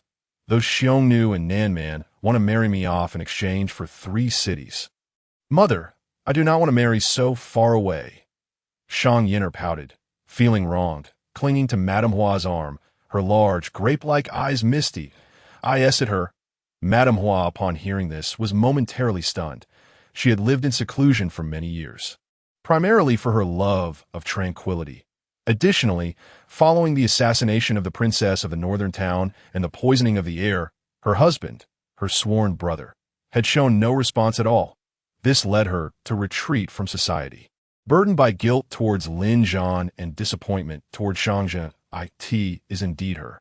"Mother, you do not know. The Prime Minister Luo is practically in cahoots with her, and I've heard that the king's control over the court has significantly weakened. Nearly half of the Prime Minister's faction stands with her." Shang Yinner eagerly shared all that she knew, aware that her only savior was her mother. Even so, they should not be so hasty. What has transpired in the capital? Though Madame Hua felt disillusioned by Shangzhen, she did not underestimate his capabilities. In her view, something significant must have occurred to prompt such urgency from those individuals. Recently, the heir of the northern prince entered the capital. "Mother, let me tell you, the 2 sons of the prime minister were all defeated by him, yet they ended up in a brothel." Shang Yinner chattered away like a cheerful little bird, recounting all the happenings of the past few days to Madame Hua. Besides disapproving of Lin Changshou's venture into the brothel, her feelings towards him were quite favorable. What do you think of Lin Changshou? When Shang Yin'er finished her animated recounting, Madame Hua seized the opportunity while she was drinking water to pose an unexpected question. Thud. He is quite good, although there were previous rumors suggesting otherwise. Since he entered the capital, he has indeed committed no wrongs. Rather, he has done quite a number of good deeds, though he seems overly fond of visiting brothels. And that 15th imperial uncle, he even opened a brothel using royal status. Umph. Upon hearing these words, Shang Yin'er swallowed her drink and, without a moment's thought, exclaimed, adorably wrinkling her nose to express her discontent. All right. Mother understands. You may return now. I shall not allow you to marry a stranger. Dear! A glimmer of brilliance flashed in Hua Fei's eyes as she affectionately ruffled Shang Yin'er's hair, before continuing. Mother, I do not wish to leave. It has been nearly 2 years since I last saw you. If this continues, you truly will become a recluse. Shang Yin'er pouted in dissatisfaction, playfully clinging to Hua Fei's ample figure. This mountain range is quite cold, and Mother is here in seclusion, relying on the mountains. If you stay here too long, your foundations may suffer. You must leave. Hua Fei, seeing her daughter's distress, gently pried her away, her face marked by helplessness. But Mother, it will be ages before I see you again. Shang Yin'er protested, her expression one of reluctance, her naturally lively spirit compelling her to voice her thoughts candidly. Oh, not worry. In a few days, Mother will emerge from seclusion and will be in the capital. If you wish to see Mother, you may do so at any time. Just be mindful. You might find it bothersome then. Hua Fei chuckled as she embraced Shang Yin'er, since they were so eager to marry off their daughter. How could she not comply with their wishes? She was curious to see who would dare to bully her daughter in her presence. Moreover, it had been nearly a decade since she last saw her husband. Given his current state, it was likely the poison was becoming uncontrollable, and she felt it was time to check on him. I certainly won't. I will visit Mother every day. Now I must take my leave. Returning to the capital to await your arrival. Shang Yin'er gleefully hopped away, her heart lightened by the knowledge that her mother would not retreat into seclusion again, granting her a reliable support and the joy of seeing her mother at will. Before long, after Granny Rong had seen Shang Yin'er off and returned to the small cottage, she found Hua Fei had changed into a different outfit. The broad Taoist robe lay neatly aside. And at this moment, Hua Fei appeared fresh and regal, her mature visage in her 30s and her voluptuous form radiating like a beam of light. What is this? Granny Rong asked, her gaze sharpening in surprise.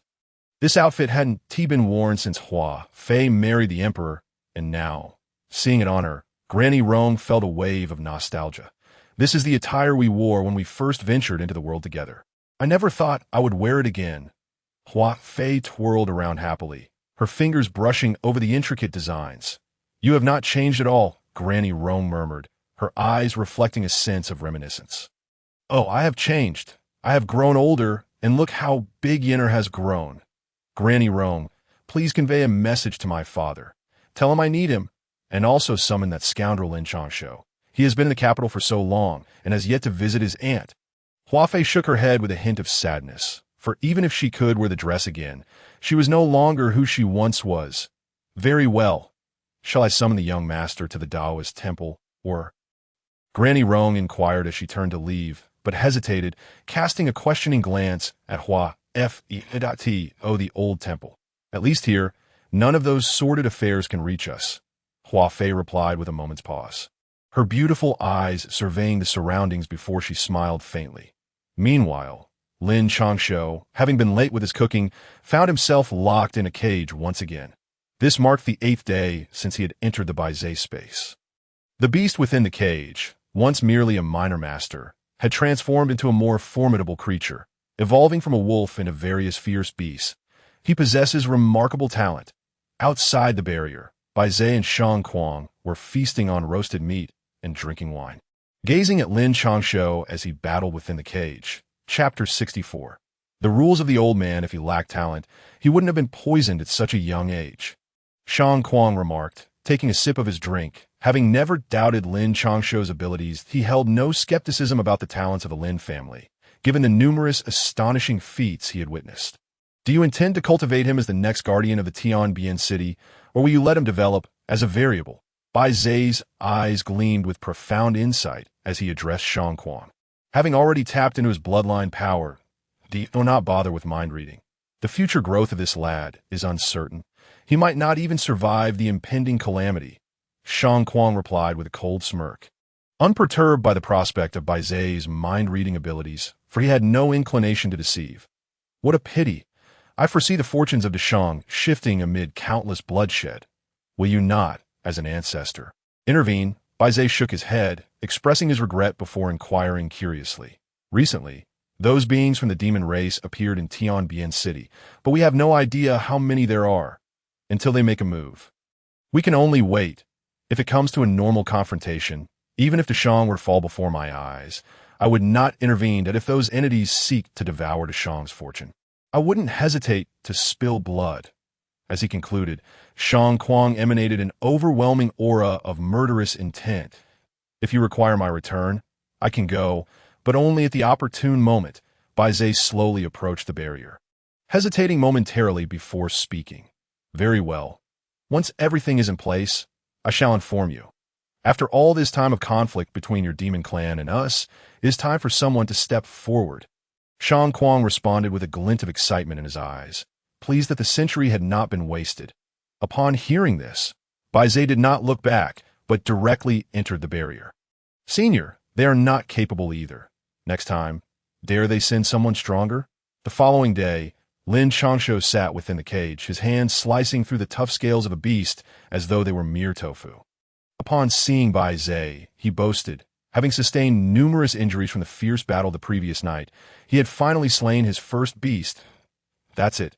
You may leave today, but before you do, allow me to impart a piece of advice. Bai Zai declared, mysterious energy enveloping him as the cage vanished in an instant. That all. Senior, please state your orders. I shall comply to the best of my abilities. Lin Changshou responded eagerly, disregarding his injuries as he hurriedly bowed. He was no fool. He had utilized Bai Zai's resources during these days of training, while the Academy's Chun Yuan had not intervened at all. Only Shang Kuang had been watching from the outside, which demonstrated that the Academy could not provide what Bai Zai had given him. Essentially, he had been given a free ride.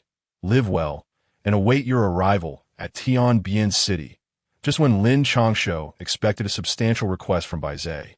The latter merely cast a calm glance at him and spoke. Senior, what do you mean?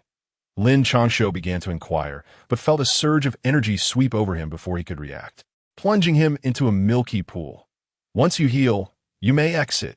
That old tiger and the black dog possess strong bloodlines. If you can recruit them, they will greatly aid you in the future.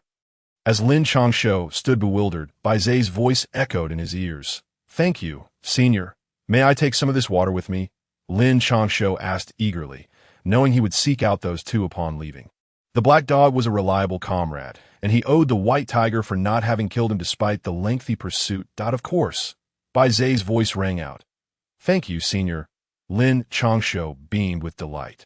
Having long coveted the healing waters of Bai Zai's realm, while he could not take other items, he could collect as much of the healing water as he desired. Once Lin Changshou's injuries were completely healed, he eagerly retrieved a gourd from his storage bag. Shortly after he departed, Bai Zai slowly materialized, incredulously blinking at the now dry pool. Lin Changshou, have you gone mad with greed? After confirming that it was indeed the healing water he had brought back from the demon clan, Bai Zai gritted his teeth in a low tone. Regrettably, he could not demand it back, for he had already promised Lin Changshou, and being a junior, he could only suppress his frustration. Meanwhile, Lin Changshou, having taken advantage of the situation, scampered like a monkey around the back mountain as for Shang Kuang. He had vanished long before Lin Changshou emerged, leaving one to wonder if it had been a prearranged escape with Bai Zai. Fearing Bai Zai might discover his departure, Lin Changshou was in a state of panic. What are you so flustered about, you little rascal? Upon finally escaping the back mountain, he heard a puzzled voice, causing him to jump and nearly react violently. Senior Shang, could you please make some noise while walking? Do you not realize how easily you could scare someone to death? Lin Changshou turned around, only to find Shang Kuang's imposing figure, resembling a mountain, leaving him speechless. Wait, wait, you little brat, did you steal something from Bai Zhe? Shang Kuang paid no heed to Lin Changshou's sarcastic remarks. After scrutinizing Lin Changshou with a mix of suspicion and incredulity, he finally spoke. What thievery are you alluding to? What cultivation level do I possess, and what about the esteemed Bai Zhe? Just as with you, Senior Shang, do you truly believe I would dare to pilfer under your very nose? And with these sincere, wide-open eyes of mine and my ironclad reputation, do you think it possible for me to steal? You are insulting my character. Lin Changshou erupted in indignation, embodying the essence of being wrongly accused and insulted. Feigning innocence, are we? If you truly haven't stolen anything, what need do you have for such elaborate explanations? My eyes are my measure. Present what you have, and we'll split it evenly upon meeting. Shang Kuang fixated his gaze intensely on Lin Changshou. And before Lin could react, he was hoisted up as if he were a mere chick. Senior, you cannot act like a brigand. This is the academy, where rules must be observed. Although Lin Changshou had faced perilous battles in recent days, he stood no chance against Shang Kuang, lacking even the ability to struggle, and could only bellow, hoping to attract the attention of others. Nonsense. My rules are my rules. Present what you've taken, or if I choose to act, you'll receive nothing. Shang Kuang was unfazed by Lin Changshou's protests, seizing him with a fierce countenance, coveting the treasures within Bai Zhe for nearly a century. Chapter 65. Invitation from the Huafei robber. Disrespectful, brute, rogue. Lin Changshou clutched at his garments, as if he had been ravaged by a band of strong men, tears brimming in his eyes as he murmured. Who could have imagined that the fifth most formidable being in the world, renowned for his prowess in close combat, would resort to forcibly seizing the possessions of his juniors? In his futile resistance, Lin Changshou not only lost half of the milky liquid he obtained from Bai Zhe, but also half of the treasures he had gathered over the years, leaving his storage space feeling painfully empty. Little junior brother, if there's nothing amiss, do come to the small courtyard at the back mountain. Just as Lin Changshou lamented over his precious resources, a familiar voice reached his ears. Yes, third senior sister. Recognizing the gentle tone of his amiable third senior sister, Mo ran. Lin Changshou offered a slight bow. Wait, you old man, should I discover the location of your hidden treasures, I shall uproot the very ground beneath you. After casting one last glance at his diminished storage space, Lin Changshou silently vowed revenge, for he could not quell the resentment festering in his heart. Brother of the young master, as Lin Changshou traversed the back mountain, he first beheld the serene scene at the foot of the hill, with several acres of cultivated land and a few oddly placed yet oddly charming houses, along with Zhao Linger, who was running towards him. Fido, you've put on weight. He scooped up the approaching Zhao Linger, pinching her cheek as he spoke. I haven tea. Linger hardly eats. At his words, Zhao Linger's bright eyes dimmed with insecurity, recalling the delightful treats she had consumed daily, and she retorted defiantly. Brother of the young master, have I truly gained weight? Do I look unappealing now? After her rebuttal, Zhao Linger nervously touched her little belly, glancing up at Lin Changshou with concern. After all, vanity is a primary concern for every woman, and even children are no exception. How could that be? Linger is even cuter now. Just look at that plump little face. It's delightful to pinch. Observing Linger's anxious demeanor, Lin Changshou couldn't help but burst into laughter, playfully pinching her cheek once more. But being chubby really isn't attractive. Starting today, Linger shall go on a diet. From now on, I shall only eat 2 snacks, but the delicacies prepared by the fairy master are simply too delicious to resist. Linger pouted, turning her head away to avoid further pinching from Lin Changshou, her small hands caressing her face and then her little belly as she grappled with her difficult decision. Children can be fickle. Linger, don't listen to him. Just as Lin Changshou was amusedly watching Linger in her dilemma, Mo ran approached barefoot, casting a disapproving glance at Lin Changshou before speaking. This the little one under your care, senior sister. Lin Changshou set Zhao Linger down, bowing earnestly as he smiled. Not only had she shown him inexplicable kindness, but she also took the time to care for Zhao Linger, which he deeply appreciated. Do not think that caring for a little girl is an easy task. Although Zhao Linger is indeed adorable, It requires time and effort. Every cultivator is pressed for time, striving to enhance their cultivation. How could one afford to squander it on a girl? Mo Ran remarked, her demeanor serene and wise, devoid of the fierceness she had displayed when confronting the monk earlier. Zhao Ling is delightful, and she possesses remarkable talent. In the presence of Lin Changshou, Mo Ran exuded tranquility and grace, fully embodying her nurturing essence. Thank you. Third senior sister, by the way, did you summon me for a reason? Lin Changshou asked with a smile, genuinely pleased for Zhao Linger's sake. The master is currently preoccupied with pressing matters, so he asked me to show you around. You may build your own house here later. And here, take this. Mo Ran smiled softly, effortlessly producing a jade slip that appeared in Lin Changshou's hands. What is this? Lin Changshou was not surprised to learn of his apprenticeship under the dean. Yet the cool jade slip intrigued him. With the family heirloom war, God's secret within, alongside Shang Kuang's postnatal tyrant body technique, he felt adequately equipped with techniques. Due to your physical condition, each breakthrough brings you unbearable pain. This was specifically chosen for you by the master. It is the foundational method of Taoism from millennium ago, known as the clear heart technique. With prolonged cultivation, it can fortify your foundation, instill clarity and tranquility, and prevent you from falling into demonic paths. It is also beneficial for alleviating the toxins within you, Mo Ran explained with a gentle smile. Thank you, third senior sister, I appreciate it. By the way, do you know where Lu Qingran is currently in seclusion? Lin Changshou inquired, puzzled as he had not seen Lu Qingran since his arrival in the capital. She suffered a devastating blow to her swordsmanship and requires an extended period of seclusion. Do not worry. The master has already seen her and assured me she is well. The reason she has not emerged is that the master provided her with a technique to reconstruct her sword path. Though it is quite challenging, Mo Ran explained, casting a sly glance at Lin Changshou before continuing. Impudent boy, hurry outside. Someone is looking for you. Just as Lin Changshou was about to inquire further, Shang Kuang's domineering voice rang out. Who are you?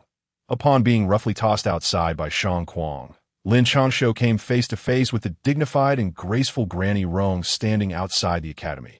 This humble servant is surnamed Rong. I have come without invitation, as the Huafei has requested your presence. The visitor was none other than Granny Rong, who, after sizing up Lin Changshou, smiled kindly. I it urgent. Lin Changshou glanced at the darkening sky. Feeling a genuine reluctance to meet the Huafei. It is quite urgent. If the young master does not attend today, the next opportunity will be in the Imperial Palace. Granny Rong smiled slightly, seeing through Lin Changshou's thoughts. Very well. Then please lead the way. Lin Changshou relented. He was indeed aware of who the Huafei was, yet he truly did not wish to meet her. Meeting the emperor or the empress would not faze him, as they represented mere exchanges of interests. However, the empress was clearly aligned with the right chancellor, Luo Gua, and considering the investigations of recent years and the events of the past few days, she was undoubtedly an adversary. But the Huafei was different. She had stood up for him when he was poisoned and nearly perished, and the following year, his mother was assassinated, with the emperor remaining silent. All the officials acted as though they saw nothing, while she was the only one who genuinely sought justice for the Northern Suppression King's estate. To be frank, her position was precarious, and Lin Changshou's intended actions might very well threaten the royal family, which was precisely why he had avoided meeting her until now.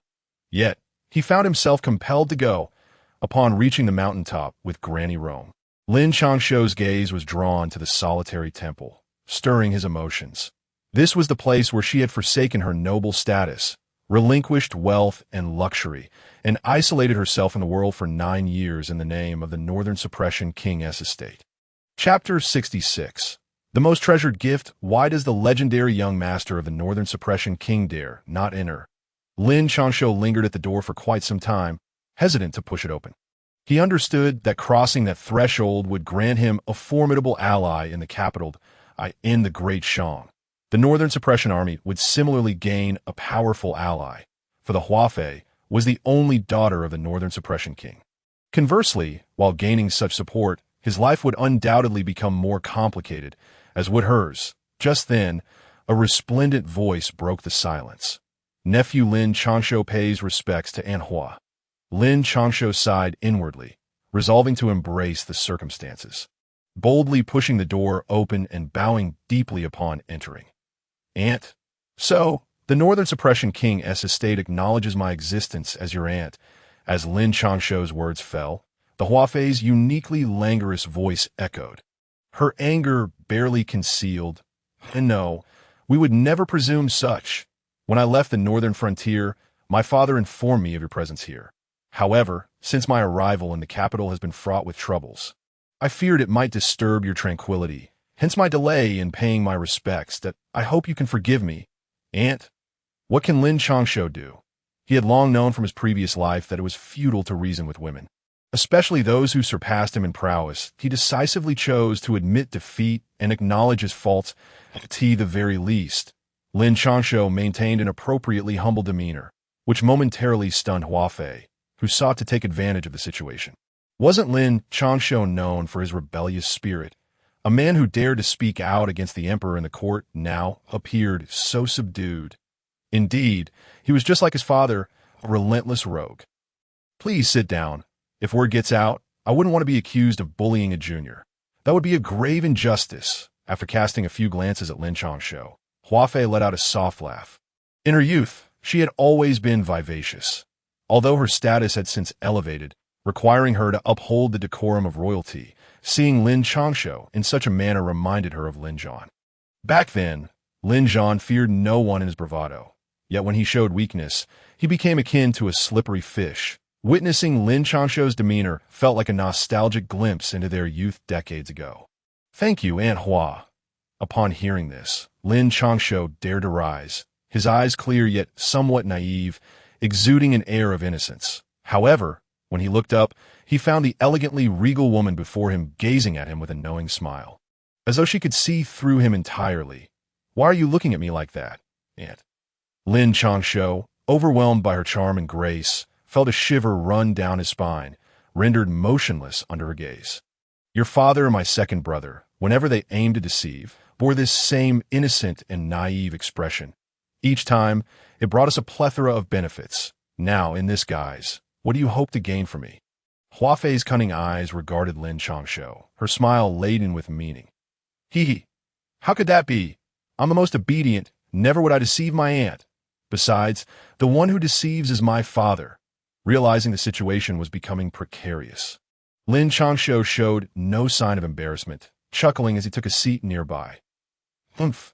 However, it has been many years since I've seen you. It would be remiss not to bring a few gifts. What is it that you desire? Huafei said with a triumphant huff, settling into her seat as she looked at Lin Changshou. She genuinely wished to give, whether out of guilt or simply because they had not met in so long. How could I take anything from my aunt? Yet, it's often said that gifts from elders should not be delayed. Lin Changshou replied, smiling mischievously. If you truly wish to give, I can only shamelessly accept. Lin Changshou rolled his eyes internally. For some reason, he saw reflections of his own mother in her. Both women shared the same beauty, equally elusive, yet adept at uncovering his vulnerabilities. One was a saintess of the snowy mountains, and the other, the only daughter of the general of the West. In that case, Aunt must consider carefully. If you truly give, it shall not be delayed, correct? Upon hearing Lin Changshou's words, Huafei's heart swelled with amusement. That was precisely what she desired to hear, of course. Aunt would not easily deceive her nephew, would she? Lin Changshou, sensing a chill from her gaze, felt an intense sensation of being ensnared. How could it be casual? I intend to offer you my most cherished possession, but can you truly handle it? Huafei's beautiful eyes rolled. A playful smile graced her lips as she looked at Lin Changshou. The most cherished possession? Aunt, just give it to me and see if I can handle it. I assure you, as long as it's a treasure, I can bear it. Lin Changshou's heart surged with joy upon hearing her mention the most cherished possession, envisioning the chance to fill his storage space once more, and he patted his chest with enthusiasm. Very well, Aunt will betroth you my most cherished daughter. Remember what you said today. You must be able to handle it. Huafei smiled slightly, her ruby lips curving as she regarded Lin Changshou. Of course I can handle it. Wait, Aunt, are you referring to your daughter, the seventh princess? just as Lin Changshou was about to agree. Realization struck him, and he gazed at Hua Fei in shock. Indeed, in all the world, my most treasured possession is none other than my daughter. I shall betroth Yin'er to you. What do you think, Aunt? Hua Fei cast a triumphant glance at Lin Changshou, feeling inexplicably pleased at seeing him flustered after so many years apart. Aunt, this matter requires careful deliberation. As you can see, I have yet to avenge my mother. The poison within me remains, and I can barely safeguard my own life. How could I be worthy of a princess? Lin Changshou's mind raced with alarm. He was no saint. His enemies were part of the royal family, and marrying the seventh princess would hinder any future actions. Most critically, Lu Qingran, having sustained injuries because of him, had now made significant advancements in her swordsmanship. If he dared to marry, she would undoubtedly seek revenge the very next day. I do not care. Why should you fear? This matter is settled. However, as Yin'er's fiancé, you ought to do something since she is being coerced in a marriage. Hua Fei waved her hand dismissively. It was imperative for Lin Changshou to take action. This was a win-win situation. Otherwise, why would the Lord of the West assist wholeheartedly? Most importantly, the royal family was on the brink of significant upheaval. With Lin Changshou and the support of the northern and western armies, there would be no safety concerns. Aunt, I had an engagement long before my mother passed. This matter requires careful consideration, but rest assured, during the Grand Assembly of Nations, I will ensure that no one bullies the seventh princess. Lin Changshou took a deep breath, unwilling to meddle in royal affairs. How could he enjoy a life of freedom with multiple wives if he did? Chapter 67. The storm approaches if asking you to marry my Yin'er becomes too burdensome. Then forget it. Alas, my dear Yin'er, so young yet all alone in the palace. As her mother, I can only languish here in this desolate mountain temple. Now that the child is grown and is being bullied, alas, alas. Hua Fei's eyes suddenly filled with sorrow, her mature and composed voice trembling with emotion. Rest assured, Aunt Hua, with me around, no one will dare bully the seventh princess. Those barbarians and Xiongnu shall never lay claim to her. Lin Changshou observed with a furrowed brow. How had the regal consort transformed into such a pitiful figure? Alas, never mind. Aunt does not expect you to marry Yin'er. Just ensure that those people are kept at bay, that I'm fatigued. Let us leave matters here for today. Hua Fei's eyes sparkled with determination, her demeanor shifting to one of exhaustion as she waved her hand dismissively. Then I shall take my leave. Lin Changshou sighed in relief. He wished to escape this room and the presence of Hua Fei, for it was far too intimidating. By the time Lin Changshou reached the foot of the mountain, the moon illuminated the sky, and apart from a few flickering lights in the direction of the capital, the world seemed to have fallen silent. Come forth. After casting a lingering glance towards the temple, Lin Changshou suddenly spoke. We pay our respects to the young master. As Lin Changshou's voice echoed, several figures clad in dark garments and ghostly masks emerged from the shadows.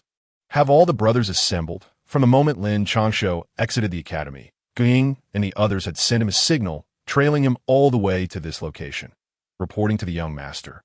All have emerged since the second day after you entered the academy. However, the brothers are uncertain about who those individuals are. The leader clasped his hands and expressed his confusion when Lin Changshou had been ambushed on the street.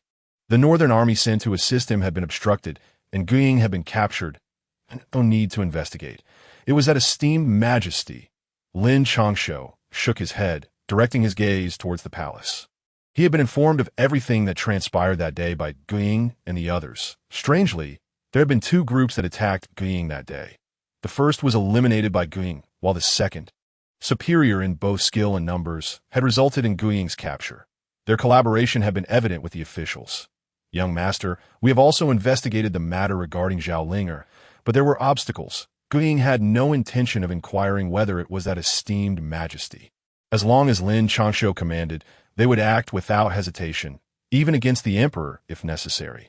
After discerning Lin Changshou had not given any orders, one of them quickly added, "Let us walk and talk. Relate to me all that has transpired in the capital these past few days." Lin Changshou was not surprised. Zhao Linger's parents were no ordinary folk, but rather renowned, affluent individuals from Taohua County. Her father's prowess surpassing the latter stages of a minor master. He was known for his generosity and benevolence, earning a solid reputation among both commoners and those in the martial world. A character respected in both realms. Yet, they had been expelled from Taohua County and vanished without a trace upon arriving in the capital. Had it not been for Zhao Ling and her brother not accompanying them, and her deceased brother's intelligence, it would have been impossible for Zhao Ling to survive. The underground city. Upon Lin Changshou's return to the Wangfu, he found himself replaying the messages conveyed to him by the ghostly figure in his mind, among which the most significant was the existence of the underground city, a realm steeped in darkness, desire, and bloodshed. The obstacles spoken of by the ghostly figure pertained to this underground city, and more alarmingly, 3 lives had been lost among them. As for the other news, it pertained to the presence of nearly all nations, including the 2 great powers, De Qian and De Huang, both of which had sent representatives. Amusingly, even the adversaries from the north, De Huang and the Xiongnu, had dispatched princes, and they appear to be forming an unexpected camaraderie. Young master, it is time for rest. As Lin Changshou pondered these myriad changes, Uncle Song approached him slowly. Do you think there is a possibility of an alliance between the Xiongnu and De Huang? Lin Changshou inquired, gazing at the elderly Uncle Song with a sudden curiosity. The Xiongnu were known to be easily vanquished. Even Lin Changshou believed he could severely weaken them if he took command, let alone the far more formidable General Jinbei. The ongoing protracted conflict was largely due to the looming threat of De Huang, making the border a chaotic battleground among the 3 factions. The Xiongnu not only raided the borders of Deshang, but also opportunistically plundered from De Huang, much like wolves that seize the moment to bite when their prey is lax. Eradicating them would require a military force of over 100,000, yet any attempt to engage would invariably provoke another great power to strike, thus leading to the unique situation at the northern border and the Zhenbei Wangfu. Impossible, unless the Emperor of De Huang is utterly foolish. Such a collaboration is unthinkable. Their enmity is no less than ours. The honor and riches your family possesses were built upon the blood and lives of our soldiers. Uncle Song initially hesitated, then shook his head with certainty. Please, return to rest. Uncle, I have matters to contemplate, and if there is news from Uncle Leg, ensure he remains concealed. Lin Changshou felt a growing unease as he sent Uncle Song away. Retrieving a map. De Huang, De Qian, De Shang, Xiongnu, the barbarian tribes, Lin Changshou marked the positions of these major powers, his mind racing with possibilities. What if the Emperor of De Huang were to perish? What roles would De Qian and the barbarian tribes play then? And what are the Emperor's consorts in this intricate web? Suddenly, a glimmer of insight flickered in Lin Changshou's eyes as he contemplated the Emperor in the palace and the various prince adversaries. Murmuring to himself, though age-old enmities should not be forgotten, if the Emperor were to die, coupled with the vast wealth of Deshang, perhaps old grievances could be set aside for the sake of ambition. Furthermore, he recalled the monk Shizhen from the right minister's residence, a trusted confidant of the Empress. With these thoughts swirling in his mind, Lin Changshou could no longer remain still. After changing his attire, he vanished from within the Wangfu. Approximately half an hour later, Lin Changshou reappeared in a corner of the capital, where he was soon met by members of the ghostly figure. After navigating a few turns, they disappeared into the night. You have been absent for so long, yet now you suddenly appear at Qinghua Pavilion. I am quite curious, Lin Changshou remarked, observing a bloodied and suspended figure in the dimly lit basement. Do you think I would divulge anything to you? The man, known as Gubadayo, was the very same figure, now drenched in blood, his eyes clouded and cold as he glared at Lin Changshou.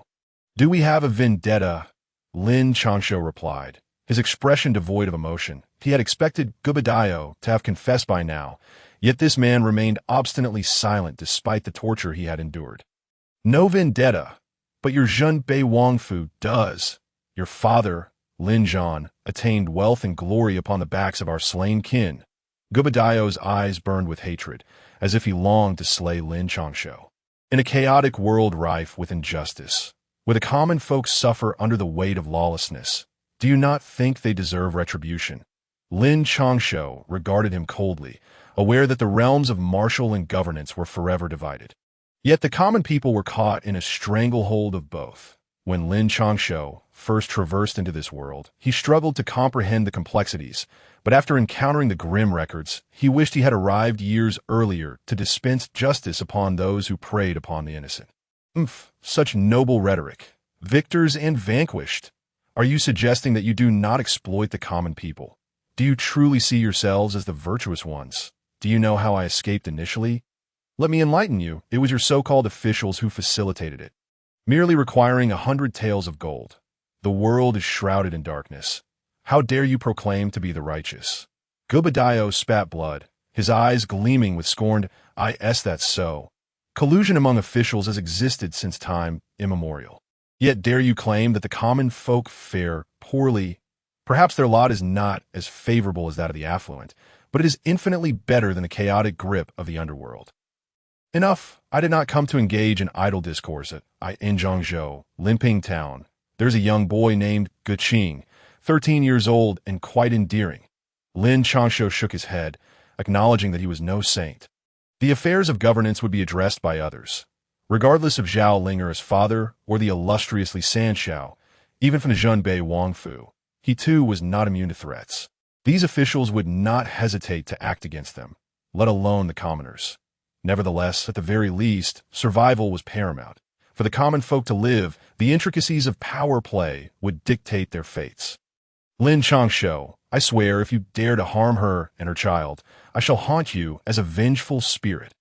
Initially, Gubadayo wore a scornful expression, dismissing Lin Changshou's words as mere platitudes, but upon hearing mention of Guqing, his countenance shifted to one of rage. His eyes ignited with fury and dread. Beneath the fa-ade of anger lay a tremor of his very soul. Cut off his hand. Lin Changshou's gaze turned icy as he gestured, and a member of the ghostly figure executed the command. Blood gushed forth, and Gubadayo could not suppress a wail of agony. From where do you hail? Who sent those that sought my life? Lin Changshou continued to regard him with an unyielding stare. If I tell you, will you spare her and her child? Gubadayo's face, a mix of sweat and blood, turned pleading as he gazed at Lin Changshou. Do you not recall how you ravaged another's wife, slaughtering an entire family of 18, even sparing no infants? What were you thinking then? Lin Changshou chuckled, incredulous that Gubadayo still dared to plead for his family's safety. I have revealed all that you need to know. I implore you to spare them. I, Gubadayo, will atone with my life. Gubadayo trembled, whether from pain or fear he could not tell, his gaze beseeching Lin Changshou. However, Lin Changshou shot a dispassionate glance at Gubadayo. I believe in your Zhunbei army, but I hope you do not deceive me. No, if I speak, the child will also perish. I demand your vow that they will live. Trust me, I possess knowledge of great consequence to the entirety of Dashang. Gubadayo initially exhaled in relief, then suddenly his expression turned to one of terror. I can guarantee their safety. But why should I assist you in preserving their lives? Just for your information, Lin Changshou sneered, for he was no savior, nor a paragon of virtue. Though I may assist, what compels me to aid a scoundrel? They are innocent. They do not know my true nature. I have information, and I possess evidence. As long as you can ensure their safety, I will provide it. Gubadayo grew frantic, hastily divulging his knowledge. Speak. Lin Changshou's icy gaze fell upon Gubadayo, a wretch stained with the blood of the innocent. Yet here he was, anxious for his family's well-being. Lin Changshou was curious if Gubadayo's prior victims had ever begged for mercy in such a manner. The underground city, we all originate from there. Nearly all the outcasts of the martial world reside within that. We typically undertake missions for the powerful. But now the overseer of the underground city is the son of the right minister. Gubadayo fixed his gaze on Lin Changshou, waiting for a reaction. But seeing Lin Changshou remain impassive, he sighed and continued to divulge what he knew. That all. The son of the right minister? He only has 2 sons, does he not? Lin Changshou's heart was enlightened. Although the capital was vast, entry and management were stringent, and most importantly, those skilled individuals had appeared out of nowhere. He had previously been puzzled, but now he finally understood. It was all because the underground city resided within or around the capital. What shocked him even more was that the sons of the right minister's household. if his memory served him right, with the very same two worthless individuals he had nearly crippled. The most critical point was that those two lacked the capability to manage the underground city. Even with the backing of the Right Minister's estate, they were inadequate. The Right Minister's household was not limited to just the elder and younger sons. It was the second son who was responsible for the management of the underground city. Though he was born a maid and thus had never been recognized. Upon hearing Lin Changshou's doubts, Gubadayo hastily responded, "What is the arrangement inside, and what evidence do you speak of?" Lin Changshou nodded at this. Such matters were not uncommon. Wealthy families placed great importance on their legitimate sons, as their direct bloodlines constituted the core of the family. The second son had two half-step grandmasters by his side, though the identities of those within remained largely unknown. Yet, there were many experts. It was rumored that there were no fewer than 100 minor masters within, over 30 grandmasters, and an uncounted number of those at the Unity Realm and Spirit Concentration Realm. The evidence I speak of is the account books detailing the exchanges between the Right Minister's household and the underground city. Although I possess only a third of it, the contents and sums involved could undoubtedly inflict grievous harm upon the Right Minister's household. Gubadayo hurriedly divulged all that he knew, hoping that Lin Changshou would ensure the safety of his mother and child. Chapter 69. You wish to marry her? Send someone to Zhangzhou. Gubadayo lay dead, his eyes wide open in disbelief as he gazed at Lin Changshou, who remained silent. He could not definitively categorize Gubadayo as good or evil to the women and families he had wronged. He was undoubtedly a villain. Yet, to a father and husband, he may have reached the pinnacle of his capabilities. Not everyone could withstand the tortures of the ghost shadow and still endure until their arrival. Even Lin Changshou felt a measure of respect for the man's willpower, having persevered in silence for so many days just to wait for him. Your Highness, we lack manpower. Upon hearing this, Ghost Shadow fell silent for a moment, his eyes revealing a hint of conflict before he spoke. Lacking manpower? True. Your true combat strength is all around me. Thus, 5 of you can remain in the capital. Glancing at the conflicted Ghost Shadow, Lin Changshou suddenly realized that although Ghost Shadow had many members, the actual combatants numbered only a handful, and many had already fallen. The rest were merely operatives gathering information through the web of spies. While they were adept at stealth and evasion, they would be easily dispatched by those of the Unity Realm. That will not do. Your safety is paramount, and we cannot leave, for the first time. Ghost Shadow defied Lin Changshou's command, his gaze resolute as he looked at Lin Changshou.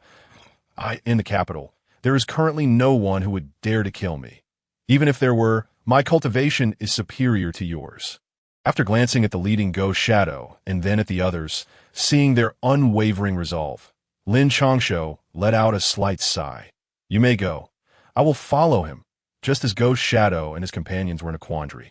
A cold voice broke the silence. Upon hearing it, Ghost Shadow immediately tensed, drawing their weapons. Stand down. Qingran, have you emerged from your seclusion?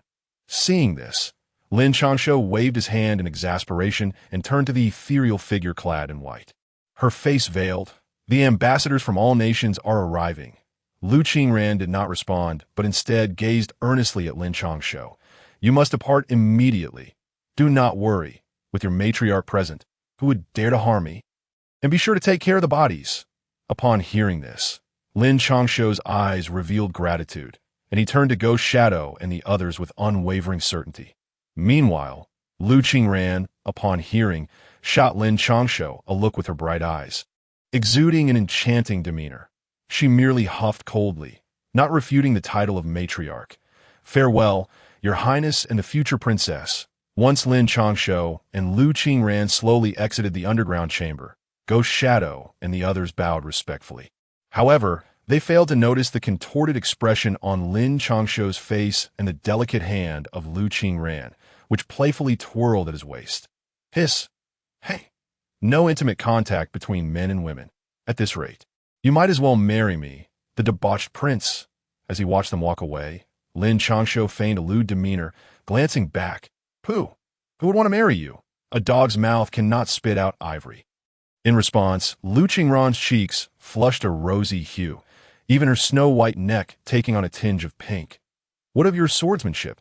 Observing Lu Qingran's bashful demeanor, Lin Changshou found himself entranced when she noticed his gaze. She cleared her throat and inquired curiously, "Much improved. There was an entity within me previously. This time, I had to break through to establish a foundation. Although my swordsmanship isn't as swift as before, it is undeniably more solid." Had anyone else dared to look at her in such a manner, Lu Qingran would have already sent them to their next life with a sword. Yet, for reasons unknown, Lin Changshou's demeanor filled her with a sense of pride. After playfully twirling a lock of hair behind her ear, she softly remarked, "That's good. Very good. Now let us return to the manor. If Uncle Song knows you are here, he will undoubtedly be delighted." Lin Changshou felt a sense of relief. Although Shang Kuang and the others had previously informed him that Principal Chun had aided Lu Qingran, seeing was believing. Lu Qingran, upon hearing his words, remained silent, yet the corners of her mouth beneath the veil subtly curled upward, though no one was there to witness it. The moonlight was hazy, stretching their shadows long, as the two appeared to stroll hand in hand through the heavy snowfall. The next day, before Lin Changshou had even risen, he was awakened by a cacophony of noise. "Lin Changshou, hurry up, the sun is shining on your backside. Get out now." The piercing clamor repeatedly assaulted his ears, igniting Lin Changshou's ire, prompting him to leap from his bed. "Shang Nan, what the hell are you doing?" Lin Changshou stormed out of his room, barefoot and clad only in his nightclothes, glaring at the overly enthusiastic Shang Nan. "Damn, it's only been a short while. Why do you speak to your good brother in such a manner?" Upon seeing Lin Changshou's furious eyes, Shang Nan instinctively shrank back, hiding behind Uncle Song, looking crestfallen. "You better spill it. If you don't tell me what's going on today, I don't care whether you're a prince or not. I will beat you until your face blooms like a peach blossom. And the word Lin will be written backward." Lin Changshou rolled up his sleeves, gritting his teeth as he glared at Shang Nan, radiating an aura of fury that even the bodyguard, Ada, retreated from slightly. "Hey, I'm still a prince. At least give me some face." After a while, the two sat in a pavilion, Lin Changshou still barefoot and without a coat, while Shang Nan sported dark circles under his eyes. Looking at Lin Changshou with dissatisfaction, "Disturbing my peaceful dreams is akin to killing my parents. It's a mercy that I didn't break your legs. Now, tell me why you're here so early." Shang Nan's mention of this only reignited Lin Changshou's anger, his eyes narrowing as he glared at him. Wait. In a few days, won't the ambassadors from all nations be arriving? I came to ask if you are prepared." Seeing this, Shang Nan quickly admitted defeat. Waving his hands, he knew Lin Changshou all too well. When they were younger, Lin Changshou had the audacity to throw punches at him. They had once been able to spar playfully, growing into inseparable friends. Yet now, they were in such a position that even resistance was impossible. What does it matter? The arrival of all nations is your royal family's affair. What concern is it of this young master from the Northern Territory? I might as well just watch the show." Lin Changshou responded nonchalantly, absent-mindedly scratching his ear. "Are you certain? But I've heard that you intend to assist the 7th princess. I guess it not that you've taken a liking to her." Shang Nan, taken aback, looked at Lin Changshou with confusion. "Indeed, I plan to support her. But beyond that, I have no further involvement." Lin Changshou scoffed dismissively. He was merely there to lend support, ensuring that those ruffians did not marry her. "Surely you must know this is a marriage proposal? Currently, the Deqian, Dahuang, and the barbarian tribes, along with the Xiongnu, are all gathered to court the 7th princess if you do not wish to marry her. Why would you offer support?" At this, Shang Nan's confusion deepened. He scrutinized Lin Changshou, sensing he was not lying, and frowned in inquiry. "Are you planning to marry her?" Just as Lin Changshou was about to divulge a situation with Hua Fei, a cold voice, laced with a chilling, killing intent, interrupted. Chapter 70. A clean break. Shang Nan, wait for me. Upon sensing the intense killing intent, Lin Changshou's expression turned to one of shock, and he glared at the bewildered Shang Nan. "I ask you, do you intend to marry the 7th princess?" As soon as Lin Changshou's words fell, a figure clad in white appeared in the pavilion, her bright eyes glistening with a mix of mist and murderous intent as she directed her gaze at Lin Changshou. "Listen to my explanation. It's not what you think, Qingran. Let me explain." Lin Changshou, seeing those misty eyes, felt a surge of panic and hurriedly spoke. Then you should go marry her. Who could have known that Lu Qingran would not listen? Casting Lin Changshou a cold glance before tightening her grip on her sword and taking flight, leaving behind a solitary tear that fell slowly in the air. What the hell just happened? At this moment, Shang Nan's expression turned alarmed as he pointed at the direction Lu Qingran had vanished, glancing back at the anxious Lin Changshou. Once things settle down, I will settle the score with you. Lin Changshou cast a fierce glance at Shang Nan before vanishing from sight. With remarkable speed, he donned his garments and hurried towards the lingering aura left by Lu Qingran. Have I landed myself in trouble? Shang Nan, watching Lin Changshou hastily depart, turned to Ada with some difficulty. I suggest that His Highness should leave at once. Otherwise, if the heir takes action, I will be unable to stop him. Ada, visibly shaken, glanced apprehensively at his lord and spoke earnestly. Damn it! What kind of situation is this? Shang Nan exclaimed, frustratedly striking the stone table, and could only leave in a dejected manner alongside Ada. What a tumultuous time! After Shang Nan and Ada departed, Uncle Tsang's weathered eyes glimmered with a hint of light as he spoke slowly. Meanwhile, Lin Changshou finally caught sight of Lu Qingran amidst the woods and rushed towards her. Take another step forward, and I shall slay you with a single sword. Yet before Lin Changshou could approach, a wave of sword energy surged forth, carving deep gorges into the hardened earth and snow beneath his feet. You must allow me to explain. The seventh princess is the daughter of Hua Fei, who is a sworn sister to my parents. Hua Fei sought my help, and I could not turn her away. I certainly could not stand by and watch her be taken by those barbarians. Lin Changshou, noticing the sword marks, instinctively shrank back, his face a mask of grievance. That so, you intend to marry her. What do you take me for? Lu Qingran's fury remained unabated, the sharp sword shimmering with lethal energy. Yes, your future wife. We have a betrothal, and I intend to marry you first.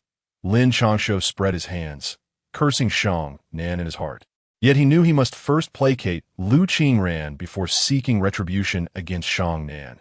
From this moment forth, you shall remain your frivolous heir, and I shall be my own sacred maiden of the great snow mountain. Today we sever all ties. Lu Qingran gazed intently at Lin Changshou, but then her expression turned icy as she spoke coldly. Without waiting for Lin Changshou to respond, Lu Qingran transformed into a white shadow and vanished before his eyes. Qingran, Lin Changshou attempted to pursue her, but found himself frozen in place, unable to move. In the capital city, within the basement of a residence, several figures concealed themselves in the shadows around a long table, where silence reigned. The ghostly figure has departed, the two remnants and the northern army are no longer in the capital, and now even Lu Qingran has left. Can we make our move? After a prolonged silence, a slip of paper slid down from the upper conduit, and one of the individuals grasped it, rasping the academy. As the words fell, another middle-aged voice emerged, speaking in a grave tone. Director Chun is absent. And among the remaining teachers at the academy, only 3 remain silent, along with the 5th best in the world, Shang Kuang.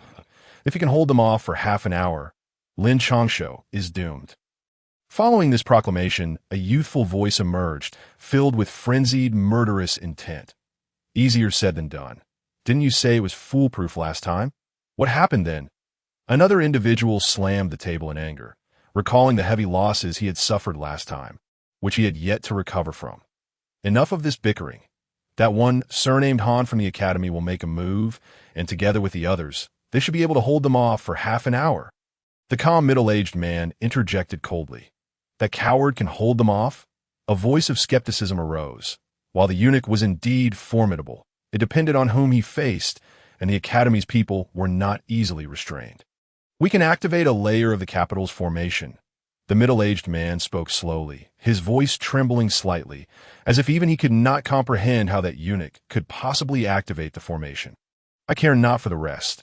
As long as it can hold them off, I shall be able to slay Lin Changshou. That I take my leave. The youthful, frenzied figure rose abruptly, the dim flicker of the oil lamp illuminating his eerie and deranged eyes. Merely a pawn. Yet you dare to be so disrespectful. As the young figure vanished, someone could not help but snort disdainfully.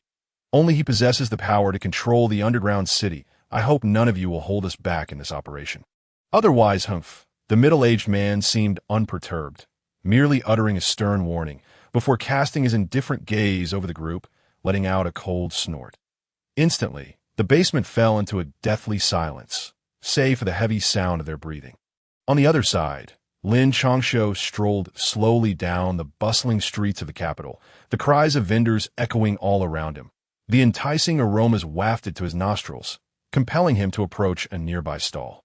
"Old man, a bowl of wontons, please." Lin Changshou patted his belly and casually called out from a table. "Coming right up. Please wait a moment. This pot will be ready shortly." A gray-haired elder responded cheerfully, gesturing toward the steaming pot. "Good," Lin Changshou replied, observing the bustling street. Just as he awaited his wontons, a sudden commotion erupted not far away. Those damned rascals are back again. The elder, noticing the disturbance, spat angrily. "Old man, what is going on?" Lin Changshou asked, frowning. "That it's those people from other countries. Ever since they arrived, there's been no peace. They go up to tease the local girls." The elder, now animated, expressed his indignation. "What about the officials and the patrolling soldiers?" Lin Changshou inquired, taken aback, as he knew the capital was on high alert to prevent such incidents. "Well, load of nonsense. At first, they did intervene, catching a few, but before the next day was over, those ruffians were back at it, even worse than before." The elder's face darkened with fury as he spoke of the officials and soldiers. "How dare those lowly peasants speak ill of me behind my back? Do they seek death?" Just as the elder finished speaking, a strange sound rang out, followed by a long blade hurtling towards the elder's neck. Chapter 71. "What do you think you are?" Noise! As the curved blade was about to sever the elder's head, he was so paralyzed with fear that he forgot to evade. Lin Changshou snorted coldly, and in the next moment, the curved blade shattered, clattering to the ground. "Kid, do you dare meddle in our affairs? Do you want to die?" Seeing their weapon reduced to shards, 3 burly men clad in sheepskin coats approached, speaking in a peculiar tone. "Take your people and either leave or die." Lin Changshou cast a frosty glance at them. Already knowing their identity, he had slain many such arrogant Xiongnu in the northern territories. "Is it true that the people of the Great Shang have become this arrogant? Kid, are you courting death?" The leader of the Xiongnu glared at Lin Changshou, his eyes filled with fury, while his 2 companions closed in, drawing their blades and blocking Lin Changshou's path, smirking as they regarded him like prey. "Die." Lin Changshou, still brooding over Lu Qingran's departure, felt a surge of anger. In the past, he might have sought discreet means to handle such matters. But now he simply wished to vent his frustration. As soon as he uttered the word "die," he vanished from his original spot, and the dull sound of blades sinking into flesh accompanied 2 anguished cries. When the onlookers turned to look, the 2 Xiongnu who had obstructed Lin Changshou lay lifeless in a pool of blood. You dare to make a move? Do you know who I am?" The leader of the Xiongnu, startled and furious at the sight of his fallen companions, realized Lin Changshou was no ordinary person after witnessing the destruction of the blade.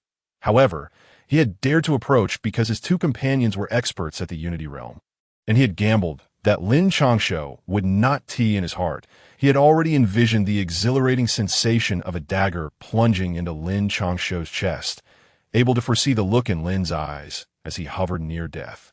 Yet he soon discovered that the dagger, as sharp as it was halted by an immense force, and no matter how hard he struggled, he could not advance even a fraction. Even the thought of withdrawing was rendered impossible. The icy, indifferent voice of Lin Changshou echoed in his ears. "You." The Xiongnu sought mercy, but he found himself utterly incapable of uttering a word. In the next moment, he felt the world spinning around him. He saw blood gushing from his own body and his comrades stained crimson. "Spare him." At the instant the Xiongnu was slain, hurried footsteps approached, accompanied by the sound of heavy breathing and urgent shouts. "Finally willing to show yourselves?" Lin Changshou's eyes glinted with a flash of brilliance as he observed the rushing constables and patrolling soldiers, a cold smile curling at the corners of his mouth. From the moment the opponent had taken action, Lin had sensed something amiss. Such coincidences were hardly believable. After all, he had finally managed to step out for a bowl of wontons, only to find chaos from the Xiongnu nearby. who even dared to provoke him that if there were no one behind this, it would indeed be strange that we greet His Excellency, the young master. When the soldiers and constables arrived, they first glanced at the fallen Xiongnu in a pool of blood, then hastily bowed to Lin Changshou, the prefect of the capital. So, are you here as city guards or as the imperial army? Lin Changshou replied coolly, gesturing towards the constables and then the soldiers. In response to His Excellency, we are the capital constables, and they are the imperial army. The leading constable quickly interjected, his demeanor appropriately humbled that, oh, then I leave this matter in your hands. I am fatigued. Upon hearing this, Lin Changshou cast them a meaningful glance before turning to leave. Your Excellency, this is a diplomatic envoy. If you leave like this, I will have no way to provide an account. Just as Lin was about to depart, he found himself obstructed by the man, who continued to bow deeply. And so, Lin Changshou found the situation amusing and looked at the man with a mocking expression. I beseech your Excellency to accompany me to the Yamen. The man dared not meet Lin's gaze, steeling himself as he spoke in a low voice. Slap. What do you think you are? Even if this young master were in the wrong today, would the prefect and the commander of the imperial army dare to prevent me from entering the Yamen? Lin Changshou, in a fit of rage, laughed in mockery and struck the man across the face, sending him crashing to the ground. I may not dare, but this concerns the establishment of diplomatic relations between two nations. I implore your Excellency to accompany me back to the Yamen, for the sake of an explanation. The fallen constable, wiping the blood from the corner of his mouth, still managed to bow and speak solemnly. How amusing! How amusing! Our northern town army slays countless Xiongnu daily, yet I have never heard of the Great Shang maintaining diplomatic relations with the Xiongnu. While we are engaged in bloody battle, where were you traitorous scum to voice a call for diplomacy? Lin Changshou's anger turned to mockery as he seized the man's neck, his murderous intent unabashedly apparent, as if to say that uttering another word would seal the man's fate. Your Excellency, such great authority, to behave thus in the capital truly astonishes this prince, just as the constable was gasping for breath. Applause erupted, and several guards flanked the fifth prince as he approached. I was wondering who could inspire such confidence in these fools. Now that I see you, I finally understand, with a half-smile on his face. Lin Changshou finally comprehended why such a trivial constable dared to act so boldly, and he realized why the Xiongnu were so foolish. Chapter 72. Obey, lest this young master become enraged. Ha! Young master, you have misunderstood. This prince merely passed by and saw you striking an official. As a prince of the Great Shang, it is only right for me to intervene. The third prince maintained a smiling facade, though a flicker of anger passed through his eyes. With his noble status, he was accustomed to respect, and no one had ever dared to speak to him in such a manner, not even among princes. He would dare to contend for the throne, and apart from the emperor and empress, he was the most esteemed. Who was Lin Changshou to act so brazenly? Well then, I shall take my leave. Lin Changshou glanced at the third prince, and, having spoken, turned to depart. In his eyes, there was no distinction between princes or heirs to the throne. Halt! Just as Lin was about to turn away, the third prince's low shout rang out, and several guards blocked Lin's path. Oh, you wish to fight? Upon seeing this, Lin Changshou's aura erupted, his cold, killing intent directed squarely at the third prince, leaving no room for concealment. You. The third prince had never anticipated that Lin Changshou would dare to unleash such murderous intent towards him. Born into wealth, he had never faced anything like this, and he instinctively recoiled, taking 2 steps back in disbelief. I ask you, do you wish to fight? Lin Changshou regarded him with disdain. What kind of prince was he, appearing less formidable than even the lowest soldier of the northern town army? Merely fortunate in his birthright. This prince demands you wait. After all, you have slain Xiongnu men, and we must at least await their rightful leader, lest the Great Shang be deemed barbaric. The third prince's anger surged, wishing to tear Lin Changshou apart. Yet he could only suppress his fury, disregarding his dignity as he spoke coldly. If he refuses, let him find me at the northern town prince's residence. This young master has no time to wait. And you, as a prince of the Great Shang, where were you when your own people were being oppressed? Now that the Xiongnu have perished, you are suddenly agitated, What were you doing when your people were dying and suffering? Lin Changshou's mood soured. Had it not been for the third prince's status and the ominous aura lurking nearby, he would have relished the opportunity to teach him a lesson. However, even without laying a hand on him, Lin's probing questions and frigid gaze made the third prince break into a cold sweat, struggling to find words as he met the disappointed eyes of the onlookers. Yet nothing came forth. We bid farewell to the young master as he returns to his residence. Suddenly, a voice from the crowd rang out, shattering the silence of the street. We bid farewell to the young master as he returns to his residence. We bid farewell to the young master. Before the third prince and his entourage could locate the speaker, the crowd's synchronized shouts, filled with fervor, caused them to tremble, standing frozen in place. The common folk systematically retreated, clearing a path for Lin Changshou's departure. You understand? A dynasty is a ship, and the people are the water. Water can carry a boat but also capsize it. Observing the scene, Lin Changshou clasped his hands to the people around him, casting a final glance at the third prince and the others, snorting coldly. The common folk represent the most fundamental segment of society. Undeniably, many of them are ignorant, easily swayed by others. Yet precisely because of their ignorance, they are acutely aware of who treats them well, and their gratitude is often more fervent than anyone else's.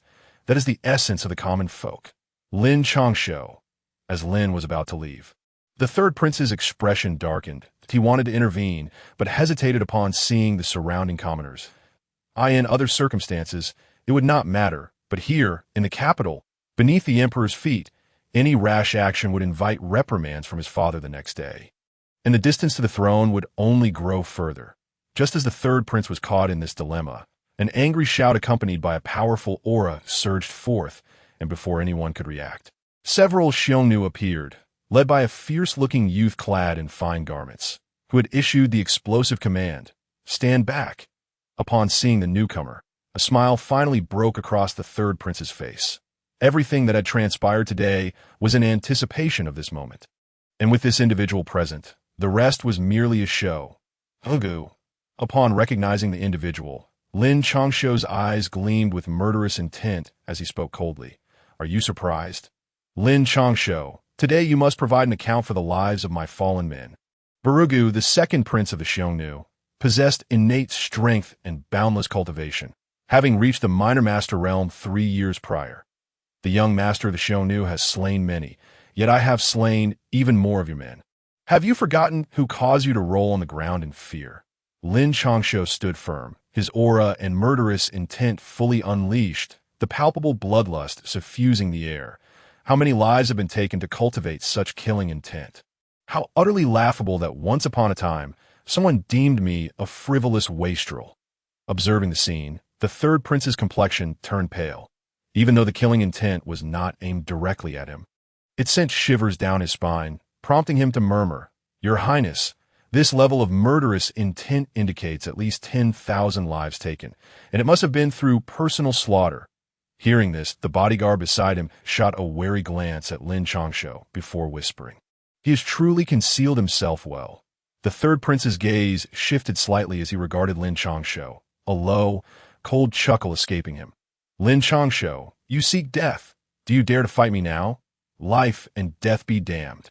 Upon hearing the words, Burugu's entire being surged with power, his gaze filled with murderous intent as he glared at Lin Changshou, seething with anger. A prince of the grasslands, hailed as the future Khan of the Xiongnu. He had been familiar with the border since childhood, often accompanying guards to harvest grain in northern villages. His journey had always been smooth, but who could have foreseen that 3 years ago this very individual had obstructed his retreat? Not only that, but he had pursued him into the grasslands, wreaking havoc and slaughtering villages, leaving Burugu with no refuge during his subsequent flight, a time when he had come perilously close to death. This is the capital, Burugu. Remember to keep your people in check, or else this young lord will slay anyone I encounter. You should know I never jest. Lin Changshou scoffed, casting a disdainful glance at Burugu before shifting his attention to the third prince, who was fanning himself and watching the scene unfold, with a cold snort escaping his lips. Are you afraid? Lin Changshou, Barugu's voice was icy as he regarded Lin Changshou with a frigid glare. Rest assured, if you wish to die, this young lord has ample time that I could kill you. But today, I am weary. Behave, or none of you shall return to the grasslands.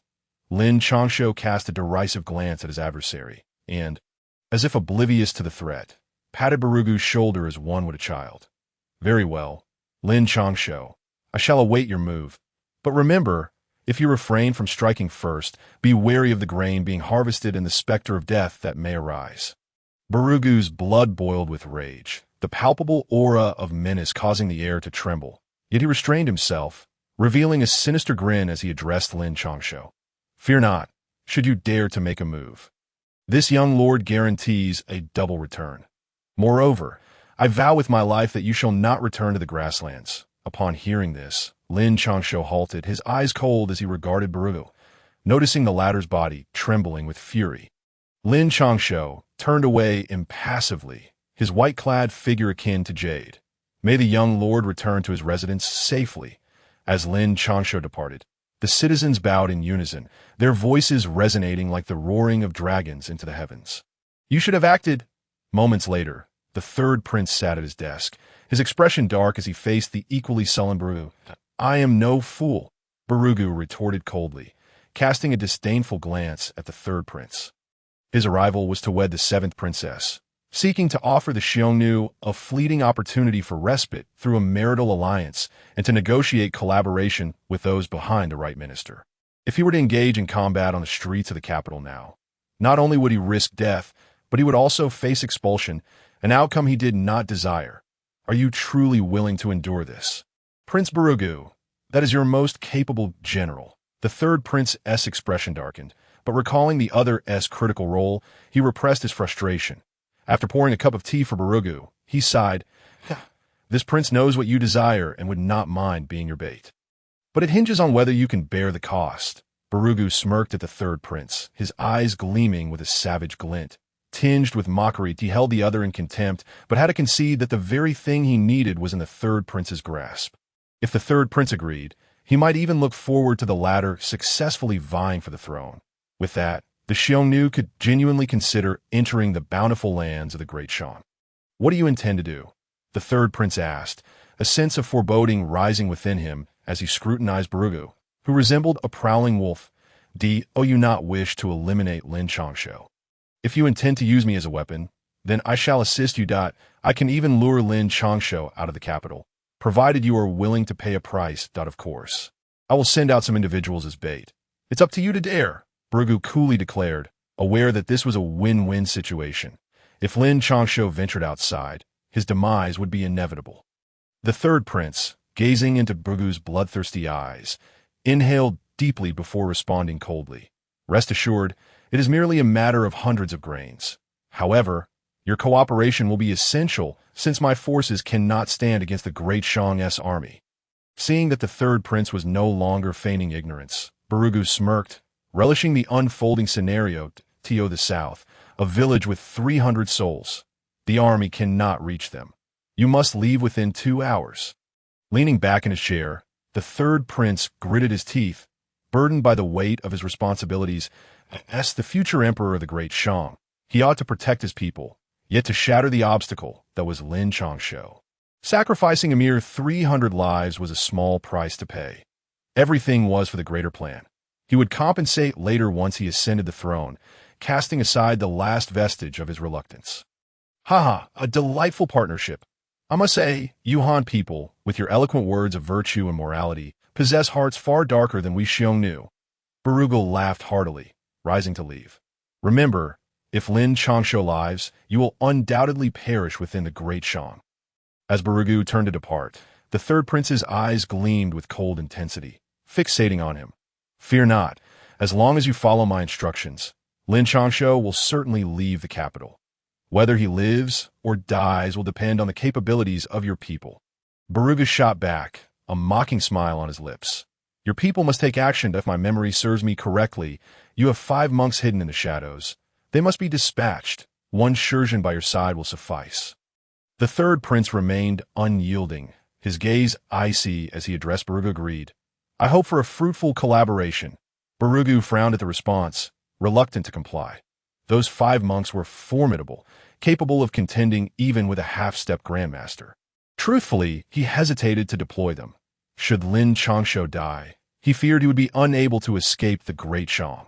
However, upon witnessing the third prince's darkened eyes, he resolved that to eliminate Lin Changshou and disrupt the tranquility of the Great Shang. Sending out the 5 monks was a necessary sacrifice. Lin Changshou, this time, I shall see how you can survive. The Xiongnu? Merely a dog in my service. Soon, you shall accompany me to the grave. The third prince watched as Babu vanished from view, enveloped in darkness, leaving only the chilling echoes of his whispers. Meanwhile, Lin Changshou remained oblivious to the conspiracies plotted against him. He sat cross-legged in his chamber, his inner strength surging as his muscles flowed rhythmically throughout his body. Cold sweat beaded on his brow, his handsome visage contorted in pain. After an indeterminate period, Lin Changshou's complexion turned ashen as he expelled a mouthful of black blood, which splattered onto the floor, causing the hard surface to emit wisps of white smoke. Moments later, a charred hole was left behind. Just a little more, just a bit. Lin Changshou, accustomed to the ordeal, glanced at the corroded floor before leaning against the bedside, his pallid face whispering softly, "My lord, are you all right?" At that moment, Uncle Tsong's voice came from outside, laced with concern. "I'm fine, Uncle Tsong." "Please rest," Lin Changshou replied, taking a deep breath to steady himself before speaking in a subdued tone. "Very well, my lord. Do take care to rest early. The day after tomorrow, envoys from all nations will arrive, and you are to represent the northern town's prince?"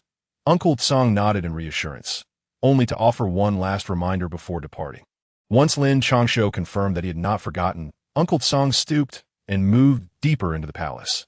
After sensing Uncle Tsong's presence fade away, Lin Changshou pressed a hand to his chest, beads of cold sweat cascading down his face. Though 9 years had passed, each time the mirror shattered, he endured excruciating torment, and even now, with the Academy's aid and the bronze cauldron as suppression, the piercing agony had lessened by half, yet it still left him trembling uncontrollably. Finally managing to quell the pain and regain his usual composure, dawn broke, casting a pale light. Suddenly, as Lin Changshou sought to catch a few moments of rest, a sharp sound pierced the air. A stone shattered the window. Grain, southward, behold the specter of 300 souls in the capital. Grasping the object, Lin Changshou unfurled a note, and the words within ignited his fury, prompting him to crumple the paper into dust.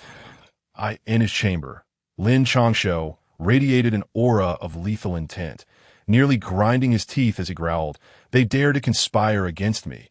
He had anticipated that these individuals would seek his demise, devising various schemes to ambush him, but he had never envisioned such a lack of humanity.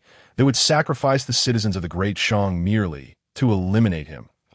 In that instant, his expression darkened. He understood that he should never have left the capital.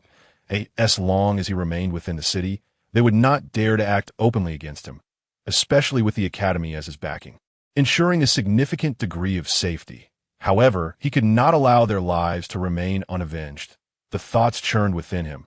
Recalling the harrowing scenes witnessed in the Northern Territories, Lin Changshou abruptly rose to his feet. An overwhelming aura surging around him, he gazed southward towards the capital, murmuring softly. The air, clad in white, bore 2 formidable northern sabers at his side, and mounted upon a magnificent black steed, galloped forth into the dawn light. Racing beyond the city walls in the dimly lit basement, several figures lurked in the shadows. Apart from the sound of their breathing, the only noise was the crackle of an oil lamp, punctuated by the almost imperceptible inhalations. Suddenly, the sound of an object scraping through a pipe pierced the silence, prompting them to open their eyes wide, fixating intently on the note that had fallen onto the table. Lin Changshou has left the capital on horseback. After glancing at the words inscribed on the note, a hoarse voice broke the stillness. Almost as soon as the voice fell, a long exhale echoed through the room. Alas, the plight of the over 300 commoners. A voice lamented, the lives of over 300 exchanged for the life of Lin Changshou, indirectly paving the way for chaos. Such a trade seems hardly unjust. Another replied, devoid of emotion. The world has always been strewn with corpses. It is a privilege for these lowly folk to pave the way for you Oh, not tell me you do not wish to partake in the spoils of chaos. A third figure scoffed from the shadows, disdain dripping from his words. The Xiongnu must perish, the hoarse voice suddenly declared. They will die, but the plan must be altered. The Qian, the Huang, and the barbarians, who shall ultimately receive the seventh princess. The middle-aged man spoke with an unsettling calmness, as if discussing mere commoners. Let them contend amongst themselves. We have already done enough. The rest shall depend on how events unfold. Should that individual within the palace succeed, our family shall multiply in strength. Each of you must support one another in the future. A somber voice echoed, and at that moment, no one cared about the fate of the 300. They were all reveling in visions of the future. Luo Jin, I sincerely hope the person you select does not disappoint us. After the revelry, the group turned to gaze at the enigmatic figure in the corner. Provided no one aids him, he is undoubtedly doomed. 2 late-stage masters, 2 pseudo-grandmasters, and 5 lesser masters. Upon hearing this, Luo Jin's icy voice cut through the air, his eyes gleaming with a sinister excitement. Meanwhile, at the Northern Defense Prince's residence, the hunchbacked Changshou gazed toward the direction Lin Changshou had departed, his weathered eyes filled with concern. Why, young lord? Do not rush. Wait for Changshou, he murmured, trembling as he moved deeper into the palace. Upon unsealing the long dormant door, his posture straightened gradually. The weariness that had enveloped him appeared to dissipate, replaced by a chilling ferocity that radiated from him. The northern army, clad in armor and wielding long blades, shall slay the Xiongnu, exterminating every last one, all for the sake of the women and children left behind. Mounted upon his steed and brandishing his sword, he charged forth, driving the Xiongnu to flee in terror, blood staining his blade as he vowed to annihilate his foes before returning to the city. The ancient voice transformed from an inaudible murmur to a resounding, mournful crescendo as Changshou donned a battle-scarred suit of armor, gripping the bloodied northern saber. My young lord, Changshou is on his way. With his vitality surging, he appeared a far cry from his earlier frail self. After a resounding roar, he galloped out on horseback. Who is this? When did such a master appear in the capital? The aura emanates from the Northern Defense Prince's residence. Could it be that the prince has concealed a formidable ally? As Changshou's presence became apparent, astonished gazes turned toward the Northern Defense Prince's residence, disbelief evident in their eyes. This is not good. The aura belongs to a grandmaster. In the basement, those who had intended to depart halted in their tracks, their expressions darkening further. Luo Jin, this is the final opportunity. We must eliminate Lin Changshou at any cost. The middle-aged man's typically indifferent voice turned grave. Where shall we find him now? Grandmasters are not as common as cabbages. All the resources of the underground city have already been exhausted. The rest is for you to manage. Luo Jin's sinister visage darkened, and with a cold snort, he turned to leave that he still possessed one grandmaster. But that was the sole trump card left by his mother. He could not afford to use it. If he did, his life would be forfeit. The only reason he had survived these years and managed to control the underground city was due to that card. Otherwise, he would have been dead long ago. The middle-aged man was taken aback by Luo Jin's audacity, gritting his teeth in fury. Luo Jin, are you not afraid of the right minister's wrath? The hoarse voice resonated, laced with veiled threats. Old fool, do not underestimate my awareness. Last time, due to your negligence, half of my elite perished. Now that the resources of the underground city have been fully deployed, if you wish to kill Lin Changshou, do not even think of hiding in the shadows. Luo Jin glared coldly at the gathered figures. Over the years, he had been the so-called steward of the underground city, yet the truth was that he had merely been serving these privileged elites with his own resources. Enough of this bickering. Luo Jin speaks truthfully. For the greater cause, Lin Changshou must die. Return and dispatch individuals immediately. I do not care what methods you employ, but each of the 4 of us, excluding Luo Jin, must send forth at least one individual of late-stage master rank. We all possess this level of resources. Let us not hoard them. I will call upon a grandmaster to act. Remember, should anyone attempt to play tricks this time, I will personally eliminate them. As the group continued to argue heatedly, a steady, authoritative voice silenced them, the speaker casting a deep gaze toward Luo Jin before addressing the others coldly. Very well, let us proceed immediately. The remaining few exchanged glances, understanding that this was not a time for concealment, and nodded in agreement. 100 miles south of the capital, in Kaoshan village, wisps of smoke began to rise. Occasional barks from dogs pierced the air, provoking their owners to shout in anger, only for the noise to cease abruptly. The mischievous children, awake early, were reprimanded by their parents, leading to tears and cries. As the clamor grew, the village embarked upon another day of toil. How I relish witnessing the bustling life of the Han people. Each time I slay these lowly folk who yearn for a better life. My spirits soar, not far outside the village. Over 20 Xiongnu, wielding curved blades and mounted on horseback, watched with sinister grins as Kaoshan village became increasingly lively. Chapter 75. The Formation Mother. What shall we eat later? I do not wish to have sweet potatoes. At the back of Kaoshan village in a mud house, a boy of 7 or 8 frowned as he spoke. What else shall we eat if not sweet potatoes? The woman, busy at the stove, paused in surprise, then pinched her son's cheek gently. I want meat. Our family has not had meat in 2 months. The boy glanced at his mother, swallowing hard, his face filled with hope. All right, let us wait a couple of days. Mother will check the traps on the mountain. If we catch something, we will have meat. A fleeting sadness crossed the woman's eyes, but she stifled her sorrow and affectionately ruffled her son's hair. Yes, I will go check soon. You stay home. It's snowing heavily outside, and your father is gone, but you can still protect me. Upon hearing this, Taiju's eyes sparkled with determination. This young boy, at this age, was growing rapidly. In Kaoshan village, everyone was a hunter, and his father was the village chief. Unfortunately, he had ventured into the mountains 3 months prior and never returned. They were left as orphans, struggling to survive in such harsh times. Though no one spoke of it, he knew deep down that his father would likely never come back. Taiju is so brave, but you are still young. In time, when you grow up, you will help your mother. For now, it is your mother who will protect you. The woman's eyes glistened with tears as she crouched down, attempting to smile. Yet tears streamed down her cheeks uncontrollably, filled with both pride and heartache. Do not cry, mother. Taiju will grow up to be even stronger than father. They say there are academies in the capital. One day, Taiju will attend and learn skills to earn a lot of money, ensuring a good life for you. Taiju, though mature for his age, was at a loss as he tried to comfort his weeping mother, wiping her tears with his small hands in that warm mud house.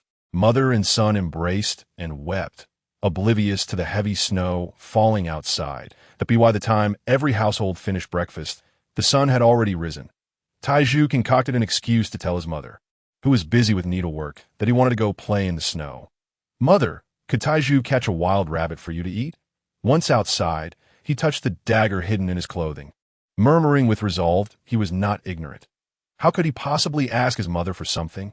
A couple of days ago, he had seen her suddenly faint, and her condition had worsened over the past days. In his eyes, it was merely a lack of meat. More importantly, their food supplies were nearly exhausted. As the sole man in the family, it was Taiju's duty to venture out and hunt. Just as his father had done, fearing his mother would discover his intentions, he deliberately took a detour, heading toward the back mountain, where the towering ranges stretched endlessly, nearly encompassing the entire capital within a 300-mile radius. Surely, no one will notice me this time. After finally emerging from the winding path, Taiju's slender frame was already adorned with a flurry of snowflakes. His eyes sparkled with excitement and anticipation as he gazed upon the towering mountains. Casting a furtive glance towards the direction of the nearby village, he feared that someone might discover his presence here and subsequently inform his mother.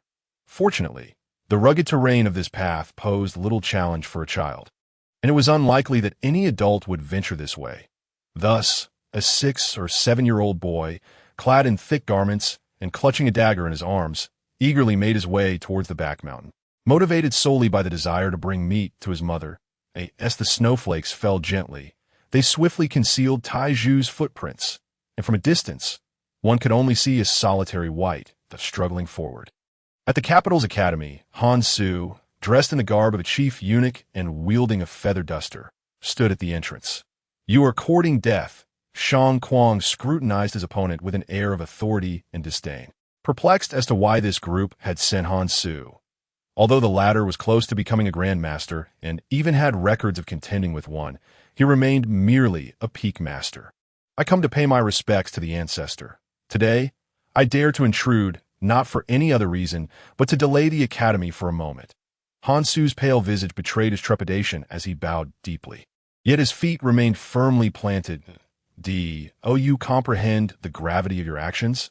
Shang Kuang coldly regarded him, his chi surging like a dragon, causing the surrounding air to tremble as he resembled a furious candle dragon. "In response to the ancestor's call, I am aware that I will accept any consequences afterward." Han Su's face was etched with fear and humility, yet his eyes betrayed no hint of fear. Only an elusive calmness. "Well, what a cunning serpent you are, Han Su! Is it worth it for a woman?" Shang Kuang, witnessing this, erupted in rage that morphed into a mocking laughter, his voice booming like thunder. With his words, he advanced a step forward. "1,000 deaths, and I would not regret it." The previously calm depths of Han Su's eyes revealed a fleeting ripple, though he concealed it well, his voice remaining humble. "Since you claim to have no regrets, then prepare to die," Shang Kuang declared, taking another heavy step forward and instantly appearing beside Han Su, his fist propelled with a devastating force aimed directly at him. He was the 5th strongest in the world, invincible in close combat. Not even the top 5 grandmasters dared to engage him in such a manner. Yet Han Su seemed oblivious to the might of this punch, merely casting a glance at Shang Kuang, his eyes reflecting a hint of anguish. An uncanny force suddenly enveloped him, draining the color from his already pale face and making his entire body tremble uncontrollably. With a soft pop as this strange power enveloped Han Su, Shang Kuang's fist, capable of shattering a grandmaster, was halted. There was no explosive scene. It was as if the impact dissipated like ripples on water. Han Su's expression remained one of pain, but Shang Kuang's fist could penetrate no further. Instead, he found himself retreating, his face contorted with fury. "Shang Jun, are you dead?" Driven back to the entrance of the academy, Shang Kuang roared in rage, his voice echoing across the sky. Meanwhile, Han Su seemed transformed. Strands of energy appeared around him, swiftly enveloping the entire academy. "You cannot possibly manipulate the star array." Shang Kuang glared at the threads imbued with the power of rules, his eyes ablaze with fury. The star array was the greatest trump card of the Great Shang Dynasty, capable of harnessing the power of the stars above. These formations were spread throughout the capital, serving as the last line of defense for Shang. Since the founding of the dynasty, years have been spent studying the incomplete array, and now, no matter how powerful an entity might be, even a grandmaster, within this array, they would find no way out. "Ancestor, as long as the academy does not open for 2 hours, I shall accept any punishment afterward." Shang Kuang's furious roars received no response. Instead, Han Su's face grew pale as he trembled, saying, "You are merely a eunuch. Even if you can wield a fraction of the array's power, what does it matter? Do you understand what it means to be part of royalty?" Shang Kuang's expression darkened, his roar resonating throughout the capital. The palace's occupant could not possibly remain unaware, yet no sound reached him. There were 2 possibilities. Either the other party tacitly approved of the situation, refraining from intervention, or even granting Han Su a modicum of authority over the array. The other option was that Shang Jun could no longer act independently, either confined or unconscious, regardless of which scenario played out. Neither was what Shang Kuang wished to see. As the emperor of Deshang, he could not afford any mishaps before the next emperor ascended. Furthermore, Lin Changshou, as the heir to the northern town king, could not come to harm in the capital, not even as a mere accident. Reflecting upon this, Shang Kuang ceased to hold back. In addition to his chi surging like a dragon, a potent dragon aura emerged, unique to the Shang Dynasty's fortune and bloodline. In an instant, upon revealing his bloodline power, the threads encircling the academy began to retreat, yet under Han Su's persistence, their withdrawal was agonizingly slow. "I have stated that the academy must not be disturbed for 2 hours." Han Su, blood trickling from the corner of his mouth, finally displayed a hint of dominance in his eyes, slowly straightening his previously bent posture. Behind him loomed a massive silhouette clad in the garb of a chief eunuch, wielding a feather duster, turning to face Shang Kuang with eyes that bore both indifference and authority. Dragon aura. Shang, Jia bloodline? Han Su, I am curious as to what you've done and what that figure behind you has accomplished. Shang Kuang's eyes widened in astonishment as he beheld the emergence of the royal bloodline, previously mentioned by Mo Ran. Although it was but a trace, the combination with the dragon aura forced the retreating threads to advance once more. Each segment of distance seemed to harbor a droplet of starlight, as if chess pieces were placed within the academy. And in an instant, a mist enveloped the entire place, shielding it from the outside. Grateful to the Emperor and Empress for not abandoning me. I too have tasted the essence of dragon aura. Ancestor, I do not consider myself your match.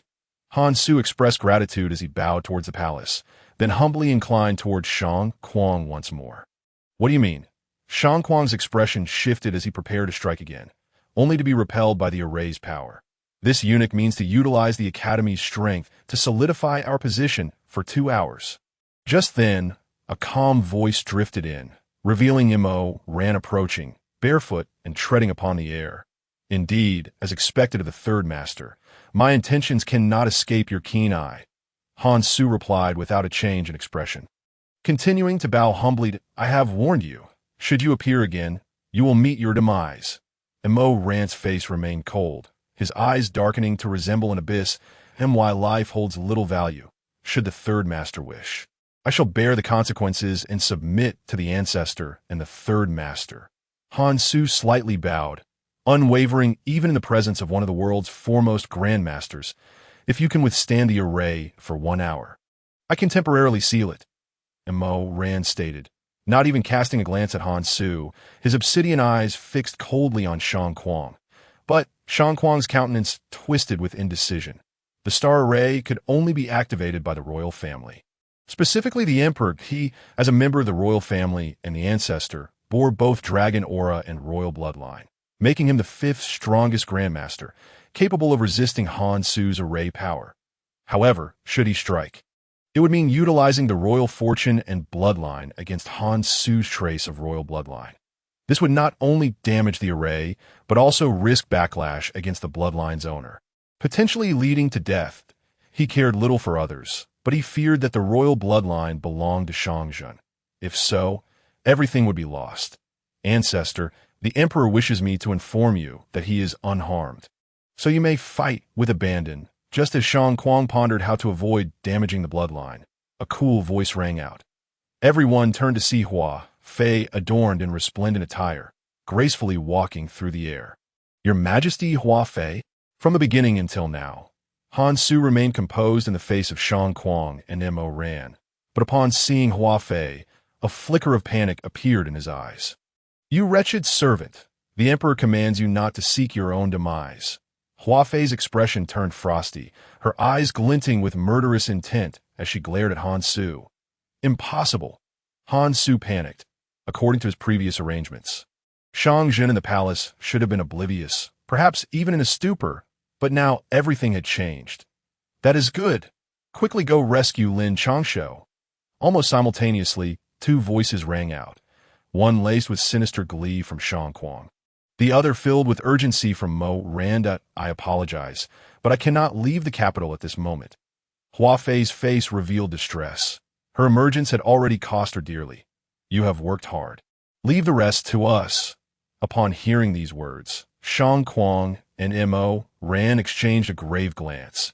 Each recognizing the tension reflected in the other's eyes, they understood that trouble had arisen within the palace, affecting not only the royal residence, but the entire capital city as well.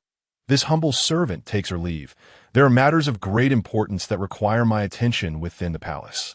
With that, Hua Fei nodded slightly and, in a rush, transformed into a streak of light, hastening towards the palace.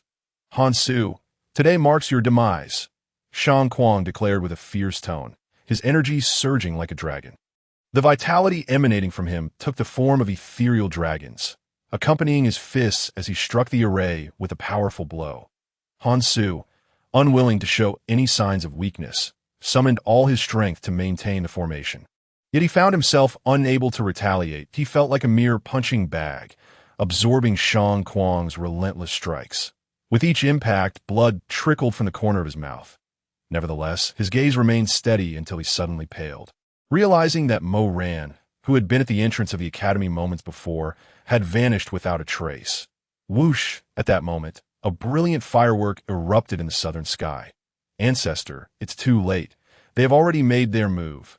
Han Su, who had been filled with worry moments ago, suddenly broke into a smile, though the blood staining his lips and his ashen complexion evoked a sense of dread.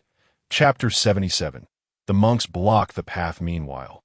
Lin Changshou, brimming with murderous intent, rode his steed towards Kaoshan village. However, midway, the sound of fireworks caught his attention, and upon looking up, his expression shifted dramatically, and no longer conserving his energy, he leaped from his horse, transforming into a streak of white as he sped through the snow. Amitabha, where is young Master Lin headed in such haste?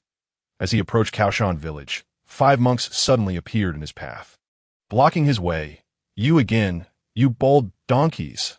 Lin Changshou's face turned icy as he regarded the 5 figures before him, their aura far surpassing his own. Amitabha, young Master Lin is ensnared by karma. It would be wiser to accept our judgment and embrace a prosperous next life.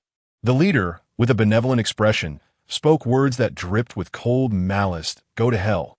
Lin Changshou retorted fiercely as he drew his blade, launching an assault towards the monks. It was merely a battle to him, and he felt no fear. His full strength radiated at that moment. The pristine blade of the Jinbei knife glimmered with a chilling intent as Lin Changshou swung it down, sending a razor-sharp wave of energy towards one of the monks.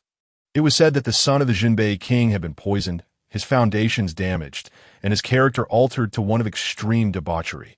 Yet this rumor seemed unfounded now. The leading monk, sensing the lethal energy, merely smiled faintly. With a flick of his hand, he shattered the cold wave of energy as if it were mere glass. This young master is not one to be judged by you.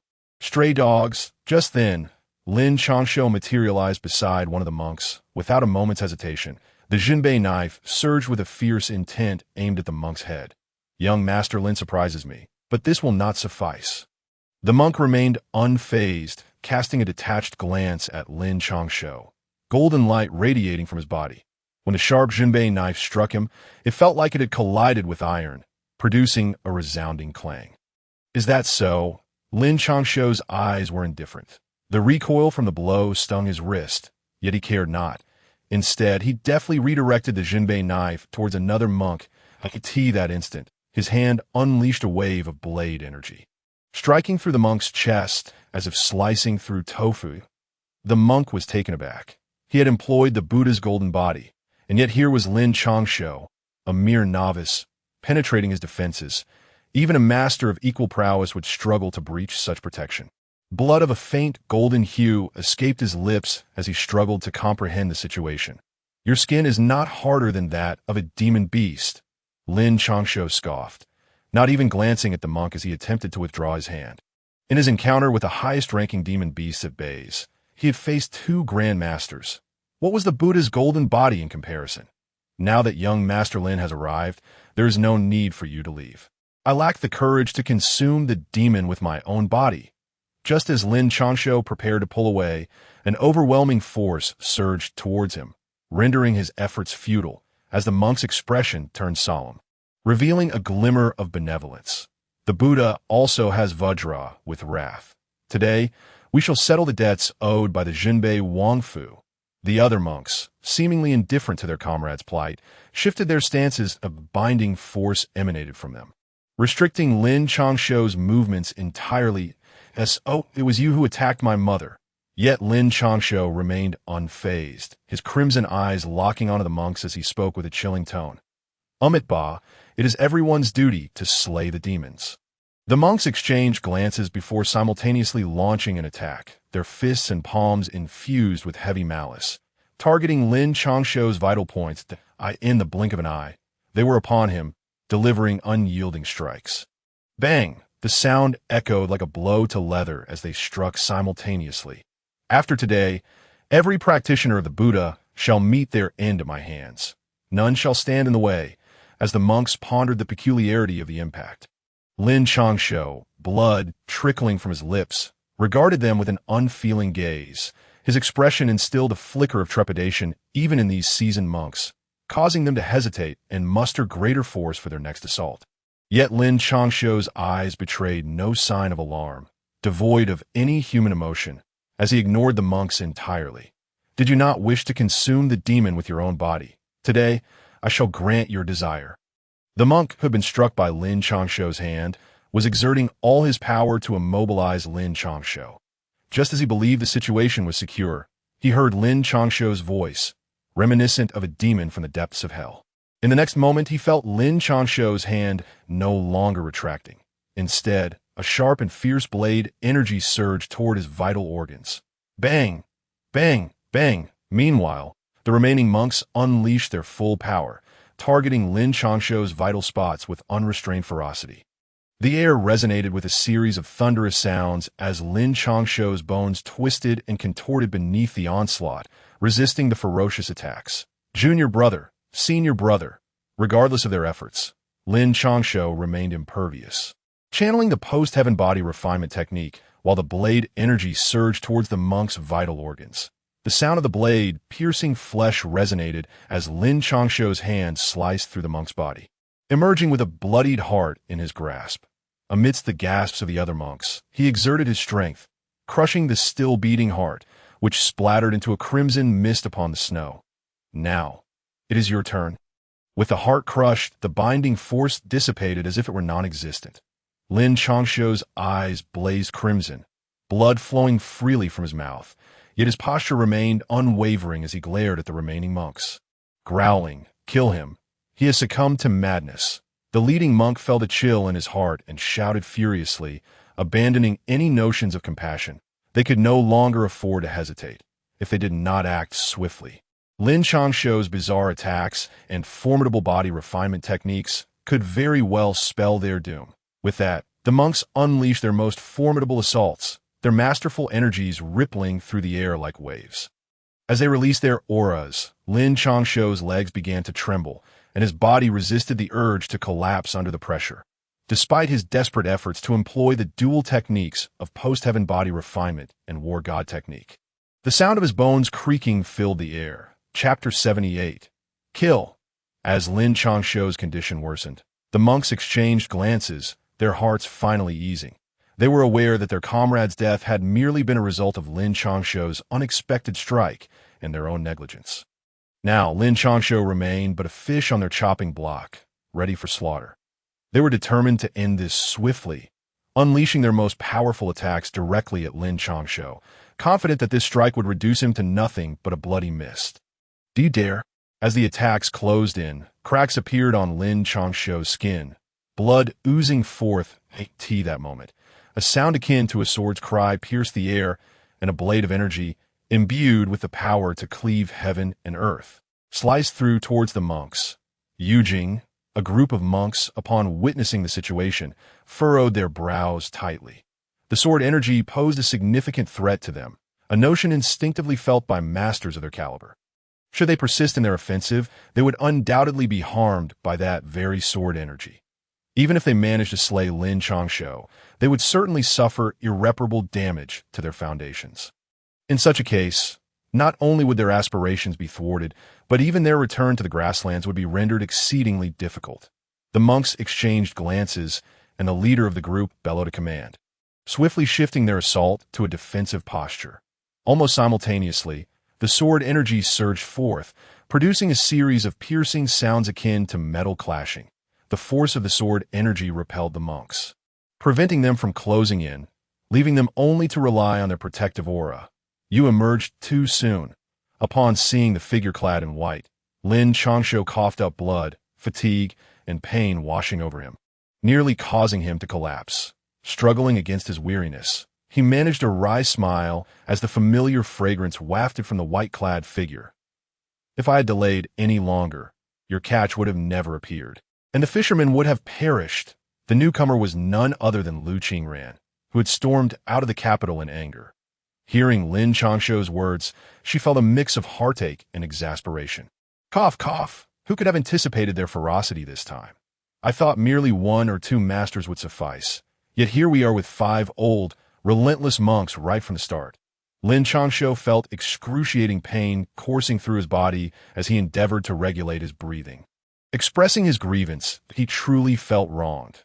The individuals he intended to ensnare were not these monks. In fact, when he set out, he had anticipated that, while things might deviate from his plan, the opponent's formidable cultivation would preclude any direct confrontation, especially with the academy and palace as presents.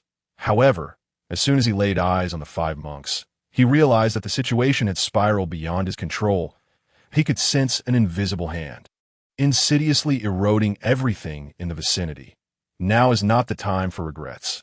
We must focus on how to escape, Lu Qingran urged, continuously channeling her internal energy into Lin Changshou, her concern palpable, despite her newfound strength. She was still a significant realm beneath him.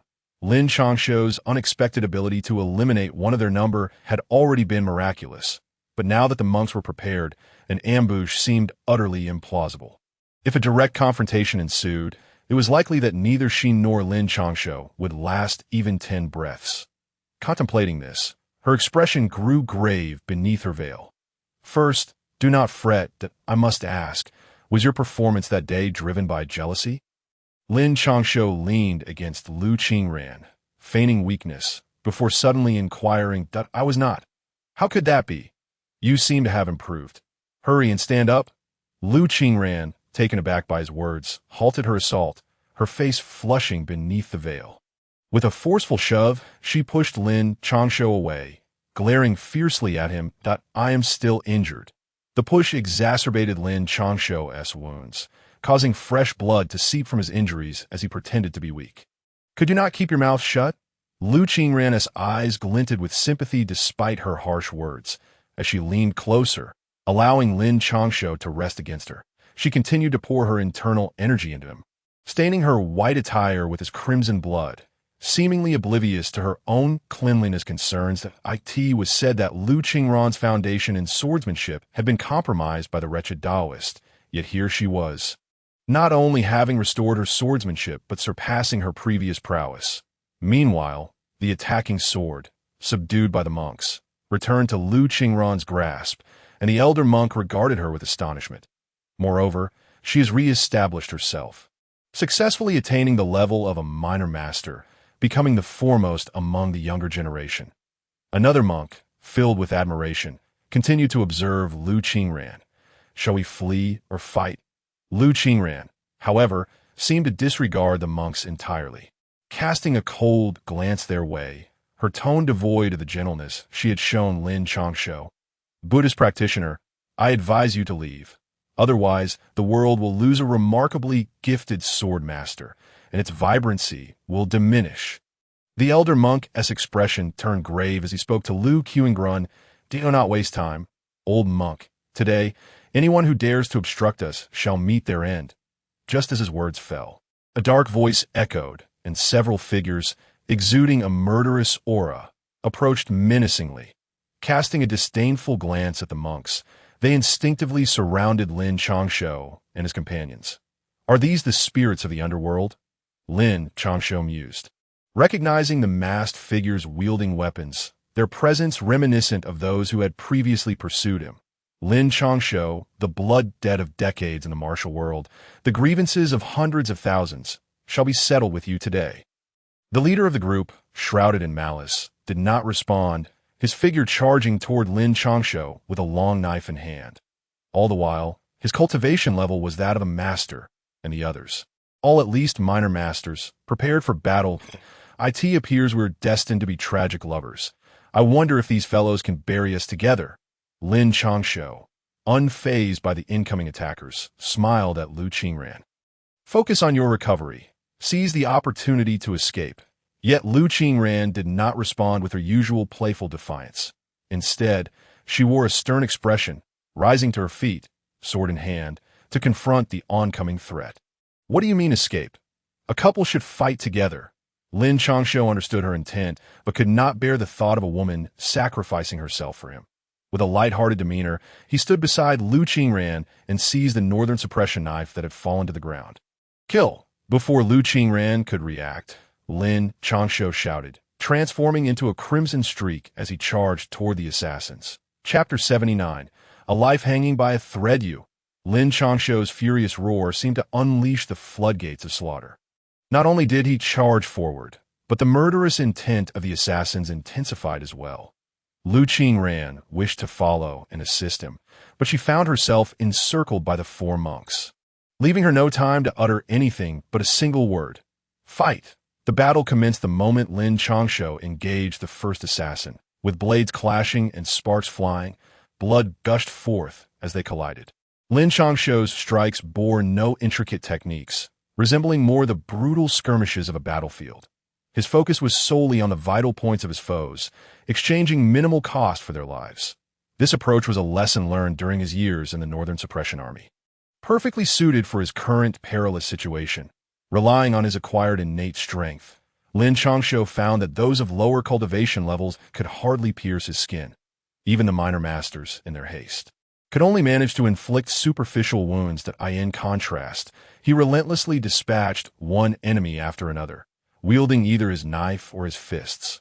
The two masters, eager to pursue him, found their paths obstructed by their own comrades, hesitant to employ overly forceful techniques for fear of harming their allies. Thus, despite being surrounded and seemingly in grave danger, the most significant injuries Lin Changshou sustained came solely from the monks.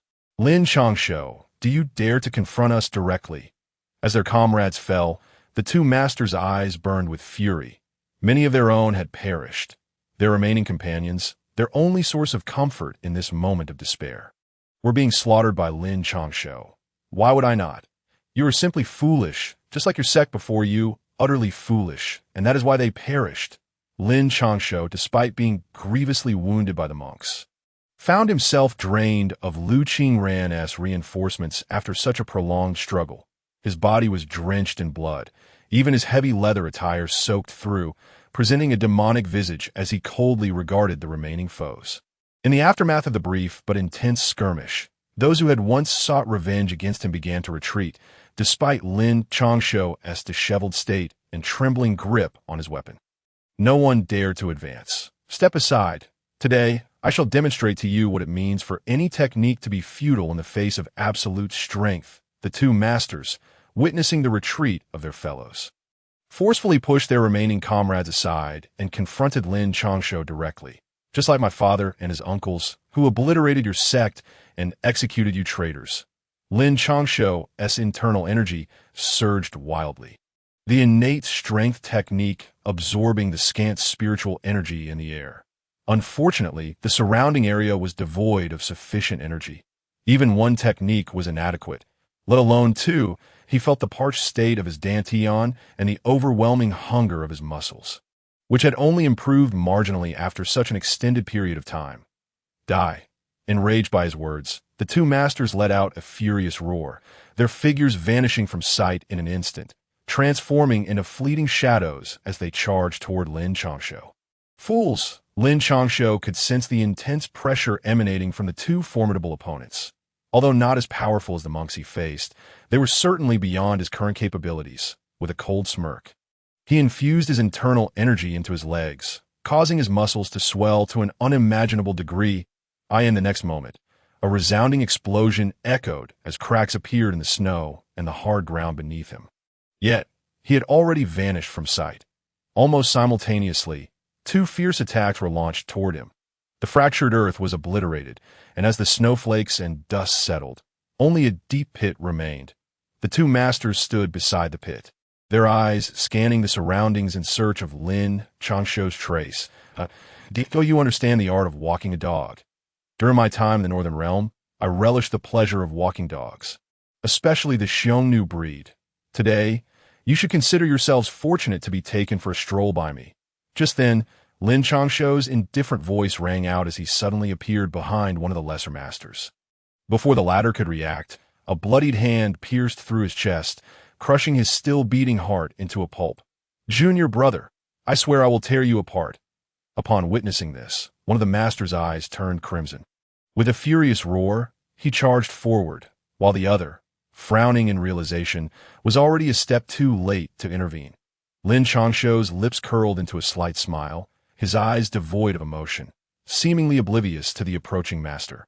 Remaining rooted in place, in the blink of an eye, the master's attack arrived, a fist imbued with the essence of heaven and earth, carrying a destructive aura, intent on reducing Lin Changshou to mere fragments. Excellent, Lin Changshou sneered, reaching out to seize a half-step lesser master nearby, pulling him before him. The unfortunate soul stood in front of Lin Changshou, while the lifeless body of the crushed heart lay before them.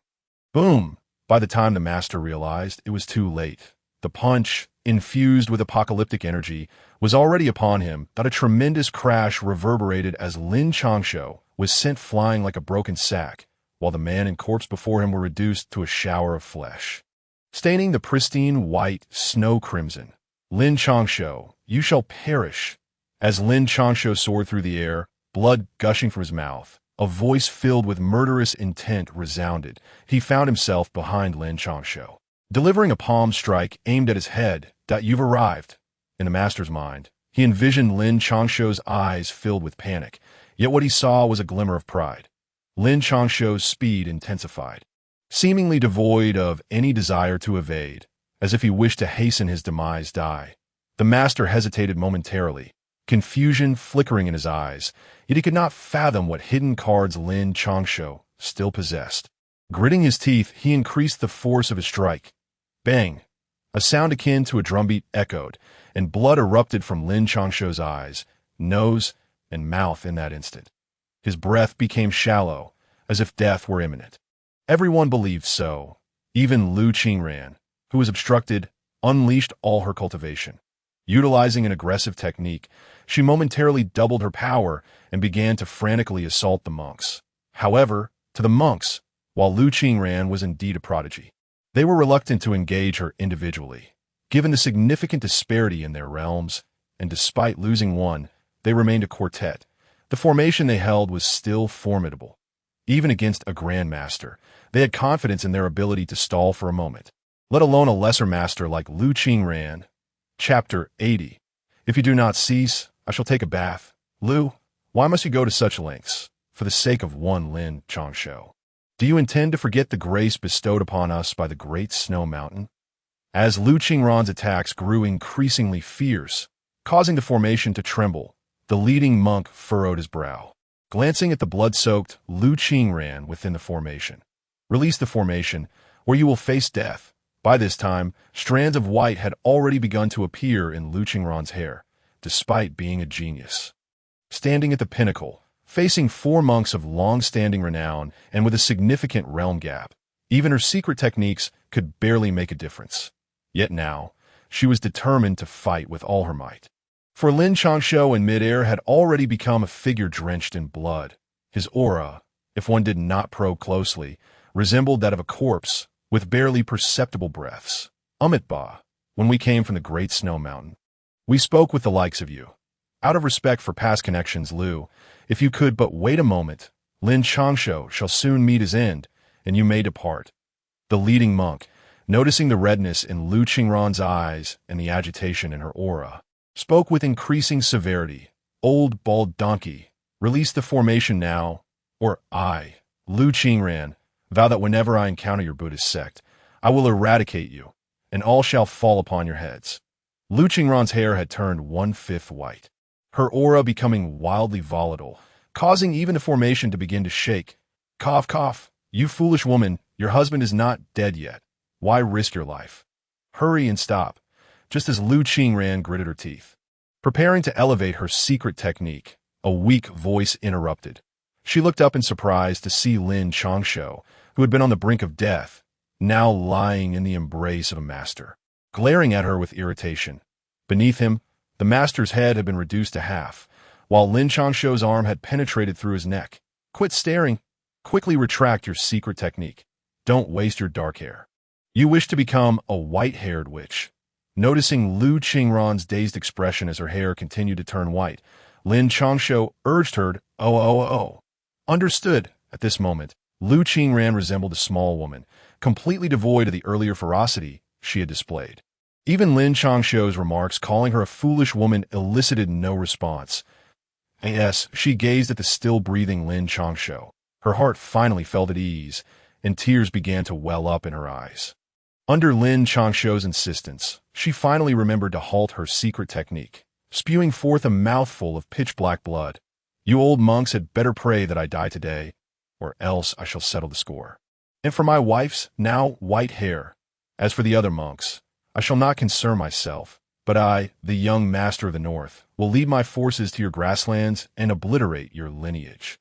Seeing this, Lin Changshou grinned triumphantly at Lu Qingran, then shakily rose to his feet, blood pouring from him as if it were worthless. The blood seeping from his clothes instantly turned the snow crimson, and he appeared ready to collapse at any moment. Were it not for the Jinbei blade he clutched, merely standing would have been a luxury. If you do not perish today, your name as a genius, Lin Changshou, shall resound throughout the world. Never has anyone, at the half-step lesser master level, managed to slay two masters, let alone withstand the siege of so many lesser masters. Upon hearing this, the leading monk's eyes revealed a hint of trepidation and regret. Had they all attacked together, Lin Changshou would undoubtedly not have survived, but now it was too late. Old bald donkey, you have erred. If I, the young master, survive today, you shall all like the tea that time. It will not be my genius name that echoes through the world, but rather the loyalty of my Jinbei army to their waste of a young master. Blood continued to flow from Lin Changshou's lips, his body swaying uncontrollably, yet his tone and gaze remained sharp. The world has underestimated the Northern Realm and the Lin family. Even if I descend into the abyss, I shall ensure you never escape rebirth. The old monk's eyes flickered with a glint of fear as he grasped Lin Changshou's intent. Lin Changshou sought to conceal his true strength. Such a ploy would lead those of higher cultivation to disdain engaging him, yet those who did engage would be no match for him. And by the time everyone understood, Lin Changshou might no longer require time. That would be the moment he revealed his true claws, just as today, when everyone ceased to underestimate him. They had already suffered significant casualties. Were not their junior brothers and those slightly inferior masters all slain by Lin Changshou's feigned weakness, leading to their ultimate demise? Heh, I await your arrival at any moment. Lin Changshou grinned, revealing blood-stained teeth and crimson lips, appearing strikingly sinister. You killed him? Meanwhile, another master was filled with shock. He had just realized his companion had been slain and, lifting his gaze, saw a comrade stronger than himself had been killed, rendering him unable to accept the reality. Cough, cough, no. He merely fell asleep. Would you like to keep him company? Lin Changshou inhaled deeply, and as he began to speak, he started coughing incessantly, feigning imminent death as he addressed the man. What are you waiting for? He is already at the end of his tether. If you all attack together, there is no chance for him to survive. Do not forget your masters. The old monk, upon witnessing the scene, furrowed his brow deeply. As their formation solidified, it not only ensnared their adversaries, but also trapped themselves to free their hands. A certain amount of time was required. Otherwise, the formidable Lu Qingran would seize the opportunity, and the backlash from the formation would inflict severe injuries upon them. Indeed, heed the words of those bald-headed monks swiftly. You must act, or else this young master shall meet his end, and it is you who will bear the consequences. Lin Changshou revealed a devilishly charming smile, his indifferent gaze fixated on the frightened individuals before him as he spoke slowly. Unbeknownst to anyone, a fine powder continually fell from his hand, remnants of depleted spirit stones. Originally inclined to heed the old monk's counsel and act, the masters halted abruptly upon hearing his words, glancing at their fellow disciples and the deceased masters, a flicker of ruthless determination flashing in their eyes. You should proceed. He has already lost his inner strength. Whoever slays him will become the greatest benefactor of the sect. I shall propose them as the sect leader. He declared fiercely, pointing at those who had lost their master. Yet, those individuals hesitated, daunted by Lin Changshou's previous display of lethal prowess. Having witnessed him kill a master despite appearing near death, They retreated several steps instead of advancing, that if you dare not approach. Then I shall, Lin Changshou scoffed disdainfully, and with that he retrieved a wooden tub from his storage space, pouring a milky liquid into it before leaping in. Chapter 81. Dare to make a deal, snowflakes drifted down, cloaking the earth in a silvery shroud. Yet beneath this pristine veneer lay a gruesome tableau of carnage, with bodies strewn about in disarray. Vivid crimson blood transformed the pure white snow into a macabre spectacle. As several monks encircled a young girl, her hair graying and blood trickling from her lips, that a group of assassins, wary and hesitant, surrounded a wooden tub, within which a blood-soaked youth reclined contentedly, a pack of useless fools. If you do not act soon, you will recover. As Lin Changshou luxuriated in the tub, the assassins remained paralyzed by fear, reluctant to advance, when suddenly a furious shout resonated through the air. Startled, the crowd turned toward the source of the voice, where a white-haired elder, battered and bruised, soared into view.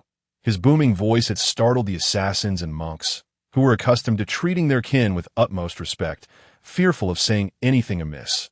Yet, upon hearing the elder's scathing rebuke, they averted their gazes in shame, unable to meet his icy stare, for he exuded the aura of a grandmaster. In a world where grandmasters were few, such figures wielded the power to turn the tide of battle. Their mere presence capable of spilling rivers of blood, far beyond that of mere masters or lesser practitioners. Who might you be, old man? I have not heard of you before. The onlookers expected Lin Changshou to show trepidation upon encountering this formidable figure, as no one could easily slay such a master, whose prowess would typically keep others at bay. Yet, Lin Changshou's reaction left them bewildered. He casually rested a hand on the edge of the tub, a playful smirk gracing his lips as he addressed the newly arrived grandmaster. It is no wonder you are Lin Zhan's son. Even in the face of certain death, your composure remains unshaken. Given time, you will undoubtedly become another northern king. The elder's gaze narrowed slightly as he appraised Lin Changshou and the carnage surrounding them, a sense of admiration swelling within him. Such accomplishments were beyond the reach of even established masters.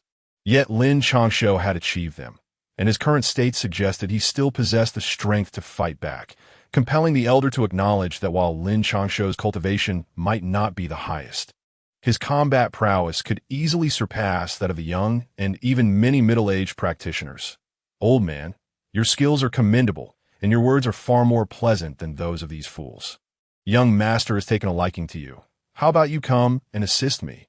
Wealth, prestige, martial arts secrets, everything is at your disposal. Consider it well. Lin Changshou's other hand discreetly continued to manipulate the spirit stones and milky liquid, gradually mending his injuries and replenishing his depleted inner strength, all while maintaining his nonchalant demeanor and even attempting to recruit the elder. Upon hearing this, the elder's brows twitched slightly, a hint of hesitation flickering in his eyes. For he was aware of the Northern King's formidable reputation, the mightiest ruler in the realm, single-handedly safeguarding the northern borders against the forces of Deqian and Xiongnu, ensuring that neither dared to encroach upon his territory. It was widely known that he possessed a treasury containing millennia of knowledge from the great merchant houses and various sects, a treasure no one dared to covet. Lin Changshou was the undisputed heir to the title of Northern King. As long as he lived, the promise of wealth and glory was assured, and further advancement in cultivation was not beyond the realm of possibility. The elder's current predicament stemmed from the constant evasion demanded by the powerful families, a burden that had begun to wear on him. For a moment, the white-haired elder genuinely pondered the proposition, even his aura of menace diminishing considerably. Elder, you must not take this rogue at his word. He is exceedingly cunning. Our comrades have fallen victim to his treachery, resulting in this massacre. As the elder began to deliberate, the assassins grew frantic. One Lin Changshou had nearly decimated their ranks. The thought of another grandmaster-level expert emerging was enough to instill dread, making survival a mere fantasy.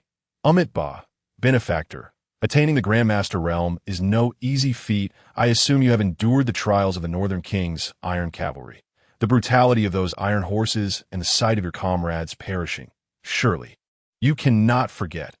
After finally achieving Grandmaster status, becoming one of the realm's elite, how could you allow a mere utterance from this scoundrel to sway your resolve and cause you to forget the horrific demise of your companions?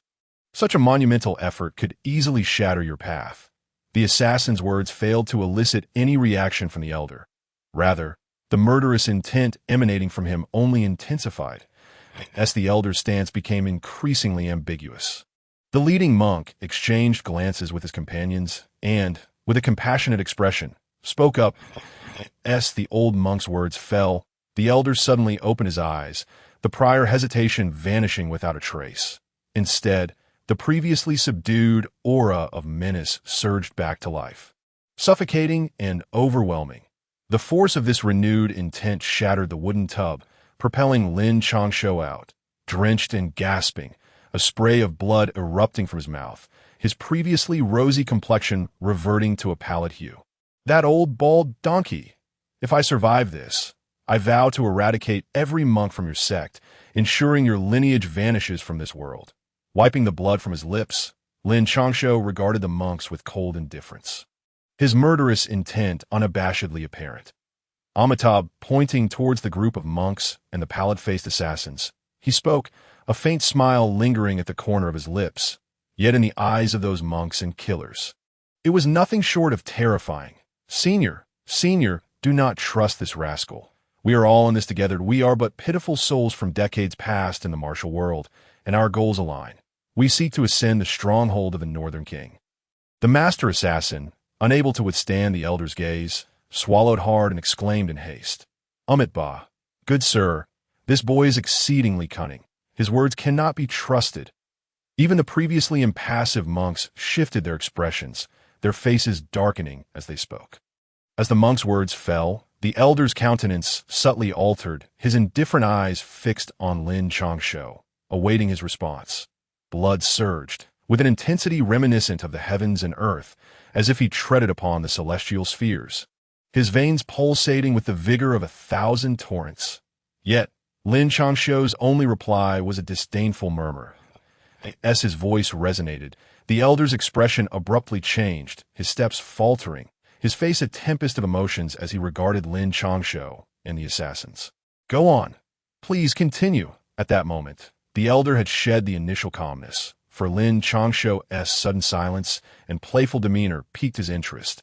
Had it been anyone else, the elder would have swiftly dealt a fatal blow, even resorting to torture. But this was Lin Changshou, not merely because he was the scion of the Northern King, but also due to the elder's awareness of his incomplete cultivation. This Grandmaster was, in truth, a hollow title, a mere facade of mastery lacking subsequent teachings. Now, should anyone dare to harm Lin Changshou, he would fight tooth and nail. First, eliminate these wretches to accompany this scion in death. Second, ensure the safe departure of Lu Qingran, and thereafter, I shall grant you what you desire.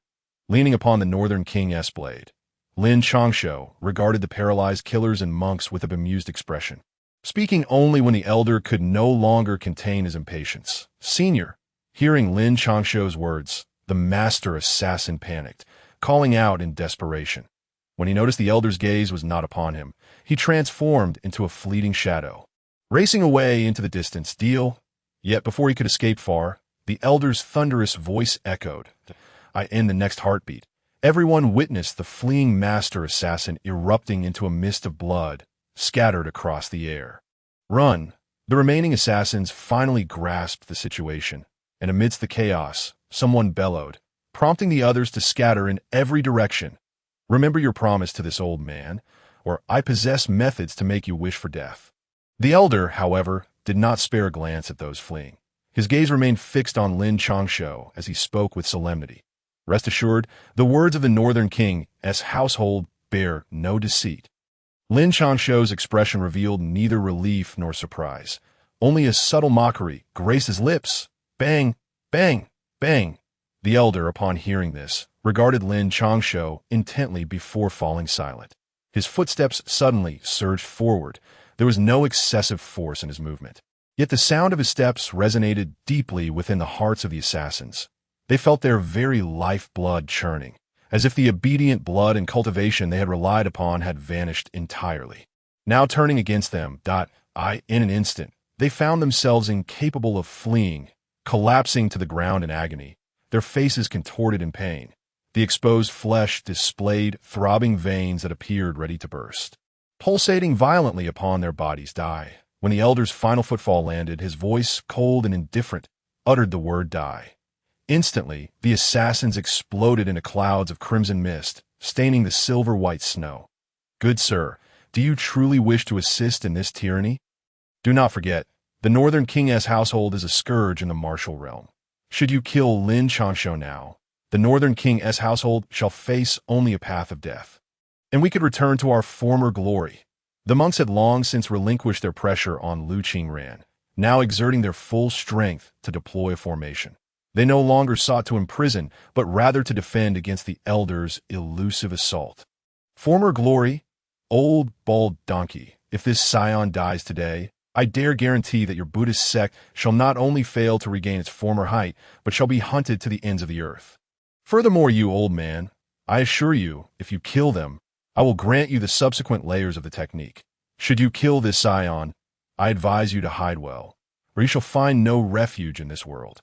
At this moment, Lu Qingran stood behind Lin Changshou, channeling her inner energy while gazing at him with concern, completely oblivious to her own grievous wounds, blood streaming from her lips. Lin Changshou merely offered her a gentle smile, then grasped her small hand, speaking with an air of indifference, as though he were not the one facing death. These old monks are not easily slain. You had best speak some words first. Upon hearing that he would be pursued, the elder furrowed his brow, observing the monks opposing him, and suddenly addressed Lin Changshou. Old man, this scion is no fool. They must die, and Lu Qingran must leave, or you shall not obtain a single word from me. Lin Changshou abruptly rose, pushing Lu Qingran away, casting a derisive gaze at the elder. You are too cunning, unless you first break your own legs. I shall kill that girl first. Observing the scorn in Lin Changshou's eyes, the elder suddenly smiled darkly, pointing at Lu Qingran with murderous intent. One leg, old bald donkey dies. She walks. Lin Changshou's eyes darkened at the remark, finally pointing at the monks and the tear-streaked Lu Qingran, declaring, I shall not leave. Upon hearing this, Lu Qingran resolutely positioned herself in front of Lin Changshou, only to suddenly hear a sigh from behind her. Why do you, woman, not listen? As the words fell, Lu Qingran felt her acupoint sealed, and in the next moment, she was hurled away by a tremendous force, vanishing like a fleeting shadow. However, the elder merely observed without interference, casting a few glances at Lin Changshou before nodding in acknowledgement. Crack! At this, Lin Changshou struck the back of his leg fiercely with the blade, the sound of bones snapping resonating sharply as his right leg bent unnaturally. Bloody bone protruding grotesquely from the wound. Chapter 83. Bang! They die, and I shall watch. Lin Changshou collapsed to the ground, speaking through clenched teeth, his lips twitching in pain, yet he refrained from uttering a single cry. His gaze fixed coldly upon the elder and the monks. As you wish, the elder, taken aback, had not anticipated Lin Changshou to be so ruthless despite his privileged upbringing. After a deep gaze at Lin Changshou, he strode directly towards the monks. When the Blood Shadow sect was obliterated by the Northern King, it was rumored that an elder escaped, becoming untraceable. His nickname was Wolf Mountain, and you must be he. The monks, witnessing their blood run amok, even the formation losing its efficacy. One of them spoke with great difficulty. Had all five been present, they could indeed contend with a master-level expert, and they had confidence in wearing down the elder before them. Yet now, with one missing, they could not endure for long. Wolf Mountain of the Blood Shadow sect has long perished, much like the five Vajra of the Buddhist sect. Upon revealing the identity of Wolf Mountain, the elder's expression shifted slightly, yet he continued forward, his words laced with nostalgia. The former glory of the sect had long been trampled underfoot by iron cavalry. These lost souls could only dwell in the underground city, living in perpetual darkness. Indeed, the Buddhist sect had fared no better, fleeing en masse to the Xiongnu in a bid to preserve their legacy. But is that truly the case? Is our objective not to eliminate Lin Changshou? As Wolf Mountain drew closer, one monk could no longer hold his ground, spitting out a mouthful of blood. Instantly, the formation faltered, and the remaining 3 monks began to cough up blood, gritting their teeth as they gazed at Wolf Mountain with defiance. "Old bald donkey, my leg is already broken. My life is at stake, so there is no hurry, but before I die, you must perish." Lin Changshou, unbeknownst to Wen, had retrieved a bathing tub from his storage space. Blissfully seated within, and upon hearing this, he snorted coldly. "Are you not afraid he will flee? That place is a sanctuary for healing." As Wolf Mountain drew ever closer, their skin brimming with veins on the verge of bursting. The leading monk could no longer restrain his fury. At this moment, the image of the esteemed monk had vanished. All pretense of patience abandoned, he died, and all that belongs to him is now mine. I recall once encountering a young monk, possessing only the cultivation of the concentration realm. Yet, even when faced with a master like me, he remained unperturbed, even in death, keeping his palms together. Thinking of him and comparing to you all, I finally comprehend why the Buddhist sect has fallen to such depths, reduced to deceiving fools on the grasslands. Wolf Mountain snorted disdainfully, his eyes filled with contempt, as his aura intensified with each passing moment. Bang! Finally, with a resounding crash, one monk could no longer endure, and his blood erupted forth, splattering like fireworks. Wolf Mountain, the impoverished monk awaits you below. The remaining monks were not in a much better state. Their veins were bulging, and blood began to seep through their skin. They glared at Lin Changshou, casting a fierce glance at Lin Changshou before they exploded in succession, leaving not even a shred of their robes behind. Cough, cough, cough. With the tragic demise of several monks, Lin Changshou suddenly felt a wave of weakness wash over him, blood trickling from the corners of his mouth as his steps became unsteady. After all, he was a being capable of battling a true grandmaster. Although one was lost, he was merely a pseudo-grandmaster. Killing the opponent was merely a matter of cleverness and taking advantage of the chaos in their formation. "Why don't you run?" After a brief moment, Lin Changshou turned to the leisurely bathing Lin Changshou and asked with curiosity. Although this young master was a scoundrel, he was no fool. "You are severely injured. Yet I am not without my own deficiencies. Besides, as someone who is not even a small master, do you really need to be at your peak to kill me?" Lin Changshou shot him an exasperated glance and continued to lie in the bathtub, expressing his boredom. "Are you prepared to die?" Upon hearing this, Lin Changshou's feeble demeanor vanished, and his aura regained its strength as he regarded Lin Changshou with a playful glint in his eyes. He relished witnessing the weakness of those about to perish, whether it was their humility or desperation, all of which brought him immense joy. "Are you giving up on your techniques?" This time, it was Lin Changshou who was taken aback. "Shouldn't the other party be asking for the techniques first? You can speak." Lin Changshou's lips curled into a mocking smile as he approached Lin Changshou. "That I can, but you likely would not believe it." Lin Changshou chuckled, though there was a hint of bitterness in his laughter. He knew that, barring any unforeseen circumstances, his long-held wish to live 1,000 years as a debauched scion was about to come to an end. Initially intending to tell a lie, he thought that someone trapped at the level of a grandmaster would be unable to resist cultivating the techniques immediately upon acquiring them. That would be his opportunity. Much like the character Ouyang Feng from his past life. Unfortunately, the other party was not only clever, but also exceedingly cunning. "You won't believe it. However, you will tell me the true techniques." Lin Changshou sauntered closer to Lin Changshou, thoroughly enjoying this process, particularly relishing the sight of his adversary's confusion. "Then why did you kill them?" A chill swept through Lin Changshou's heart as images of torture and suffering flashed through his mind. Evoking a suicidal impulse. "Because of soul-searching, I cannot allow others to witness it." By this time, Lin Changshou had reached Lin Changshou's side, speaking softly and devoid of any murderous intent. "What do you mean?" Startled, Lin Changshou suddenly awoke, and as Lin Changshou drew closer, he thrust a Jinbei knife through the wooden tub, aiming directly for his heart. Simultaneously, a hand transformed into a knife, striking towards Lin Changshou's neck.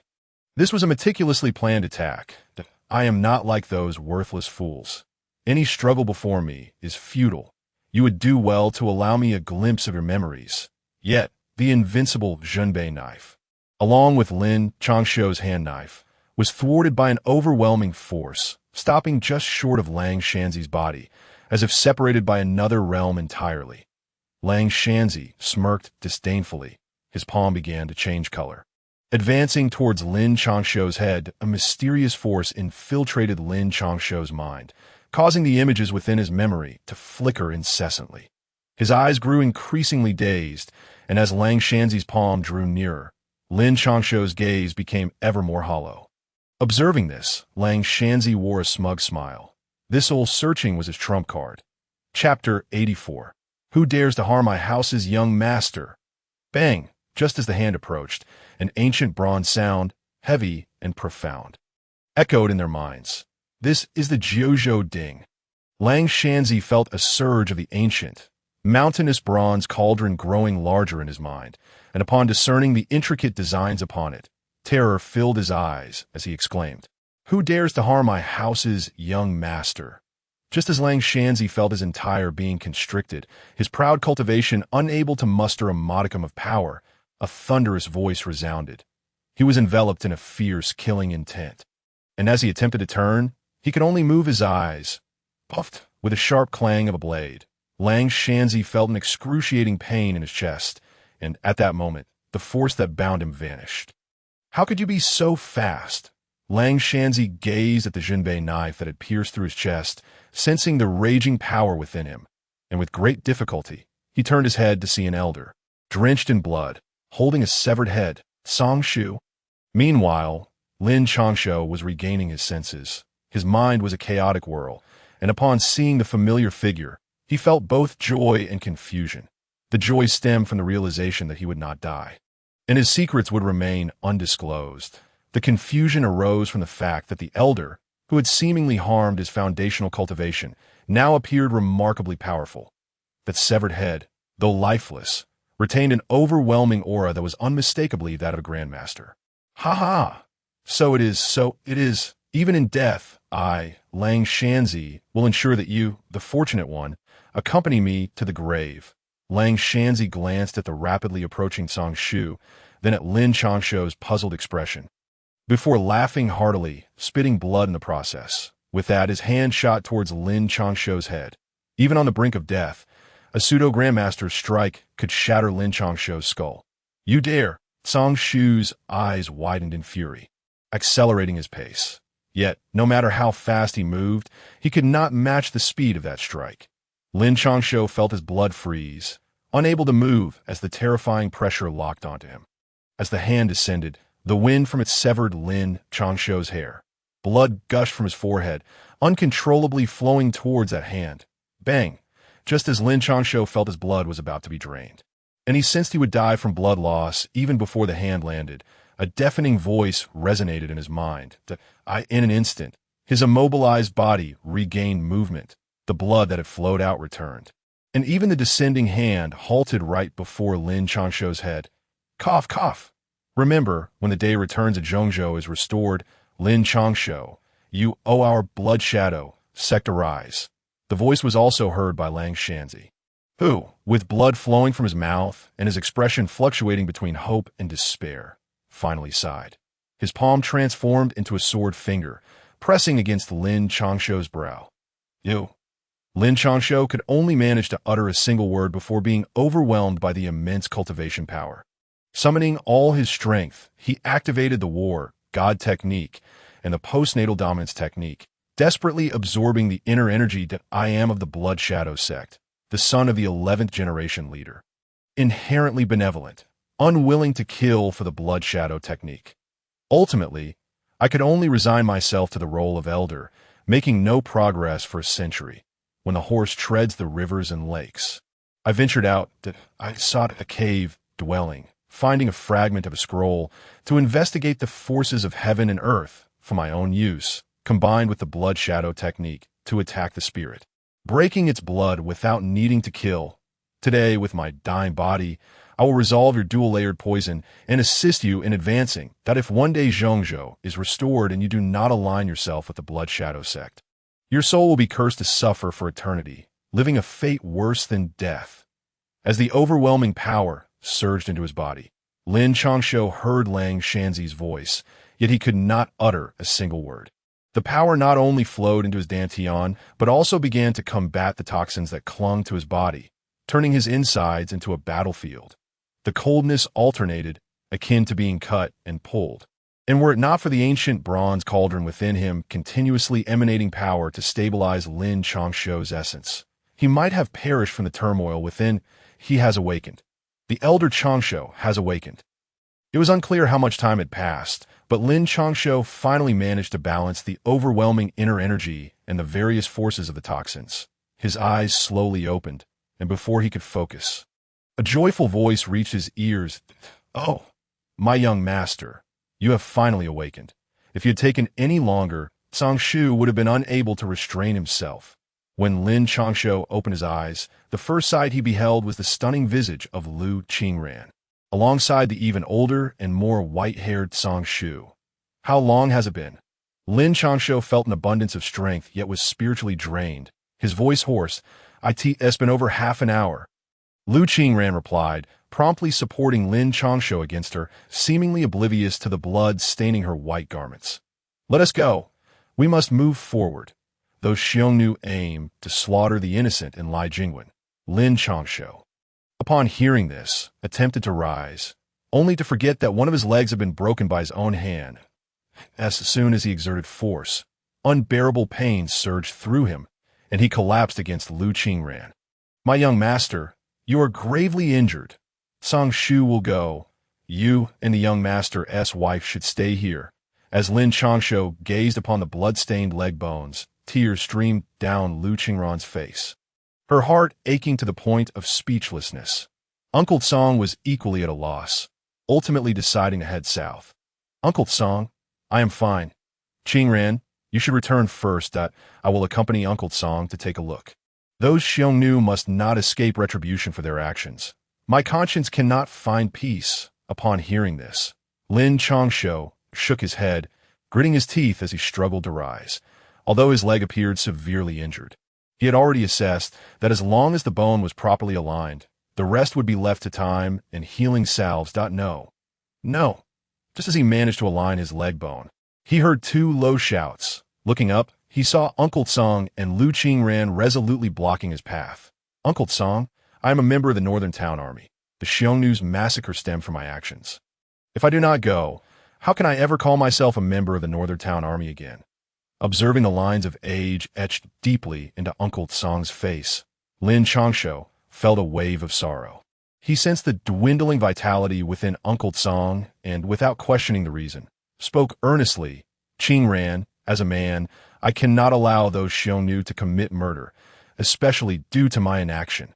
After speaking, he turned to Lu Qingran, whose eyes were filled with tears. Chapter 85. Heavy Snow. Bloody blade in the heavy snow. Lin Changshou mounted his steed as he had wished, wielding the northern town blade as he advanced towards the south.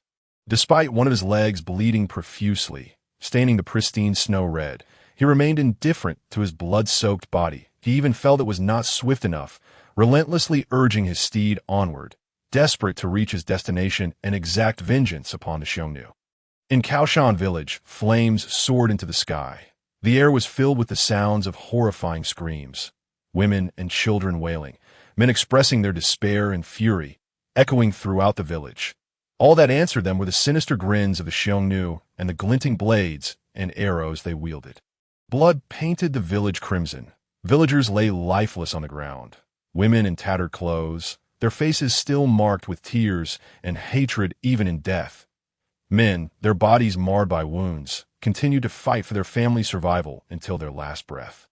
Yet, all of this was in vain. The shadow of death loomed over Kaoshan village, and even the divine chose to turn a blind eye, let alone the hunters and farmers. Ha! How I relish watching these lowly peasants struggle in agony. "Brothers, feast today. Kill!" The leader of the Xiongnu, grinning maliciously while mounted, shouted down at the villagers' cries. "Kill! Ha! I want that woman! Ha! That child looks amusing!" In an instant, the already beleaguered villagers were crushed, the men brutally slaughtered.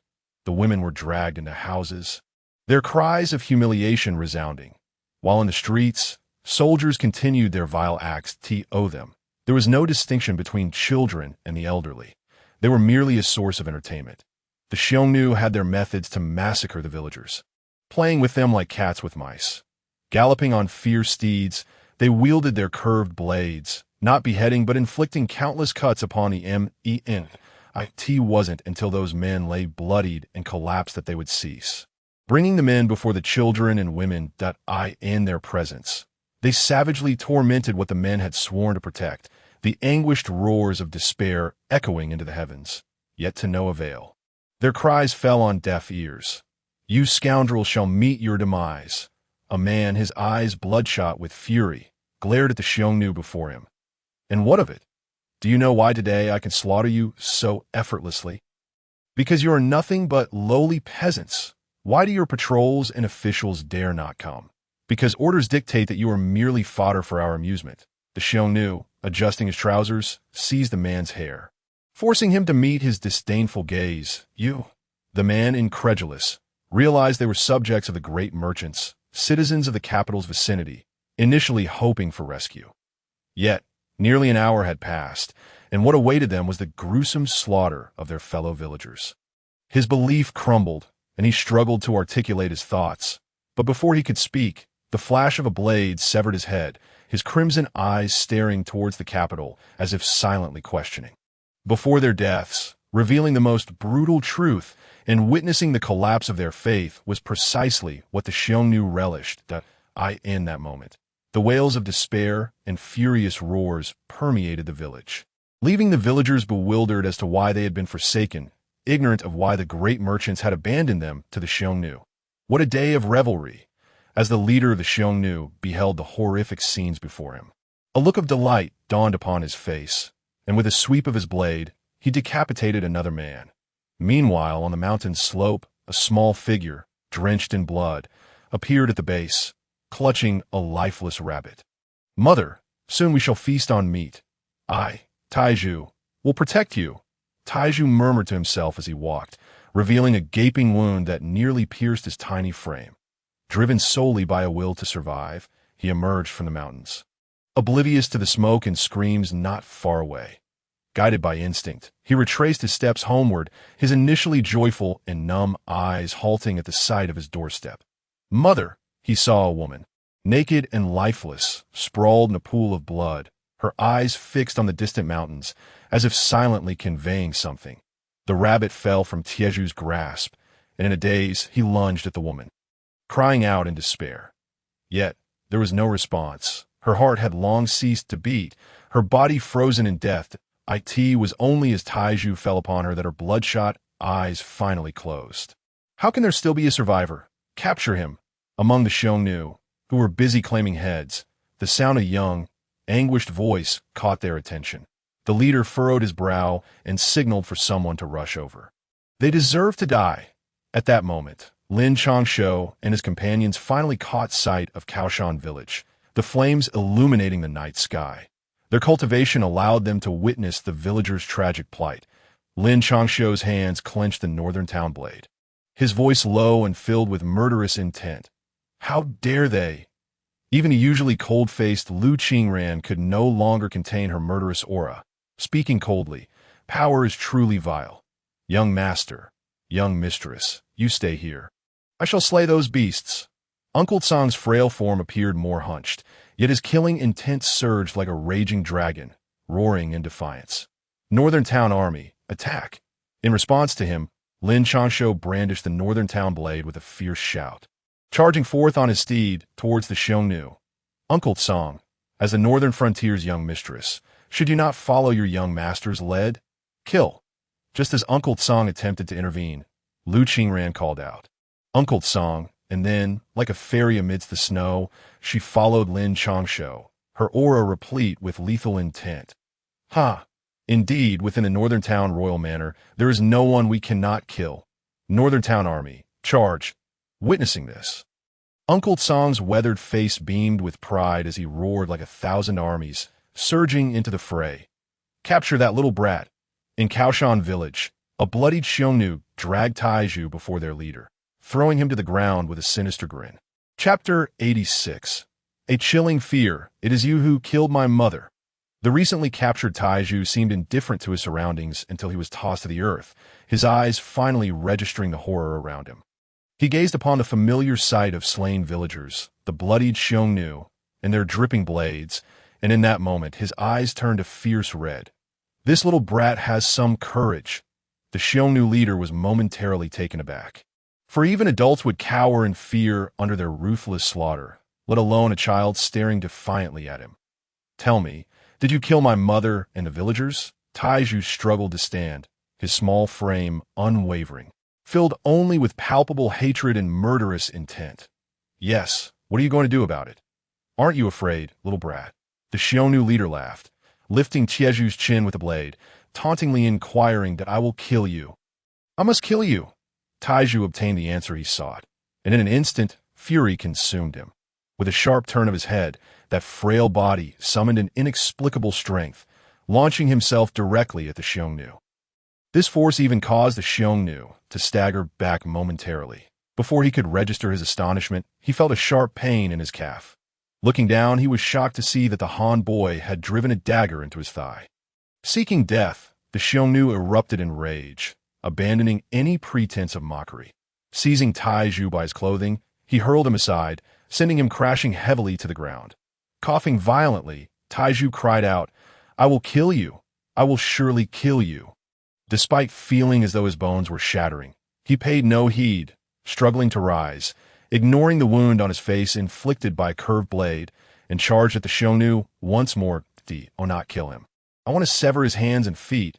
I want him to be a flower vase. At that moment, the other Xiongnu finally reacted, brandishing their weapons, eager to dismember Taiju. Yet, just as they were about to strike, they heard a thunderous roar from their leader. The group halted, seizing Tieju's writhing form, and tossed him back before the Xiongnu general. You are quite impressive, suitable to be this general's flower vase. Let us see how long you can survive. The Xiongnu bent down, eyeing Taiju with a twisted coldness, and commanded kill.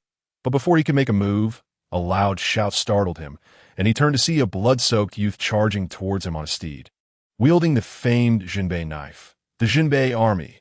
It is the Jinbei army. Before he could fully grasp the situation, he heard his subordinates' panic cries. They had already been terrorized by the Jinbei army at the border. The knife that had claimed countless lives had become a nightmare for every Xiongnu, and upon seeing it, their instinct was to flee. What are you afraid of? He has only 3 lackeys. Mount up. Kill them. Seeing his troops in disarray, the leader of the Xiongnu flew into a rage, slashing down a fleeing Xiongnu with his blade before bellowing in anger. The others observed that there were indeed just 3 individuals, each wounded, comprising a mere youth, a woman, and an elderly in that instant. Their fear dissipated, and they mounted their fierce steeds, drawing their curved blades, shouting wildly as they charged at the trio. They were confident that with only 3 opponents, a single charge would suffice to eliminate them. As for the woman, their eyes gleamed with desire, contemplating the enjoyment to be had without marring her beauty. Kill. The 3 individuals were Lin Changshou and his companions. Witnessing the audacity of the Xiongnu charging towards them, Lin Changshou let out a sinister laugh, raising the Jinbei knife high. In the next moment, a tremendous wave of blade energy erupted, cleaving through the Xiongnu who had just been shouting and attempting to seize Lu Qingran, leaving a trail of devastation. Like mere stalks of straw, they were severed in twain by the strike, while their steeds, oblivious to their rider's demise, continued galloping forward. Run. The leader of the Xiongnu, trailing behind, trembled at the sight of the blade energy, abandoning all else as he turned his horse around to flee. Run. The remaining Xiongnu, seeing this, dared not linger any longer, hastily following suit in their desperate retreat. You wish to escape? It is too late. Lin Changshou declared, cleaving one Xiongnu in half with his Jinbei knife, his eyes scanning the bloodied remnants of the villagers, intensifying his murderous aura. Heaven and earth blood shadow technique. He inhaled deeply, and in that moment, the world seemed to fall silent, save for the vibrant spiritual energies swirling around him. As he activated the technique, a series of explosive sounds echoed in tandem with the galloping of his steed. The rhythmic pounding of hooves seemed to possess a magical quality, synchronizing with the heartbeats and blood of the Xiongnu. As the sound grew more frantic, the Xiongnu and their mounts felt their veins throb violently. With Lin Changshou's passage, they burst apart like fireworks, their blood and flesh staining the already crimson snow, adding a further layer of grotesque beauty. A demon. You are a demon. The leader of the Xiongnu turned in terror. Witnessing Lin Changshou's eyes, now a vivid red, and felt a chill of dread wash over him, his mouth uttering exclamations of fear. The curved blade in his hand began to flail about, as if it feared the inexplicable power of Lin Changshou. Yet there was no escape. That power was omnipresent. Even his minor master-level cultivation felt feeble in comparison. He could only watch helplessly as his skin became marred with protruding veins, feeling his heart race uncontrollably. With no means to resist, the ferocity he once possessed was replaced by sheer terror of the unknown force. Bang! A light sound erupted as his arm exploded, and before he could scream, the other arm followed suit. He felt no pain, only the spread of fear within him, his mouth erupting in frantic roars. Changshou, spare his life! As the last of the Xiongnu lay slain, only this one remained, and Lu Qingran suddenly interjected. She did not seek to plead for the Xiongnu. Rather, she desired evidence. This Xiongnu was the proof. Kill! Yet the only response to her plea was a chilling command to slay. In the next moment, the Xiongnu was obliterated. You, Changshou, what has happened to you? Observing the blood mist in the air, Lu Qingran frowned and rushed to Lin Changshou's side, only to find his eyes, now a chilling red, staring coldly at her. An unnamed yet unnerving force enveloped her. And in that instant, she felt her blood and heart being drawn by an unseen power. Be careful. Just as Lu Qingran attempted to approach, she heard Uncle Tsang's booming voice, feeling a tremendous force push her back as if she were soaring through the clouds. Uncle Tsang, what is happening to Changshou? Seeing Uncle Tsang's stern expression, Lu Qingran felt a surge of unease and hurriedly inquired. She was unaware of the transformation. The once solitary, ambitious swordsman now bore the carefree visage of Lin Changshou. He has succumbed to demonic influence. Lang Shanzi is a genius, able to harness the forces of heaven and earth in conjunction with a blood shadow technique, yet he is merely a pseudo-grandmaster. Even against a grandmaster, he could be devoured, but the heir is currently only a minor master, a result of the forced infusion of internal energy. Not only has he failed to stabilize his cultivation, but utilizing the blood shadow technique has led to his current plight. Uncle Tsang's expression was grave as he approached Lin Changshou, his eyes filled with concern and admiration. Is Lang Shanzi plotting against Changshou? Hearing this, Lu Qingran felt a surge of anger, believing Lang Shanzi had set a trap. Not at all. The heir's current state is unsuitable for employing such techniques. Had his murderous intent not been so overwhelming, he would merely have been exhausted, but now, it is dire. Uncle Tsang had reached Lin Changshou's side. Upon seeing the blood-red gaze, even he, having witnessed countless life and death struggles, felt a twinge of trepidation. Despite being a grandmaster, awakened without waiting for Lin Changshou to act, Uncle Tsang bellowed, his voice reverberating like an ancient bell within Lin Changshou's mind. Instantly, clarity flickered in Lin Changshou's eyes as he gazed vacantly at Uncle Tsang and his surroundings. Do not speak. Focus entirely on executing the war god technique and the methods taught by the Academy to quell the murderous intent within you, or the blood shadow technique will dominate your very being. Before Lin Changshou could respond, Uncle Tsang swiftly pressed his fingers against Lin Changshou's acupoints, a torrent of formidable energy flowing gently into his body, suppressing the chaotic toxins and the influence of the blood shadow technique. Then, with the Jinbei knife, he began to strike downwards at the air around Lin Changshou. Though nothing was present, he could feel the terrifying forces of heaven and earth being severed, and only then did Uncle Tsang breathe a sigh of relief. Blood trickling from his lips. Uncle Tsang, Lin Changshou exclaimed in alarm upon witnessing this. Steady your mind. Maintain clarity. Leave the rest to me. Uncle Tsang slightly shook his head, signaling that he was fine. An aged hand rested on Lin Changshou's shoulder, guiding him into a seated position. Uncle Tsang, there is still a child here. Once things settled, Lu Qingran approached, noticing Taizhu, barely clinging to life, and cradled him in her arms. Feed this to him. Young lady, you will need to care for him from now on. He has always been a wretched soul. Uncle Tsang glanced at Taizhu, then placed a medicinal pill into his mouth, speaking kindly. In these years, he has not suffered as much as the outside world claims. He has worked harder than those so-called geniuses.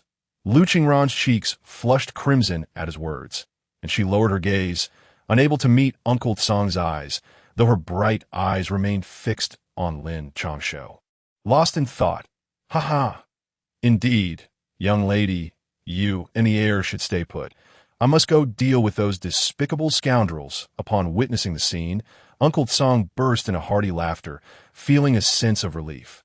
Ever since he had retired from his position as a general, he had remained by Lin Changshou's side. Had he not been preoccupied with personal matters back then, he would never have allowed his young lord to fall victim to poison. Now, seeing the young lord with his beloved, a warm smile spread across his aged face. Uncle Tsang, I shall accompany you. Hearing this, the initially shy Lu Qingran suddenly turned serious, sensing two formidable presences lurking outside the village. Haha, fret not. They are merely mice hiding in the shadows. Though I may be old, I can still dispatch them with ease. You stay here and keep watch over the young lord. Uncle Tsang shook his head. The two outside were both grandmasters. He could not allow Lu Qingran to join him. With that, he grasped the northern suppression blade and donned his battle-worn armor, stepping steadily towards the village's outskirts. I, Song Long, was born in the northern borders of the Great Shang. At the age of 10, my family was slaughtered by the Xiongnu, and I survived by sheer will. T11. I enlisted in the army WY-15. I had slain over 130 Xiongnu. Rising to the rank of 100-man commander T-17, over 100 perished in battle. I, a mere survivor. After 3 years bedridden, I gained the favor of King Lin Zhan of the Northern Suppression and, with my brothers in arms, led 30 steeds across the world, commanding an army known as the Song Long Army. My life has no regrets, yet I harbor one fury. After my exploits, I retreated to the royal estate. But 9 years ago, the young lord was treacherously harmed, and 2 years later, the princess was assassinated. I ask you to. Can you participate? Your forces behind you can join, as Uncle Tsang strode forward. His stooped frame grew increasingly upright, his imposing aura resembling an angry dragon roaring through the air. With his words, a terrifying presence surged forth towards the village, followed by a resounding crash. Two figures, one stout and one lean, hovered in the air, casting wary glances at the lone figure below, resembling Uncle Tsang. That Song Long over 20 years ago, after his legendary exploits, it was said that Song Long had been gravely injured and had perished. Who would have thought that the illustrious leader of the Song Long army had transformed into a feeble old man, hiding within the capital? The lean elder, eyes wide with astonishment, addressed Uncle Tsang. We are quite curious. When you battled 3 grandmasters, although you vanquished them, everyone believed you would not survive.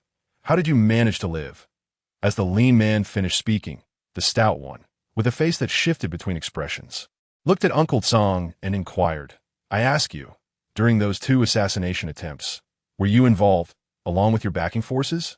Uncle Tsang's face, now marked by middle age, was framed by his white hair as he regarded the 2 with indifference. Yes, and so what? It matters not. The outcome was already destined, just as it is today. Even you cannot protect Lin Changshou.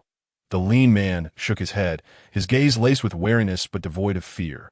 As his aura began to intensify, come forth, block Song Long. The rest of you, go and kill Lin Changshou. The stout man waved his hand with a smile, and instantly, over 10 figures emerged behind them. With one even appearing before Uncle Tsang, launching a punch, da-da. There are assassins from the dark pavilion. Uncle Tsang's attention was entirely diverted by the stout and lean figures. As the fist came hurtling towards him, he could only hurriedly defend, causing blood to spurt from his mouth. Upon seeing the figure, Uncle Tsang furrowed his brow and said in a deep voice, 2 grandmasters, 1 pseudo-master assassin, and these 12 elite masters. What can you use to protect Lin Changshou? The stout man, confidence radiating from his face, replied dismissively, You are not enough. You are simply not enough. the stout and lean men believed Uncle Tsang would be intimidated or even retreat. As formidable as he was still but one man. The very reason for his legendary status was due to the Tsang Long army. Even if they were 3 times as many, they would not dare to act. Yet now, only Tsang Long stood alone, and they did not believe he could muster the strength to safeguard Lin Changshou, let alone preserve his own life. However, Uncle Tsang merely cast a cold glance at them. A smirk of disdain curling at the corner of his mouth, as his voice echoed. A fierce illusion of the Tsang Long rose behind him, and behind that illusion, it seemed as if countless northern suppression soldiers were coldly observing the adversaries.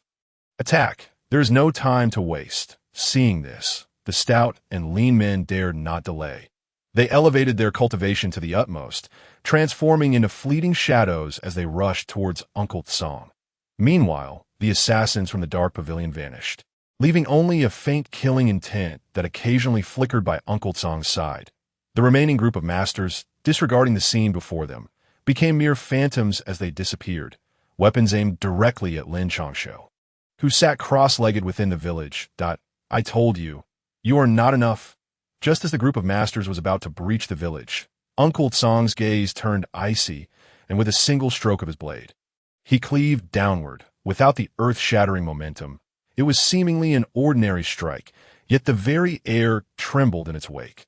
When the blade fell, several masters near the village entrance were severed in two, collapsing neatly to the ground. The remaining few halted in their tracks, their courage to advance evaporating, as they looked towards Uncle Tsang, fearful of another blow. Old man, your opponents are us. At the moment Uncle Tsang delivered that strike, the stout and lean figures materialized before him, their cold gazes fixed upon him. Their attacks were relentless, landing squarely upon Uncle Tsang, the sound of blows against his armor resounding throughout the heavens. Uncle Tsang could not withstand the assault from the 2 grandmasters, being pushed back several steps, blood spilling from his mouth. Yet, not a hint of pain crossed his face as he swung his blade once more. Dispatching half of the remaining masters simultaneously, a long sword suddenly appeared at Uncle Tsang's neck, accompanied by a chilling voice that followed. The assassin from the dark pavilion had struck, confident that he could decapitate the legendary Tsang Long before him. You are still too naive. Just as the fatal blow was about to land, Uncle Tsang disdainfully snorted, and with a slight movement, the sword that should have severed his head merely grazed his neck. Drawing a line of crimson, his hand grasped the sword firmly, and before the assassin could react, the northern suppression blade came crashing down, sending forth a fountain of blood. An arm fell to the ground, still twitching in a futile grasp. Kill! The stout and lean men, witnessing this, intensified their attacks, their moves showcasing the power of regulation. After several exchanges, they sealed off Uncle Tsang's retreat, forcing him to abandon the notion of killing the assassin and instead focus on defending against their assaults. What has become of the fearsome Tsang Long? It seems you have aged, and your prowess has diminished significantly. The rumors of your demise alongside that grandmaster appear to hold some truth. After several exchanges, the stout and lean men felt reassured. Tsang Long was still Tsang Long, but he was no longer the same Tsang Long of old. He had lost not only the Tsang Long army, but also suffered severe damage to his cultivation and foundation. In their encounters, they could sense his waning strength. I have killed enough of you worthless trash. Uncle Tsang spat blood once more, and at that moment, the one-armed assassin had somehow crept behind him, delivering a powerful strike to his back, exacerbating his injuries further. Well then, let us see how this feeble dragon will kill us. With a radiant grin, the stout man spoke, his eyes brimming with murderous intent. Following this, their assaults intensified, further threatening Uncle Tsang's already crumbling armor. With each strike, the armor dented, and cracks began to show, while the remaining 3 masters, emboldened by their leader's words, surged towards the village, intent on slaying Lin Changshou. I told you, you are not enough. As the 3 masters neared the village entrance, Uncle Tsang's indifferent voice echoed once more. In the next instant, he disregarded the attacks from the stout, lean men, enduring their blows as he appeared beside the 3 masters. With a single strike, the esteemed masters outside met their demise as Uncle Tsang dispatched them. A dagger was plunged into his body through the breach in his armor. wielded by the one-armed assassin. The stout and lean men, their eyes cold as ice, attacked simultaneously. One struck at Uncle Tsang's head, while the other, wielding a long knife, severed one of Uncle Tsang's arms. Cough, cough, cough, seizing the opportunity amidst their assault. Uncle Tsang barely dodged the next lethal strike. Blood-soaked and staggering, he could not suppress his coughs, crimson flowing freely. "You are still alive? I must say your Northern Suppression Army is made of tough bones. You are no less formidable than the Northern Suppression Princess." Seeing Uncle Tsang still standing, undiminished in battle spirit, the stout and lean men were taken aback. They understood that if not for their efforts to prevent the masters from entering the village, they would not have succeeded so swiftly. Even if they killed Tsang Long, they would have lost one or two of their own. "Were you behind the assassination of the princess?" As the previously subdued and faintly breathing Uncle Tsang listened to the words of the two figures, a surge of murderous intent erupted from him, his eyes ablaze with fury as he glared at them. "Not only do we exist, but there are many others, no less than those who have come today. As a great merchant, I respect your Northern Army. Yet, as a person of the martial world, I despise you. The scenery here is quite pleasant, and it does not diminish the reputation of your Northern Army. Now, let us proceed." Upon hearing this, the thin man's gaze betrayed a flicker of terror. He recalled the previous ambush. At that time, he had not yet reached the level of Grand Master. 5 Grandmasters had perished. Along with 20 to 30 others, even 7 pseudo-Grandmasters had fallen, and in the end, only 7 had survived. Today for you, my beloved Wang Fei, I, Tsang Long, shall exact revenge." However, Uncle Tsang merely cast a blank stare at the group after hearing this. Then inhaled deeply. It was a mystery where he found the strength, nearly depleted as he was, as he charged forth with an indomitable killing aura towards the rotund and thin men. Chapter 89I. "What the hell, are you insane?" As Uncle Tsang's aura swelled and his eyes turned crimson, the three figures exchanged incredulous glances, both evading and shouting in anger. In this state, Uncle Tsang must have burned his essence. It was likely that Lin Changshou would perish today. Yet, as a Grandmaster-level expert, if he wished to flee, the three of them could not hinder him. But now it seemed the opponent was resolved to fight to the death and would not retreat a step, causing the others to furrow their brows. If that were the case, their hopes of easily eliminating Lin Changshou were fraught with unforeseen complications. The Northern Army fears no death. Today, if anyone dares to harm my family's heir, I shall ensure they are reduced to mere fragments. With his essence ablaze, Uncle Tsang's power surpassed even his peak, and the northern blade in his hand transformed into a blazing arc of lethal light. In mere moments, those who sought to conceal themselves and ambush Lin Changshou were cleaved in two, left writhing in agony on the ground. Ordinary individuals might have a 1% chance of survival. But as a pseudo-grandmaster, his vitality was several dozen times that of an ordinary person. Survival was a given, yet he could only cling to life, the blade's energy churning within him, torturing him as if he were being diced into pieces. "Kill me! Kill me!" The assassin could no longer endure, and as an expert who had slain grandmasters, he found it preferable to die than to suffer like this. That he gazed pleadingly at the rotund and thin men. Begging for release. To kill is but a nod of the head. Seeing this, the two men exchanged glances of hesitance. Undoubtedly, Uncle Tsang had gone mad, the kind of madness that disregarded life. Even they might fall here. And witnessing the assassin in such a state, the thin man's eyes flashed with reluctance as he attempted to deliver a lethal strike, only to have it severed by Uncle Tsang's blade. "You are unworthy." Uncle Tsang coldly regarded the two, his movements unrelenting, his attacks growing even more ferocious. He even took a moment to strike down the remaining arm of the assassin who sought to end his own life, sealing the opponent's acupoints, rendering him capable only of emitting pained cries. "Kill him. Be swift." The rotund man, upon seeing this, exchanged a glance with the thin man and dared not hold back any longer, unleashing their most formidable techniques. Unfortunately, against Uncle Tsang, who was burning his essence, surpassing his peak, and unafraid of death, they were still insufficient. Uncle Tsang transformed into a crimson blur, darting between the two, the northern blade in his hand claiming swathes of flesh with each strike. Unless the rotund and thin men retreated with all their might, they would soon find themselves slain by Uncle Tsang. They understood this well. Yet, Uncle Tsang clung to them like a vengeful spirit, refusing to allow them to escape his deadly range in an instant. The rare sight of a Grand Master fighting desperately unfolded before this humble mountainside village, leaving only the corpses on the ground as witnesses. Song Long, are you truly willing to throw away your life for one Lin Changshou, who shares no blood ties with you? After another round of attacks, the rotund man finally caught his breath under the thin man's cover, his body drenched in blood. One arm already severed. We must leave now. Song Long's desperation brings no benefit to us. The thin man also began to pant, despite their exalted status as grandmasters. They faced a renowned figure who had tread the martial world for decades.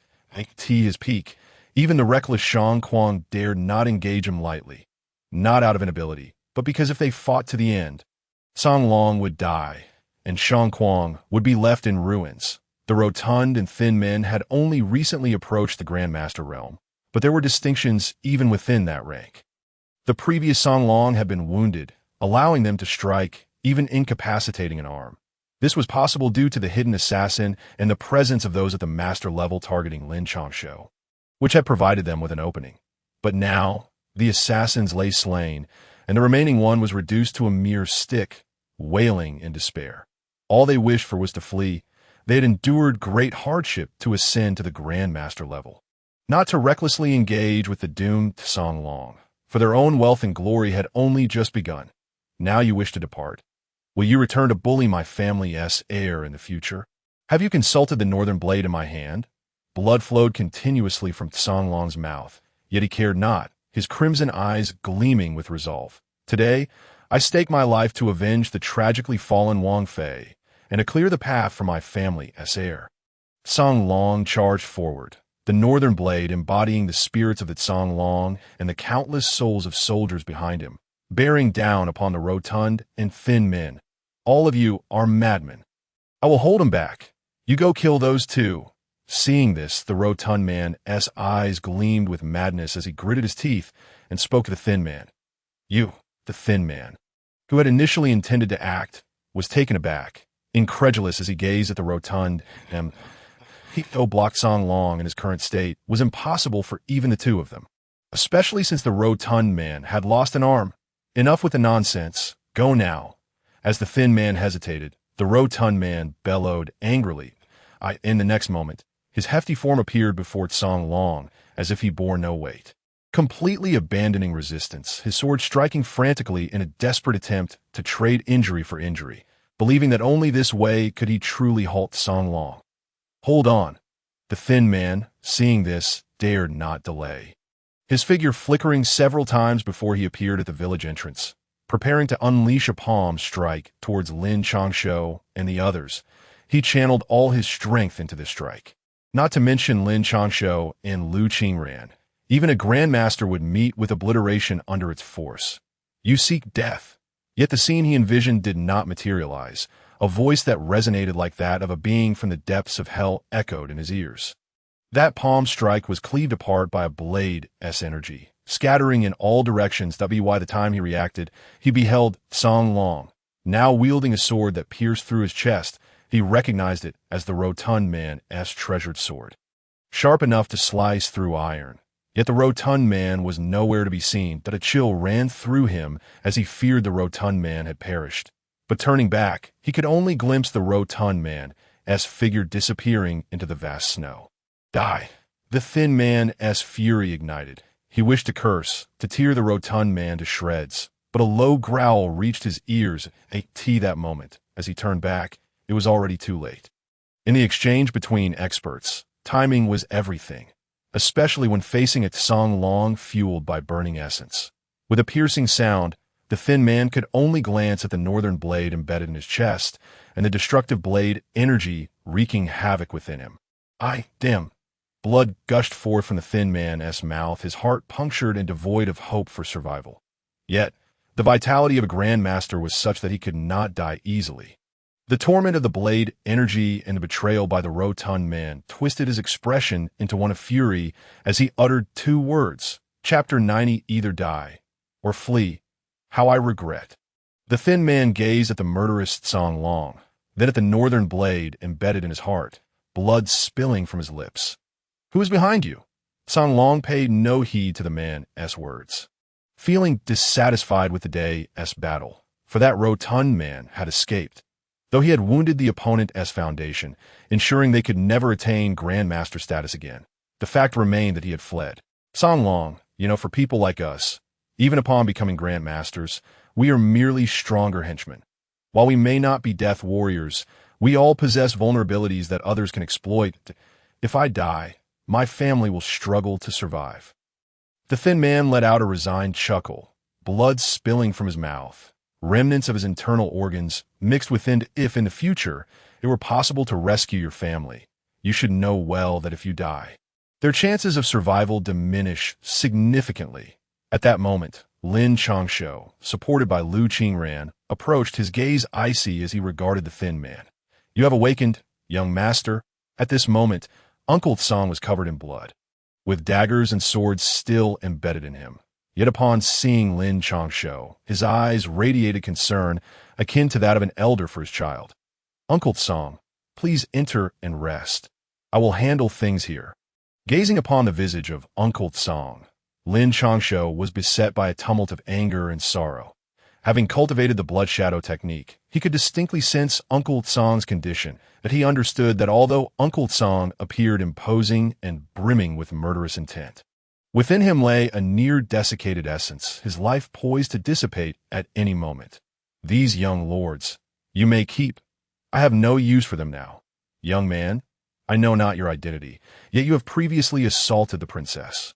Your life is forfeit, but if you divulge the mastermind behind this, I swear by the spirit of the Northern Army that as long as your descendants live, I shall ensure the safety of your family.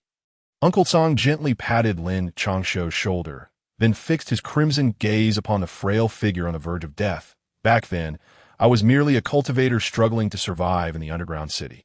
If you wish to know more, the underground city holds your answers. Those esteemed figures remain beyond my comprehension.